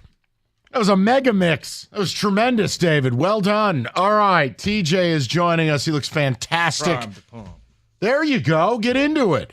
So we have we got a lot of ground to cover, but Rico wanted to start by asking you a question, if that's okay. Shoot. So, Eastern Michigan. Okay. What happened in that last game? Oh, the Toledo game? Yeah. I didn't disclose what you sent me. I just said there were lots of expletives. I told you Toledo was a good team, Mike. Okay, your You didn't team wanna blows. listen to me. Can we fire Creighton? Can we be done? Okay, good talk. All right. So listen, let's Seriously. No. What's wrong with you? Michigan fans, and you like the University of Michigan. Have you opted out? Are you done for the year watching them? High expectations. You're nowhere near close to that. You're going to have to try to win one game just to be bowl eligible. When you look at all of the games that you have, it may be Northwestern. Get you to 6 wins. Yeah, opted out. Yeah. They're not appointment fully. viewing. They're not appointment viewing. I mean, I'll have them on the TV. You know, if I'm home on a Saturday, then yeah, I'll watch them. Will you skip the Ohio State game? No, I'll watch that one. I mean, it's going to be a bloodbath, but, you know, that's tradition. Opted out completely? No, but watching less intently or passionate, absolutely. Yeah. I mean, I think whatever happens, you're surprised. Even if they were to win this weekend, I don't think I would have some reaction that was like, oh, man, big time, because the season's already kind of is what it is. You know what I mean? So, and if they lose, it's like, okay, we know they stink this year anyway. So I don't watch with as much passion, certainly, obviously, as you do when your team's undefeated, competing for, a playoff spot. But opted out completely? No. I mean, I haven't embargoed them and said, I'm disgusted by this team and I'm not watching it all. No, I'm not at that point. Creighton hot seat. Why do you still keep going back to that? Because I can't stand him. He never wins. Because he never You've wins. You've never met him. Because he This is never a nice wins. guy. I don't want to be friends with him like you. Eastern should be so much better than they are, but nobody cares. Let's just move on. I agree. Win them back. Will you please? Well, doesn't look like it's going to happen. Again. So look, let's get to more relevant things, shall we? The Lions. I didn't know you were so passionate about Eagles football, man. Because I know you care, and I know it bothers you by what you text me, and I do feel bad, and I just don't get it. I don't understand. You get bummed when you lose to a bad Akron team and then blow a big, fourth quarter lead against Toledo, who has been one of the best teams in the MAC. Yeah, it's frustrating. Exactly. Especially when you're a power broker and a donor and a bowl rep. Now listen. Good point. Let's get to the real deal here. Lions are never losing again. Deja vu from Monday. Okay. I'm being serious with you because the rules don't apply to this team. They just don't. Now, is that your hope or expectation? No, I'm just kind of thinking, you know what? Those are two different things. Well, here's what I comped them to, and you can laugh. There's only one other team in the last 25 years of football that's got a winning margin like they do. It's the 07 Patriots. Honestly, they're winning games by 2 touchdowns a game, Rico. TJ, sorry. No, I know. How the hell did I they're on a confuse heater. you two? No, they're on a heater. So my point is, maybe in real time, it's happening. So I'm done fighting it. Should they lose this game Sunday? Yeah, they should. Back-to-back on the road. It's another playoff team. It's Sunday night. It's another, you're going into somebody else's house, and they can't possibly be this hot. You know what? F it. Rules don't apply. Lions by a zillion. And by the way, David, on the picks, you got to change the lines. I told you we're doing alt lines only. 3.5, make it 9.5.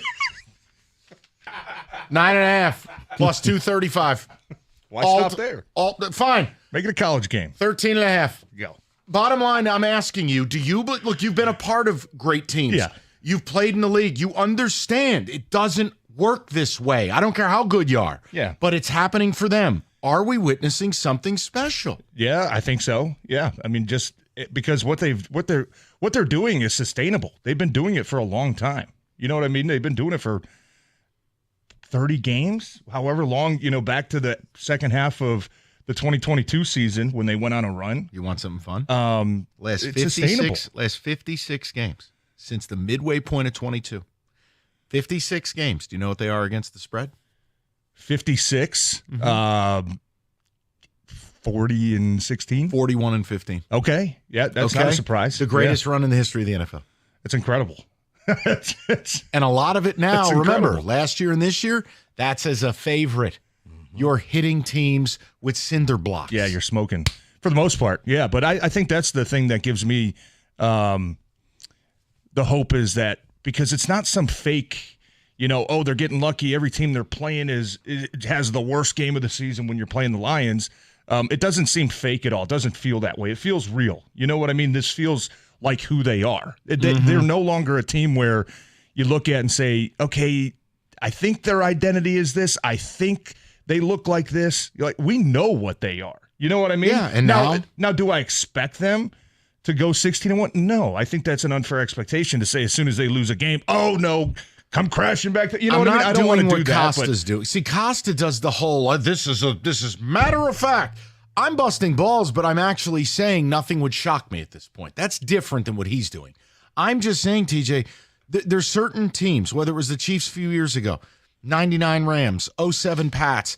There was the 1 year in Green Bay. Didn't you guys go 14-2 or whatever it was? Yeah, we were 15-1. Yeah, 15-1. Excuse me. The point is, you just in real time are watching it, and you're going, "All right, I'm not fighting this anymore. I'm just going to go with this. This might actually be who and what they are." I'm there. They're a powerhouse. Yeah, no doubt. Or you're like the what was it 99 or 2000 Vikings that only lost one game, end up losing in the championship game. The Morton Anderson kick. Oh, yeah. But yes, you keep going like this, people will talk about you 20, 30 years from now. Oh, remember the 24 Lions, like you do the 85 Bears, like you do certain teams. No doubt. And, reality is you're not even at the halfway point yet of the season. So can you continue to do it? Yeah, I think you can. Do I expect it? Do I expect Jared Goff to go complete 80% of his passes the rest of the season? Why not 85? Okay. I'm not there. We know there's going to be one game where something's off with something. You know what I mean? It's just human nature. Well, it's just how the season goes. It was called the Baltimore Titans game. Right, but he didn't do anything, and they still won by 50. Good point. 62 yards passing, 52 points. Yeah, that's a good point. But no, I think that they're absolutely turning the conversation around, and the way that Dan Campbell gets these guys just to ignore all that. You know what I mean? I think it's incredible.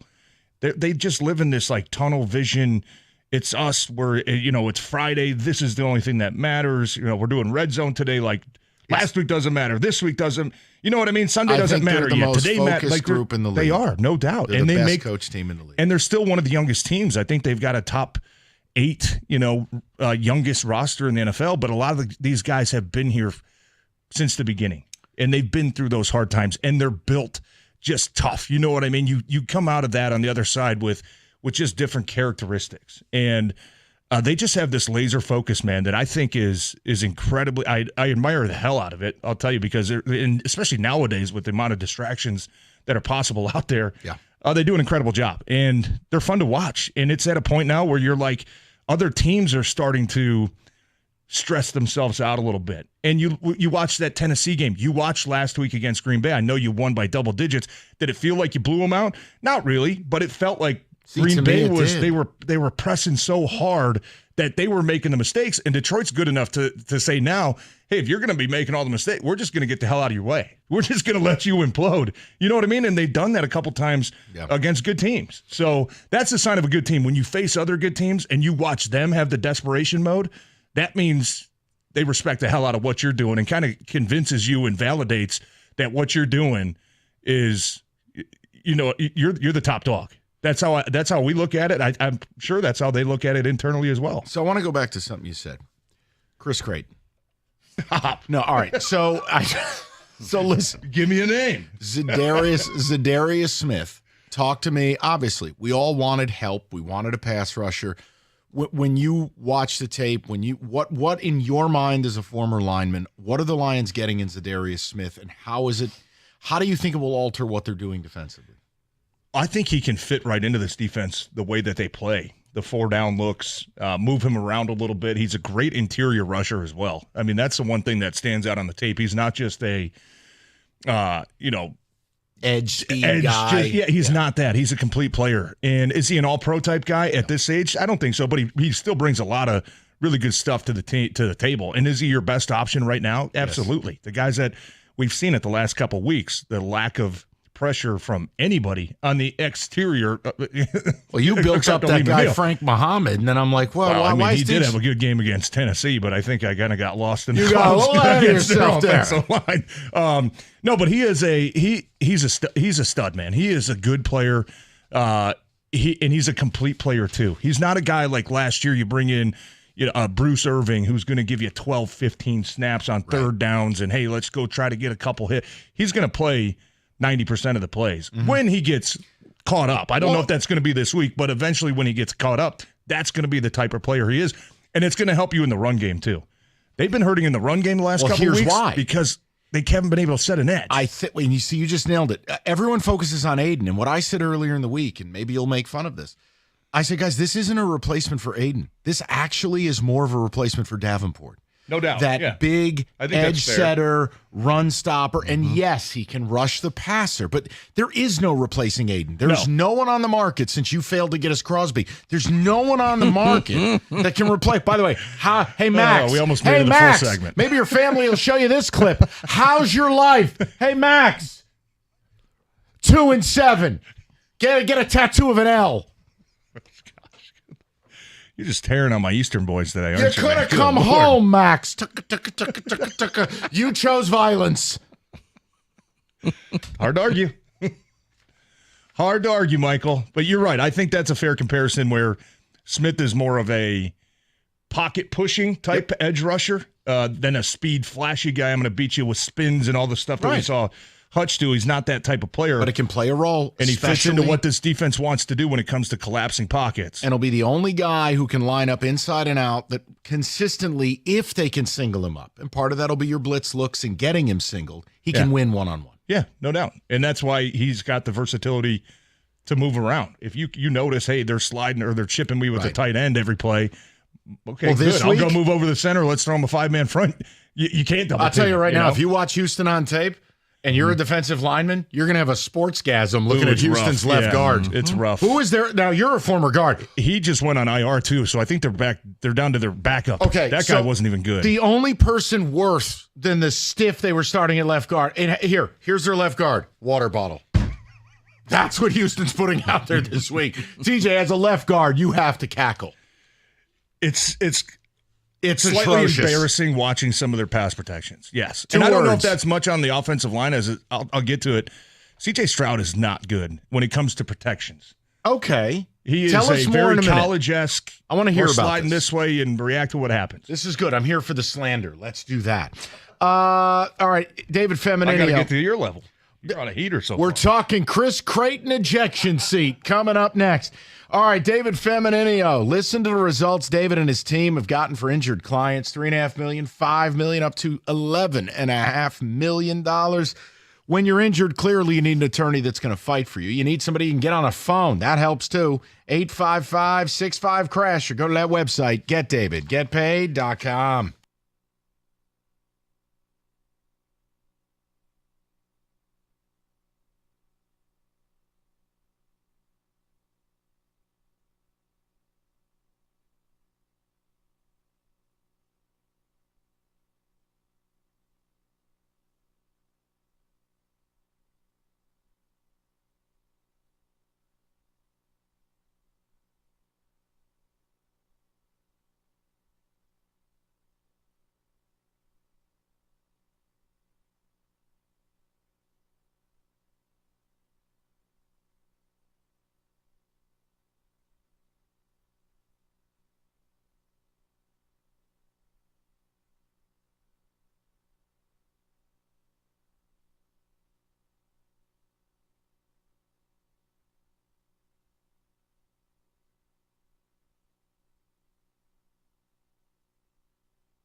All right, TJ Lang with us. We'll get to the picks, Lions, just the conversation about the rules don't apply to this team. They just are doing things that are not normal, and they're an absolute freight train.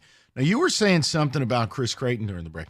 I'm kidding. You were saying something about Stroud. We had to go to break, and you were saying he's terrible about calling out protections, and you don't think it's all on Houston's O-line. No, I don't think their O-line is great, especially the interior guys. Laramie Tunsil, left tackle, is a brick wall. Yeah, except the penalties this year. Yeah, but Holy when it comes to pass protection, run blocking, he is still what he's always been. He's a stud. But their interior guys, yeah, it looks like a lot of miscommunications, a lot of just simple pass protection concepts that they don't get, which I don't think that's a coaching issue. A lot of times it's up to the quarterback. You get up to the line as a line and you make the call depending on the protection, right? You get a 2-jet, okay, we're sliding left. 3-jet, okay, we're sliding right. And then it's up to the quarterback to read the defense, say, okay, guys, I'm kind of sniffing something out, do this. I don't see C.J. Stroud do that at all. I think he's a post-snap read guy, which is not good for being a quarterback. You got to be a pre-snap read guy. You got to read the defense, expect what's coming, anticipate it, get the guys on the right page. Boom, okay, let's snap the ball. If you're wrong, whatever, we'll run a hot route, make it up. He just looks like, okay, call the protection. Okay, you're going to go to that guy. Cool. And then they'll get 2 blitzes from the opposite side, and it's like, oh, no, I didn't see that. You know what I mean? So I think a lot of it is on C.J. Stroud not getting him in the right spot. Yeah, I didn't know post-snap read was even a thing. That's what it looks like, though. That's what it looks like. It looks like he gets the snap and then reads the defense and then wants to, oh, shoot, okay. Where I think you can really confuse him. And you watch a lot of these sacks that they've let up at 30 or 31. A lot of it's just simple twists, simple stunts, simple blitzes. The key to pass protection, simplified into its dumbest possible term. You try to create as many 2-on-1s, 3-on-2s, or 4-on-3s that you possibly can. I'm watching clips from Houston's offensive line.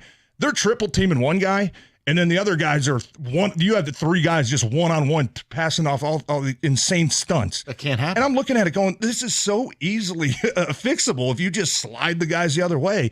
But I think that, to me, that screams a quarterback issue where he's not seeing the fronts. He's not seeing the blitzes. He's not seeing the disguise that a lot of teams are throwing at him, which I think is going to be a huge key this week for Aaron Glenn. How can you mix the pre-snap look and then when the ball is snapped or post-snap, change it up? Because to me, C.J. Stroud, he's got all the talent in the world.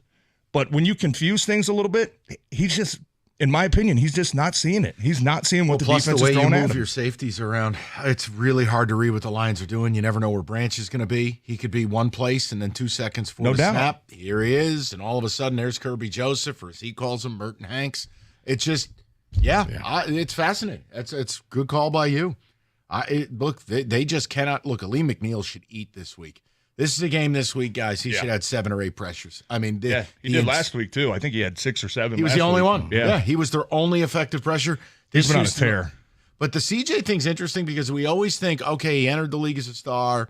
That's the way it's going to be. It's almost like the league's caught up a little bit. Yeah. And tape gets out. And we had this conversation a couple weeks ago about young quarterbacks and college quarterbacks and how everything's one read. I don't think they're really taught to read rotation anymore. Hey, this safety's coming down. We've got 2 receivers over there, but there's 3 defensive backs. Okay, alert goes up. Pressure probably coming from that side. Mm-hmm. You see that in college a lot, and I see it a lot with these young quarterbacks that are coming in. They don't adjust to the pressure like they should be. You know, and a lot of this stuff is very vanilla, preseason-esque looks where you're looking at it and you're saying, obviously, the blitz is going to come from whichever side more defenders are on most of the time, right?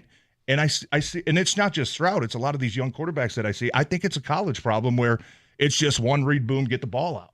And you don't see really a lot of exotic pressures in college anymore because you got the evolution of the RPO. And, okay, if we load the box, man, we're putting our corners and our nickels in a really tough spot. If he pulls that ball, throws it, little bubble route, boom, big play, we're done. That's why they bought wingback. So I don't think quarterbacks are really taught anymore to read these NFL defenses and try to sniff out the pressure. That was something that the quarterbacks I played with, Stafford, Aaron Rodgers, that was their biggest strength, I thought, was seeing the field before the ball was snapped, getting everybody on the right page, not getting into the perfect play, but an advantageous play. I think it's a big issue with a lot of these young quarterbacks.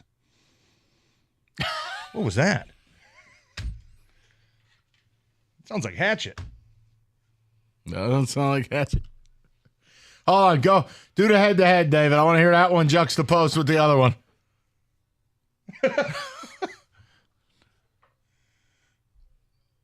Oh, was that me? What did I say? When did I say that? Don't worry about it. We catch things live. Unlike Creighton, we adapt. You're going to force me to censor myself. No. Just have a good time. You're fine. Nothing bad will ever happen. We'll just keep the drop for years in a bit. Yeah, there you go. we'll just hold this against your head for 5 years now. So here's a stat I wanted to give you guys. You tell me if you value it at all. Okay. And it should just boost Lion fan confidence, right? We think they're the best team, and certainly the best team in the NFC. And if they're not the best team in the league, they're 1A with Kansas City. Because I think Baltimore, their pass defense is terminal. I mean, you're not fixing it at this point. So favorites away from home in the NFL this year, okay, road favorites, 33-18-2 against the number.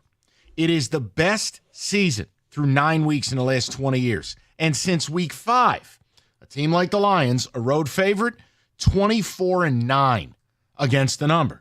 Your 3.5-point favorite. So it's like, okay, even though this is the way, you want to know why I'm doing bad in the picks?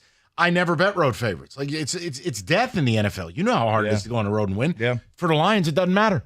Oh, we're going to Minnesota? F you. Oh, hey, look. Hey, we just showed up in Dallas. Dead. Hey, we're going to go to Green Bay. The weather's terrible, and our quarterback's going to wear oven mitts. Burn your house down. So it just doesn't matter. This team, Campbell is doing the best coaching job in football. They're focused. They bring it every week. There's no leakage. They've had one game where I go, that was sloppy. Tampa. And that's 2 months ago at this point. Yeah, and that was your basically, Rico, like you used to say, kind of your preseason, right? Because they should be undefeated. That was your second game, right? You're still starting to figure it out a little bit. They had more yards. Laporta really wasn't himself at that point. A lot of guys weren't. Yeah. You're right, though. They don't make the devastating mistake. You know what I mean? Look at last week. At one point in that game, Green Bay had more bad snaps than you had penalties. They had 9 penalties, 7 drops, 3 bad snaps, a missed kick. Mm-hmm. Jordan Love with the worst interception this side of Will Levis. Yeah, that was awful. What was the Lions' big mistake? There was none. No, nothing. And well-coached team. 100%. You combine that with the talent that they have. It's why I think they're winning the scary recipe. They're winning the Super Bowl. Yeah, that pick that Jordan Love threw. My goodness. I know you're not supposed to. The one big key in 2 minutes. Hey, listen, we can't get tackled in bounds. We cannot take a sack, right? Because then it's going to take time for everybody to get back. We're wasting a lot of time. They still had a timeout at that time. Just turf it. It was a screen. Right. I think I said it. It wasn't a screen. It was a play action pass that I think Josh Jacobs was reading. The quarterback was under pressure, so he tried to leak out late, give him an option, and it was just a terrible throw, right? We all saw it. It was pathetic. But you throw it at the feet.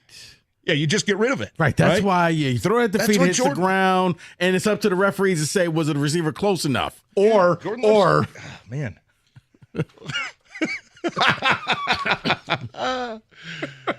Jordan Love is kind of, they asked me this on Monday, and I didn't, I don't mean it. I don't want to compare these two players and try to bash Jordan Love, but he is playing kind of Geno Smith-esque right now. Like right now he is. His talent's better. I think we obviously know he's a better quarterback, but the interceptions I think you look at him and you say, if we can get pressure, if we can fluster this guy, he's going to throw an interception or 2. Well, he loves Geno Smith. So. Well, Geno, I think he threw 3 last week. That's his guy right there. My goodness. You watch your mouth about He's Geno kind Smith. of playing the same style, though, where he's getting reckless with that football, man, and it's got to get fixed or they won't go anywhere. Yep, 2-4-8. right. All right, let's keep it moving. We'll get to the picks. We've got Who Said It. It's fantastic, and we got a new TJ drop. It's a great day. Paulson's Audio Video. They were your toy store for grown-ups, but they're grown-up now. It's your technology partner. Your Lions are going to win the Super Bowl. You should upgrade your man cave now. Television, soundbar, speakers, home theater furniture. It's all there. And Paulson's giving you the Black Friday pricing all month long. You don't have to wait in line like a loser or camp out like it's 2005. Go buy a TV. Well, you seem like the type of guy who would camp out for a deal on a toaster, TJ. You go to Paulson's, your technology partner. Listen, they're the best in the game. Go see their showroom, paulsonsav.com. It's Paulson's, your technology partner.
Well, we got to respect this segment, TJ. We'll get to the picks momentarily. We'll go ticket text first, and then you're going to present your hot board of Chris Creighton replacements. David? False. Will the Lions lose again? They haven't won on Thanksgiving in 8 years. Thanksgiving. Hopefully, this streak ends on November 28th. We're looking way ahead. I'm being sincere. Yes. Will they lose a game somewhere? Sure. The difference is I'm done applying normal rules to it. I wouldn't be shocked if they just don't. Look at the way they play. Look at how they're beating teams. It feels like if they're going to lose, it'll be their fault. Who's on the schedule right now that is actually better than the Detroit Football Lions? The answer is no one. Yeah, I'm with you. It'll take a game like we saw at Chicago or Green Bay last year where 4 turnovers or a couple fumbles or, man, the ball's just bouncing the other team's way. Yeah. You were just like, wait. Is this the same Packer team? Like, what just happened here? Like saying, do I expect it to happen? No, but would I be surprised? Yeah, no. Would you be surprised Sunday? If they lose? Mm-hmm. I mean, it's the NFL. Like, no. Dude. Not to would them, I be it's surprised?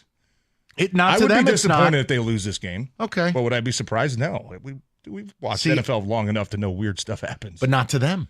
I've just arrived at a point where they're operating outside of the margins. It's like with Kansas City. You go in expecting them to win every single game, right? Even in spots they're supposed to lose, the Chiefs don't. They just don't. That's what the Lions are doing. And even if they're off their game, even if they're not playing the best ball, you know what's happening? It's Patriot phase. They're getting the break. Somebody else will do something stupid. Good point. Oh, my God. Did their best player's head just fall off? Yes, it did. Yeah. Like that. 50-50 chance at a coin toss? Oh, guess whose way it went again. Yep. Well, see you later. Patrick Mahomes. Right. 1,000,000 in overtime. I know you're not a huge fan of his, but Baker Mayfield, that was sad. When they lost the coin toss and he's like, he knew it. I'm going Devastated. to take a shower. Devastated. I quit. Goulet. Can we? That was actually how Baker sounded. Can we do 2 out of 3? Yeah, just please. Best of 7. David, go ahead. The worst thing that could have happened to the rest of the league is the Lions blowing that lead in the NFC Championship game. They are hungry and focused. Someone else says this season, the only reason the Vikings were in the fray was because of Monty's fumble. Other than that, they weren't in that game. This team is good. Time out. Just to be fair, they were up 10-0 on you pre-Monty fumble because of a fake punt, and they had a really nice drive. You're right with everything else you said. You dominated the rest of the game. But let's not make up stuff now. That's kid stuff. Don't do that. Nobody was more overrated going into this year than Jordan Love. People were calling him a top 5 QB because of 8 games last year. He is who I thought he is. Guys, he threw like 800 touchdowns and 7 picks. He had San Francisco on the ropes the week before you did. He led a Packer team that was not supposed to be good, and he was awesome. Dismantled Dallas. Jesus. Was the reason you got that second home game. Yeah, by the way, you're the same fan base who keeps touching your own chandelier about 7 games by James Houston 3 years ago. Uh-oh. Oh, no. Keep shining your snow globe. Regarding Michigan, someone says, good call, guys. I think I'm going to go catch a couple bass before the snow flies, not watch the game. Eric in Traverse City. Can you still go to the apple orchard? Is it closed? It's still open till Thanksgiving, I believe. Thanksgiving. Well, I'm sorry, till. I am opting out of watching the Michigan game, but I will go to the Motor City Comic-Con instead. Is that this weekend, Rico? It is this weekend. I'll be kayaking tomorrow, not letting Michigan ruin the last nice weekend we have. I wouldn't either. But I just think if you're a fan and you don't have pre-existing plans, don't lie to me and say you're just watching other football. There's no way you're not tuning into that game. And look, Ohio State fans are going to be tuned in. MSU fans are miserable. We'll tune in. I mean, what the hell? Our pleasure is our team's not playing. And Aiden Childs will still throw an interception on the bye week. How did Aiden Childs just take a stray? He's not even playing this week. Over under 1.5 interceptions. He's not even playing this week, Mike. Over. That Nick Marsh kid is good. Yeah, he'll look great at Alabama next year. Yeah, I can't year. wait to see him in the SEC. Yep. Can't wait till he's playing for Georgia. Ole Miss. Yeah, there you go. Yeah. Kenny will be polishing his fence post. You want to put it on the board? What? He'll be a Spartan next year. No, he'll probably be. I think he'll end up staying because he's got family ties, and I know there's a whole thing there about he wants his family to see him play. But then again, what if Miami offers him $3 million? I mean, hey, got to tell you something, Nona. Make travel real easy for exactly. Yeah, I can take 3 lunches. Oh, you need a private jet? No, it doesn't matter. Fine, you're right about it. Hey, great, nice offensive line. I mean, what do you want? No, I'm saying it's just fine. We keep him. You get the principle of it. It's just here. It's hard to bother. It's so bad. It's so bad. David. Michigan fan here. I'll be at work. Then I'll watch the game. Don't know why I do it that way, unfortunately. But, I still love this. Look, you can watch the game until it gets out of control. I mean, hell, TJ texted me last week, middle of the Breeders' Cup, and he's like, hey, I'm not being a blank. What happened in your game? And I'm like, bro, I turned it off 23-10. I'm watching horse racing. And he's like, it's 7,000 to 10. I'm like, once again, I left it 23-10. Well, because the day before, we were talking about, is Indiana that good? And right. I don't think any of us were sold on it. That's why I was like, what is going on? When I text you back, I go, well, it started fun. We were up 10-0. Right, and then his sports palette is vast because it's like I never know what Mike is watching, so that's why I sent him something last week during the game, too, and he's just like, what? You sent me Rick James humping a couch. I'm like, what happened here? And I turn the game back on. I go, oh, my. Kareem Abdul-Jabbar. That was great. I'm happy for you, man. I know you love that kid. I know you love him. So is there a way you could make a run at Jason Candle? Get him from Toledo, perhaps? Stop. Okay. All right. Maybe TJ wants to go into coaching. That's a big fat negative. No, if he wants to be divorced. Big old. I'm not trying to be too forward here. I'm just telling you. That got awkward. Give me the reverse Kool-Aid man, David. That's my answer if I want to go to coaching. The reverse Kool-Aid. Yeah, no. TJ would prefer to not have to fight for custody of his children. You know what? That got awkward. Yeah, I ain't giving up half my stuff, bro. Just read. Okay. Tell them about some pizza or something. All right, good talk. NBA is back. Who's excited, huh? Well, in other cities, sure. FanDuel, everyone gets 3 months of NBA League Pass. You can watch functional basketball, and they got it all. You bet $5, you get the 3-month free trial. FanDuel.com/ticket. Make every moment more. Official sportsbook partner of the NBA, 21 and up, present in Michigan. 3-month free trial. Full price of League Pass automatically charged monthly. Cancel anytime. No refunds. Terms, restrictions, embargoes apply. Limit 1 pass per customer. See terms, sportsbook.fanduel.com. You got a gambling problem, call 1-800-GAMBLER.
All right, hit the music, David. It's time for the picks.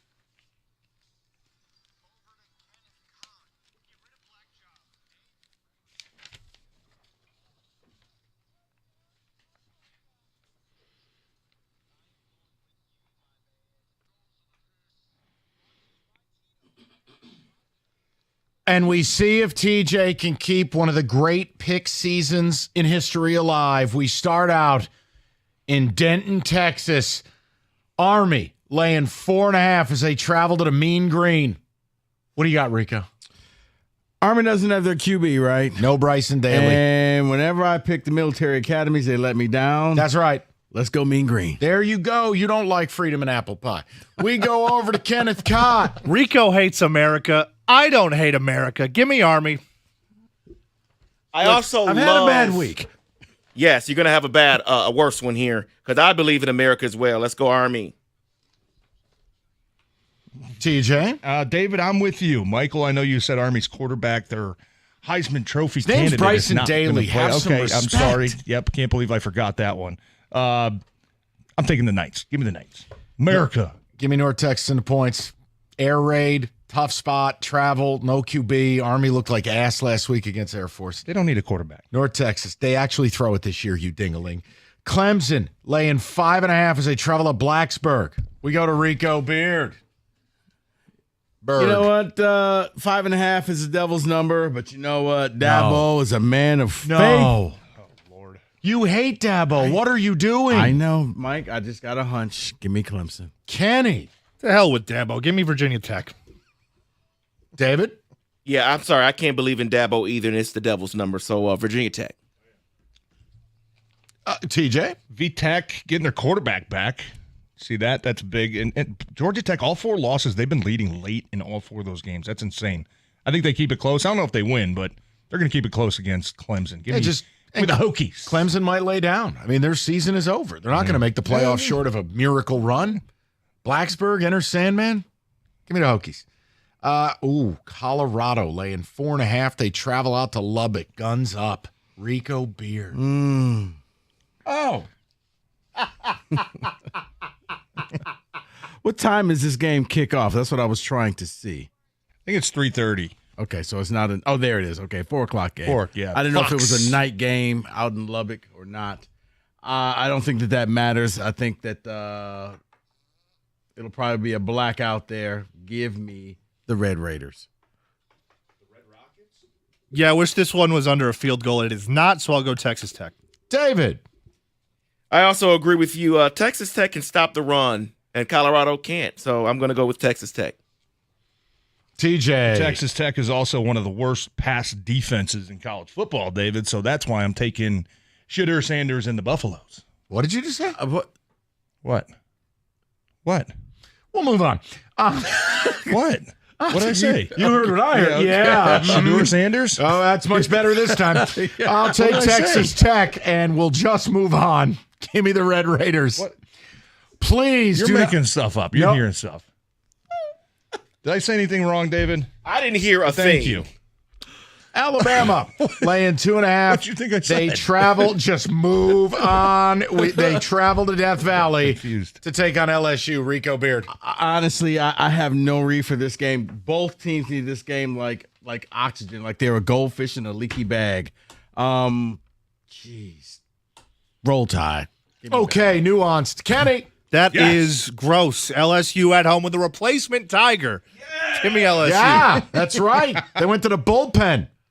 David? I'm going with the Tigers as well. They kill elephants, so let's go LSU. We do not promote the injury or death of any animal on this show. Thank you. TJ. I'm glad you said that. I was going to throw that in there, too. Brian Kelly reminds me of James Franklin. I think he's just a fraud. Doesn't seem to win the big games. My family. I'm sorry, beat a ranked Ole Miss team, which is also coached by another fake James Franklin-esque type guy. And they don't stop running quarterbacks. I'm taking Bama. As they say over the loudspeaker in the building, and soon the sun will find its home in the West, and it will be Saturday night in Death Valley. Come on, man. Cue up neck. Let's get it. LSU.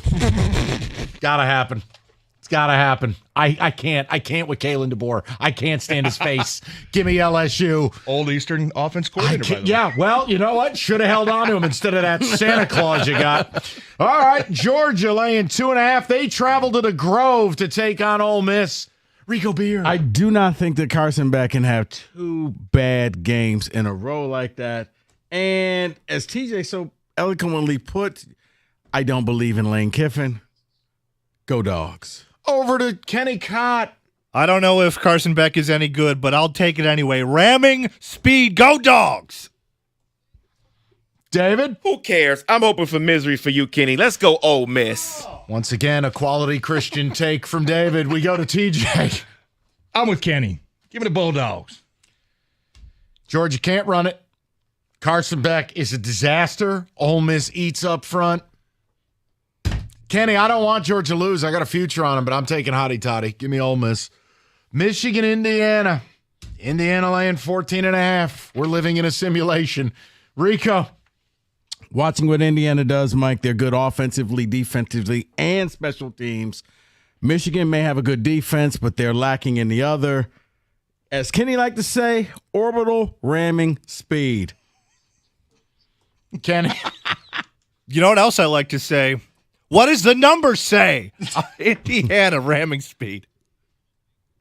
David. All right, I'm going to do it again. Let's go blue. Michigan. Oh, TJ. I think for the second time this week, the big blue wall comes down with a red wave. I'm taking Indiana.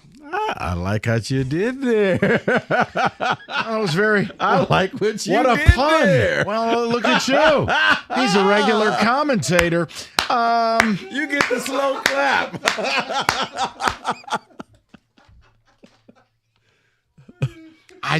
Hopefully they're eating Wolverines. Give me Indiana. I hate Michigan. All right, the NFL. This will help foreign diplomacy. Here's the worst game ever, Germans. Eat this. Giants laying 6.5 at the Panthers. If they didn't hate America before, they're sure going to hate us now. Wow. Here you go. Welcome, Dusseldorf. Rico Beard. You know what? I can't believe that this is the game. This is for you, Big G. Give me the G-Men. Over to Kenny Cott. This one's for you, Mike. Give me the Panthers. Yes, that's the right attitude. This one is for you, Mike. I'm sending up a prayer for the Panthers to win this game. Yes. Go Panthers. We are highly favored and anointed, or whatever you say. Hallelujah. Yes. Why do we hate Big G? Because he doesn't know what's good for him. He needs the Panthers to win. Rigo. It's the obligatory midseason tank for picks. It's all I have. Come on. 5 of the last 6 years of this. It's 5 of the last 6. They've opened up at least 2-6 or worse. I'm going to pick the Panthers, so you have a hope to get Shadur. Yes. Sanders. Thank you. Much better than what you said before. People. Did you ever see the Christmas Vacation movie? It's what's full. Yeah, I got it now. Okay. I got it now. Moving on. Listen, the Giants, they throw a dash between. They operate a spite store. They are Latte Larry. I need them to lose. They'll win, and I'll have to look at Dayball's stupid face. See, we're good guys. I'm going to take the Giants, knowing they're going to screw this up. But David, your prayers are appreciated. Wait, so you're taking the Giants? Because when they need to lose, they win. That's why we have Daniel Jones blank stare instead of Jaden Daniels. Well, if you're going to do that, you got to say it. Gee, man. That's a lowercase g. All right, Lions laying 3.5 on Sunday Night Football at the Texans. No Taylor Decker. Won't matter. Go ahead, Rico. We're just going to skip the other two? What are you talking about, buddy? We got Bucks, Niners. I'm sorry. I was like, I got emotional about the Giants. He's got nothing left in the tank. Niners. Did I just stroke Niners out here? lay the 6.5 going to Tampa, and my sincere apologies. That's okay, Mr. Mike. Beard. Tampa, short week, overtime. McCaffrey may or may not be back. Give me the Niners. Kenny Cobb. 6.5, too many points. Give me the Bucks.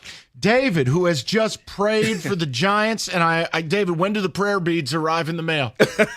You'll see them real soon. Dionne Warwick prayer line. Yeah, CMC is back, but not sure how back, so I'm going to go with the Bucks. TJ. Yeah, I'm taking Tampa too.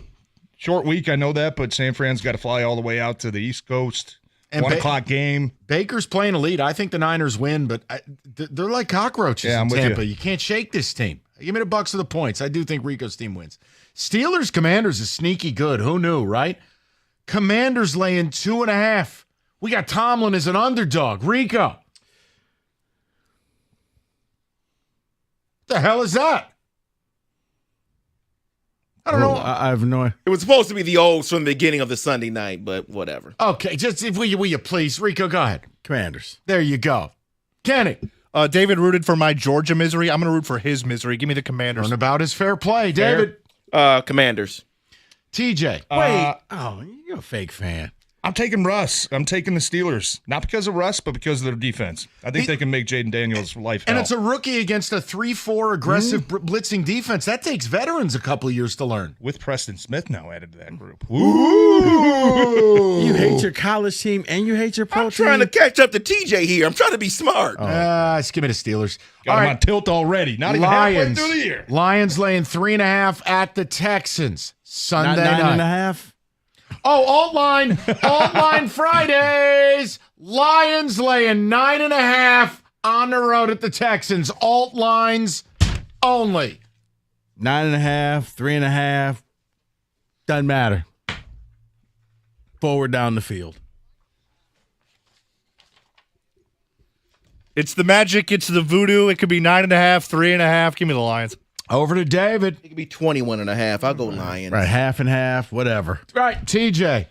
Well, the sad news that Evan Jenkins gave to us in the update. No Decker, doesn't matter. That's concerning for me. It doesn't matter. Lions get it done, but Dan Skipper is now eligible. It's going to be enough for Houston to keep it close. Lions, nothing makes sense. They win by a zilly. Those are the picks. TJ, watch how you pronounce people's names. 97-1.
Okay, so the injury report is out. We'll do that now, and I think it's interesting, and I think this actually is advantageous to the Lions. So there's a bit of a trade-off here. Yes, you lose Taylor Decker, but while Nico Collins is in for the Texans, Will Anderson is out. Why is that important beyond the obvious? Well, if you're down Taylor Decker and both Hunter and Will Anderson are playing, you're effed. If there's only one guy to scheme up for, one dominator, you can work your way around it. And look, I don't think it means you're moving Sewell to left tackle. You will be able to scheme around it. If I had to pick who would I rather have play, Will Anderson or Nico Collins, probably Nico. Why? Well, I trust your defense. I'm trusting in what Aaron Glenn is doing. Rico, you had a great stat. Now's as good a time as any regarding the QB pass thing. Oh, yeah. I mean, this is very relevant to what this injury report is saying. Yeah, basically it's this, Mike, that no quarterback this season has thrown for 2 or more touchdowns. They're just limiting people. Yeah. And you can move the ball, but they tighten up in the red zone. They become a complete pain in the ass. And I understand Nico Collins is a wonderful player.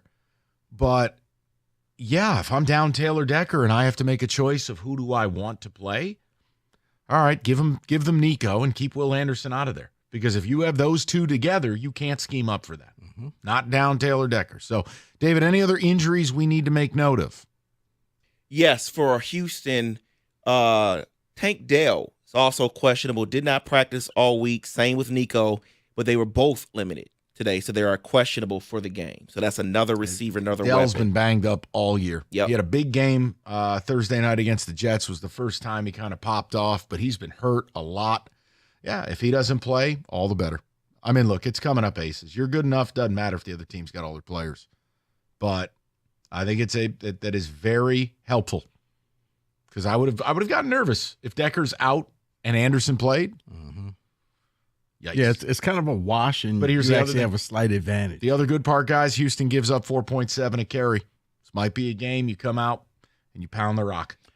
Well, that's why I think that, we did the prop bet casino, but I think David Montgomery's probably the key because to me, he's the control guy. Gibbs is the flash. Gibbs is the trick play. He's leading the league, for a reason. 6.4 carry. Montgomery, that's Reggie Bush at USC. That's ridiculous. Montgomery is 4 yards, which means we're just going to keep handing to him, get the first down, keep CJ on the sideline, and you walk away with another victory. David, let's get a few ticket texts unless you have more injuries that we can No, discuss. The only other one would be, just so Lions fans know, Zadarius Smith is questionable.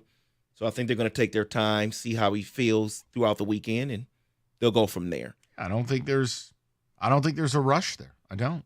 No, not at all. You don't need him this week. You need him in December and January. That's when you need him. So yeah, and this was supposed to be his bye week too. So yeah, I'm with you.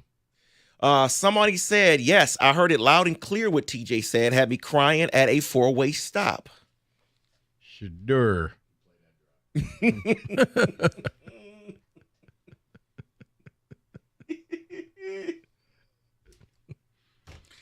Tried to move on as quickly as possible. Someone says, I am flying to Houston for this game. Can't wait to see it. Dave in Shelby. Another person says, yes, I am not watching Michigan this weekend. I have other more important things to do. I will not depress myself on Saturday. The other thing, too, it's turning into a real thing, this traveling Honolulu Blue contingent. Detroit takeover. They do, man. And there's a ton of people going to that game this weekend. Mm-hmm. A ton.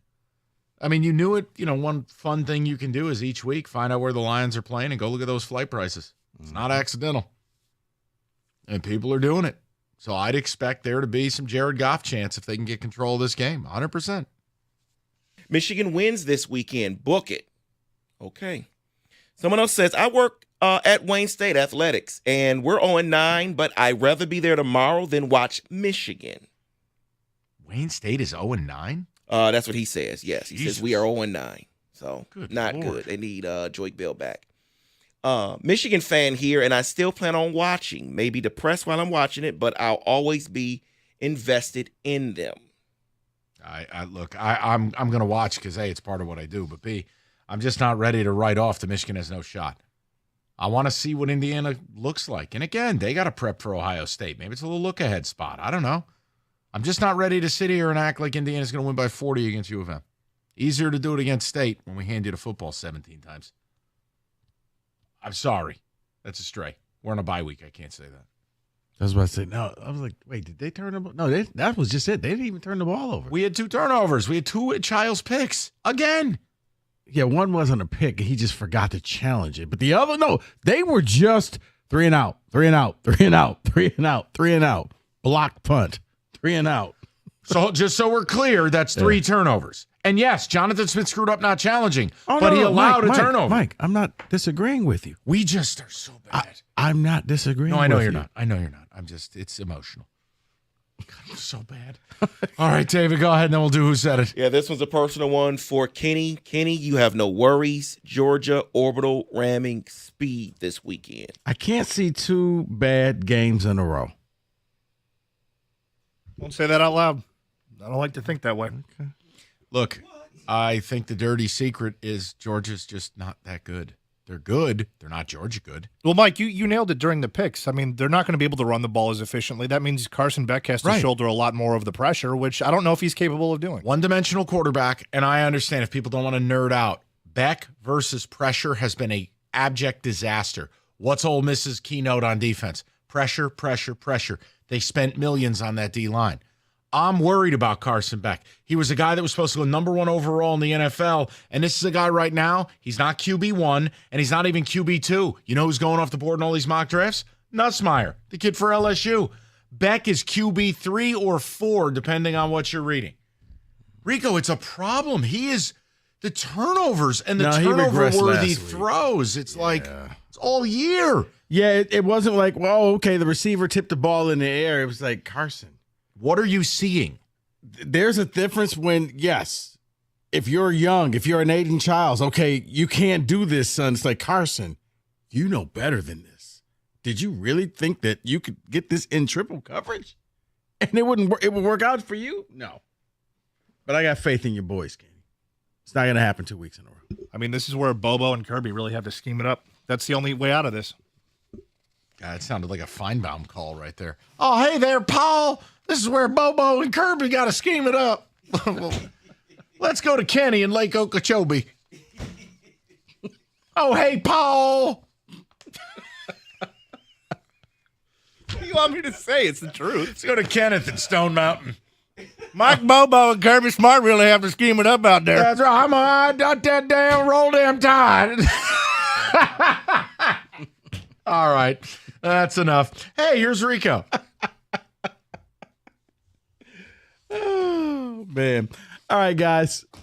You've heard me talk about specs at LTU. You want to do this radio thing, or maybe you just want to go into television. You're a graphic design artist. Doesn't matter. Specs at LTU can help you get your dreams started.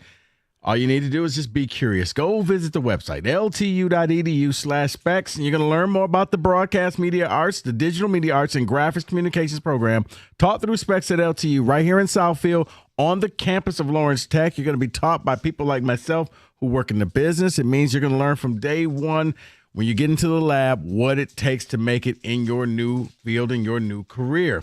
And with a hands-on approach and expert faculty, you will learn the practical skills you need to succeed in today's media industry. So what are you waiting for? Be curious. Go and visit the website, ltu.edu/specs. That's ltu.edu/specs to learn more. Then make magic by enrolling in Specs at LTU certificate program today.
Companies out there advertising BOGO. Come on, how many times I got to go over this? It's not buy one, get one. They're juicing the price on the first product. You want a fair deal, you go to Mastercraft Heating, Cooling, Plumbing, Electrical. Got you covered 24/7 and locally owned for over 40 years. They're back to work with a 5-year warranty. Mastercraft, your one-stop shop. Heating, AC, plumbing, and electrical. They'll beat any price. Bundle high-efficiency AC and furnace. Save up to $2,000. Fast installation, great same-day service. Just go to mastercraftheating.com.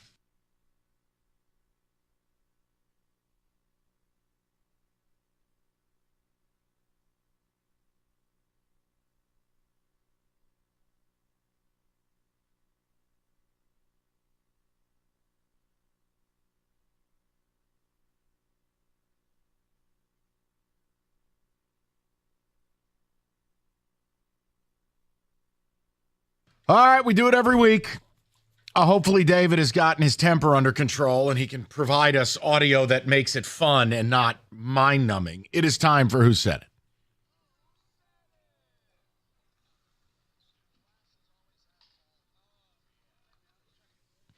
All right, our coworkers say stuff. We got to guess it with sarcasm, smarm, and, well, a level of knowledge. David, who is eligible? Everyone from 6 a.m. to 8 p.m. Okay, that will include Wojo and Rieger. Yes. All right, let's roll. The team that plays outside in the elements looked more like the Dome team than the Dome team. Lions don't play in a dome. I think they're talking about Green Bay. I know. Yeah. Just saying. Didn't it sound schmarmy, too? One more time, David. A little. Please. That guy was in a real mood this morning. The team that plays outside in the elements looked more like the Dome team than the Dome team. Yeah, that just screams Jim Costa to me. But he knows they don't play in a dome. Does he? Yeah, you're saying the Packers The don't Packers look more like a dome team. Yeah. Yeah. You get it? Yeah, I got it. I'm just trying to figure out who has that level of smarm. Him. It There's might be only one Costa. person. You spend 10 minutes around him? Maybe he's been rubbing off on John a little bit. That's what that was my thought, actually. See, I thought it was him.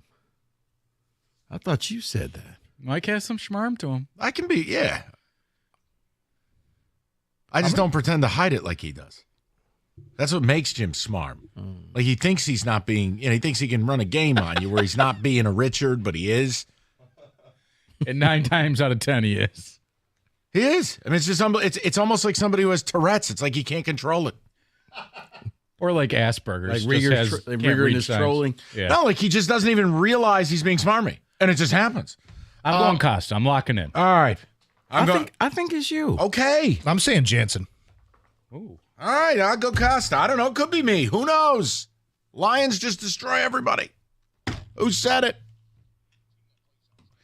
Hey.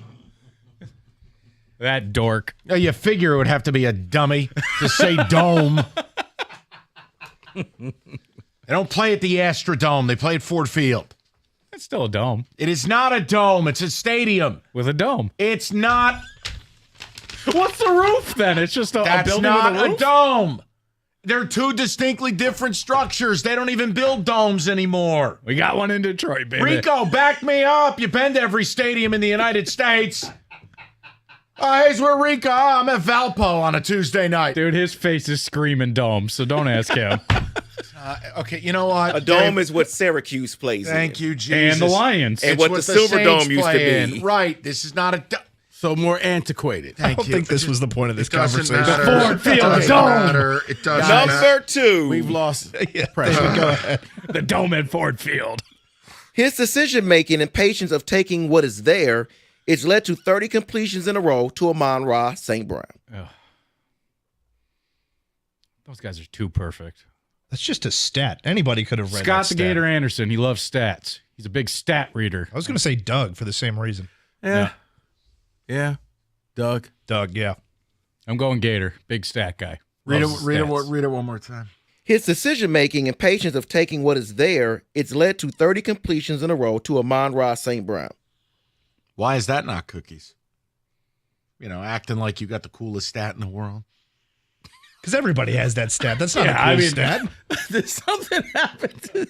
Other than the fact the guy acted like a penis all day, I don't know what to tell you. Jeez. What? You didn't have to deal with him like I did. It was like, if you want to hear why Mike is like this, go download Catch the Ticket anywhere you get your podcast. Okay, because when we did the lounge, like he was so laid back. He gave all his schmarm to Mike. Oh, okay. Don't worry.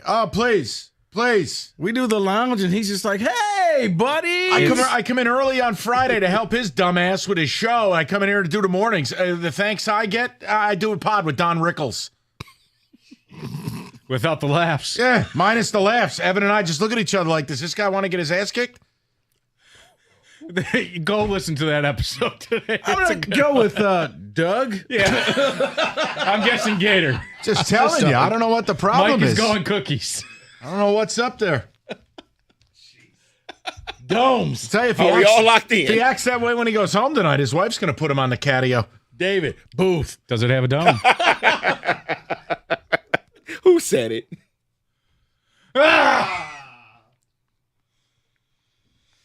Back-to-back O lineman. Okay. Wow. All right. Next. Number 3. Brad Holmes has delivered. He has delivered.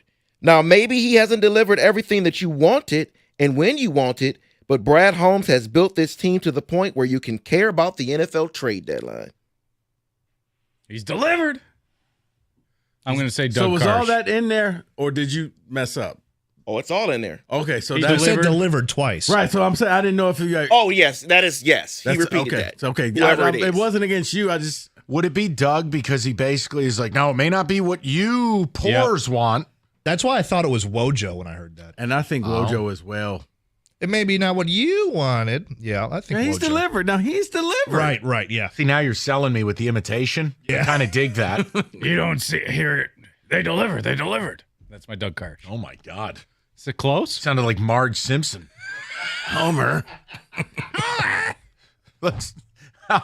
I'll go with Wojo. Gator. All right. Everybody take it easy. David, who said it? Yes. Sounds identical to what I just said. Damn it. Could have been me. But that was a fair question, Wico, if I just repeated myself or... Right. Yeah. No, he was doubling down about how great Brad Holmes is. Guy's never done wrong. I thought it was just Wojo telling everybody, look, I told you years ago, Brad Holmes was the guy, even when they were 1-6. He still may have said something like that. I never questioned him. Be nice to each other. Here's Gator's rant. Bet. Number 4. Mike made Doug sound like Macho Man. Ooh, yeah. I most certainly did not. Oh, yeah, respectfully, Slim Jims. Snap into this respect. You know, I was listening to the afternoon show, and let me tell you here something, brother. Gator, they had an interesting topic. Dome or stadium?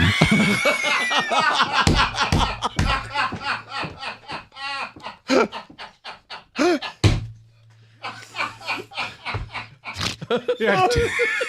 Make sure you call Kenny with your answer at 4:30. Oh, I heard Kenny doing. I knew they had something going on that was like a light topic. Because all I heard from Kenny was 97.1. What's your guess? 97.1. What's your guess? 97.1. What's your guess? 97.1. What's your guess? They all said dome. What's your favorite food at the fair? Number 4.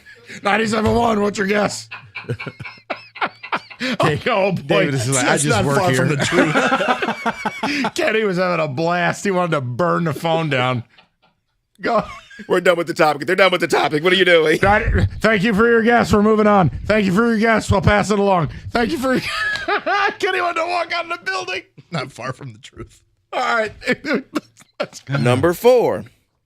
I understand what Scott Harris is saying about if 4 players or 5 young players take the step forward, that could be more impactful than any one bat.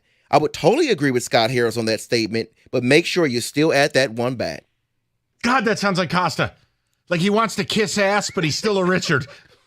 I heard it in Wojo voice. I heard it in Wojo voice no. too. 100%. All right, we're on the same page then. Fine, I'll go with the flow. No, you're sticking with Schmarm. Stay. It's Schmarm. No, he's staying with Schmarm. Yeah, that's Schmarm.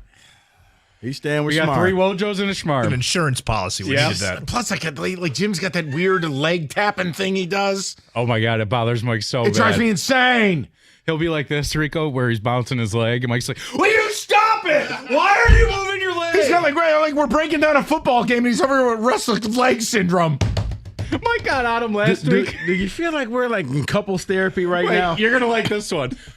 Cookie's had his hands in his pockets. And Mike killed him. He's wearing a sweatshirt and he's got his hands in his marsupial pouch. I go, hey, pocket pool, you doing a podcast? Or are you checking your balls? And how did that make you feel? It made me feel just rage. Michael? Rage. But did you use your words? I did. Because, he used because them. words can sometimes be hurtful. I told him to take his hands out of his pockets and act like an adult. David, please. Who said it? Yes! Yes! Yes! Yes! You smarmy, prickly pear! Yes! All right, I want to get to this last one. Here we go. God, I feel so fulfilled right now. I love the early in-person voting process. It just made it didn't feel like, oh my gosh, I have to make sure I get there on this day. Should I jank myself? Because I know that only one person spoke about this. So I'm going to jank myself. Wow. I love the early in-person. Why would anyone talk about this? Somebody very schmarmy might be talking about it. Oh, no. I went early. I voted before all you peasants. That sounds about right. And it was so easy. You're tricking me into guessing Costa. This is terrible. You can't do that to a friend. How can you do that to me? I know Doug didn't vote early. I did, but I didn't.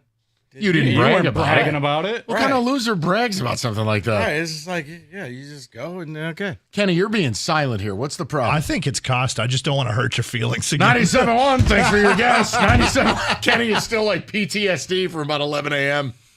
Boop, boop, boop. Costa. It just doesn't it sound like him? Like what other person at this station would be all like braggadocious? Oh, it made my life so easy. Well, see, I thought maybe Doug, but I'm like, I talked to Doug, and he's like, actually, no, I didn't. I got to go vote right now.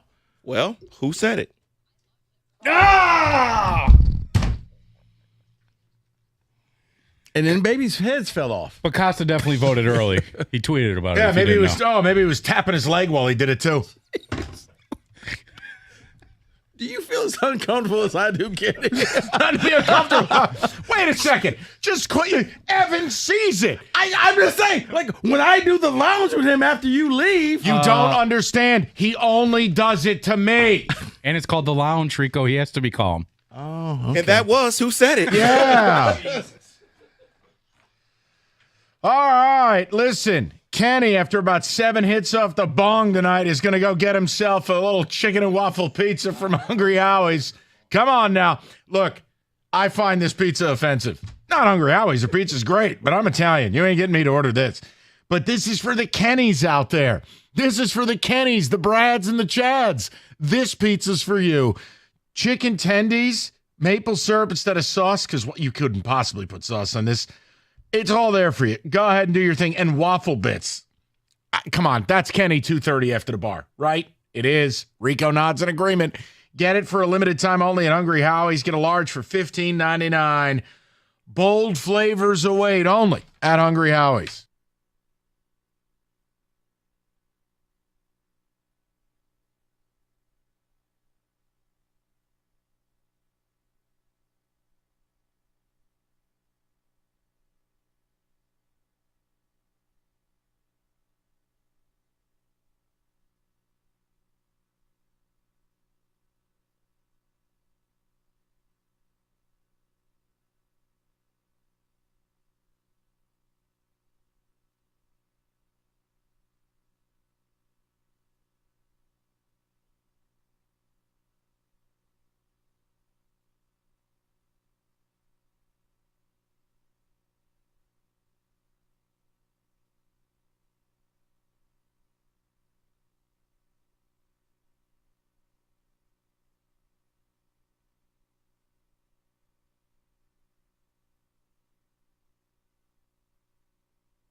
So before we get to the ticket text, just a headline from the world of sports. We'll get back to the Lions. I can't even believe you feel like you're living in a simulation.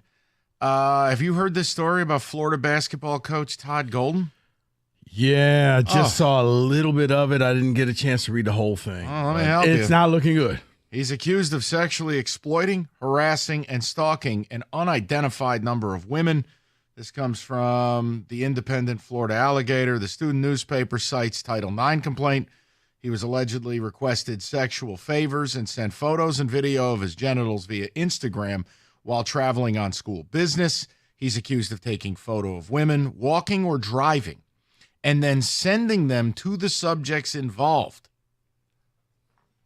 One former Florida student claimed he stalked her in person, and after she posted her location on her Instagram story, with Golden replying he was, quote, waiting for her in the area. Instances like this occurred more than 10 times. She added the 39-year-old sent unsolicited photos of things we don't need to talk about. What on earth? Unbelievable. So I'm sure that story will get plenty of coverage, just passing it along. I got nothing for you. How did he think this was going in? We are living in a simulation. I don't know. The headline I'm like, well, wait, I'm glad. what? No, I don't need to click on it. I saw it and I was like, wait, the Florida coach.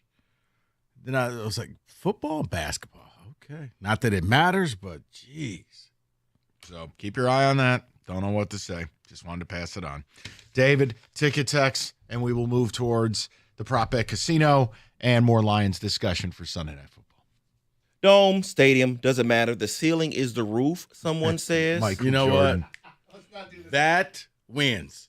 The ceiling is the roof. Thank you, Michael. I don't want to do this again. Can we not do this again? A dome is what Tampa baseball used to play in. Jim and Sterling Heights. All right, that's the last one, Kenny. Last one. I'm with you on the restless leg stuff. Something is totally wrong here. I don't understand what he's doing. It's just insane behavior. Villani versus Costa, locked in a steel cage, 3 rounds, 3 minutes. Anything goes. How about it? Fine by me, because there's only one of us walking out of there. I've learned something thanks to who said it today. Cookies is just Wojo with an opinion and less gin. Mark in St. Louis. Oh, my. Wow. Okay, people. It's off the top rope. Someone else says, Mike, please tell us more about Cookies. I was enjoying this, laughing out loud. Listen, he is admitted he doesn't even recognize how bad he is with the smarm. It's like an uncontrollable tick for him. It's just, I have said it. I go, do you behave this way at home? Like, look, there is no version in my life where I take what I do for a living and then do this at home. That is not how life works. But with Jim, that's actually him. The smarm, it's a spigot that has no off switch. And I'm like, dude, your poor wife. I'm like, how? He just will say stuff. And I'm like, I look like Michael Jordan's security guard. I'm like, what? Are you being for real right now? It's crazy. Then he does the leg thing. I don't know what it is. Maybe you make him nervous. Oh, please. No, I make him money. That's about it. David? This is amazing. What? Someone else said, I'm just loving it. I'm trying to read the next one, prepare myself to read the next who said it, and you all are just, it's very difficult to read the next one. I said, Kenny, Fridays are an extremely I long want to day. laugh so loud. It's that awkward ride where the couple are fighting in the front seat and you're in the back seat, and you still got 20 more minutes to go. No, So I've been here since 8:30. I helped the guy out. Then I do the pod with him, and he was a Richard at both ends. I'm telling you, he's in a mood. Right, you're like, so that election this week. David, go ahead. Someone does want to come to his defense. They say, well, he is getting out of John and Gov jail, so he's just happy to be free. Uh-oh. Just reading what I see. Someone else says, your reactions when the speaker reveals themselves is hilarious. I love it.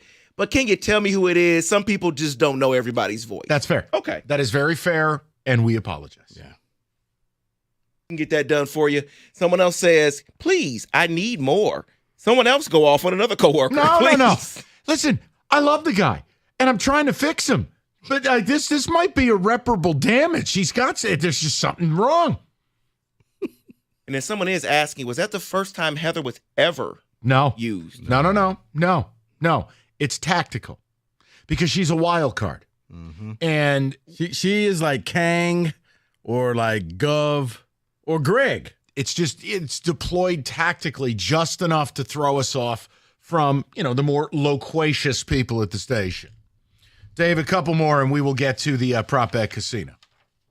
Someone, as a Michigan fan, did text in and says, Michigan fan, I am in town for the weekend, going to Bronner's instead of watching the Michigan game. That is from Jason. Now, see, there's another weirdo thing about Costa. He's never been to Bronner's. That is, I never understood that. That was a real thing. Born in this state. Like, I'm not saying you make a habit of going to Bronner's, but you go once, take a look at the Christmas hellscape, and say you did it. So that was I thought that was like a bit. Like, okay, he never. Dude, he admitted this morning, like, his family didn't have a mop in the house. You didn't hear John just go after him? He goes, what was your dad on his hands and knees cleaning the floors? I don't know if he grew up Amish or I don't know what the hell's going on with this kid. He didn't have a mop. They didn't own a mop. How did they clean their floors? Maybe they didn't. I don't know. Maybe they had dirt floors. I was about to say. Maybe it was like an earthy. Did cookies have dirt floors? It was like I don't. You know what? I'm gonna stop because I'm gonna sound judgmental. But I was thinking the same. That was the first thing that popped in my mind. Did Cookie grow up with dirt floors? Maybe it was like an earthy upbringing. Maybe we shouldn't make fun of him. Like, oh, okay, no mop, meager. Right. Grew up with meager surroundings. I don't know. No mop. All right, that's sufficient. Like, it's not like a mop is expensive. You ponder it. Listen, FanDuel, all customers. Oh, boy. Bigger payout on NBA first bets. So, and you can buy a mop with your winnings. Help Acosta. GoFundMe for a mop. Now, here's the deal. All the first bet stuff, if you want to get the uncut gems vibe, the opening tip, the first points, first scorer, first basket, that's what we're talking about. FanDuel.com/ticket. Claim your Friday first profit boost. Make every moment more with FanDuel. Official sportsbook partner of the NBA. 21 and up, present Michigan. Opt-in required. Max wager amount applies. Bonus issue, non-withdrawable bonus bets. Restrictions apply, including token expiration. See terms for both offers at sportsbook.fanduel.com. You got a gambling problem, call 1-800-GAMBLER.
We've talked about Northville Lumber for a long time. Oldest company in the state, largest Trex decking outlet in America. Nobody stocks more. Nobody sells more Trex than Northville. It's all in their warehouse, in stock, ready to roll. Some of it as low as $1.59 a foot. Deck season rolls on. I mean, it's going to be 60 tomorrow. It's mid-November. It's beautiful. It's sweatshirt weather, people. Enjoy your deck. Get it built. They'll intro you to a Trex certified pro. Just call Northville Lumber today or go to northvillelumber.com. That's northvillelumber.com.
Oh, that's right. Two teams go to the middle of the field. You guys suck. All right, 5 o'clock. And here's my question. You're driving home on this gorgeous fall afternoon.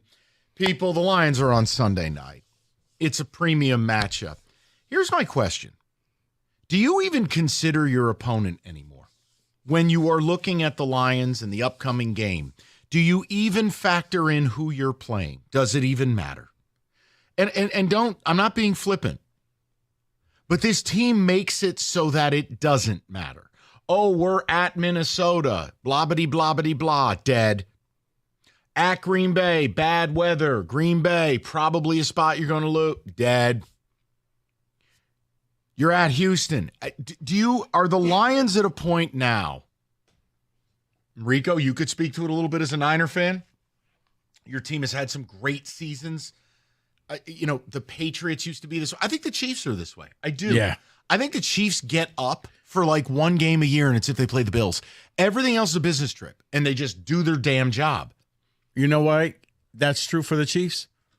Because most people don't realize they're still undefeated. Because they struggle through games, but they're almost sleepwalking. Like, okay. But like as a fan, I approach things different. And I have said this before. I think part of whether it's this job, if you're on television, you write for a newspaper, you do radio, skepticism has to be baked in. Otherwise, I don't think you can be very good at your job. I think otherwise you're just a propagandist or a content manager. You have to be skeptical. That's part of what fans don't usually do. And no, I'm not saying that's a service you provide. It's just this idea of, hey, try to at least bring reality. But sometimes teams violate that. Mm-hmm. Like an example for me, take it when it comes to basketball. I don't care who the Celtics are playing. It doesn't matter. It means nothing.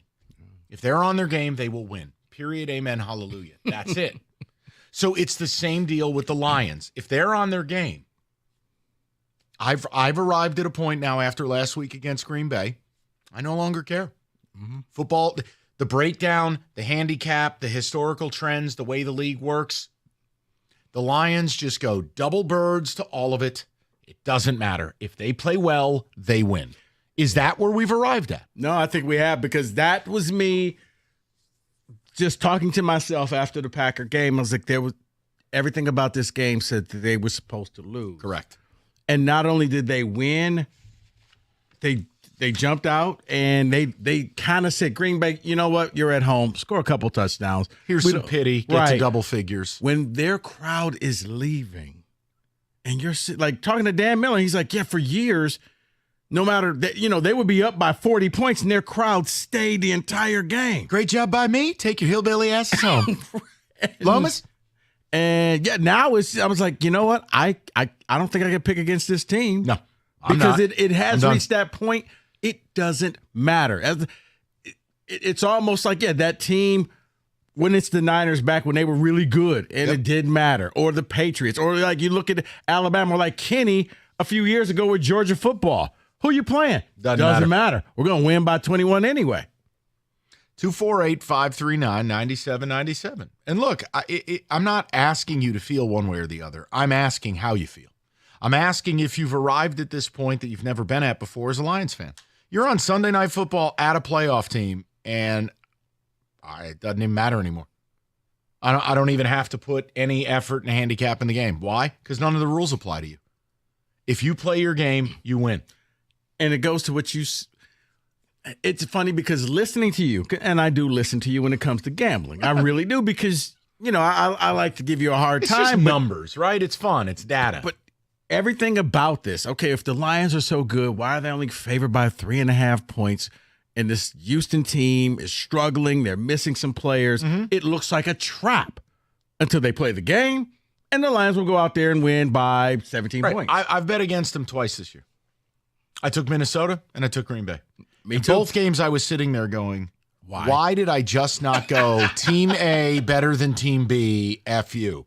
That's what it comes down to. Mm-hmm. I think they're the best coach team in the league. All three phases work together, and none of the rules apply. Even when they do and make mistakes and do dumb things, it doesn't matter. Right. Okay, we went for it on 4th down on our own territory early in the game. We still won. Right. Okay, we fumbled the ball. Who cares? They still won. We'll figure it out. But look, it's the mark of a great team. So I just want to know if you've arrived at that point as Lions fans. Kenny, go ahead, buddy. Yeah, as the Lions fan on the show, I think I can clear this up by saying one thing. Two things can be true. Exactly. Both things can be true, Mike. You can be in a situation where you go in every week and say, we can beat this team, because that's where we're at right now. But this is the NFL. Mm-hmm. Anything can happen. See, I don't think you can use that phrase anymore, because, Kenny, there is a time when your team is so good, doesn't matter. You're going to win. You're going to be the best team on the field. You'll find a way to get it done, and people are going to hate you for it. I mean, I'll give you an example, right? Between Rico and I, and even David, right? Super Bowls, we've seen what greatness is in a way Lion fan hasn't. And that's why I think we collectively would like that for our audience, because you deserve it. But understand, I never arrived at a point with my team in any Super Bowl season where it was like this. Yes, the Giants have won Super Bowls. We lost games along the way. We played close games. We got blown out. I mean, the Giants in 2007 were a 500 team. Even in, 2008, I was at a point before Plax decided gun, sweatpants, bar. The Giants were getting to a point in 2008 where I went, wow, we're going back to back. This team's going to do this. And then Plax shot himself. Right. I digress. That was the one time in my life where I went, We're killing people. See, but overall, like Rico, you know it. It's the NFL. But Mike, here's the thing. Even back in the 90s when it was always the NFC title game, it was going to be San Francisco and Dallas. And that's who's going to the Super Bowl. The season didn't matter. It was just you wanted to get the home game and make the Cowboys come to you. Yeah, it felt like Alabama or Georgia. Yeah, it was like the season didn't matter. It was all about that game, but it was still one team. I don't see that team for the Lions where you're like, you know what? I know all of this stuff is great, but we're circling this game. There's no circle game for the Lions. Every game is just, we're better than you. Great game for us. You guys suck. Right. There's just a focus with this team and like, oh, they're on the road again. Who cares? Oh, well, this team's matchup. The matchups don't matter. Oh, it's raining. Doesn't matter. Oh, Aaron Glenn needs to get his glasses cleaned off. Doesn't matter. He's calling defenses. The page looks like hieroglyphics because of the raindrops. Doesn't matter. He's out there like, well, do they have 15 people on the field? Doesn't matter. Doesn't matter. See, it's funny you say that because the Texans announced that the stadium's going to be open. And I would imagine they're thinking, this is going to hurt the Lions. They play in an actual dome. They don't usually play out, but it doesn't matter. Nothing matters against the Lions. Well, yeah. And I joked with Kenny before the show. I was having fun with him. You know, I'm always upset about the Lions, and I always mess with them. But I think it's true. When you look at their schedule, you're right, Rico. I don't really see anything that scares me. I think right now the only thing that could beat the Lions are the Lions. That's right. They start making mistakes, okay, then you lose. But as long as they keep everything in front of them, they beat the Titans, and I know the Titans aren't great. They didn't do anything offensively, and they scored 52 points. Beating the Titans was the equivalent of the group project, and all you had to do was sign your name, and you got the A. You knew you didn't do nothing, but didn't matter. We got the A. The only game to me is maybe at Chicago because it could be just like, 0 and the wind blowing around. That's it. And if that's your second loss of the season, it doesn't matter.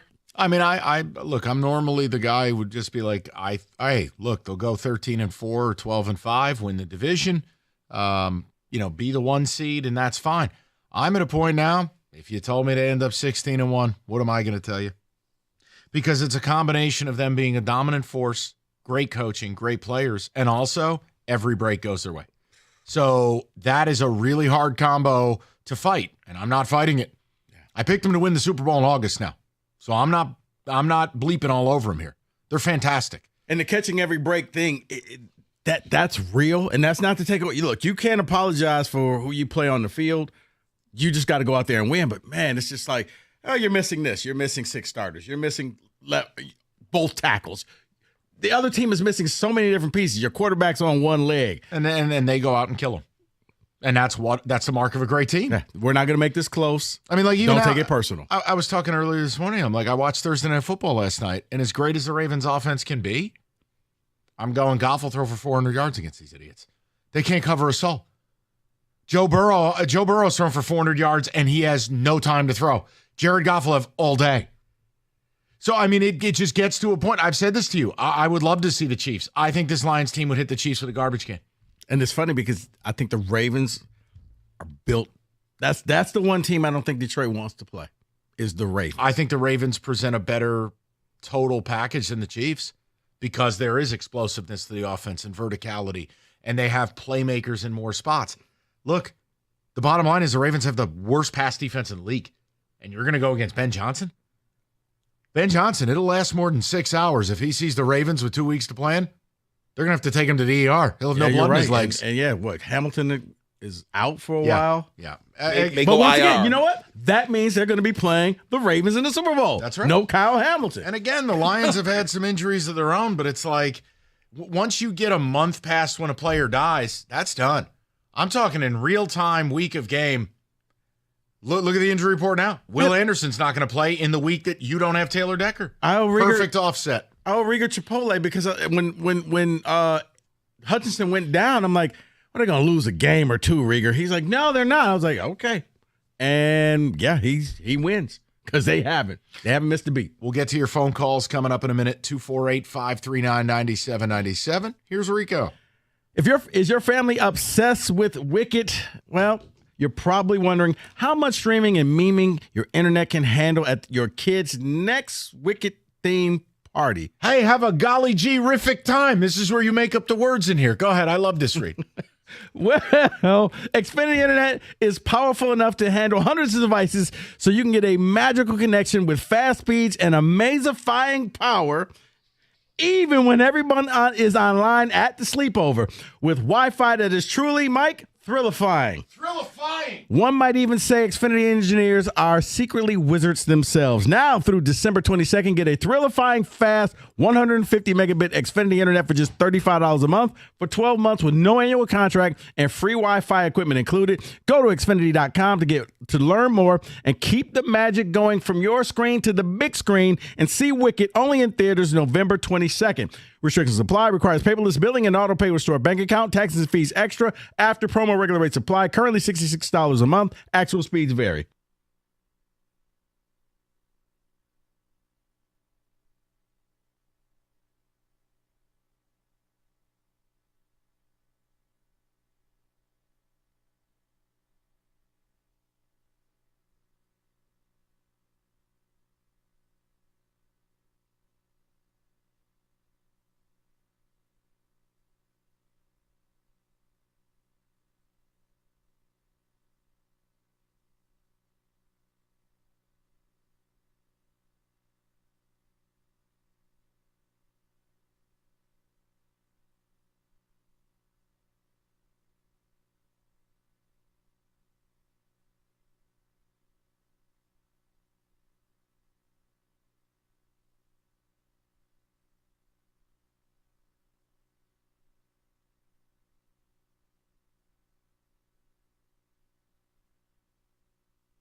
Hi there. America's favorite place to watch football, Stadium Swim, Circa Resort and Casino, all the biggest games, best viewing experience, 6 pools, 3 levels, and right in the heart of Las Vegas. Stadium Swim. Book your spot today at circalasvegas.com.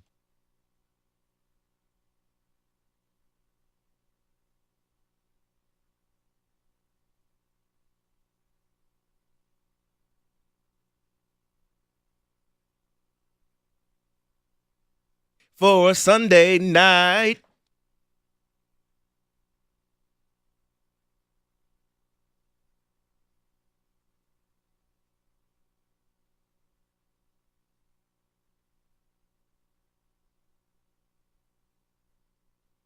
Roberts. All right, let's get to business. We have asked, have you reached Patriot phase, Chiefs phase? You don't even consider your opponent anymore. It's all about you. It's all about if we play well, we win. End. No handicap needed. No facts, no trends, nothing. Play well, win game. End. Play mediocre, probably win game.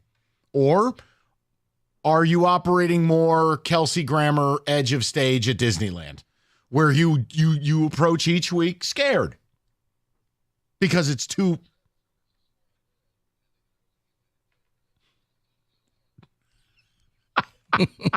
Still works. Let's go to Michael, 97.1. Mike, what's going on, buddy?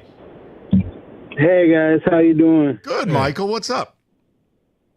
Yeah, it's kind of a mix of those. I'd say I expect to you would throw anybody at the Lions any single given week. I would think that we're going to win that game, but it is the NFL, and anything can happen. So it's almost like Patriots Day for the Lions at this point, but, I guess throw me a team, and it's possible that they could win, but I would generally at this point probably put on the Lions.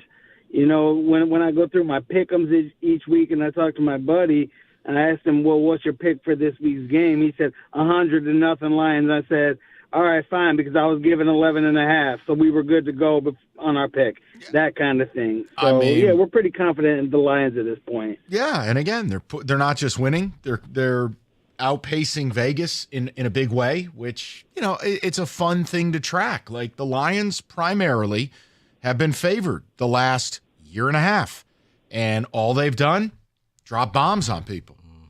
To be 40-15 your last 55 against the number. I mean, sure, some of those were underdog spots, but when you're favored to cover big numbers and you still do, that's a sign of greatness. I mean, it just really is. And this team has been great. Go to Troy, 97.1. Troy, what's going on? Not too much, man. What a great show. I've listened to you guys for a number of years, and I've never called in, but you actually hit it on the money. Well, thank you. I've been a fan of the Lions for 30 years, and I've never been less stressed to watch a football game than now. They used to be up at halftime, 20 points. And what happens? They fall apart. Or they'd be down, and you shut the game off in the third quarter, and they win. On this, win or lose, they're going to be 12-5 at the minimum. So they're going to lose a game. You don't stress out. They're making the playoffs. They are a complete team for the first time in the last 35 years. Yeah, Troy, I want to ask you this. Have they reached the point where they're almost background noise, where you could do other things and not really focus in on them, knowing they're going to win the game? They become, again, we're back to less stressful. I used to almost want to throw something at the TV. You're up, and they lay off in the third quarter, and the next thing you know, they lose a game, or you think they're out and at halftime, and they come back in the fourth quarter, they pull one out. This team, they're down by 3, they're down by 6. They're coming back. And again, you're back to the whole team commits. They believe in him, and it's not just the offense or the defense, it's both sides. And so we're back to, they're going to lose a few games. I'm not upset if they... Looks like we lost Troy. Damn it. No, I tell you why I don't think it'll be that way for fans, because this is so new. They've had no success. In a lot of ways, this season, as magical as it feels right now on November 8th, and we hope it continues, it's like they're getting paid back for 70 years of just getting thrown down a flight of stairs. Like everything's going the way it needs to go, minus the Aiden injury. And I know a couple other players have been hurt, but reality is you've only lost one super critical piece. You answered it with Zadarius Smith. Whether he plays this weekend, we don't know yet. But Rico, it just feels I hate using a cliche, but it feels it's magic. Like they're awesome, plus they've got, Mickey Mouse on their side with the little wand. And they're killing teams. Like they're going to Houston. I don't know. It doesn't even matter anymore to me. After what they did to Green Bay, I'm done. There's no point in using the golden rules of the NFL. They don't apply to this team. And it takes, like, look, at your team's best, you guys have been a monolith, right? There have been times when the Niners have just, you go, oh, dear Jesus, no one's beating that team. Patriots, Chiefs, once every few years, one of TJ's teams, 15-1. There's just years some teams step outside the lines. And look, if they win this game, is it crazy to say they could go 15-2? No. And you know what I mean? Thing is, this is one of those, what makes it the outlier is there is no other team. Like, Mike, as I said, following the Niners, it was always, okay, the Cowboys, the Eagles. Yep. Okay, you got to knock off this one team that you know is waiting for you at the end. Now, you're the team they need to knock off. There's nobody. Yeah, you're the hunted. Yeah, there's nobody there where you are the Patriots. I'm going to be in the Super Bowl. I just don't know who I'm going to be winning the Super Bowl against. It's the ultimate feeling of controlling their own destiny. If the Lions play good football, they're going to the Super Bowl. That's what it feels like. Yeah. Go to Drew, 97.1. What's up, Drew? Hey, guys. Drew, how you doing? Welcome. Good. So this might be a hot take, and I heard Tom Brady do this interview the other day too, but he compared this Lions team to the Peyton Manning Colts. Just having dudes at every single position and not having to rely on like a Lamar Jackson, Mahomes, or Josh Allen, to play backyard football to get W's. Like you saw Lamar with that incredible scramble, last night to get that W. We don't rely on that. No. We rely on schematics and schemes and having every guy do their job. So you wanted to talk about the Patriots and Manning and even maybe Breeze and the Saints to a certain extent. What do they all have in common? They had great schemes and they were running like machines. They didn't rely on these flashy quarterbacks. Now they've been successful. Mahomes clearly has been successful and Lamar, but I think we're the next iteration of this team, and not just for this year, but for years to come. And that's why I'm so excited about it. You bring up a really good point, Drew, because look at the Patriots. Well, who was the one person you took away? There were a zillion guys. Mm-hmm. It was whether it was Welker or Edelman or the 80 tight ends they had or James White out of the backfield. I was about to say the 50 running backs. Right. You bring up the Colts. I mean, sure, Peyton Manning was wonderful. Yeah, you could name Marvin Harrison, but there was Reggie Wayne. There was Dallas Clark. There was Jacob Tammy. There was the dentist, Blair White, Joseph Adai, Edgerrin James. There were a million things. You're right. Drew, you could take one player away. Ben Johnson and this team will just hurt you with the player you don't take away. So that's a great point. I hadn't thought about it at that level, but you're right. And that's what their weapon is. I just can't think of another offense that's running like this in the NFL right now. The only one that's close to me on a week in, week out basis is the Ravens, but it's what you talked about. Yeah, I was about to say the Niners all fell apart this year.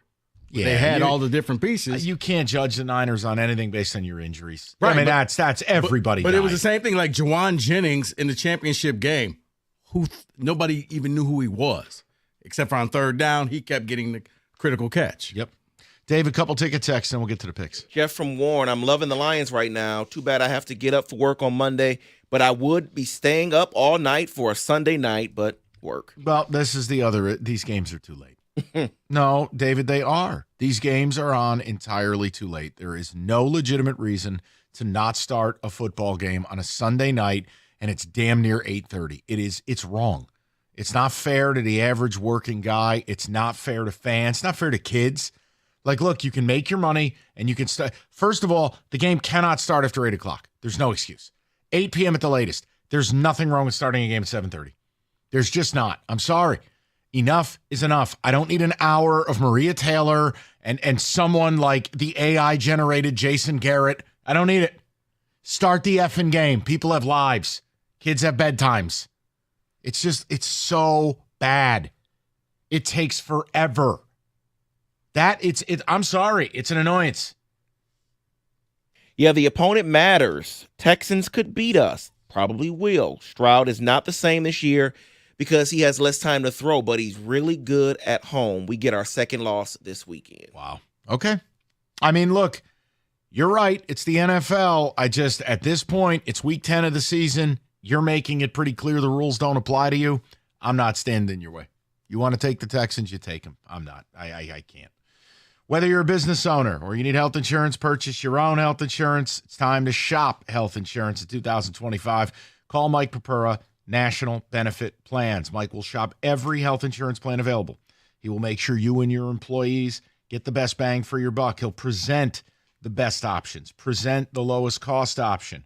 He will show it all to you. He's the best in the game. He'll put together a corporate-style health insurance plan for you and your business as well. He will be your consultant every step of the way. So a phone call to Mike Papura, you'll be able to check it off your to-do list, save your time and money. Call him, 877-734-2200, or on the web at nbphealth.com. Remember, National Benefit Plans wants to be your health and life insurance agency for a lifetime.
Deep conversations in the break. Oh, man. Maybe I'll get a podcast upon that. Deep conversations with me and Kenny Cott. I lost Kenny. David, a couple ticket texts. I was just trying to watch the NHL Network, man. I don't know where any of that came from. Kenny, I'm so sorry. We gave Kenny. We got to talking about holidays, and I was like, "Hey," and Dave. Somehow I was like, "David, do you know when Epiphany is?" And then we got to talking about that, and Kenny was like, "I didn't ask for any of this. I am just trying to watch hockey." I found it very interesting, though.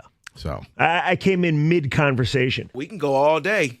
So Kenny's like, "This is, you know what? Yeah, this is why I'm not allowed to watch hockey, Kenny." Okay. Amongst other reasons. David, a couple of ticket texts, and then we hand this show off to Jeff Rieger. The only thing that I'm semi-worried about is breaking the Thanksgiving losing streak. Other than that, I think the Lions are who they are, may not lose. No, but see, I'm not even worried about the Thanksgiving lose. The what? The Thanksgiving. So, because you went out in the rain and won.